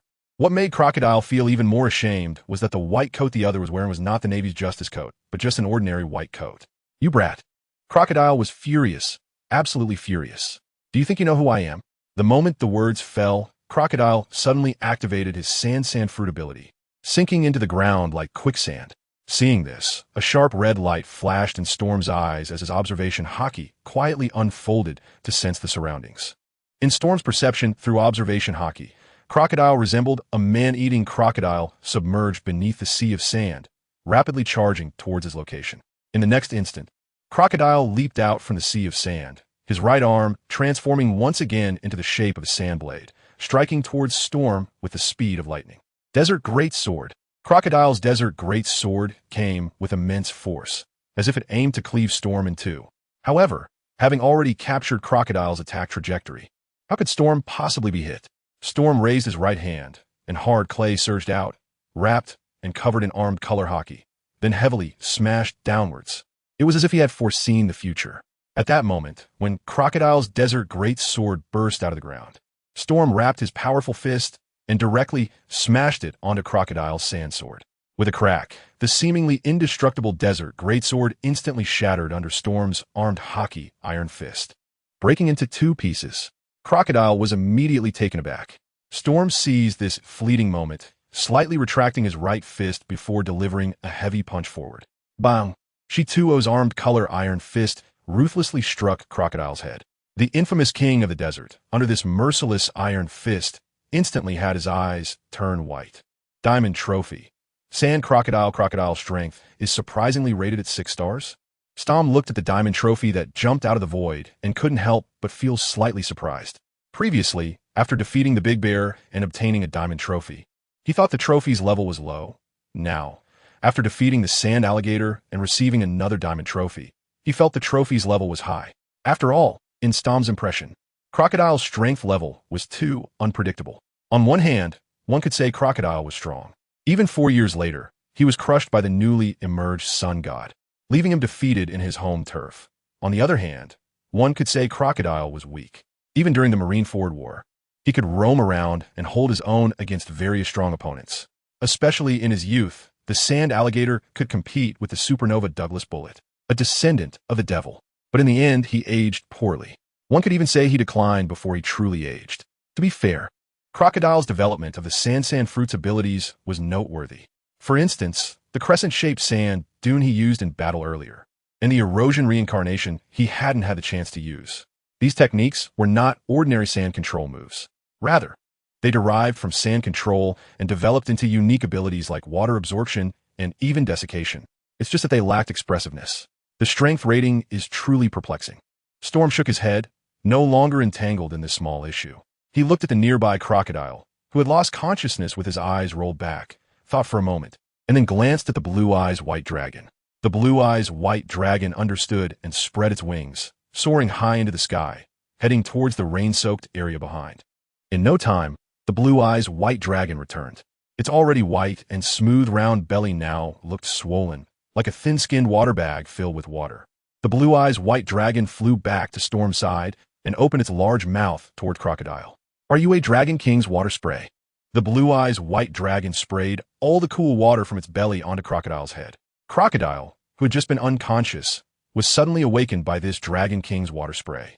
The disheveled sand crocodile, upon opening his eyes, immediately saw Storm's figure.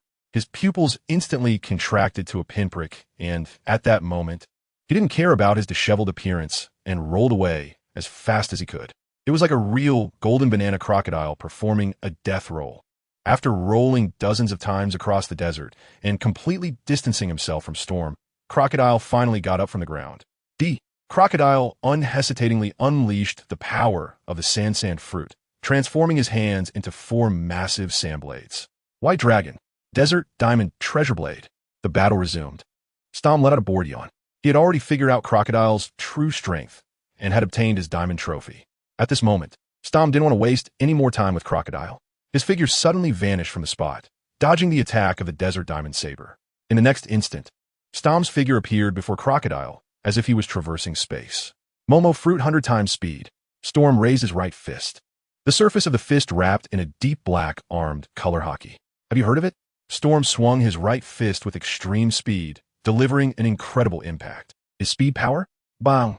Storm's armed iron fist struck hard at Crocodile's abdomen. Under this fast and fierce abdominal punch, Crocodile's eyes bulged, and his body curled up like a deep-fried shrimp. He then flew backward several hundred meters into the desert. By the time he hit the ground, Crocodile lost consciousness once again and fainted. In Storm's line of sight, another trophy jumped out. The Platinum Trophy. Shockloctal is now only 5 stars. Storm shook his head and looked at the Blue Eyes White Dragon beside him. Roar! The Blue Eyes White Dragon let out a cry and then flew back into the rain. Filling water, transporting water, spraying water. Crocodile was once again forced to start up. He had been easily defeated twice by a stranger he had never met. Crocodile felt a splitting headache and intense abdominal pain. His mentality was also slightly on the verge of collapse. This time, after waking up, Crocodile instinctively unleashed his ultimate move. Erosion Reincarnation. He slammed his right palm heavily onto the ground, and the power of the sand fruit poured out without reservation. Under the influence of this power, everything around, from the earth to the grass, and even the solid rocks, was all turned into sand. So strong, too strong. Storm stood in place, gently clapping. In the next moment, Storm decisively activated the Momo Fruit at 100 times speed. His sprinting speed, at that moment, directly surpassed the speed of sound, leaving even the sound behind him. Storm once again stood before Crocodile, raising his right hand to unleash the secret technique, the silent abdominal intercourse fist. Bang! Storm's fist once again struck Crocodile's stomach hard. The latter felt a sharp pain in his abdomen and spat out a mouthful of fresh blood, looking up at the sky. The words just spoken by Storm finally reached Crocodile's ears at that moment. They were so strong, too strong. What was clearly a compliment sounded to Crocodile like mockery from an enemy. Light faded, darkness surged in. Crocodile was once again easily taken down by Storm. And this time, the trophy he offered was only a 4-star rating. Golden Trophy, Sand Crocodile. Storm ignored the golden trophy and ordered the Blue Eyes White Dragon, which was already filled with water, to fly forward. Hua! Once again, the Dragon King sprayed water. Crocodile was drenched thoroughly once more. But this time, Crocodile was already too weak to rise. Or rather, he no longer wanted to move. Soaked and lying flat on the desert, he resembled a wild dog with a broken spine, defeated repeatedly by the same person. Even using his strongest moves couldn't harm the enemy in the slightest. He couldn't even defeat a little brat he had never met before. Yet he fantasized about seeking ancient weapons, charging into the new world, and taking down Whitebeard. At that moment, Crocodile's dream ignited into flames, extinguished. He was tired. Let all be destroyed quickly. The shattered heart was nothing less than that. Storm walked slowly to Crocodile's side, looking down at the warlord of the sea who was lying flat on the ground. Finally calmed down? Crocodile had his hands resting on his abdomen, eyes open, staring at the sky, with no desire to speak. What? Still not fully awake? Shitorm raised an eyebrow and looked at the blue-eyed white dragon beside him. Go! Give Lord Sand Alligator a sprinkle of water. That's enough. White Dragon. Crocodile finally decided to speak, but he was still lying in the desert, only using the corner of his eye to gaze at Shitorm. What do you want to do? Pongrilly Shitorm. What? Nice to meet you. I am Pongrilly Shitorm. Storm extended his right hand to Crocodile, Let's be friends, Crocodile. The sudden invitation of friends caused Crocodile's brain to momentarily freeze. After a while, it let out a sneer. Friends? Huh. Crocodile, forcing his pain-racked body to rise from the ground, didn't even glance at Storm's outstretched hand. Don't be so naive, White Dragon. What do you really want? Fame? Wealth? Or perhaps my head? What is so important about these trivial things? Storm awkwardly retracted his right hand. However, there is indeed something, or rather a plan, that I need your help with. Are you interested in the Pirate Emperors? Crocodile was once again taken aback by Storm's words. Pirate Emperors? You mean the 4 Emperors? That's right. Storm smiled brightly and said, I have a plan that can bring down the 4 Emperors. Ha ha ha. Upon hearing Storm's words, Crocodile also laughed out loud. However, it was a disdainful laugh, a mocking laugh. So it turns out he is just a kid. The power of the Pirate Emperors is not something you can imagine. Storm quietly stared at the mocking sand crocodile. He suddenly threw out a sentence. You are afraid. What? The mockery on the sand crocodile's face lessened somewhat. Storm said calmly, You are in fear. The forehead of the sand crocodile bulged with a few veins. What are you talking about? What power of the Pirate Emperor? What unimaginable strength? Shut up and speak your mind. This kind of boring and poisonous thought, like the scorpion poop in the desert, has already cost you your life. Sand crocodile, I thought you at least had the courage to challenge the 4 Emperors. I didn't expect that what stood before me was just a coward who doesn't even dare to think. What Shichibukai? Just a walking corpse. A pile of withered bones in a grave. After saying these few words, Storm raised his right hand again, with armament hockey wrapping around his fist, taking an attacking stance. Shichibukai Crocodile, let me send you on your way. Wait. Crocodile clenched his fist. He was extremely reluctant to admit that Storm's words had indeed struck a chord with him. Having stayed in the paradise-like country of Alabasta for too long, Crocodile suddenly realized today that his abilities had been wasted for too long, and even hockey had faded away. About the plan you just mentioned, the one regarding the Pirate Emperor, how do we proceed? The plan is very simple. Storm released his armed color and said softly, Come with me. Let's rush into the new world and directly challenge the Pirate Emperor. Crocodile looked at Storm, a thought rising in his mind. He really is just a kid. In the rain banquet, Crocodile, enveloped in a thin layer of wind and sand, returned to his crocodile nest. Upon stepping into the rain banquet casino and seeing the internal scene clearly, the sand crocodile couldn't help but curse softly. That bastard White Dragon. Earlier, when Crocodile saw the blue-eyed white dragon at the top of the rain banquet pyramid, he had already felt pessimistic about the situation in his lair. Now, as Crocodile returned to the rain banquet casino, the first thing that caught his eye was a sight terrifying enough to scare anyone. The clay hell. Endless white clay filled the interior of the rain banquet pyramid. From the casino staff to the ordinary guests playing in the casino, everyone was wrapped in white clay, turning into motionless and speechless clay statues. The entire interior of the rain banquet casino was silent, devoid of the usual fervent atmosphere. After cursing, Crocodile's evaluation of Storm's strength rose another notch. With his discerning eye, it was not difficult to see that the rain banquet casino had been completely clayfied. This ability to assimilate the surrounding environment on such a large scale was known as the awakening of a devil fruit. The white dragon's clay fruit had actually been developed to the awakened level. Thinking of this, Crocodile's already displeased expression darkened even more. Because in the earlier battle, apart from the initial blue-eyed white dragon, Storm had hardly used the abilities of the clay fruit at all. Storm knocked down Crocodile, the warlord of the sea, with just his fists. Crocodile felt quite displeased, but he couldn't find any reason to vent. Should he blame his own weakness? Blame Storm's powerful fists? Damn it, Crocodile muttered to himself as he quickly made his way down to the underground of the rain banquet pyramid. Beneath the rain banquet pyramid, there was a deeply hidden secret chamber. It was Crocodile's core base. However, as he walked, he discovered that the interior of the rain banquet pyramid was completely covered and eroded by clay. Even his secret base was piled high with white clay. In the underground chamber, Crocodile saw a woman who was both unexpected and expected, like the others outside the chamber. This woman was also wrapped in a thick layer of clay. Miss Sunday, you're here too? Crocodile approached his casino manager and senior executive of Baroque Works, raised his right hand, and unleashed a sandstorm, destroying the clay shell on her. Mr. Zero, I'm so sorry. I'm not at all a match for that person. Nico Robbins struggled out of the clay, shaking off the dirt and sand, looking expectantly at the sand crocodile. Did you deal with that intruder? Deal with? Crocodile's mouth twitched violently. He dispelled the sandstorm barrier around him, revealing his disheveled appearance. Nico Robin was a very intelligent woman. She accurately judged from her boss's expression and appearance that even Crocodile was not a match for that man. As Crocodile turned to leave to clean up, Nico Robin watched his back, countless thoughts flashing through her mind. The warlord of the sea is also no match for that man. He has recognized my identity and knows my secret. Am I going to have to change bosses again? This life of hiding and running is really annoying. But what exactly was that man's purpose? Nico Robin clearly remembered that she had been unconscious for a long time. When she woke up, she was already imprisoned in this chamber. She was unaware of everything that had happened during her unconsciousness. Nico Robin only remembered that the man had exposed her true identity, the remnant of O'Hara. Nico Robin stood alone in the chamber for a long time, thinking deeply. When Crocodile finished cleaning up and came back in new clothes, she was still standing in place, unmoving. Miss Sunday, come with me to greet the guest. Guest. An unbelievable thought crossed Nico Robin's mind.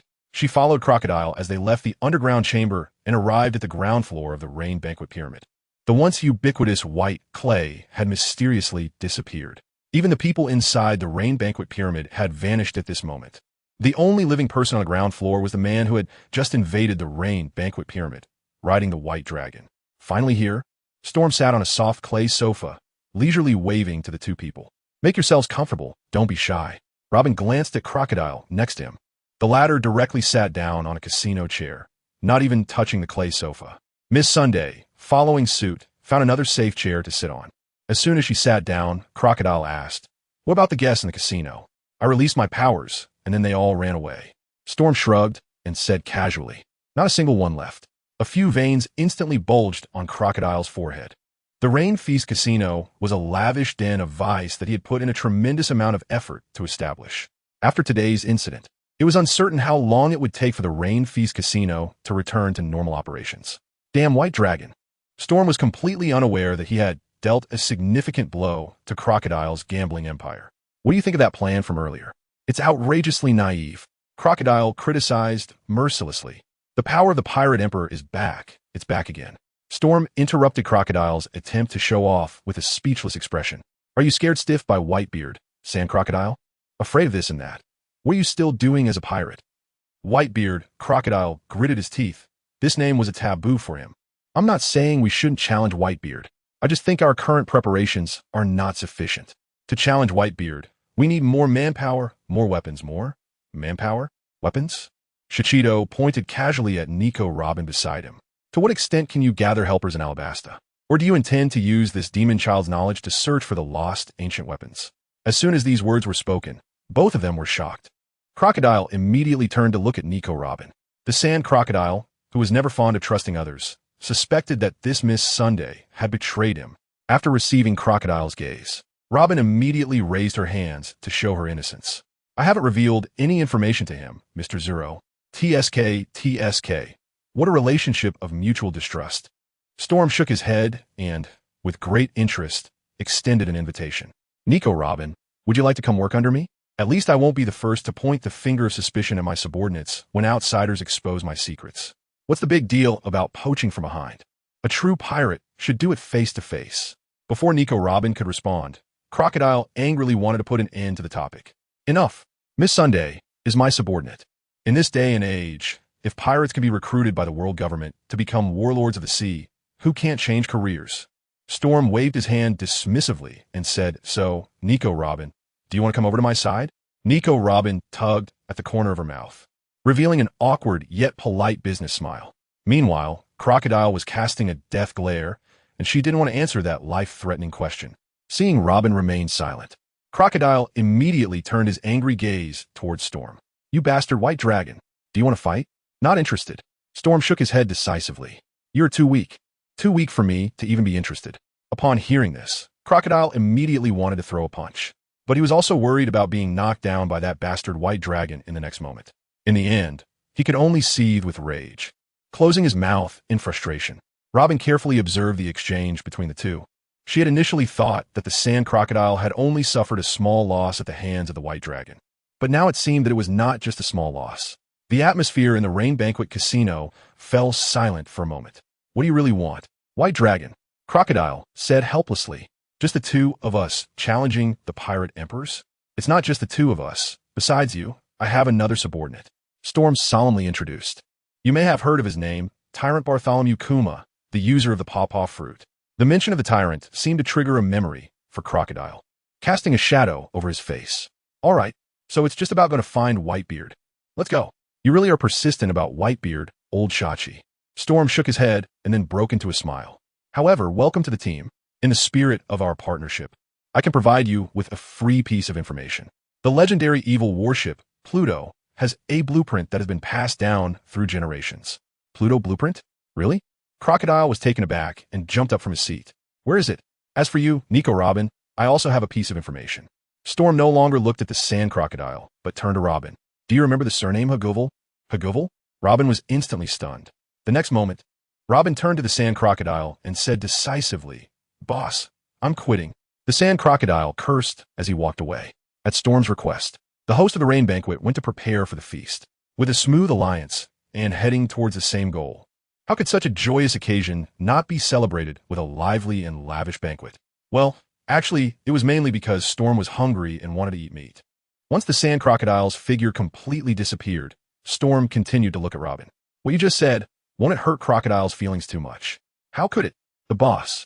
Robin smiled slightly, skillfully changing the subject. Besides, even if it hurts Mr. Crocodile, so what? I've already resigned. I am now your subordinate, boss. What Robin wanted to express was very simple. I am a subordinate of White Dragon. How could I possibly fear a mere sand crocodile?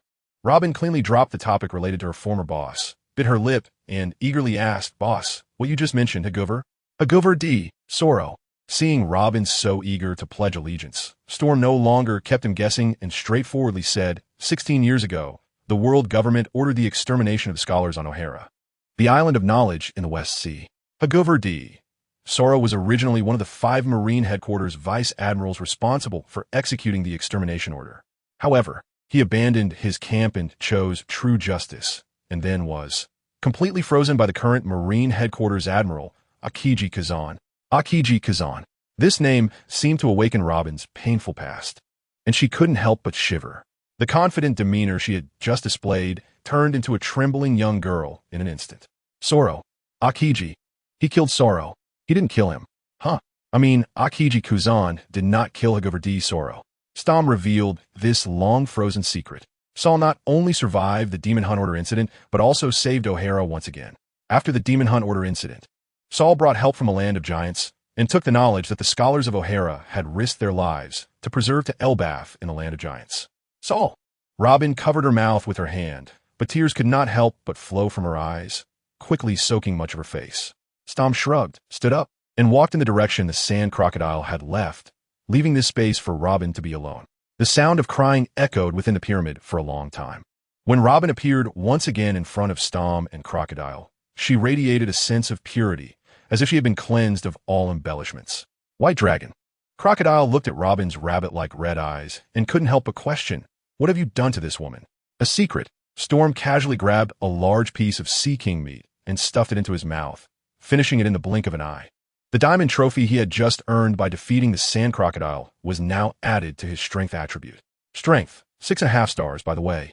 Old sand bastard, White Dragon. Don't call me old sand. All right, old fish. Shit, go with the flow. Prepare another ship for me. Fill it with more wine. I'm going to leave Alabasta soon. Old fish. Several twisted veins suddenly bulged on Crocodile's forehead. That name is even worse than old sand. Damn White Dragon. Crocodile took several deep breaths to suppress the anger rising in his heart. Where are you going? Little Garden. Storm did not hide it and said directly. There are 2 giants there, and their strength should be considerable. Old fish, didn't you notice those 2 big guys before? Don't call me old fish. Crocodile said word by word. The 2 giants in the Little Garden have a problem with their brains. They only know how to fight all day long. It is said that they have been fighting for over 100 years. I don't need such foolish subordinates with nothing but muscles. It's not just a rumor. They have indeed been fighting for over 100 years. Storm laughed. Besides, old Shah, you think they are foolish, but they might think you are weak. Those 2 giants are no simple characters. They are the 2 giant captains of the giant pirate crew from over 100 years ago. A magnificent large sailing ship slowly departed from the port of Alabasta. At the bow of this ship was a golden crocodile figurehead, bearing its teeth and claws. This was Crocodile's ship, the Baroque Gustav. Upon learning that the 2 giants in Little Garden were the captains of the once famous giant pirate crew, Crocodile, who had initially been uninterested in them, decided to follow Storm to Little Garden. Robin, who had already switched sides, naturally accompanied Storm as well. She was also curious about the two giants from Elbaf. Old Shah, your ship is amazing.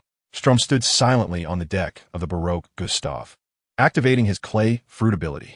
Its size was comparable to that of a large naval warship. However, the speed was a bit slow.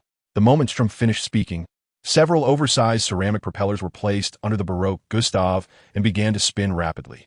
The sailing speed of the entire ship surged instantly. Crocodile had originally wanted to light a cigar, but the suddenly increased speed made his body sway violently.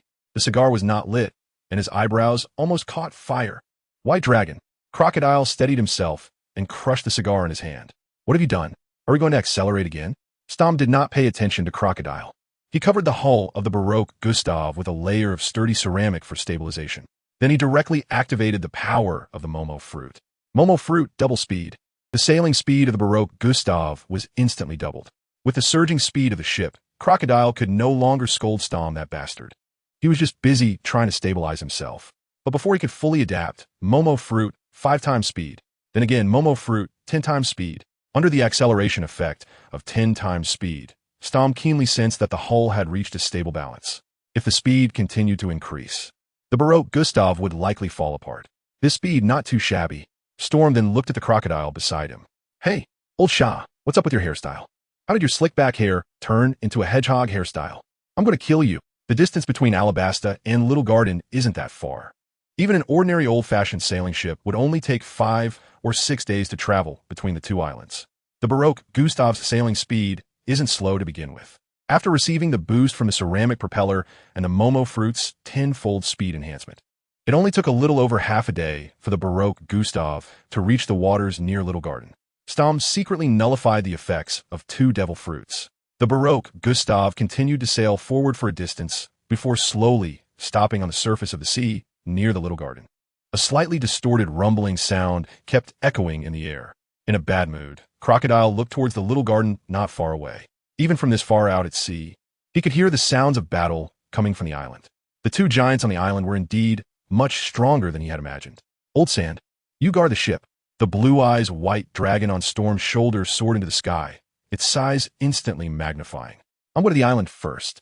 Crocodile watched the white dragon that had already flown up and gritted his teeth, turning to Robin beside him. You, guard the ship. After dropping this line, the sand crocodile also rode a gust of wind and sand, flying away from the Baroque Gustav toward the Little Garden. Robin watched the 2 former bosses flying away in front and behind her, unable to help but raise her hand to support her chin. Oh, giant, I really want to meet you too. The sea breeze scattered the whispers of the son of the devil. Shutorm rode the blue eyes white dragon and arrived at the small garden first. Behind him, Crocodile desperately unleashed Sandstorm and also flew from the sea to the island. Storm ignored the sand crocodile behind him. The blue eyes white dragon flew straight towards the central area of the small garden. 2 tall giants, each over 20 meters high, were fiercely battling in the center of the island. Every clash of their weapons produced a deafening roar. The blue eyes white dragon was incredibly massive. The red demon Brokey, who was in combat, could not ignore such a behemoth and let out a hearty laugh. Ka-ba-ba-ba. Dongli, it seems a dragon is flying towards you. The blue demon Dongli, fighting against Brokey, couldn't help but laugh out loud at that moment. Brokey, with such outdated moves? I want to fall for them after turning 100. The blue eyes white dragon flew closer and closer. The red demon Brokey took a few steps back and voluntarily ceased the battle. A dragon. It really is a dragon. This time, before the blue demon Dongli could respond, the blue eyes white dragon let out a thunderous roar that pierced the clouds and shattered the stones. The earth-shattering dragon's cry instantly caught the attention of the blue demon Dongli. Holding his long sword, he turned around just in time to see a small black duck leap down from the sky above the white dragon. In the high sky, Strum released an infinite amount of clay, wrapping his entire body in it, and his size exploded in a surge. Boom! The moment Strum landed, a towering white giant stood proudly on the ground of the small garden. Crack, crack, crack! What a massive figure! Dongli, the red demon Brokey, stepped forward a few paces, standing side by side with the blue demon Dongli. The 2 giants raised their heads in unison, surveying the magnificent silver-white giant standing not far away. The blue demon Dongli hoisted the giant's sword in his hand and laughed heartily in response. He. Even in Elbaf, it's rare to see a giant this tall. Brokey. Whether it was the red demon Brokey or the blue demon Dongli, both captains of the giant warrior pirates stood over 20 meters tall. To an ordinary person, this height was equivalent to 5 or 6 stories. However, even with the towering stature of Brokey and Dongli, they seemed as small as if they hadn't fully developed in front of the silver-white giant. Just in terms of height, the silver-white giant stood an astounding 50 meters. Visually, Brokey and Dongli barely reached the waist of the silver-white giant. At that moment, the silver-white giant moved. Under Strom's control, the silver-white giant raised its right hand. Clay surging, and a white giant sword several dozen meters long appeared in its palm. Then it lifted its left hand, gathering clay, and a white giant shield measuring 20 meters high and 10 meters wide appeared in front of it. The sword and shield giant made its entrance.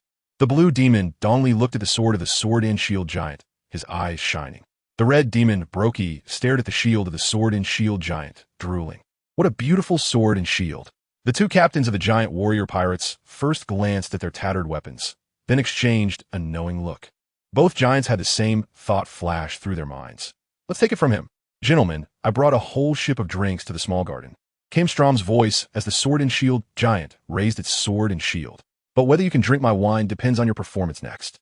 The moment the words fell, the sword and shield giant took 2 genuine super big strides and charged toward the red demon Brokey and the blue demon Dongli.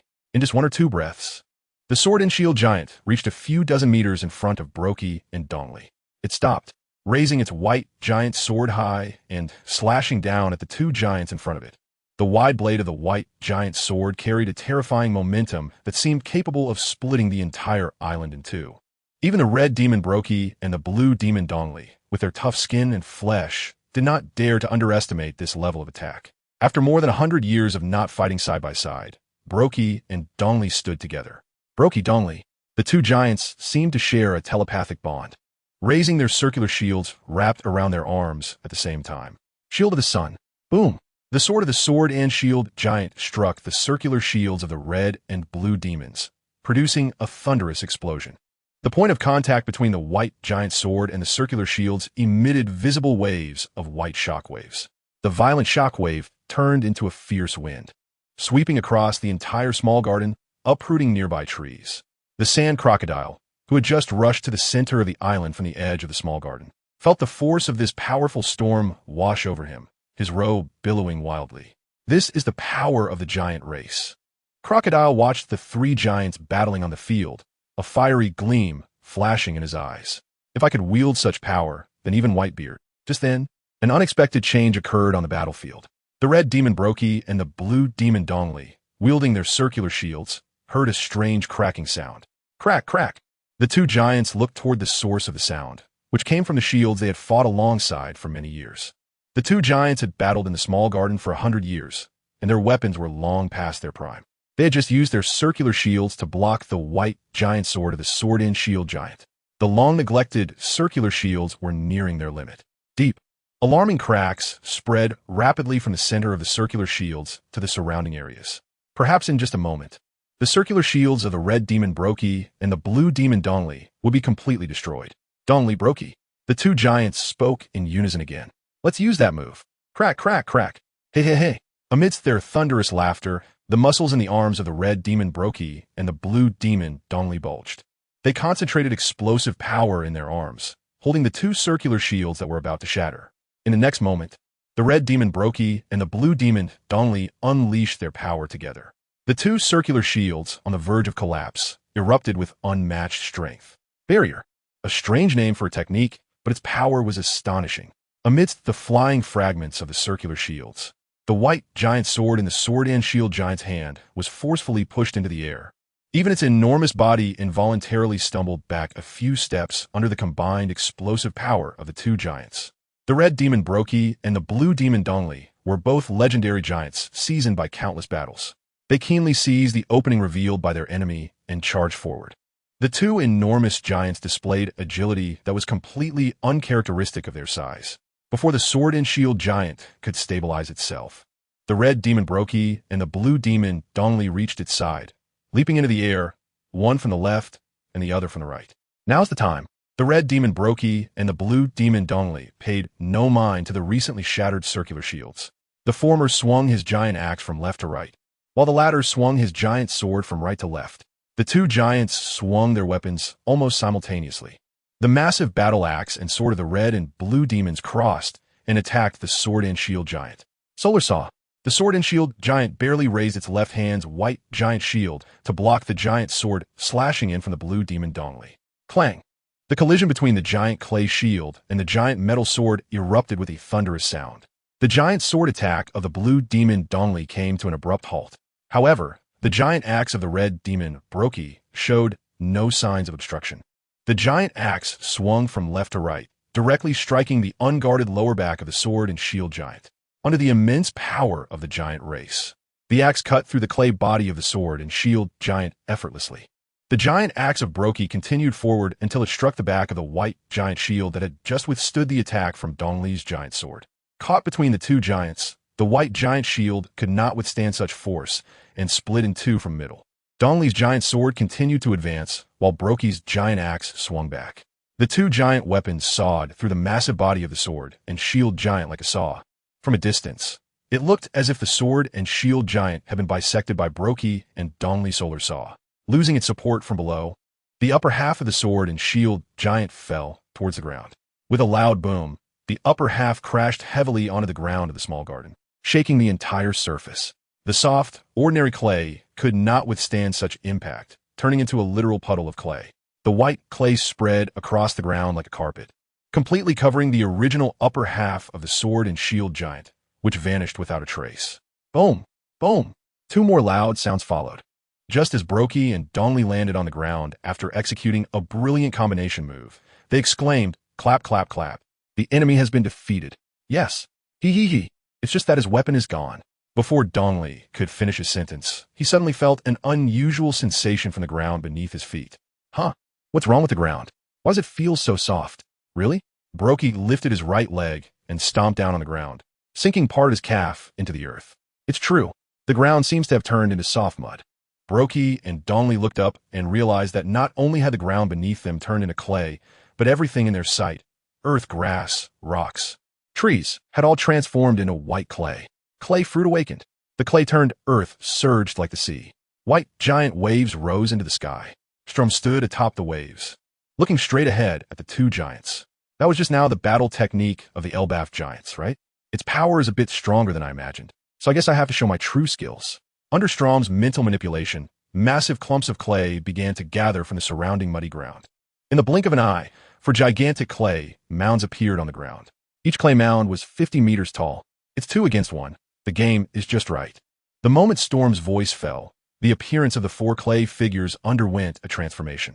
4 identical sword and shield giants appeared in front of the red demon Brokey and the blue demon Dongli. Now, this was a 2-on-1 situation. Looking at the 4 enormous sword and shield giants that had suddenly appeared before them, the expressions on the faces of red demon Brokey and blue demon Dongli instantly became grave. At that moment, Storm's demonic voice echoed again. Next, I will ask you a question. Do these sword and shield giants summon companions or not? Red demon Brokey and blue demon Dongli fell silent simultaneously. They simply tightened their grips on their weapons. Can't answer? Storm looked at the 4 sword and shield giants and softly spoke. Then let me answer. The answer is summon. The moment Storm's voice fell, a tidal wave of clay surged around each sword and shield giant once again. 1 life becomes 2, 2 become 4, 4 become 8. When the giant wave of clay fell back to the ground, a total of 16 sword and shield giants stood tall on the soil of the little garden. 16. Don't say I'm despicable. You are the captain of the giant pirates. As Storm spoke lightly, all 16 sword and shield giants surged forward, burying the red demon Brokey and the blue demon Dongli in the boundless clay. The sound of battle roared continuously. Time passed without notice. 2 6-star trophies appear before Storm. The diamond trophy, red demon Brokey. 2 diamond trophies? That really was somewhat unexpected. Storm looked at the 2 6-star trophies quietly floating in the void, his eyes glimmering slightly. However, judging from the performance in the recent battle, the strength of the 2 captains of the giant pirate crew was indeed formidable. Although red demon Brokey and blue demon Dory fell before Storm's clay fruit, Storm's clay fruit ability had indeed reached a solid 7-star level. The two giants working together were able to hold out for such a long time against the 7-star clay fruit, which was already impressive. However, strictly speaking, the 6-star of Red Demon Brokey and Blue Demon Dory is still different from Crocodile's 6-star. If Crocodile's strength mainly relies on the Sand fruit and belongs to the mechanical monster category, then these two legendary giants, Red Demon Brokey and Blue Demon Dory, are definitely numerical monsters. Storm put away the 2 diamond trophies and manipulated more than a dozen sword and shield giants to return to the earth. Without the presence of the sword and shield giants, the scene of the small garden suddenly became empty. Storm looked to the side as the still clay-like ground surged. A giant wave of clay propelled a figure to stand before him. White Dragon Crocodile wore an expression of calmness on the surface, but in reality, he was already prepared for a defensive counterattack. Although he had personally experienced the power of Storm's punches, he never expected that Storm's clay fruit could produce such a level of effect. When he previously saw a dozen clay giants appearing on the battlefield, Crocodile felt a sense of despair for those 2 giants. Now, being brought before Storm by the giant wave clay, the mood of the sand crocodile inevitably grew serious. Storm glanced at the somewhat unnatural-looking crocodile and couldn't help but tease, "Aren't these 2 giants stronger than you imagined?" "Oomph." Crocodile snorted coldly, maintaining his proud demeanor as one of the 7 warlords of the sea. "I can easily take care of these 2 giants too." After hearing this, Storm somewhat agrees with the statement made by the sand crocodile. To be fair, Crocodile's sand fruit is indeed quite powerful in terms of the performance of devil fruits. At the very least, Old Sand is significantly stronger than other Logia types like the smoke fruit, swamp fruit, and snow fruit. In contrast, the Red Demon Broggy and the Blue Demon Dory are mighty only in terms of numbers or physical talent. During the earlier battle, neither Red Demon Broggy nor Blue Demon Dory displayed any haki. Giants without haki find it difficult to gain any advantage against the sand fruit. Unless Red Demon Broggy and Blue Demon Dory can infinitely lock their health and repeatedly do sit-ups, for example, by defeating Old Sand with bloodied fists. Even if you can deal with these 2 giants in Little Garden. Storm agreed, but he had to give a warning. What about the ancient giant from the Whitebeard Pirates? Little Oars, whose bounty exceeds 500 million berries. And standing behind Little Oars is the strongest man in the world, Edward Newgate, aka Whitebeard. This is the right prescription. A direct hit. If you want to provoke Crocodile, nothing else works, but the name Whitebeard is the most effective. After hearing Storm's words, Crocodile's expression immediately turned sour. How could he not know the terrifying strength of Whitebeard? If he hadn't suffered a crushing defeat at Whitebeard's hands back then, would Crocodile have to hide in Alabasta? Seeking that elusive ancient weapon, Pluton? Whitebeard. Seeing Crocodile about to fall into a state of anger, Storm timely spoke up. Even if you have the sand fruit, in the New World, pirates who can use haki are as numerous as the fish crossing the river, especially the Whitebeard pirates. If we charge into the New World together, by then, who can your sand fruit deal with? Even without mentioning Whitebeard, what about the Phoenix Marco, Diamond Jozu, and Floral Sword Vista? Which of these 3 captains can you handle? Crocodile felt an intense sense of shame wash over him. Back in the day, when he made a name for himself on the seas, the so-called Phoenix Marco was just a small intern in the Whitebeard Pirates. But now, Phoenix Marco has become a case used to warn him by that bastard of a white dragon. How could Crocodile not feel ashamed and embarrassed? Storm felt that the timing was almost right. If he continued speaking, he was worried that Crocodile would have a mental breakdown. With that said, Old Sand, think carefully about when you lost your ambition. After saying this, Storm summoned a blue-eyes white dragon and flew towards the nearby sea area of the small garden. Crocodile, left standing in place, slowly raised his right hand, tried to unleash his ambition. But no matter how hard he tried, he couldn't find even a hint of the power of ambition.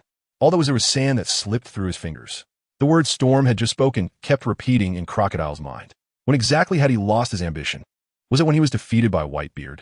Was it when he was obsessed with the prestige of the 7 warlords of the sea? Or was it when he completely abandoned his past ideals and placed all his hopes for revenge on the illusory ancient weapons? Crocodile stood still like a statue for a long time. On the other side, Storm rode the blue-eyes white dragon and directly transported the Baroque Gustav to the island of the small garden. Once the drinks were in place, Storm also controlled the clay fruit ability and nearby grabbed some dinosaurs. The food is ready. Storm drew out the Iron Mine military knife from his waist, cleared the food, prepared it, and then lit a campfire. A simple yet sumptuous small feast began. Storm summoned the 2 diamond trophies he had just obtained and infuse them into his physical attributes. Strength, 7 stars, speed, 6.5 stars, just one more diamond trophy. And the speed attribute can also reach 7 stars. In that case, the physical attributes will truly have 3 7-star ratings. As for dominance, it can be honed on its own or through hunting trophies, so there's no rush. Storm put away his trophy and began to engage in a battle with food and drink. The aroma of roasted dinosaur meat wafted continuously over the small garden. The red ogre Brokey and the blue ogre Dongli, who had lost consciousness during the fight, slowly regained their senses. Meat. I smell meat. Crackle, crackle. Wine. There's wine too. Brokey. Ha! As soon as the two giants woke up, they erupted with thunderous shouts. Clearly, the previous attack by the sword and shield giants had not caused them too much serious harm. The voice of Storm entered the ears of the two giants. You two, I acknowledge your strength. With a wave of his right hand, Storm immediately had the barrels of wine aboard the Baroque Gustav transferred out. Now enjoy the feast. The red demon Blokey and the blue demon Dongli, upon Storm's signal, rushed over to the pile of barrel-sized mountains of wine. These two giants had fought in the small garden for 100 years. In the years gone by, they had rarely seen humans, let alone fine wine. The red demon Blokey ignored the roasted meat that had awakened him and directly grabbed a wine barrel. The enormous barrel, taller than a normal person, was held by Blokey as if it were a wooden wine cup. Cheers. Umans. I really like you. The blue demon Dongli, unable to contain his excitement, also picked up a barrel and laughed, praising me too, humans. You are truly a great and generous warrior. After exchanging pleasantries, the two giants immediately raised their barrels and began to drink heartily. Generous? Crocodile, sitting by the campfire, couldn't help but glance at Storm, who was enjoying himself next to him. That bastard white dragon is using my wine to treat others. How generous indeed. After drinking and feasting, Storm ate more food than the two giants combined. Clatter, clatter, clatter. The red demon Brokey and the blue demon Tori embraced each other, holding a wine barrel, with their arms around each other's shoulders. Being able to eat is happiness. Humans, would you like to join in a post-meal activity? Post-meal activity? Storm rinsed his mouth with the drink. He doesn't smoke, and his drinking is limited to a taste. Are you talking about fighting? The red demon Brokey and the blue demon Dongli burst into laughter together. That's right. I like you even more now, human. Fighting and fine wine. That's the life of a giant. Ha ha ha. Storm would never refuse a fight, and besides, he wanted to get accustomed to his rapidly growing physique. Then let's go. Storm stood up and stretched his muscles. This time, I 1T summoned the giants. The red demon Brokey and the blue demon Dongli stood up in unison. They originally wanted to remind Storm not to resort to any group brawling tactics. A real man should fight one-on-one. Well, actually, it's 2-on-1. But now that Storm has voluntarily given up the giant summoning strategy, then let this great and generous human warrior witness the true power of Elbaf. The red demon Brokey and the blue demon Dongli charged forward with confidence. Then, boom, boom. The two giants provided Storm with 2 5-star platinum trophies. With a 7-star physique, combined with the 100-fold enhancement effect of the Momo fruit. At this moment, Storm felt incredibly powerful. Bang, bang, bang. The bruised and battered Brokey raised the barrel of wine in his hand. Humans, you really are amazing. That's right. Ha ha ha. The similarly scarred Dory also laughed as he raised his barrel. Brokey and I haven't lost so thoroughly in many years. Just now, the red ogre Brokey and the blue ogre Dory teamed up once again. And once again, they suffered a crushing defeat at the hands of Storm. This time, Shitomu did not use the power of the clay fruit to summon countless sword and shield giants. He solely relied on his fists, haki, and the 100-fold amplification of the Momo fruit to effortlessly defeat the two giant elite warriors working together. Then, the awakened red demon Brokey and the blue demon Dory were completely convinced of Shitomu's strength, calling him human with every breath. Storm shook his head with a smile, grabbing a nearby wine barrel and toasting to the two giants. My name is Pengli Sturm. Blokey Dongli. The two giants introduced themselves together. The barrels clinked together, filled with laughter and lively sounds. Blokey Dongli. Storm stood up and solemnly invited the two giants. I know you're the captains of the giant warrior pirate crew from over 100 years ago. However, the giant warrior pirate crew has been disbanded for 100 years now. Would you like to come aboard my ship? Although Storm was still using Crocodile's ship, that did not hinder him from extending a recruitment invitation to the two elite giants. To be fair, Broggy and Dory were exceptionally powerful with 6-star combat strength. In the entire sea, they could at least be considered second-rate figures. Moreover, behind the two giants, there was the world's strongest nation, Elbaf. Ha! Storm, I admire strong individuals like you. Bragi laughed heartily, and then declined Storm's invitation. But my duel with Dori is not over yet, and I am not ready to leave Little Garden. Same here, he. Dori also laughed loudly. I won't leave this island until I defeat Bragi. Although Bragi and Dori have been fighting on Little Garden for 100 years, the lifespan of giants was extremely long, averaging over 300 years. At this moment, the 150-year-old red giant Bragi and the blue giant Dori were in their prime in the giants' worldview.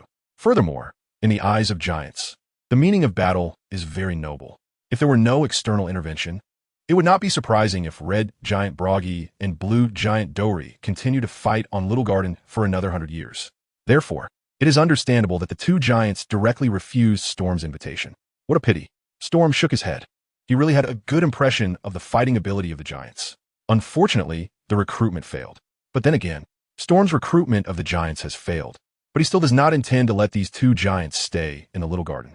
Over the past 100 years, history has proven this. Red Demon Brokey and Blue Demon East are giants of the same level. Even if they fought for another 100 years, they would not be able to determine a winner. Rather than letting these two elite giants waste their lives in the Paradise stage, it is better to let them shine and thrive in the latter half of the New World. Storm knew exactly how to deal with the straightforward giants. He bluntly asked, Bragi, Dori, do you still care about the giant pirate crew? Faced with Storm's sudden question, Bragi and Dori were momentarily taken aback. Of course. How can we not care? We are the captains of the giant pirate crew. The two giants replied in unison. Storm continued to ask, do you two know the current status of the giant pirate crew? Bragi and Dori shook their heads in unison. The two had been isolated from the world for 100 years on Little Garden and had no means of accessing outside information. How could Bragi and Dori know that the giant pirate crew had completely become a part of history? By chance, I learned quite a bit about the giant pirate crew. Storm said slowly, 100 years ago, the two captains of the giant pirate crew mysteriously disappeared. Subsequently, the remnants of the giant pirate crew, who lost their captains, were completely wiped out by the Navy. At that time, the Navy decided to publicly execute the remnants of the giant pirate crew to warn the world with the blood of the giant pirates. Upon hearing this, Bragi and Dori could no longer sit still. The Navy! Damn the Navy! Damn the government! How dare they? Cassie, Oimo, Lading. The giant race values the honor of battle, but they equally value the lives of their fellow kin. Calm down, Bragi, Dori. Shutorm released the ability of the clay fruit, timely stopping the two giants who wanted to rush towards the sea. The giant pirate crew was not actually executed. Your crew was later sent back to Elbaf. However, about 50 years ago, two giants, concerned about their captain, set sail again. Then, these two giants were once again captured by the world government. The world government made a deal with them, and these two giants are now guarding Judicial Island for their captain. If I remember correctly, the names of those two giants are Cassie and Oimo. After Shutorm revealed the subsequent situation of the giant pirate crew, Bragi and Dori sat heavily on the ground with solemn expressions. As their captain, we truly failed them. Bragi and Dori's eyes quickly turned red, followed by a burst of loud crying. The extremely emotional reaction of the two giants left Crocodile, who was also listening to the secrets below, feeling a bit at a loss. Why are they crying? Bragi and Dori's tears fell like a torrential rain, each tear as large as a basin. Crocodile, who feared water, felt his scalp tingle at this localized downpour and immediately darted aside to avoid it. Storm casually picked up a ceramic umbrella and also shielded Robin from some falling tears. Bragi and Dolly cried for quite a while before finally stopping. The two giants, with red eyes, stared at Storm together. The immense visual pressure made Robin instinctively retreat behind Storm. Bragi and Dolly spoke in unison. Storm, you just said you have a ship, right? Can you take us with you? I want to go to that damned Judiciary Island right now. The battle with Bragi and Dolly can be decided later. But Cassie and Oimo cannot continue to be slaves to the world government. The red-haired Bragi and the blue-haired Dolly finally boarded Storm's ship, which was actually Crocodile's Baroque Gustav. The Baroque Gustav slowly left the nearby waters of Little Garden and headed towards Alabasta. In the cabin, Crocodile opened a window slightly and looked through the gap at the two giants crowded on the deck. White Dragon, are those things you just said true? Old Sand, if you suspect that I deceived Bragi and Dolly, then there's no need to worry. Storm sat on the clay sofa beside him, speaking leisurely. As long as someone goes to Justice Island, we can find out if there are two giants guarding the gate. I know there are two giants guarding Justice Island. Crocodile withdrew his gaze from the window and turned to Storm. I just didn't expect them to be members of the giant soldier pirate crew. The things involved with the giant soldier pirate crew are far more than you can imagine. Storm shook his head and said frivolously at that time, the world government did not execute the remnants of the giant pirate crew, but instead released them back to Elbaf. Have you ever thought about why? Crocodile was taken aback. He had just overlooked this detail. However, Old Sand's intelligence level was still sufficient. Was it intentional by the world government? Crocodile squinted his eyes, quickly analyzing some things. Is their target Elbaf? That strongest country in the world. Storm smiled non-committally. Seeing this, Crocodile secretly scoffed. This bastard white dragon sure knows a lot of secrets. You know, I really don't have the energy to escort two giants to Justice Island right now. Storm no longer talked about the old matters from decades ago, and he stated plainly, Brokey and Dongli will definitely go to Judicial Island, and the rest of the work will be up to you. No problem, right, Crocodile? Crocodile nodded silently. He also wanted to win over the two captains of the giant pirate crew. Unfortunately, he had never found any opportunity to perform before. Now the opportunity had finally come. Crocodile walked to a corner of the cabin, opened a safe, and took out a dossier. This is what you need. Crocodile threw the dossier to Storm. The latter raised his hand to catch it and opened it to take a look. Intelligence on King of Lizards and Avda from the 7 warlords of the sea. You really are something. Crocodile. Storm never intended to waste too much time in Alabasta. He wanted to meet several of the warlords of the sea during the Paradise phase, as long as the opportunity was right. Now, the Crocodile had proactively provided the intelligence dossier on Hanavda. It was just the perfect match, like a gnat meeting a pillow. Just as Storm was about to look through the information in his hands, Crocodile's private phone snail suddenly rang. Storm looked up at Crocodile. The latter's expression remained unchanged as he connected the phone bug. The phone bug mimicked the image of a bald head. A lofty, elderly voice echoed in the cabin. Crocodile, you're not dead? The 5 elders, on the Red Earth continent, Mariehua, Panga City, amidst power struggles. The bald 5 elder, world government's financial martial god, Saint Nasuger, sensed Crocodile's displeasure, but didn't mind it at all. After all, he was merely a warlord of the sea. For someone of his stature as a 5 elder to lower himself to communicate with him was already a great honor for Crocodile. Moreover, Crocodile was feeling disgruntled. Saint Nasuger's mood was equally poor. As a government-recognized warlord of the sea, he had actually lost to a newly emerged pirate. Saint Nasuger tossed a brief fax onto the table and coldly questioned Crocodile on the other end of the phone bug. Crocodile, what do you think the government's face is worth? The brief fax bore several news photos from the World Economic News Agency. One photo showed the white dragon soaring through the sky. Another photo depicted Crocodile lying on the ground, and another showed the white dragon replacing the golden banana crocodile, perched atop the rain banquet pyramid. The content of these photos was interconnected. Even someone illiterate could read the implications. Warlord of the Sea Crocodile was soundly defeated by the white dragon. Regarding this incident, the World Economic News Agency had already compiled relevant news and planned to set it as the front page headline for tomorrow. The world government received an advance notification from the World Economic News. This news event involved a warlord of the sea, naturally brought before the highest authority, the 5 elders. This was also the reason Saint Nasuger called Crocodile. The 5 elders needed to personally confirm whether this veteran warlord of the sea had truly suffered a disgraceful defeat at the hands of the white dragon. Through Saint Nasuger's words, Crocodile had roughly pieced together the sequence of events. The other party had somehow gotten wind of his loss to the white dragon. The 5 elders are bastards. The white dragon is also a bastard. Crocodile coldly glanced at Storm, then indifferently addressed the 5 elders on the other end of the phone bug. Since when has the world government cared about face? Although Crocodile was a warlord of the sea, he had no interest in licking the boots of the 5 elders. My actions are not for the world government to question. You dare. Saint Nasuger instantly exploded with rage. Crocodile, mind your attitude. The government can invite you to be a warlord of the sea, and it can also revoke your status at any time. Oomph. Crocodile sneered, his disdain evident.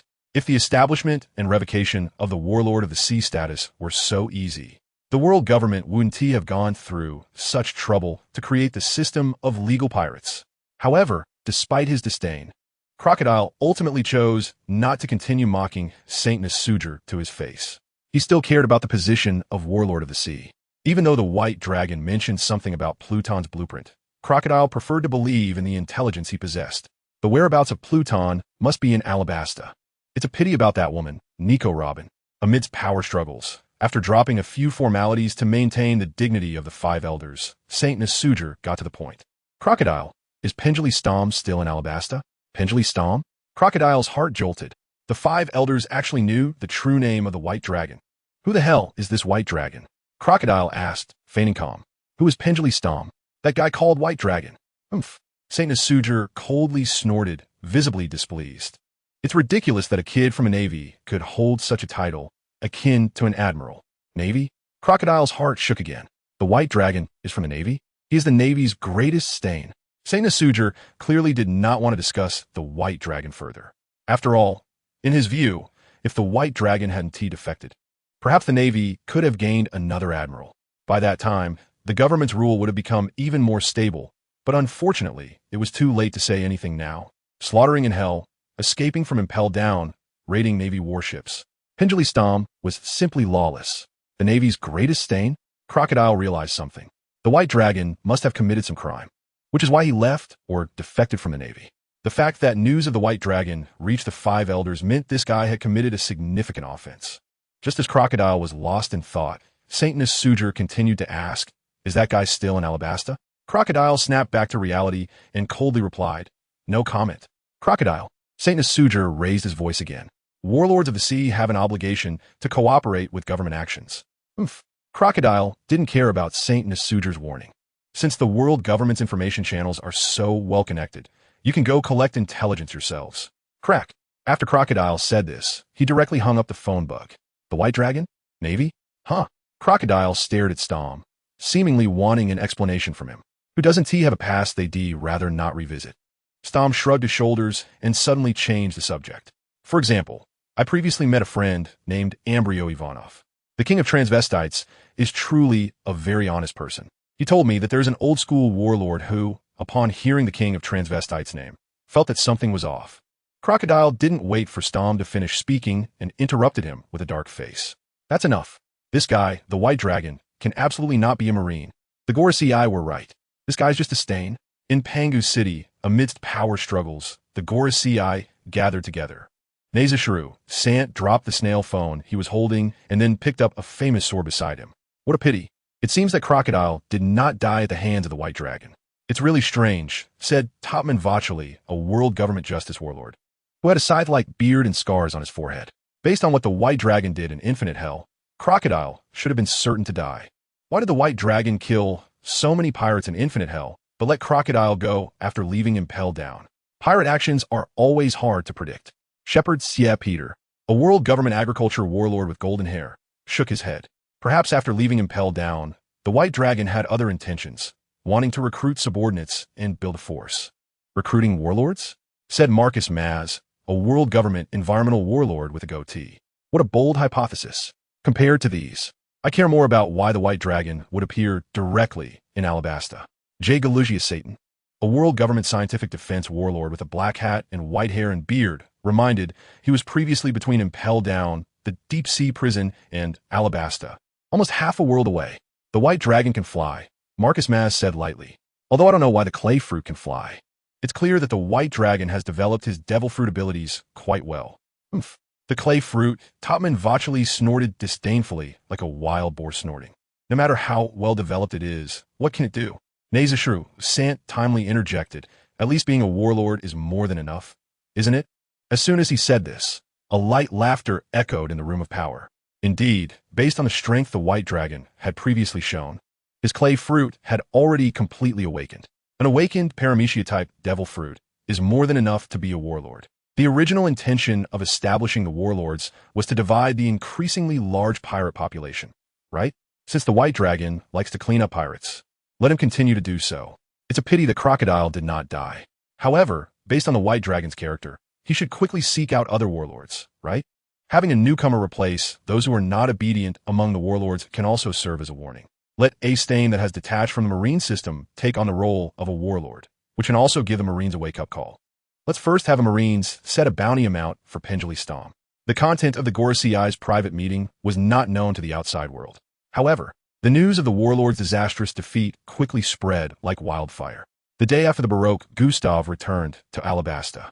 The news from the World Economy News was delivered to every corner of the world. The front page headline read, Hero's Disastrous Defeat. The strongest newcomer pirate in history. TSK, TSK, TSK. Storm looked at the newspaper in his hand and exclaimed in amazement. The headline was really well done. Those who were unaware would think that the hero of the Navy had been beaten up by me. Oomph. The hero of Alabasta let out a disdainful snort from the side. The strength of Hero Carp is beyond your imagination. Old Sand. Shituamu put down the newspaper in his hand and looked at the sand crocodile with curiosity. Have you contracted some strange disease? It's called the disease of not being able to imagine. Crocodile was mocked and his expression darkened. All right, I'm done talking. I'm going to find my next collaborator. With a wave of his hand, Storm conjured a blue-eyes white dragon and took Robin soaring into the sky. They set off for Banero Island. Compared to the flower garden, the distance between Banero Island and Alabasta was much greater. However, the flying speed of the blue-eyes white dragon far surpassed the sailing speed of the Going Merry. This time, it only took a little over half a day for the blue-eyes white dragon to reach the waters near Banero Island. From high above, they could see that the island was covered with massive yet scattered banana rocks, towering stone pillars reaching for the sky. The blue-eyes white dragon slowly descended, and Robin reached out to touch its scales, sincerely praising, what an enviable ability. It is said that there are only 5 types of flying abilities in the world. That's a lie. Don't believe it. Storm casually replied, your flower fruit has good potential. As long as it's developed properly, you can at least glide. Robin's eyes lit up instantly. Really? At least I don't think there's a problem. There's a plant person who can fly by growing flowers on their head. Storm glanced at Robin, raised his right hand, pinched a bamboo dragonfly, and then handed it to her. In comparison, I find it even stranger that you developed the flower fruit into the arm fruit. Robin took the sticky clay bamboo dragonfly and began to play with it in her hand. She avoided the topic of the arm fruit and looked towards the nearby Banero Island. Boss, what should we do now? The information provided by the sand crocodile about the king of lizards surfaced in Storm's mind. The warlord of the sea, king of lizards, Hanavda, an ancient species, a Tyrannosaurus rex fruit user, acts cold-blooded and brutal. He has a powerful physique, excels in swordsmanship, and especially enjoys collecting zoan-type devil fruits, particularly ancient species devil fruits. How should I put it? Shitorm inexplicably feels that this Tyrannosaurus should not be a member of the 7 warlords of the sea reigning supreme at the stage of the paradise. Whether it's from its own strength, fruit ability, or personality and preferences, Hanavda seems very much like a member of the Beast Pirates. Even if this Tyrannosaurus really became the big figure of the Beast Pirates, Shitorm would not be surprised at all. Moreover, speaking of this, among the 3 disasters of the Beast Pirates, there is clearly one guy who doesn't quite fit in. The Plague Queen is a Brontosaurus fruit user. The Famine Jack actually relies on the mammoth fruit ability. A mammoth, alongside a pterosaur and a Brontosaurus, feels so out of place, as if its tusks are too conspicuous. Just go find someone. Shutong rode the blue-eyes white dragon and flew around Banero Island. His observation Haki scanned the entire island, and soon he detected the strongest presence on the island, which was slightly stronger than the sand crocodile. Found it. The blue-eyes white dragon flew above the only town on Banero Island. Storm let Robin stay in the sky. Then he leaped down directly towards the town below. Extreme high-altitude bungee jumping without a parachute. The strong wind whipped through Storm's robes as the ground drew closer. Suddenly, there was a loud bang. Storm fell straight down into the town square of Banero Island. The ground, which had just been incredibly solid, turned into soft clay at that moment. Storm, falling from the sky, was like a meteor descending from above, directly creating a deep pit in the clay-like earth. White clay shot up into the air, as if a massive wave had been stirred up on Banero Island, with the shadow covering almost the entire town. The new boss, Robin on the blue-eyes white dragon, looked down at the scene below and couldn't help but sigh. It was completely different from the style of the sand crocodile. The residents of Banero Island naturally noticed the sudden and intense commotion. One after another, figures emerged from the houses and corners of the town, like a swarm of ants. These people wanted to gather in the town square, but the clay, like waves, blocked their path. Finally, this group could only climb onto the roofs of nearby houses to gaze from a distance at the scene in the town center. The ground had turned white and soft, like clay. What on earth happened here? Just then, the appearance of a figure silenced everyone around. The newcomer was tall and muscular, wielding a gigantic scythe with a terrifying metal-spiked ball connected to its end. While everyone instinctively avoided the clay on the ground, This person walked confidently across the clay-like surface as if it were nothing. The warlord of the 7 warlords of the sea, king of lizards, Hanavda, made his entrance. Upon arriving at the town center, Hanavda looked up at the blue-eyes white dragon in the sky. White dragon. A deep, hoarse voice came from under Hanavda's uniquely shaped dark hood. You're the white dragon mentioned in the news, the one who took down that sand crocodile? As a warlord of the sea, Hanavda always paid attention to news about the other warlords. This morning, he had seen reports in the newspaper about the defeat of the sand crocodile. At that time, Hanavda had been wondering if this white dragon could be some kind of Zoan devil fruit user. If the other party was indeed an unknown ancient type or even a mythical beast type user, Hanavda had considered recruiting them for a certain lord. Unexpectedly, before he could seek out the white dragon, that very white dragon appeared right in front of him. Judging by their abilities, the other party didn't seem to be a Zoan devil fruit user at all. Instead, they resembled someone with a paramecia-type ability like Doflamingo. The clay earth rippled with waves. Storm's figure appeared before everyone. He looked around, his gaze sweeping over the bizarre creatures. TSK. So this is indeed a pirate island. According to the intelligence provided by Crocodile, the actions of the Lizard King are quite traditional.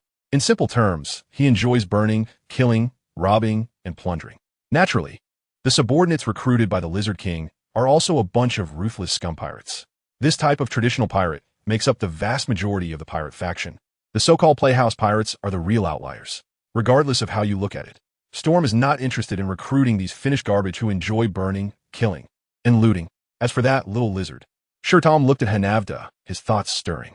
The tidal-like clay surged forward according to his will, launching an assault on the warlord of the sea. Hanavda frowned, bending his legs slightly, and leaped high into the air, avoiding the disturbance of the clay. However, the white clay continued to surge forward. One clay arm after another grew out, reaching towards the Lizard King from all directions. Hanavda swung the enormous scythe in his hand. Sharp slashes shot out from it, striking at the clay giant hands. The soft, ordinary clay couldn't withstand such slashes. Hanavda chopped through all the incoming clay arms as if he were cutting vegetables. So you're not a dragon. Hanavda fell to the ground, a frightening metallic spike ball smashing into the ground, creating a shallow pit. Then die. Just as Hanavda was about to rush forward to slay the so-called white dragon that had come to him, an unexpected change occurred. The white clay gathered in the town square seemed to be controlled by some force. Endless white clay converged together, instantly forming a towering white Buddha statue. Most exaggeratedly, countless clay arms grew behind this giant white Buddha. The surrounding pirates stared at the suddenly appearing super Buddha. Jaws dropped. The great Buddha, how is this possible? Could it be the Marine Admiral has arrived? The enormous size brought unparalleled pressure. Even Hanavda felt a faint sense of shock rising in his heart. But Shirtom wouldn't give his opponent much time to be shocked. He sat cross-legged atop the clay Buddha's head, manipulating the countless clay arms behind him to unleash a storm-like attack on the Lizard King below. Awakening clay, fruit, true, 1,000 hands. The 7-star clay fruit unleashed its full power. Each clay arm swing generated a violent howl. Overwhelming giant hands left the Lizard King with no place to hide. Boom! The deafening roar continued incessantly. Hanavda barely managed to block the enormous scythe in front of him, trying to use the weapon's sturdiness to withstand the clay's attack. However, the clay arms were too massive, and their attack range was not something a scythe could block. Hanavda held the enormous scythe in front of him. The final result was just him and the weapon being slammed into the depths of the earth by the clay arms. In this critical moment, Hanavda no longer hesitated and decisively unleashed his devil fruit ability. Zoan dragon fruit, ancient type, Tyrannosaurus Rex form. Hanavda did not enter the complete animal form beast form, but rather the more agile hybrid form. With the powerful physique granted by the ancient type, Hanavda forcefully endured the violent bombardment of the clay arms, trying to escape the attack range of the clay fruit. However, Shirtom had already assimilated the entire town into clay. Hanavda had nowhere to escape. Seeing the opponent's strong will to survive, Shirtom became slightly more serious. He unleashed his Busashoko haki, wrapping it around the fists of the clay arms. This was the previously envisioned technique, awakening clay, armed true 1,000 hands. After wrapping with Busashoko haki, the already formidable clay giant fists increased in power. Accompanied by a terrifying sound like mountains collapsing and the ground cracking, the Lizard King could no longer rise. Diamond Trophy. Lizard King Hanavda Trophy, star level. Seeing Hanavda so easily defeated by the White Dragon, the other pirates on Banero Island, lacking any sense of loyalty, immediately turned to flee. Shiru had no intention of personally pursuing these minions. The giant wave, clay, surged forth. All the pirates on Banero Island were instantly engulfed in the clay, with none escaping. After clearing away all living beings on Banero Island, Shiru finally controlled the blue-eyed white dragon to slowly land. "It's time to get to work, Robin." Stom waved his hand to create a team of clay giants that were starting to take on humanoid shapes and commanded his new subordinates. "Go clean up and take stock of the Lizard King's possessions, focusing on the devil fruits." "Kawaii," Robin thought to herself as she looked at the abstractly shaped clay giants beside her, but on the surface, she responded seriously, "Yes, boss." Robin set off straight to the lair of the Lizard King, Hanavda, accompanied by a group of clay giants. However, not long after, she returned with a serious expression. Holding something, it was a black pirate flag. Among the 8 crossbones was a terrifying skull adorned with giant horns. "Boss, I have to tell you some bad news," Robin said gravely, holding up the pirate flag. "I found this in Hanavda's treasure room. It's the flag of the Beast Pirates." "The flag of the Beast Pirates?" Storm repeated Robin's words, looking awkwardly at the still unconscious King Lizard beside him. "Are you saying this little lizard might be from the Beast Pirates? An undercover?" It was time for the book to be launched. Even if I'm dead, nailed in a coffin, I will still shout for the first subscription with this decayed vocal cord from the grave. This book will be launched tomorrow, probably around noon at 12 p.m., when the VIP chapters will officially open. After the VIP volume appears, AXIN will release the updates immediately. Based on AXIN's current backlog, which is actually none, planning to stay up all night, for chapters will be updated all at once tomorrow noon. There should also be 1 or 2 more chapters updated in the afternoon. At least 5 chapters tomorrow, totaling 15,000 words. Additionally, there's one more thing. Regarding the current overdue updates, I feel a bit embarrassed to say this. From the game panel to relying on justice, and then to being lazy like Naruto, XIN is still in debt. The current number of overdue updates is 44 chapters. The total debt is now 45 chapters. I will work hard to update. Work hard to repay the debt. The current collection number for this book is a very peculiar 23457. There are also over 3,000 readers. I will set a rule for extra updates based on the first subscription. If the first subscription exceeds 2,000 for every additional 100 subscriptions, there will be an extra update. If the first subscription exceeds 3,000, I will directly earn a daily 10,000 word badge for the first month after launch. That is, continuous daily updates of 10,000 words for a month. Finally, I sincerely thank all the readers and friends who made him the Pirate King. The launch is imminent, and I seek your first subscription. I kneel and beg for your support, deeply grateful. When coming out to mix, one must have strength and a background. Storm took the flag of the Beast Pirates handed to him by Robin, examined it for a moment, then casually crumpled it into a ball and threw it away. What kind of low-level lizard is this, doing the same job as me? Although it can't be completely confirmed whether Hanaf is an undercover agent of the Beast Pirates, the fact that there is a Beast Pirates flag hidden in the opponent's secret room is undeniable. Even if we take a step back, even if this Lizard King is not one of the Beast Pirates, Hanaf at least has a deep relationship with him. After all, aside from a few extreme superfans, what legitimate pirate would hang another pirate crew's flag in their own lair? Seeing Storm casually discard the Beast Pirates flag, Robin's eyelids couldn't help but twitch a few times. After all, that is the flag of one of the 4 emperors. Is it really okay to do this? Robin really wanted to ask Storm this question. Most pirates in the Grand Line have heard the legendary stories of the pirate emperors. According to legend, the governor of the Beast Pirates, known as Beast Kaido, once single-handedly challenged the Navy and the other 4 emperors, enduring over 1,000 tortures and more than 100 death sentences. Yet, no one has ever been able to kill him.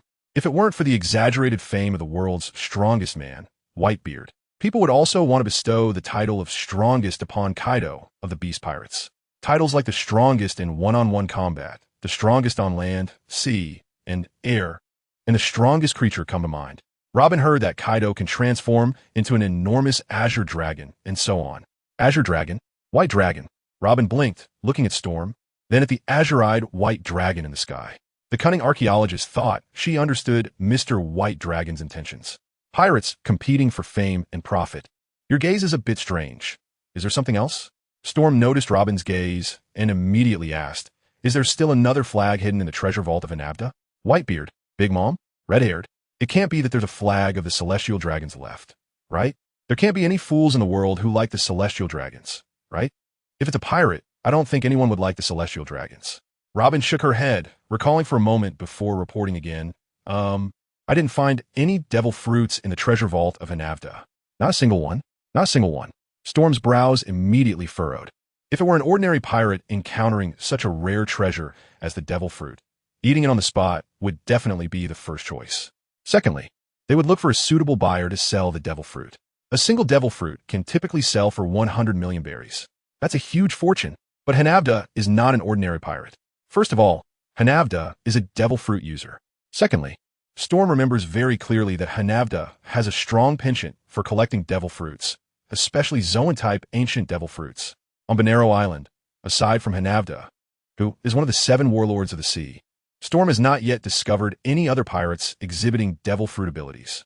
So where have all the devil fruits that Hanafuda has collected over the years gone? He wouldn't have sent all the devil fruits to the beast pirates in the New World, would he? Storm immediately felt like he had lost several billion upon considering this possibility. He could accept that there was no money in Hanavda's treasure room. However, he absolutely could not accept that a devil fruit collector's treasure room had no devil fruits. Storm released the clay fruit ability and captured the unconscious Lizard King, forcibly powered on the physical mode. After a series of loud, slapping sounds, the dazed Hanavda awoke from his coma, feeling intense pain all over his body, especially in his face, which hurt terribly. It was as if he had been struck in the face by the governor's 8 precepts. Hanavda. Storm's voice clearly reached the ears of the Lizard King. What about the devil fruits?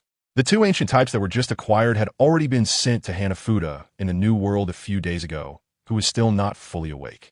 He instinctively wanted to report the news, but suddenly he came to his senses. Wait, you are the White Dragon, not Lord Kaido. Kaido? Lord? Storm manipulated the clay and brought Hanavda, who had not yet regained his ability to move, before him. Are you one of Kaido's men? That's right.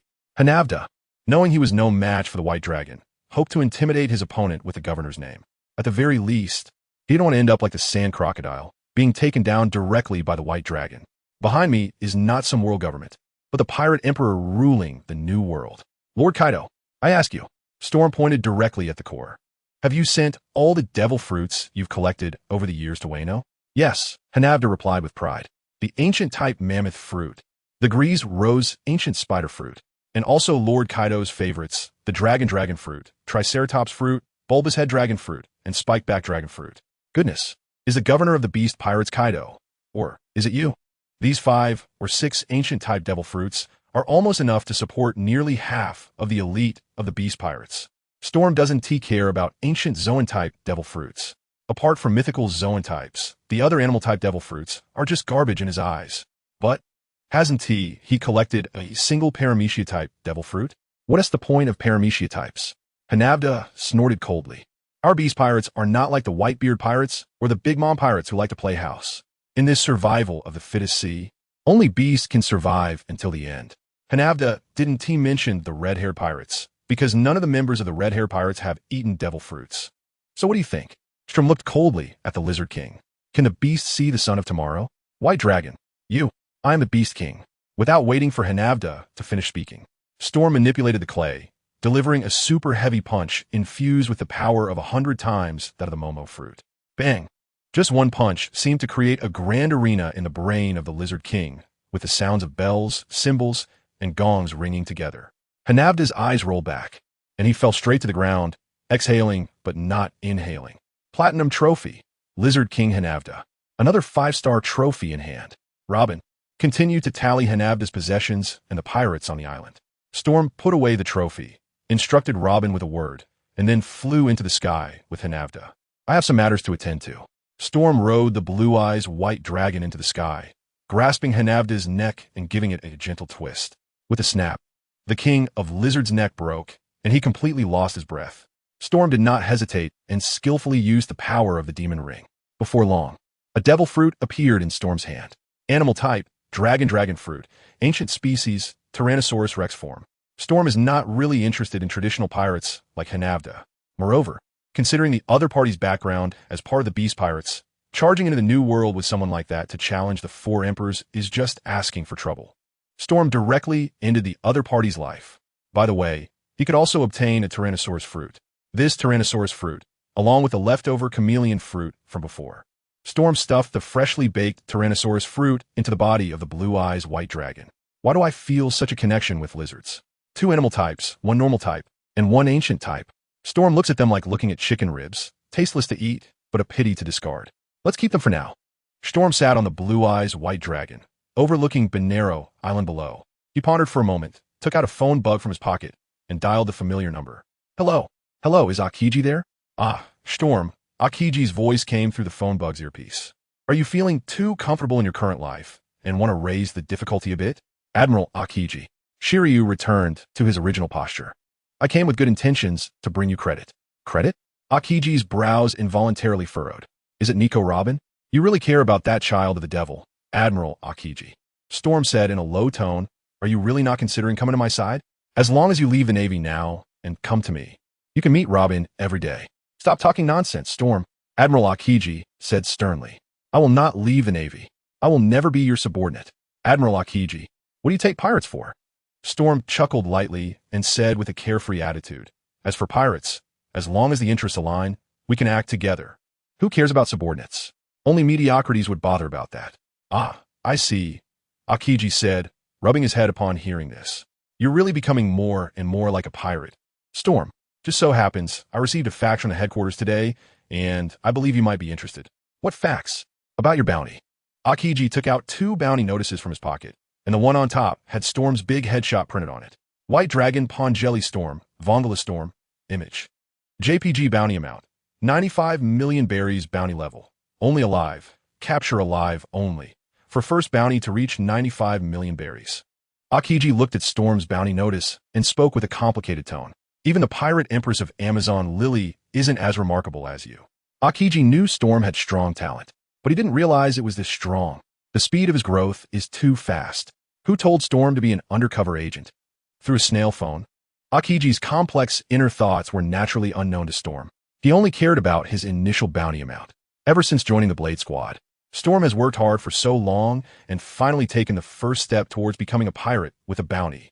Since he has already been targeted by the world government and the Navy headquarters, how far can it be to become a great pirate, venture into the new world, and infiltrate the 4 emperors? Storm longed for a moment, then returned to reality. Hard work pays off, and rewards come from work, which made White Dragon very happy. However, he didn't like the bounty amount set by the Navy headquarters. Isn't this bounty amount a bit low? Storm said, somewhat dissatisfied. The initial bounty is only 100 million berries. If I meet other pirates in the future, they might mistakenly think I can't accomplish great things. Can you increase my bounty by another 100 million berries? 1 letter. Add 100 million. Vongala Storm. 1 letter adds 100 million. 12 letters, add 1. 2 billion. That makes it 1. 295 billion berries. This bounty amount is quite in line with Storm's current average strength level. However, Akiji did not agree. Each pirate's bounty is a figure determined by the headquarters strategy department based on their past actions and the level of threat they pose to the government. Akiji reminded him meticulously. 95 million berries is already a high number. At least from what I know, when Crocodile and Boa Hancock accepted the invitation to become warlords of the sea, their bounties were not this high. Crocodile, after so many years at sea, only has a bounty of 81 million berries. Boa Hancock, merely on her first expedition, directly earned a bounty of 89 million berries. Their current bounties are still at this number, because once invited to become warlords of the sea, a pirate's bounty stops increasing automatically. The bounty does not represent the true strength of the warlords of the sea. However, 95 million berries is still a bit low. No matter how reasonable Akiji's words were, Storm remained unsatisfied with this bounty amount. It should be at least higher than 100 million berries, right? 100 million berries is for supernovas, while 90 million berries is nothing. Ah, are you focusing on something a bit strange? Akiji felt a bit of a headache from Storm's persistent attitude. If you want a higher bounty, you could rob, kill, or attack government offices. Why should I, a Marine Admiral, discuss such anti-government issues with you? Halfway through, Akiji suddenly realized and directly ended this boring topic. You chose this yourself, Admiral. Storm smiled at the phone bug, which then mimicked his expression. Regarding the bounty, please mention it a few more times to Granny Crane. She is the chief advisor of the General Staff. There's also one more thing about the merit I just mentioned, Pingiri Istrom. Akiji paused for a moment and said in a flat tone, if you still want to talk about the son of the devil, I'm quite curious, Admiral Akiji. Storm interrupted Akiji. From beginning to end, I never. It has always been you unilaterally bringing up that child of the devil. Why are you so concerned about Nico Robin? Is it because you're burning justice back, then burn the fate of this innocent girl? Faced with Storm's questioning, Akiji was at a loss for words. In the end, he could only angrily say, subordinates are not allowed to talk back to their superiors. TCH, Storm dug at his ear, and he seemed to have heard this sentence somewhere before. So do you want credit or not? After being misunderstood repeatedly by Akiji, Storm was a bit impatient. If you don't want credit, I'll send those scums to the world government. Those scums? Akiji finally realized that Storm wasn't joking about the demon girl, but he was still a bit confused. What did you do again? As soon as these words were out, Akiji was slightly taken aback. He had almost forgotten how many times he had said something similar. Storm replied, I have arrived at Banero Island. Banero Island? The territory of the 7 warlords of the sea, the king of lizards? Akiji quickly gathered his thoughts and asked repeatedly, aren't you in Alabasta? How did you end up at Banero Island? And why did you seek out the king of lizards? You have too many questions, Commander. Storm simply replied. In short, I took care of Hanafta and also captured all the pirates on Banero Island. I haven't counted the exact number, but there are at least a few hundred. With so many pirates, I'm planning to screen them first. Do you want the leftovers? The so-called screening means that based on the past crimes of those pirates on Banero Island, those who deserve to die will be killed. As for the rest, in Storm's eyes, they're not worth executing directly. Let them go to Impel down and enjoy life. Although these people have lost their freedom, at least they can live. Storm is truly kind. He dealt with Hanavda, leaving Akiji momentarily speechless. Why is it that the renowned warlord of the sea sounds so weak? Like a clay doll that can be molded at will. In Storm's words, Akiji couldn't help but think of Crocodile. He had seen the news reports and knew that Crocodile had been defeated by Storm. The words of that sharp young marine echoed faintly in Akiji's ears from back in the Admiral's office.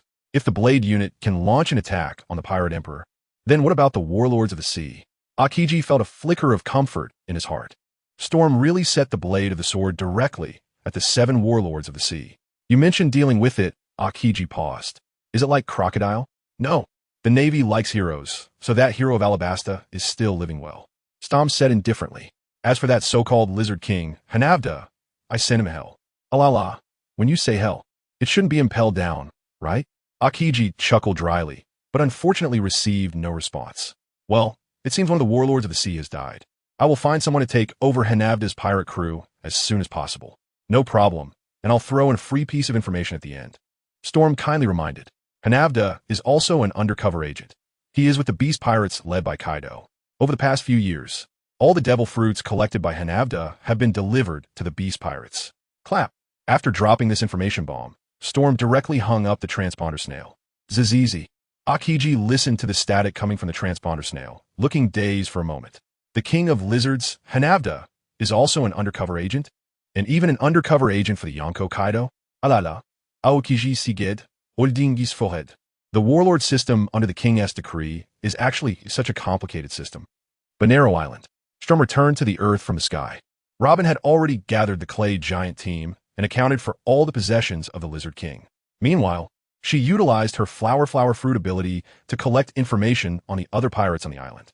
The living people on the island were divided into 3 different teams by Robin. Boss, this is the complete roster of the Lizard King's subordinates. Each of them is a pirate who has committed numerous heinous acts.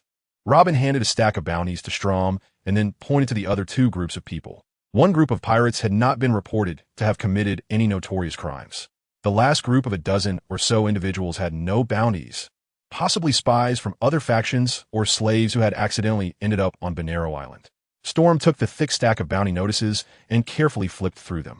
The bounties on the pirates ranged from 10 million to 90 million, with none exceeding 100 million. Nevertheless, each pirate had committed crimes that were too numerous to mention. Storm's attention shifted from the bounty notice to the group of garbage pirates tightly bound by clay.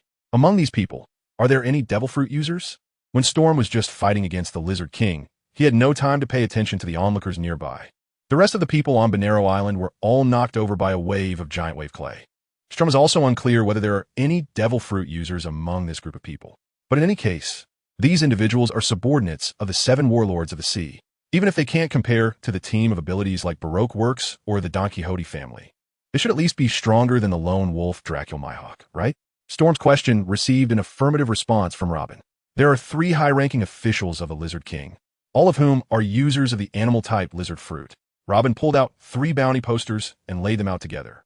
Their abilities are the dull-tailed poison lizard fruit, Komodo giant lizard fruit, and marine iguana fruit.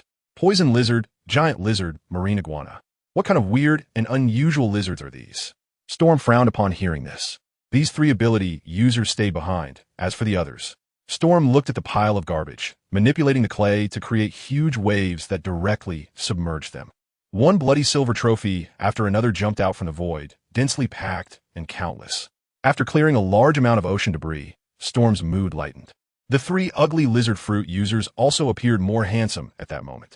Soon, he would take their devil fruits.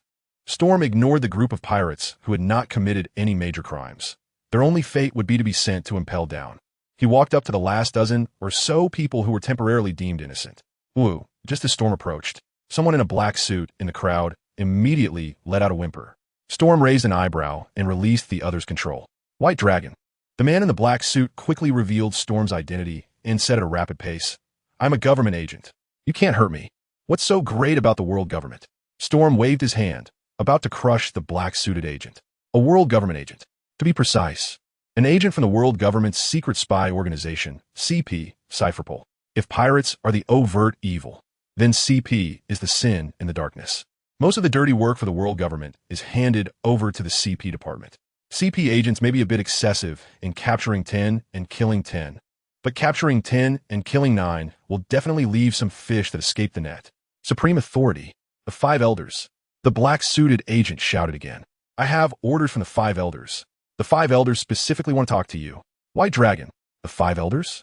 Storm stopped his actions and frowned at the man in the black suit. "Can you contact the 5 elders?" "Give me a moment." The man in the black suit hurriedly replied. "The 5 elders really have orders to give." Storm unlocked the restrictions on the other party and watched as the man in the black suit took out a phone bug.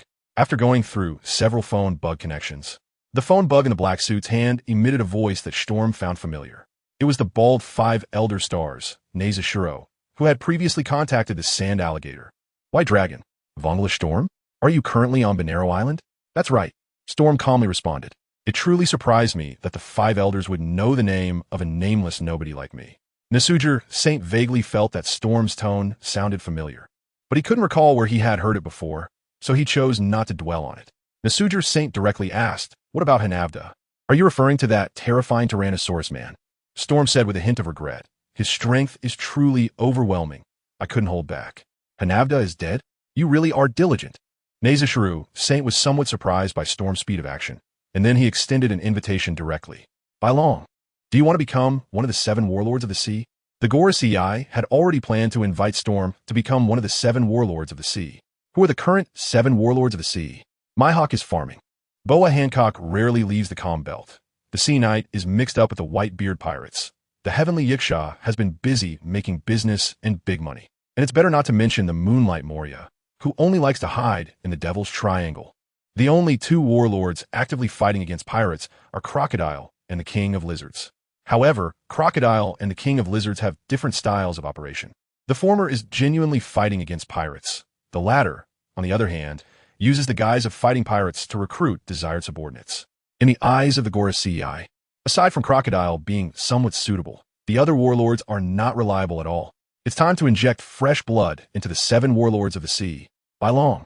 With a clean background, a firm stance, and an extreme hatred for pirates, is definitely the most suitable candidate for the 7 warlords of the sea. Me? Become one of the 7 warlords of the sea? Although Storm had long since formulated a plan to become one of the warlords. Receiving a personal invitation from the highest authority of the world government, the Gorosei, at this moment was unexpected. A sense of magical realism involuntarily surged within Storm. He hadn't even begun to take action yet. Why was the world government so impatient? Is this what is known as the feeling of being given for free? Shirtom deliberately contacted Akiji just now, saying he wanted to give credit to the other party. In fact, that was just a formality. At least it wasn't his true intention. Stom's real plan is divided into 2 steps. First, eliminate the Lizard King, Hanavda, to create a vacancy for the position of Warlord of the Sea. Then, capture all the trash on Banero Island and use them, along with the corpse of the Lizard King, to negotiate with the world government. As long as nothing goes wrong, Shichibukai Storm taking over is basically a done deal. In the future, there will also be 2 Shichibukai who rose to power through similar methods. Blackbeard Teach captured Ace, handed him over to the world government, and then recommended himself to become a Shichibukai.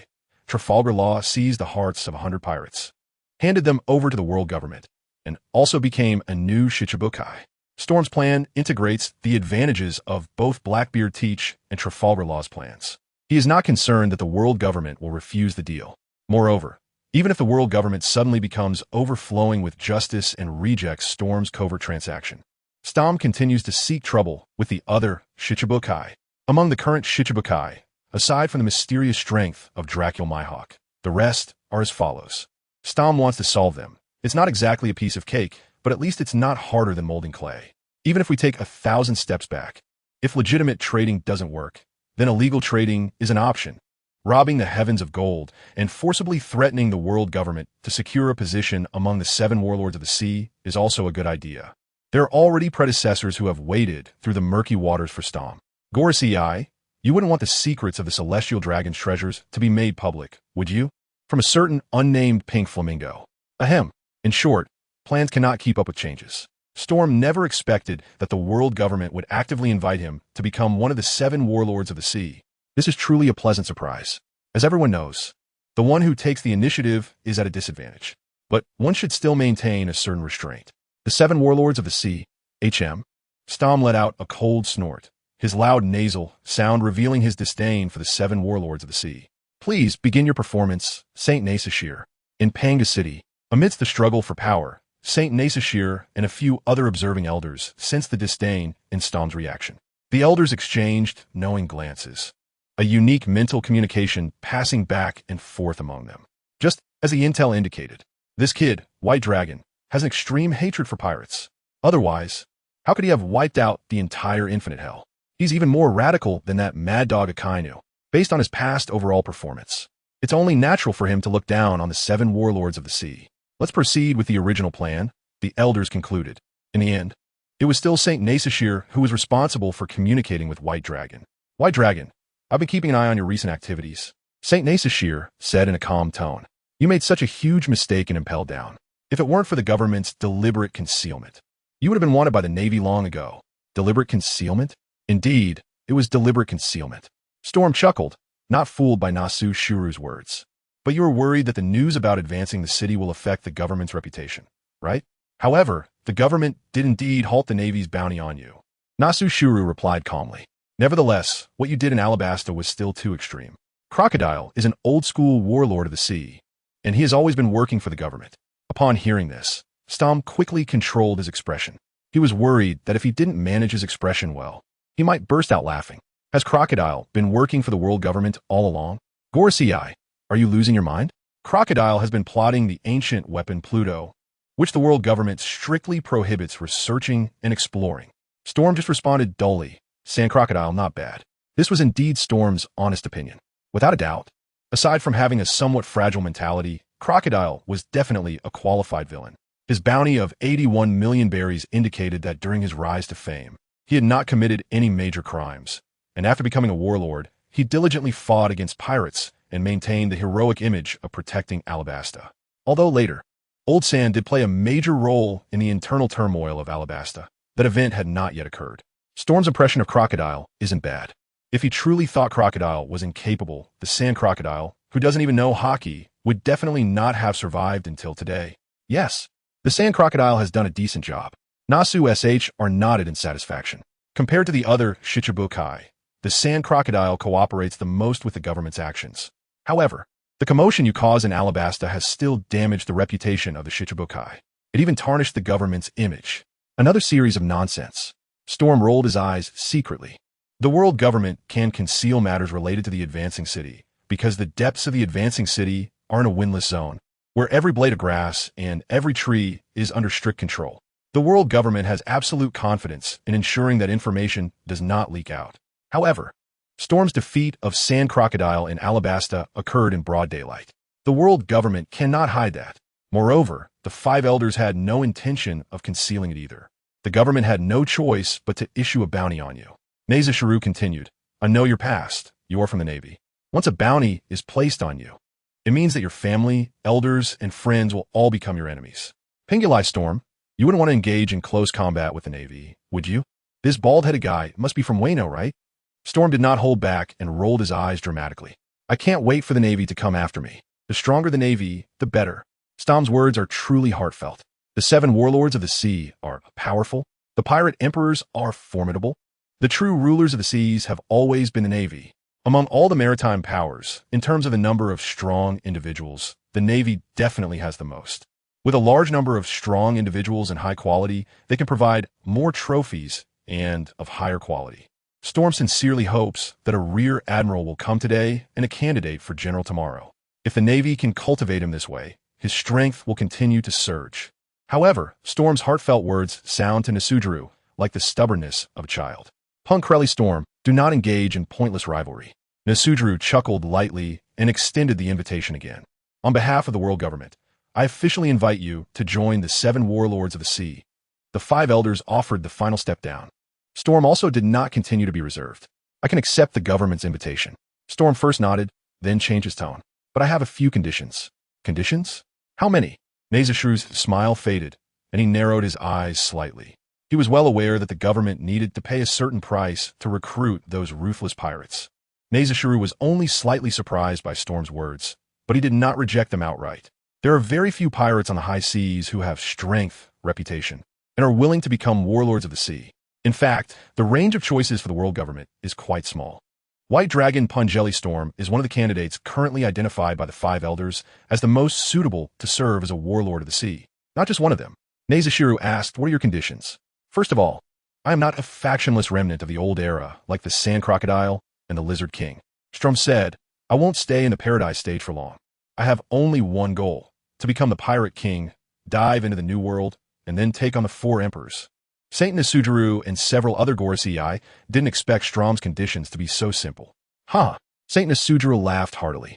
The warlords of the sea were created to balance the power of the pirate emperors. If you want to challenge the pirate emperors, the government will definitely support you. My second condition is, Storm said slowly, I want to meet Dr. Vegapunk. Vegapunk? Frankie raised his eyebrows slightly. Why do you want to see him? I just want to meet the smartest person in the sea. Storm countered. Is there any reason for that? Shiru's intuition told him that the white dragon was definitely hiding something. However, meeting with Vegapunk was not a difficult task. In the end, Shiru nodded and said, no problem, but you need to go to Punk Hazard Island in person. If that's the case. Shichibukai nodded gently. I accept this invitation from the warlords of the sea. Tomorrow morning, the government's orders will be transmitted to the world through the economic news. Nasashir announced slowly. Your bounty, as well as the news of your becoming a warlord of the sea, will be communicated to the whole world. Click. The 5 elders ended the communication.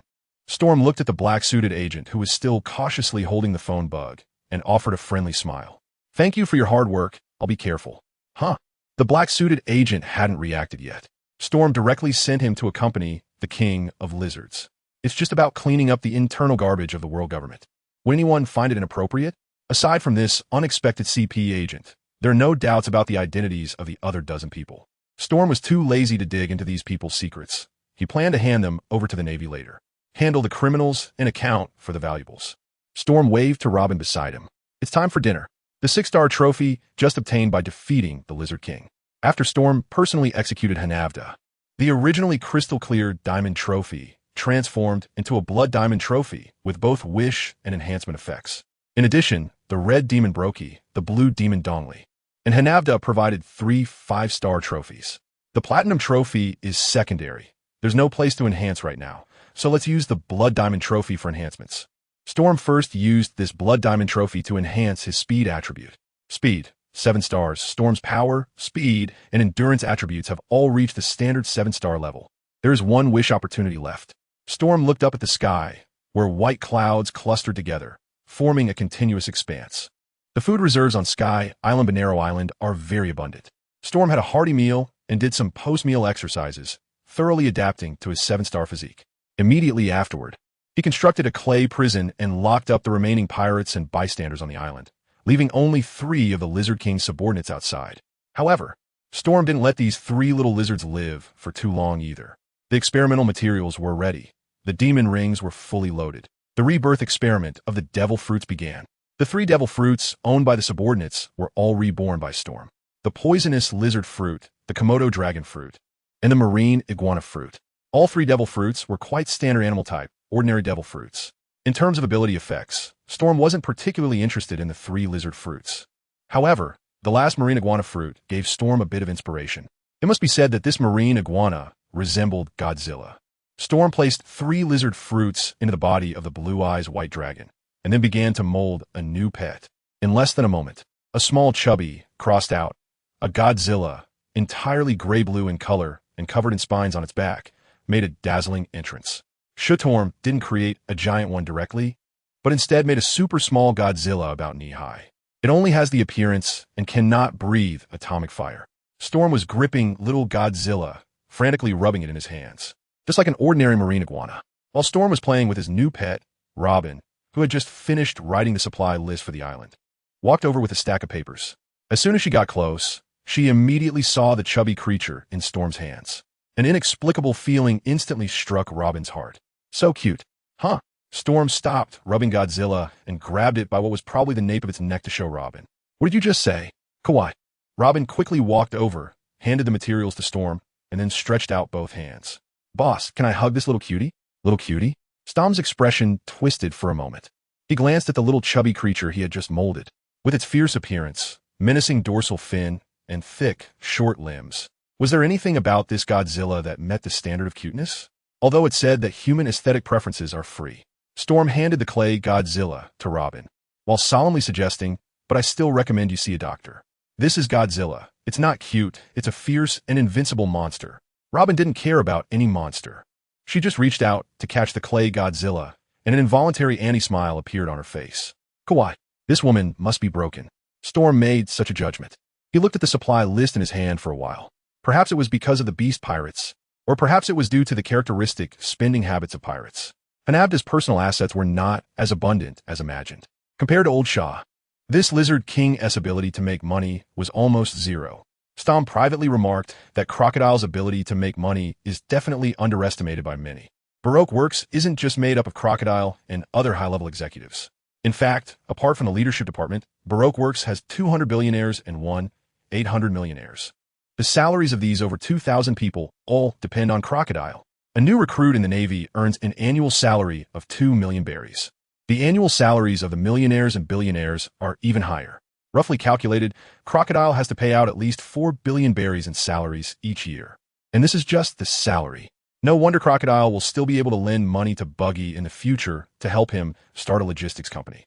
Storm put away the property list of Hanabda. Although the money wasn't much, it was still money. Even a mosquito's leg is still meat. Robin. Kawaii. Robin? Kawaii? Where's the cutie? Slap. Storm snapped his fingers, and the little Godzilla was instantly transformed into a shapeless mass of clay. Robin. Yes, boss. Robin held up the restored little Godzilla, as white clay continuously oozed out from her fingers. The scene was a bit unsettling. Storm's eye twitched slightly, and he reshaped the lump of clay again. A vivid nine-tailed fox appeared in Robin's arms. It's a fox, Robin pouted, her expression no longer one of admiration.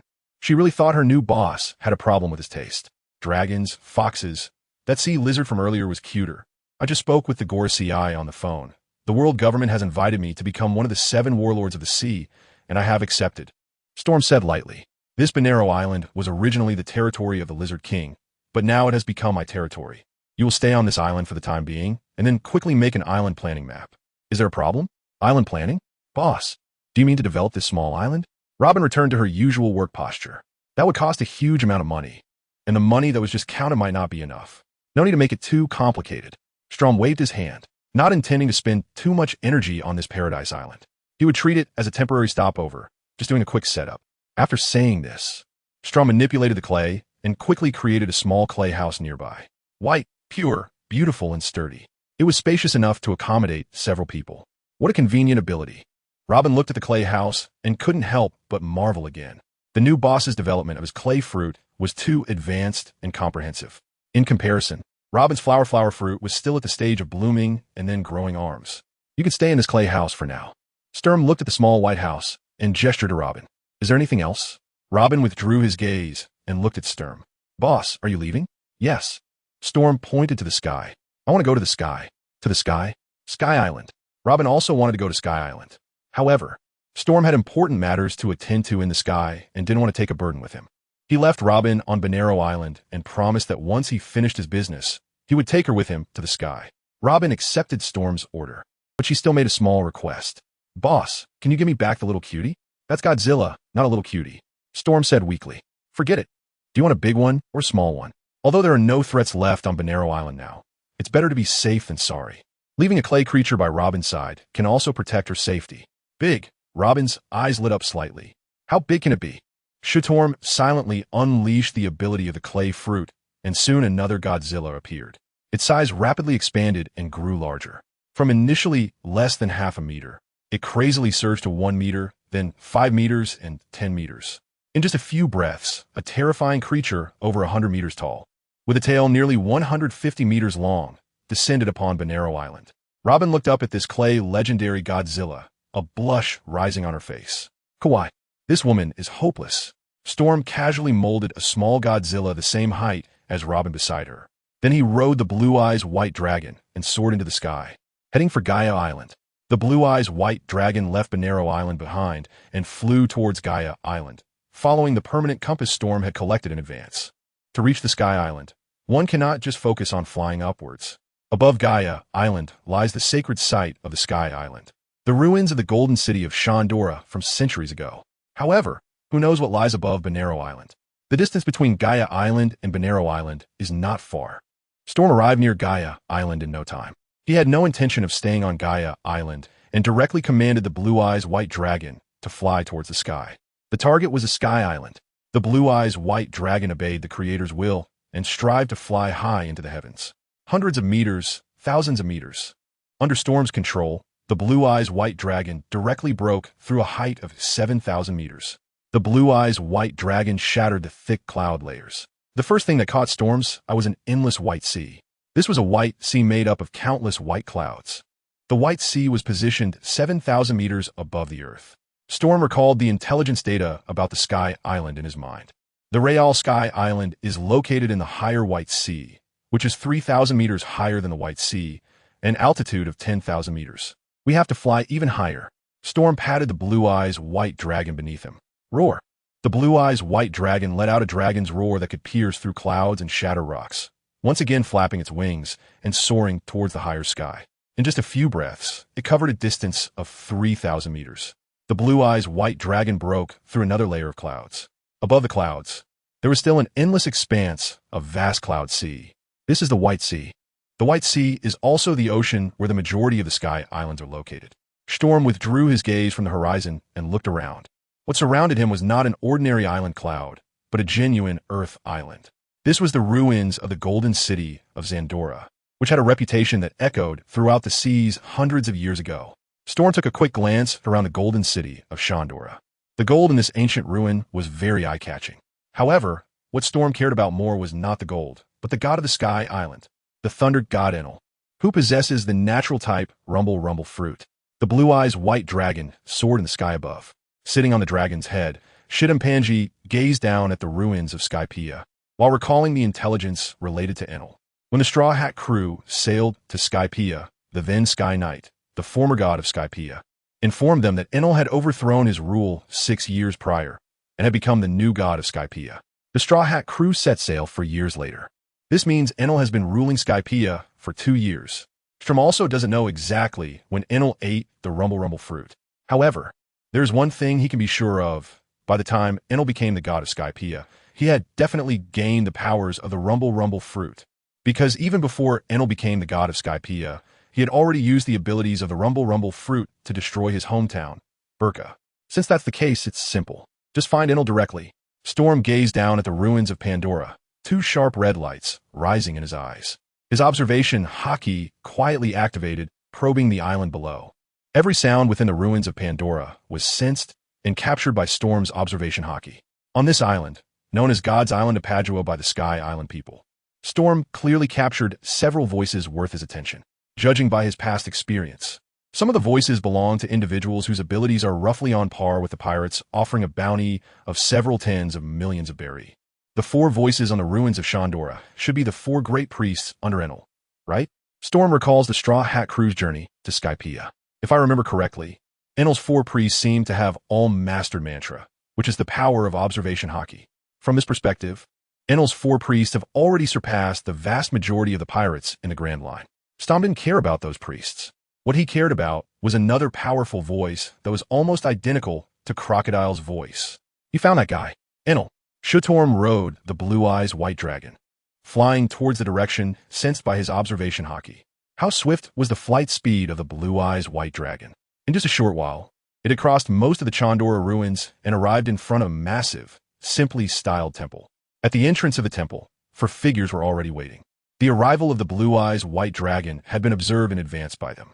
Storm observed the four figures standing at the temple entrance, varying in height, weight, and appearance. Looking quite strange, they were indeed the four high priests, the owners of the relatively faint voices that Storm had just noticed. Illegal entrance. One of the priests stepped forward, raising his spear and pointing it at the white dragon in the sky. Received the clamor from the gods. Storm didn't want to waste time on these small fries. With a flick of his right hand, 5 fingers transformed into 5 slender clay snakes, shooting out like bullets.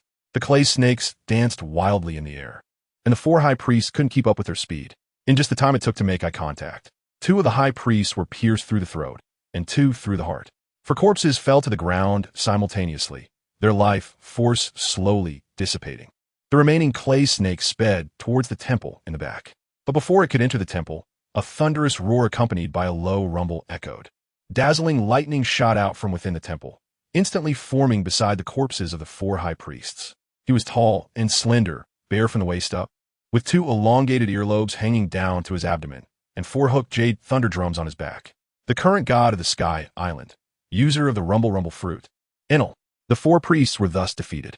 Enel's pale face showed no signs of sadness. Instead, he burst into laughter. There's nothing to be done about it. After all, I am a god. 4 blood-stained clay snakes, along with another clay snake, charged towards Enel. Enel rolled his eyes and looked at the giant white dragon in the sky, its form disappearing in a flash of lightning. The 5 clay snakes immediately missed their target. The movement speed of the clay couldn't match the fleeting thunder. Lightning gathered above the blue-eyed white dragon. Enel calmly looked at Storm, his gaze lingering for a moment on the latter's back. No wings. You must be a blue sea person from the blue sea, right? Enel noticed Storm's 5 fingers returning to their original form. Is this the power of a devil fruit? What kind of devil fruit did you eat to get this soft, sluggish white thing? It's quite brave of you to appear before me. Storm calmly stared at Enel. However, that's all I can praise you for. Before his voice could even reach Enel's ears, he appeared before him at an extreme speed that surpassed the speed of sound, like a ghost. Momo fruit 100 times speed. Storm raised his right fist, wrapped in solid black armed hockey, and gently waved it forward. To be honest, the speed displayed by Storm indeed startled Enel. However, relying on his invincible rumble fruit, he completely disregarded Storm's attack. After all, it was just a mere fist. Bang! Shutorm's armored fist hit Enel's abdomen with a solid thud, producing a dull sound that made one's teeth ache. Enel felt a sharp pain in his stomach. He instinctively curled up, his mouth forced open as he coughed up a large mouthful of blood, his eyes bulging. In the next moment, Enel flew back like a meteor, crashing into the temple behind him. Boom! The self-proclaimed invincible thunder god crashed directly into his temple, knocking over countless buildings. Storm leaped down, leaving the Blue Eyes White Dragon, and directly arrived at the temple below. At that moment, a dazzling lightning burst forth from the ruins of the temple. Enel broke through the temple ruins and reappeared in front of Storm. Compared to his relaxed demeanor when he first appeared, Enel now looked utterly disheveled. He was sweating profusely. Blood was oozing from his mouth and nose, and a large purple bruise was left on his abdomen from where he had just been hit. Enel wanted to say something, but suddenly his legs went weak and he knelt on one knee, involuntarily coughing up a mouthful of blood. Cough! Facing the user of the rumble fruit, Storm was not prepared to engage in banter. Momo fruit 100 times speed. His figure disappeared once again from the spot, as if teleporting, and appeared right in front of Enel. Shittum's fist, wrapped in armed color hockey, continued to swing forward. The extreme speed brought terrifying power. But this time, Enel finally reacted. He couldn't take it head on. A great fear surged in the heart of Enel, who prided himself as a god. In this critical moment, he didn't hesitate to activate his rumble fruit ability, transforming into lightning to escape from a spot. Boom! Storm's iron fist slammed into the ground of the temple, instantly cracking and shattering the earth. Rocks and clumps of dirt flew in all directions, creating a terrifying pit with a diameter of several dozen meters. Enel's figure appeared on the other side of the temple. He looked at the ground that Storm had nearly punched through, and beads of sweat instantly formed on his forehead. If he'd been hit just now, he would definitely have died. You bastard! How dare you offend the dignity of a god? The fear of death ignited Enel's boundless rage. This is the command of God. The judgment of God. Enel raised one hand to the sky, his right hand transforming into boundless lightning. Boom! With the call of the rumble fruit, a thick bolt of lightning descended from the sky and struck the exact spot where Storm had just been. At the moment of impact, the lightning summoned by the judgment of God expanded into a towering pillar of thunder, spreading outward and causing a series of massive explosions. The temple, already reduced to ruins, was turned to dust by the terrifying power of the judgment of God, swept away by the violent shockwaves into the distance. Enel raised his right hand to perform electric therapy on his abdomen, alleviating the intense pain. At the same time, he activated mantra, attempting to capture the enemy's presence. Enel desperately hoped that the man who had instilled the fear of death in him was already dead beneath his divine punishment. Mantra received no response. Enel did not sense the enemy's aura within the attack zone of the judgment of God. Is he dead? Yahaha! Enel laughed heartily again, venting his fear and excitement. My rumble fruit is indeed invincible. But just as he finished speaking, the ground beneath him suddenly began to deform. Two black hands entwined with armament hockey grew out of the clay-like ground, firmly gripping Enel's feet. Enel's heart skipped a beat. He wanted to continue using the rumble fruit's powers to transform into lightning and escape from this place. However, the clay wrapped in armament hockey had directly seized his physical form. The black hands extending from the ground gripped his body like iron pincers. Enel's heart was filled with panic. With his power, he couldn't break free from the grasp of those black hands. With one plan failing, Enel devised another. Since he couldn't escape, he would destroy the ground beneath him. Enel unleashed the powers of the rumble fruit again, transforming himself into a mass of lightning. Discharge, 100 million volts. The fierce current erupted instantly, concentrating its attack on the clay black hands entwined with armament hockey. Dazzling lightning filled every corner of the temple. If any other Sky Islander were here, even a slight touch of this lightning would be enough to kill them on the spot. Just then, the figure of Storm emerged from another part of the earth. He watched as all attention was focused on the Thunderlight Man with the clay black hands, and calmly raised his right hand. A large amount of clay surged forth, wrapping around his fist and transforming it into a giant fist. Storm generously unleashed his armed color hockey, upgrading the giant fist into the armed giant fist. The next moment, Storm swung his right fist towards the Thunderlight Man ahead, simultaneously amplifying it with the Momo fruit's 100-fold power. 100-fold armed clay giant fist. Boom! Storm's 100-fold heavy punch directly hit Enel, who was still stuck in place and unable to escape. A thunderous roar echoed through the air. Enel fell flat on the ground. A glaring red blood diamond trophy appeared out of nowhere in front of Storm. Diamond trophy. Enel, what a weak god. Storm looked at the death trophy that suddenly appeared in front of him and immediately retracted his fist. The reason he unleashed his full power and executed the ultimate punch was not only because he was worried that a normal punch wouldn't be enough to defeat Enel, but also because he was concerned that his normal punch would simply scare Enel away. For an electric man with the rumble fruit, if the opponent was determined to escape with all their might, Storm would have no way to stop him. His Momo fruit's 100-fold speed was fast, but ultimately not faster than lightning. If Enel were to abandon his base on Sky Island and flee, then Storm's plan to come to Sky Island would be ruined. Unexpectedly, the power of the ultimate punch seemed to be a bit excessive. Enel couldn't withstand it and went straight to meet the King of Hell. After all, the red demon Broggy and the blue demon Dori could withstand the ultimate punch. Storm quickly stepped forward, walked to Enel's corpse, took out a piece of fruit, and swiftly raised his right hand. This must be because Enel didn't work hard enough. Storm held his breath and focused, eliminating distractions. Demon Ring, activate.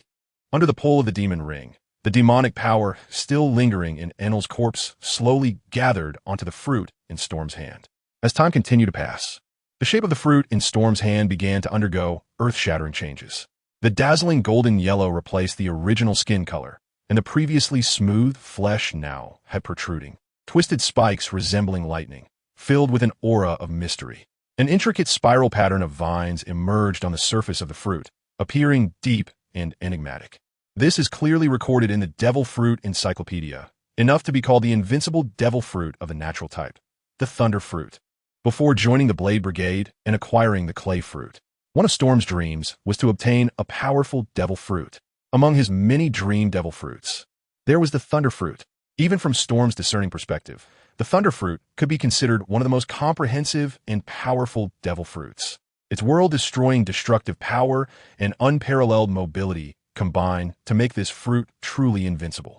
Even Kizaru's Light Fruit would seem somewhat inferior in comparison to the Thunder Fruit. Moreover, there's one more thing. The Thunder Fruit can enhance the user's observation Haki's perception range and amplify the power of Haki. This is something that almost no other devil fruit can achieve. The once-dreamed Thunder Fruit now quietly rests in the palm of Storm's hand. To be honest, he feels a bit like eating it. Well, maybe it's time to stop being so honest. Storm took a deep breath, suppressing the restless emotions within him. He summoned the death trophy he had obtained after defeating the Lizard King, Hanavda.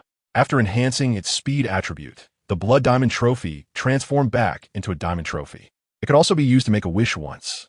Storm did not hesitate and made a wish directly. The fourth demon ring appeared right in front of him. Immediately after that, Storm used the demon ring again to draw power from the Thunder Fruit. Thunder Fruit, the Thunder Fruit, which has lost its power, has become a mere empty shell with only its appearance. Storm kept it, and then he continued to summon the remaining 3 5-star platinum trophies. They were obtained by defeating the Red Demon Broki, the Blue Demon Dongli, and the Lizard King for the second time. Storm looked at the Thunder Fruit in his ability bar and threw 3 5-star trophies into it in one breath. Grand trophies, level up. 1 platinum trophy, smash down, turning half a star into 5 stars. 2 platinum trophies, smash down, turning 5 stars into 6 stars. Thunder Fruit awakened. In less than a few seconds, Storm has once again gained a brand new, awakening level power from a nature-type devil fruit. Woohoo! Cheers! Storm put on the Thunder Fruit ring, and his whole being transformed into electric light, darting wildly through the ruins of the temple. He had never experienced such a wonderful feeling, although the Clay Fruit, as a special Paramecia type, also possessed the special effect of clay transformation. It was still just a Paramecia type, which was different from the nature-type Thunder Fruit. Storm excitedly experienced the power of the Thunder Fruit for quite a while before reluctantly stopping. The 6-star Thunder Fruit is still a bit low in rank. Storm summoned his trophy and checked the ability bar. Clay Fruit, 7-star, Momo Fruit, 9-tailed Fox Fruit, Thunder Fruit, 6-star. The 7-star Clay Fruit stands out alone, taking the lead. The 6-star Momo Fruit, 9-tailed Fox Fruit, and Thunder Fruit follow closely behind. It's one thing for the animal type, 9-tailed Fox Fruit. Storm looked at his own Devil Fruit ability bar, and the excitement in his heart diminished considerably. However, he truly wanted to level up the Momo Fruit and the Thunder Fruit. But what limited Storm's ability to enhance his Devil Fruit powers was not just the lack of enough high-level trophies. It was also because the Devil Ring, at most, could only exert a 6-star strength. Storm fell into deep thought. To solve this problem, he had 2 different ideas. Either Storm could transfer the Clay Fruit to the 6-star Demon Ring imitation and move the other Demon Fruits to the 9-star Demon Ring, which would allow for unlimited release of the Demon Fruit abilities, or he could improve the quality of the Demon Ring imitation. Storm communication to the trophy. Can the 3 Demon Rings with star ratings be upgraded? The trophy emits a vortex-like fluctuation. Storm received an explanation about the trophy. As long as there are enough trophies, both abilities and weapons can be enhanced using the trophies. Storm understands everything. As long as the number of trophies is sufficient and the quality is high enough. A 6-star Demon Ring imitation can also be upgraded to a 9-star Demon Ring. Great! Now I have the high-level trophies I currently own. Storm summoned the trophy he had accumulated, excluding the numerous silver trophies and not mentioning the gold trophies. The only high-level trophy was the Blood Diamond Trophy he had just obtained by defeating Enel. It would be better to gather more diamond trophies before considering upgrading the imitation Demon Ring. Storm thought resentfully. As for transferring the abilities of other Devil Fruits into the 9-star Devil Ring, that matter would have to wait until he accumulated more diamond trophies and upgraded several Devil Fruit abilities. At the current stage, the 6-star Devil Fruit and the Devil Ring were perfectly matched in terms of level. There was no need for any fancy operations. Storm then looked at the newly acquired Inel's Blood Diamond Trophy. The Death Trophy, which has the effects of both wishing and leveling up. If used solely for leveling up or wishing, the Death Trophy can perform 2 level-up actions at once, or 2 wishing actions. Sure Tom summoned his domineering aura and pondered for a moment. The observation hockey could rely on the newly acquired Thunder Fruit to amplify its range. Storm directly infused the 6-star Death Trophy into his Armed Color Hockey. Armed Color Hockey, 7 stars. All high-level trophies have been used up, but he still needs to continue getting trophies. More, bigger trophies. Storm retracted his ability bar and exhaled a mouthful of turbid air. First, he needed to digest the enhancement effects of the Thunder Fruit and Armament Hockey. Storm raised his right hand, releasing a large amount of clay, and a figure instantly appeared in front of him. A tall body, strong muscles, and that iconic crescent-shaped white beard. Edward Teach, also known as Blackbeard. Back when he was an Impel down, Storm once used clay clones to train his abilities. Now that the clay fruit has been upgraded to 7-star level, the strength of the clay clones has improved significantly. This is undoubtedly the best training partner. Storm stepped forward, with endless lightning bursting from his fists. Shatter the darkness with thunder. On the island of the Pandora ruins, thunder roared once more. Not far from this muddy island, in the secret village of Yanin. This is the village where the descendants of the original Gaia Islanders, swept into the sky by the soaring sea currents 400 years ago, reside. Wappa, Wappa. A 5-year-old girl in a yellow dress sprinted down the streets of Yanin village. As she ran, she shouted the name of the leader of the Yanin village guerrilla team. The villagers around her looked at the little girl with confusion. What's wrong with Aisha? Did she run off to the island of the gods again? She's so crazy every day, not at all like a girl. The last comment was overheard by Aisha as she ran, causing her to stop, make a face at the resident who spoke, and then continue running. Before long, Aisha dashed into a tent in Yanin village, where the guerrilla fighters of Sandia were located.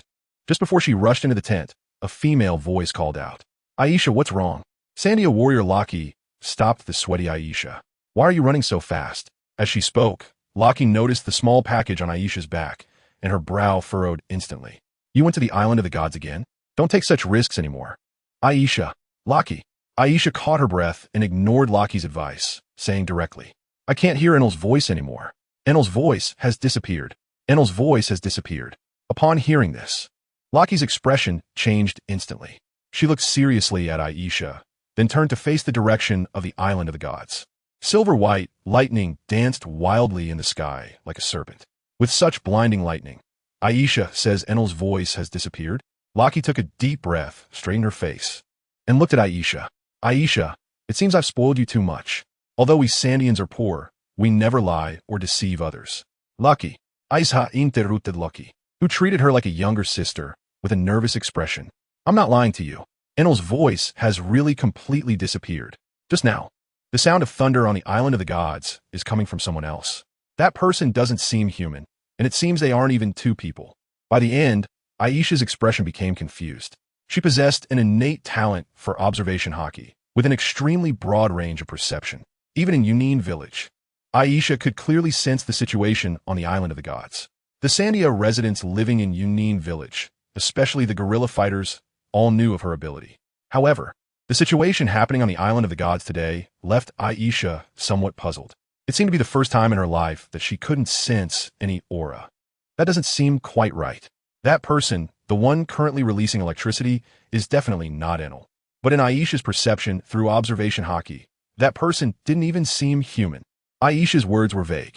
Even Laki, who was very familiar with her, couldn't fully understand the little girl's words. All right, Aisha. Laki put away her serious expression, squatting down beside Aisha and gently stroking her head. I know you care about everyone and want to help with your abilities, but I think you might be too tired today. You should rest first. I'm not lying to you, Laki. I'm really not lying to you. Although Aisha was being comforted, her expression appeared somewhat aggrieved. Enel has really disappeared. After saying this, before Laki could say anything more, Aisha took a deep breath and shouted at the top of her lungs. Enel, bad guy. Aisha. Laki's expression changed dramatically. Every warrior of Sandia knew the power of the god Enel. It was an ability that mortals like them could not rival. Even 3,000 meters below the White Sea, every word spoken by the residents of the Sky Island could be clearly captured by Enel. This was far superior to Aisha's innate observation hockey. The island of the gods was not far from Yanin village. Laki was sure that Enel could definitely hear the commotion in Yunin village. And once Aisha's disrespectful words were heard by the god, what awaited her would be nothing but despairing divine punishment. Laki cast aside her distractions and leaped towards Aisha, hugging her and rolling several times on the ground. She took Aisha as far away as possible from where they had just spoken. The next moment, Laki covered Aisha with her body, quietly waiting for the divine punishment to occur. Heart-stopping seconds passed. Nothing happened. With her heart still racing, Laki looked up at the sky, still not seeing any sign of lightning. Enel did not punish Aisha. However, Aisha's shout had already been heard by other Sandia guerrilla fighters. A group rushed out from a nearby tent, led by Wappa, the guerrilla team leader whom Aisha had just called out. Aisha and Laki. Wappa was a young and fierce man, with various tattoos covering his left shoulder and face. What are you two doing? Laki, holding Aisha, climbed up from the cloud island and revealed everything she knew. When the members of the Sandia guerrilla team heard about Enel's voice disappearing, their expressions changed drastically. They all understood Aisha's ability very well. The so-called disappearance of Enel's voice actually meant that Enel was dead. Aisha just said that Laki pointed toward the dazzling thunder in the sky. The one currently releasing lightning powers was no longer Enel, but another stranger. Once the general situation was understood, all eyes were on Wappa. Wappa was not only the leader of this generation of the Sandia guerrilla team, but also a descendant of the warrior Kargala from the Gaia Island battle 400 years ago. Wappa held great prestige in Yunin village and was regarded as the village leader at a young age. Wappa looked at Aisha and asked seriously, "Is what you just said true?" "It is true." Aisha broke free from Laki's embrace. "I swear by my ancestors." "All right." Wappa took a deep breath, raised his eyes toward the island of the gods, and shouted, "I will never acknowledge Enel as a god." The words of the Sandians were firm, but the sky remained silent. The divine punishment had still not come, and it might never come again. Enel is truly dead. If it weren't for that, he would definitely unleash divine punishment for the earlier blasphemous remarks. Wappa stood in place, clenching his fists tightly. "Guerrilla fighters, let's set off to the island of the gods together." The island of the gods is located on the island of the Pandora ruins. Shurdong's observation Haki clearly captured the presence of a group rapidly moving towards the shrine on the small island. Are they local natives? Or immigrants from the sea? Storm temporarily halted his training. He looked at Whitebeard 3 and, after thinking for a moment, decided not to put him away. Beside him, the blue-eyed white dragon, resembling a statue, suddenly spread its wings and moved its dragon head to Storm's feet. Strom and Whitebeard 3 leaped simultaneously and stood on the head of the Blue Eyes White Dragon.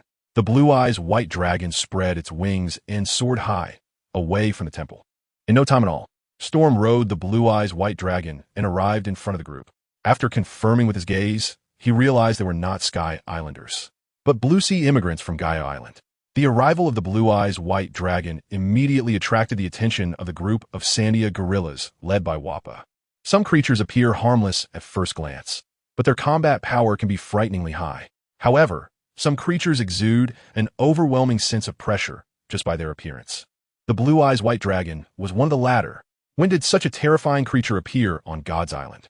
Wappa tightened his grip on the rocket launcher and signaled to his men behind him. The Sandia guerrilla members immediately prepared for battle, but amidst the tense atmosphere, a small voice stood out clearly. "It's him." Aisha pointed at the Blue Eyes White Dragon in the sky and shouted, "He defeated Enel." A dragon defeated Enel? An unbelievable thought flashed through Wappa and the others' minds simultaneously. Just then, the Blue Eyes White Dragon slowly descended, landed on the island's ground, and lowered its dragon head. Storm stood on the dragon's head, looking down at a group of people below. "Gaia Islanders, what are you doing here?" "The Gaia Islanders?" Wappa was startled, taking a step forward and assuming the unique ceremonial posture of the Sandia people. "Strange, powerful one. We have come for Enel." "Enel is already dead," Storm casually remarked as he glanced at the little one in the crowd across from him. "You should know this." Just 2 short sentences brought an incredibly strong impact. Ever since Gaia Island was sent soaring to an altitude of 10,000 meters by the raging sea currents, the Sandia people living on Gaia Island were subsequently driven off the island by the indigenous people of the Sky Island. After 400 years of war, the Sandia people have yet to reclaim their homeland from the Sky Islanders. Even Wappa is no match for Gonfer. Yet Gonfer was easily defeated by Enel. The old god has departed. The new god has arrived. The Sandia people are no match for Gonfer. They certainly cannot challenge Enel. But how could such a figure, regarded by the Sandia people as the god of the Sky Island, the Thunder God, die without a word. Even seasoned guerrillas couldn't help but murmur among themselves. Enel is really dead. The god of the Sky Island is dead. Can we return to our homeland now? Amidst the murmurs, Wappa raised his head and looked at Storm. So, the one who defeated Enel, are you now the new god of the Sky Island? This question was quite intriguing. Storm jumped down from the head of the Blue Eyes White Dragon with Whitebeard 3. According to the rules of the sea, having killed Enel, I should take everything that belongs to him. This island, of course, has now become my territory. Upon hearing this, Wappa couldn't help but clench his fist. Fighting against Enel was already enough to make one feel hopeless. But now, facing a powerful being who could easily defeat Enel, while Wappa was lost in thought, Storm's next words followed. However, I have no interest in becoming a god. Storm calmly gazed at the group of Sandia people in front of him. Now, answer me a question. Gaia Island people, what do you think of God? The atmosphere became almost stagnant. In any case, anyone who wants to rule people in the name of God is, without hesitation, responded Wappa. They are all enemies that we must eliminate. Even in front of Storm, Wappa firmly stated this. This is also the spiritual belief of the Sandia people who have fought fiercely for hundreds of years. No matter who rules the Sky Island, as long as it is a god, then it is the enemy of the Sandia people. Very good, I like this answer. Storm gently applauded, looking at Wappa with admiration. The so-called gods are merely monkeys dressed in fine clothes. Welcome to my floating island. Once Storm was an atheist, a staunch materialist, until he came to this sea and lived on the ocean for 18 years. His attitude towards gods transformed into the ancient teachings of respecting ghosts and deities while keeping a distance from them. However, Storm worships the gods. What he worships are those elusive and intangible deities in the darkness. These so-called gods on the sea are a group of creatures with underdeveloped brains and completely undeveloped minds. Storm sees one and hits another. What bullshit gods? They are merely using the name of divinity to rule and exploit innocent people. The so-called world government, the so-called world aristocracy, the so-called descendants of the Creator are nothing but trash under the stinking and outdated doctrine of divine right. What era is this? Still playing the divine right card? Huh, disgusting. Storm scoffs at the theory of bloodlines. However, what could be more repugnant than the Dragon King's divine right to rule based on bloodlines? It is the fact that even after hundreds of years, a deity can reincarnate and create a new deity in the same place. Even someone as lawless as Storm knows what is truly nauseating. All humans are born equal. Who dares to elevate themselves above others? The sun god Nika? Ha! Storm greatly appreciates Wappa and the other Sandia people's attitude towards the gods, and naturally does not hesitate to show his goodwill. He generously invites this group of people to enter the so-called Island of the Gods, even though this place was once the hometown of the Sandia people, Gaia Island. As they step onto the long-lost muddy ground, both Wappa and the other Sandia people cannot help but show their joy. Storm also noticed that a little girl immediately squatted down, grabbing the soil and wanted to put it into her pouch. Aisha, Raki, standing nearby, quickly pulled Aisha up and whispered a warning. Don't do anything foolish. Although this strange man's attitude was very generous, he was after all a super strong person who had defeated Enel. Soil in the Sky Island is more precious than gold. Seeing Aisha's actions, Raki immediately stopped her. The surrounding Sandia warriors also noticed the actions of the two girls and coincidentally came to a halt. The leader, Wappa, frowned, intending to reprimand Aisha. Your name is Aisha? Storm looked at Aisha, and his voice, though very gentle, froze everyone present. How do you know it was me who defeated Enel? Raki instinctively wanted to explain, but the small and spirited Aisha spoke up first. I heard it. Enel's voice disappeared. Only your voice is here. This is talent. Storm waved at Aisha, as if intentionally teasing the child, and suddenly produced a clay doll in his hand. Do you want this doll? Answer me a few little questions, and it will be yours. The entertainment options for the residents of Sky Island were very limited, and as for the wandering Sandians, it was even worse. The moment Aisha, still just a child, saw the clay doll in Storm's hand, her eyes lit up. Ignoring Loki's warning gaze, she ran straight up to Storm. Ask away, Aisha said, but her eyes were not on Storm. They were fixated on the delicate little blue-eyed white dragon clay doll. Apply.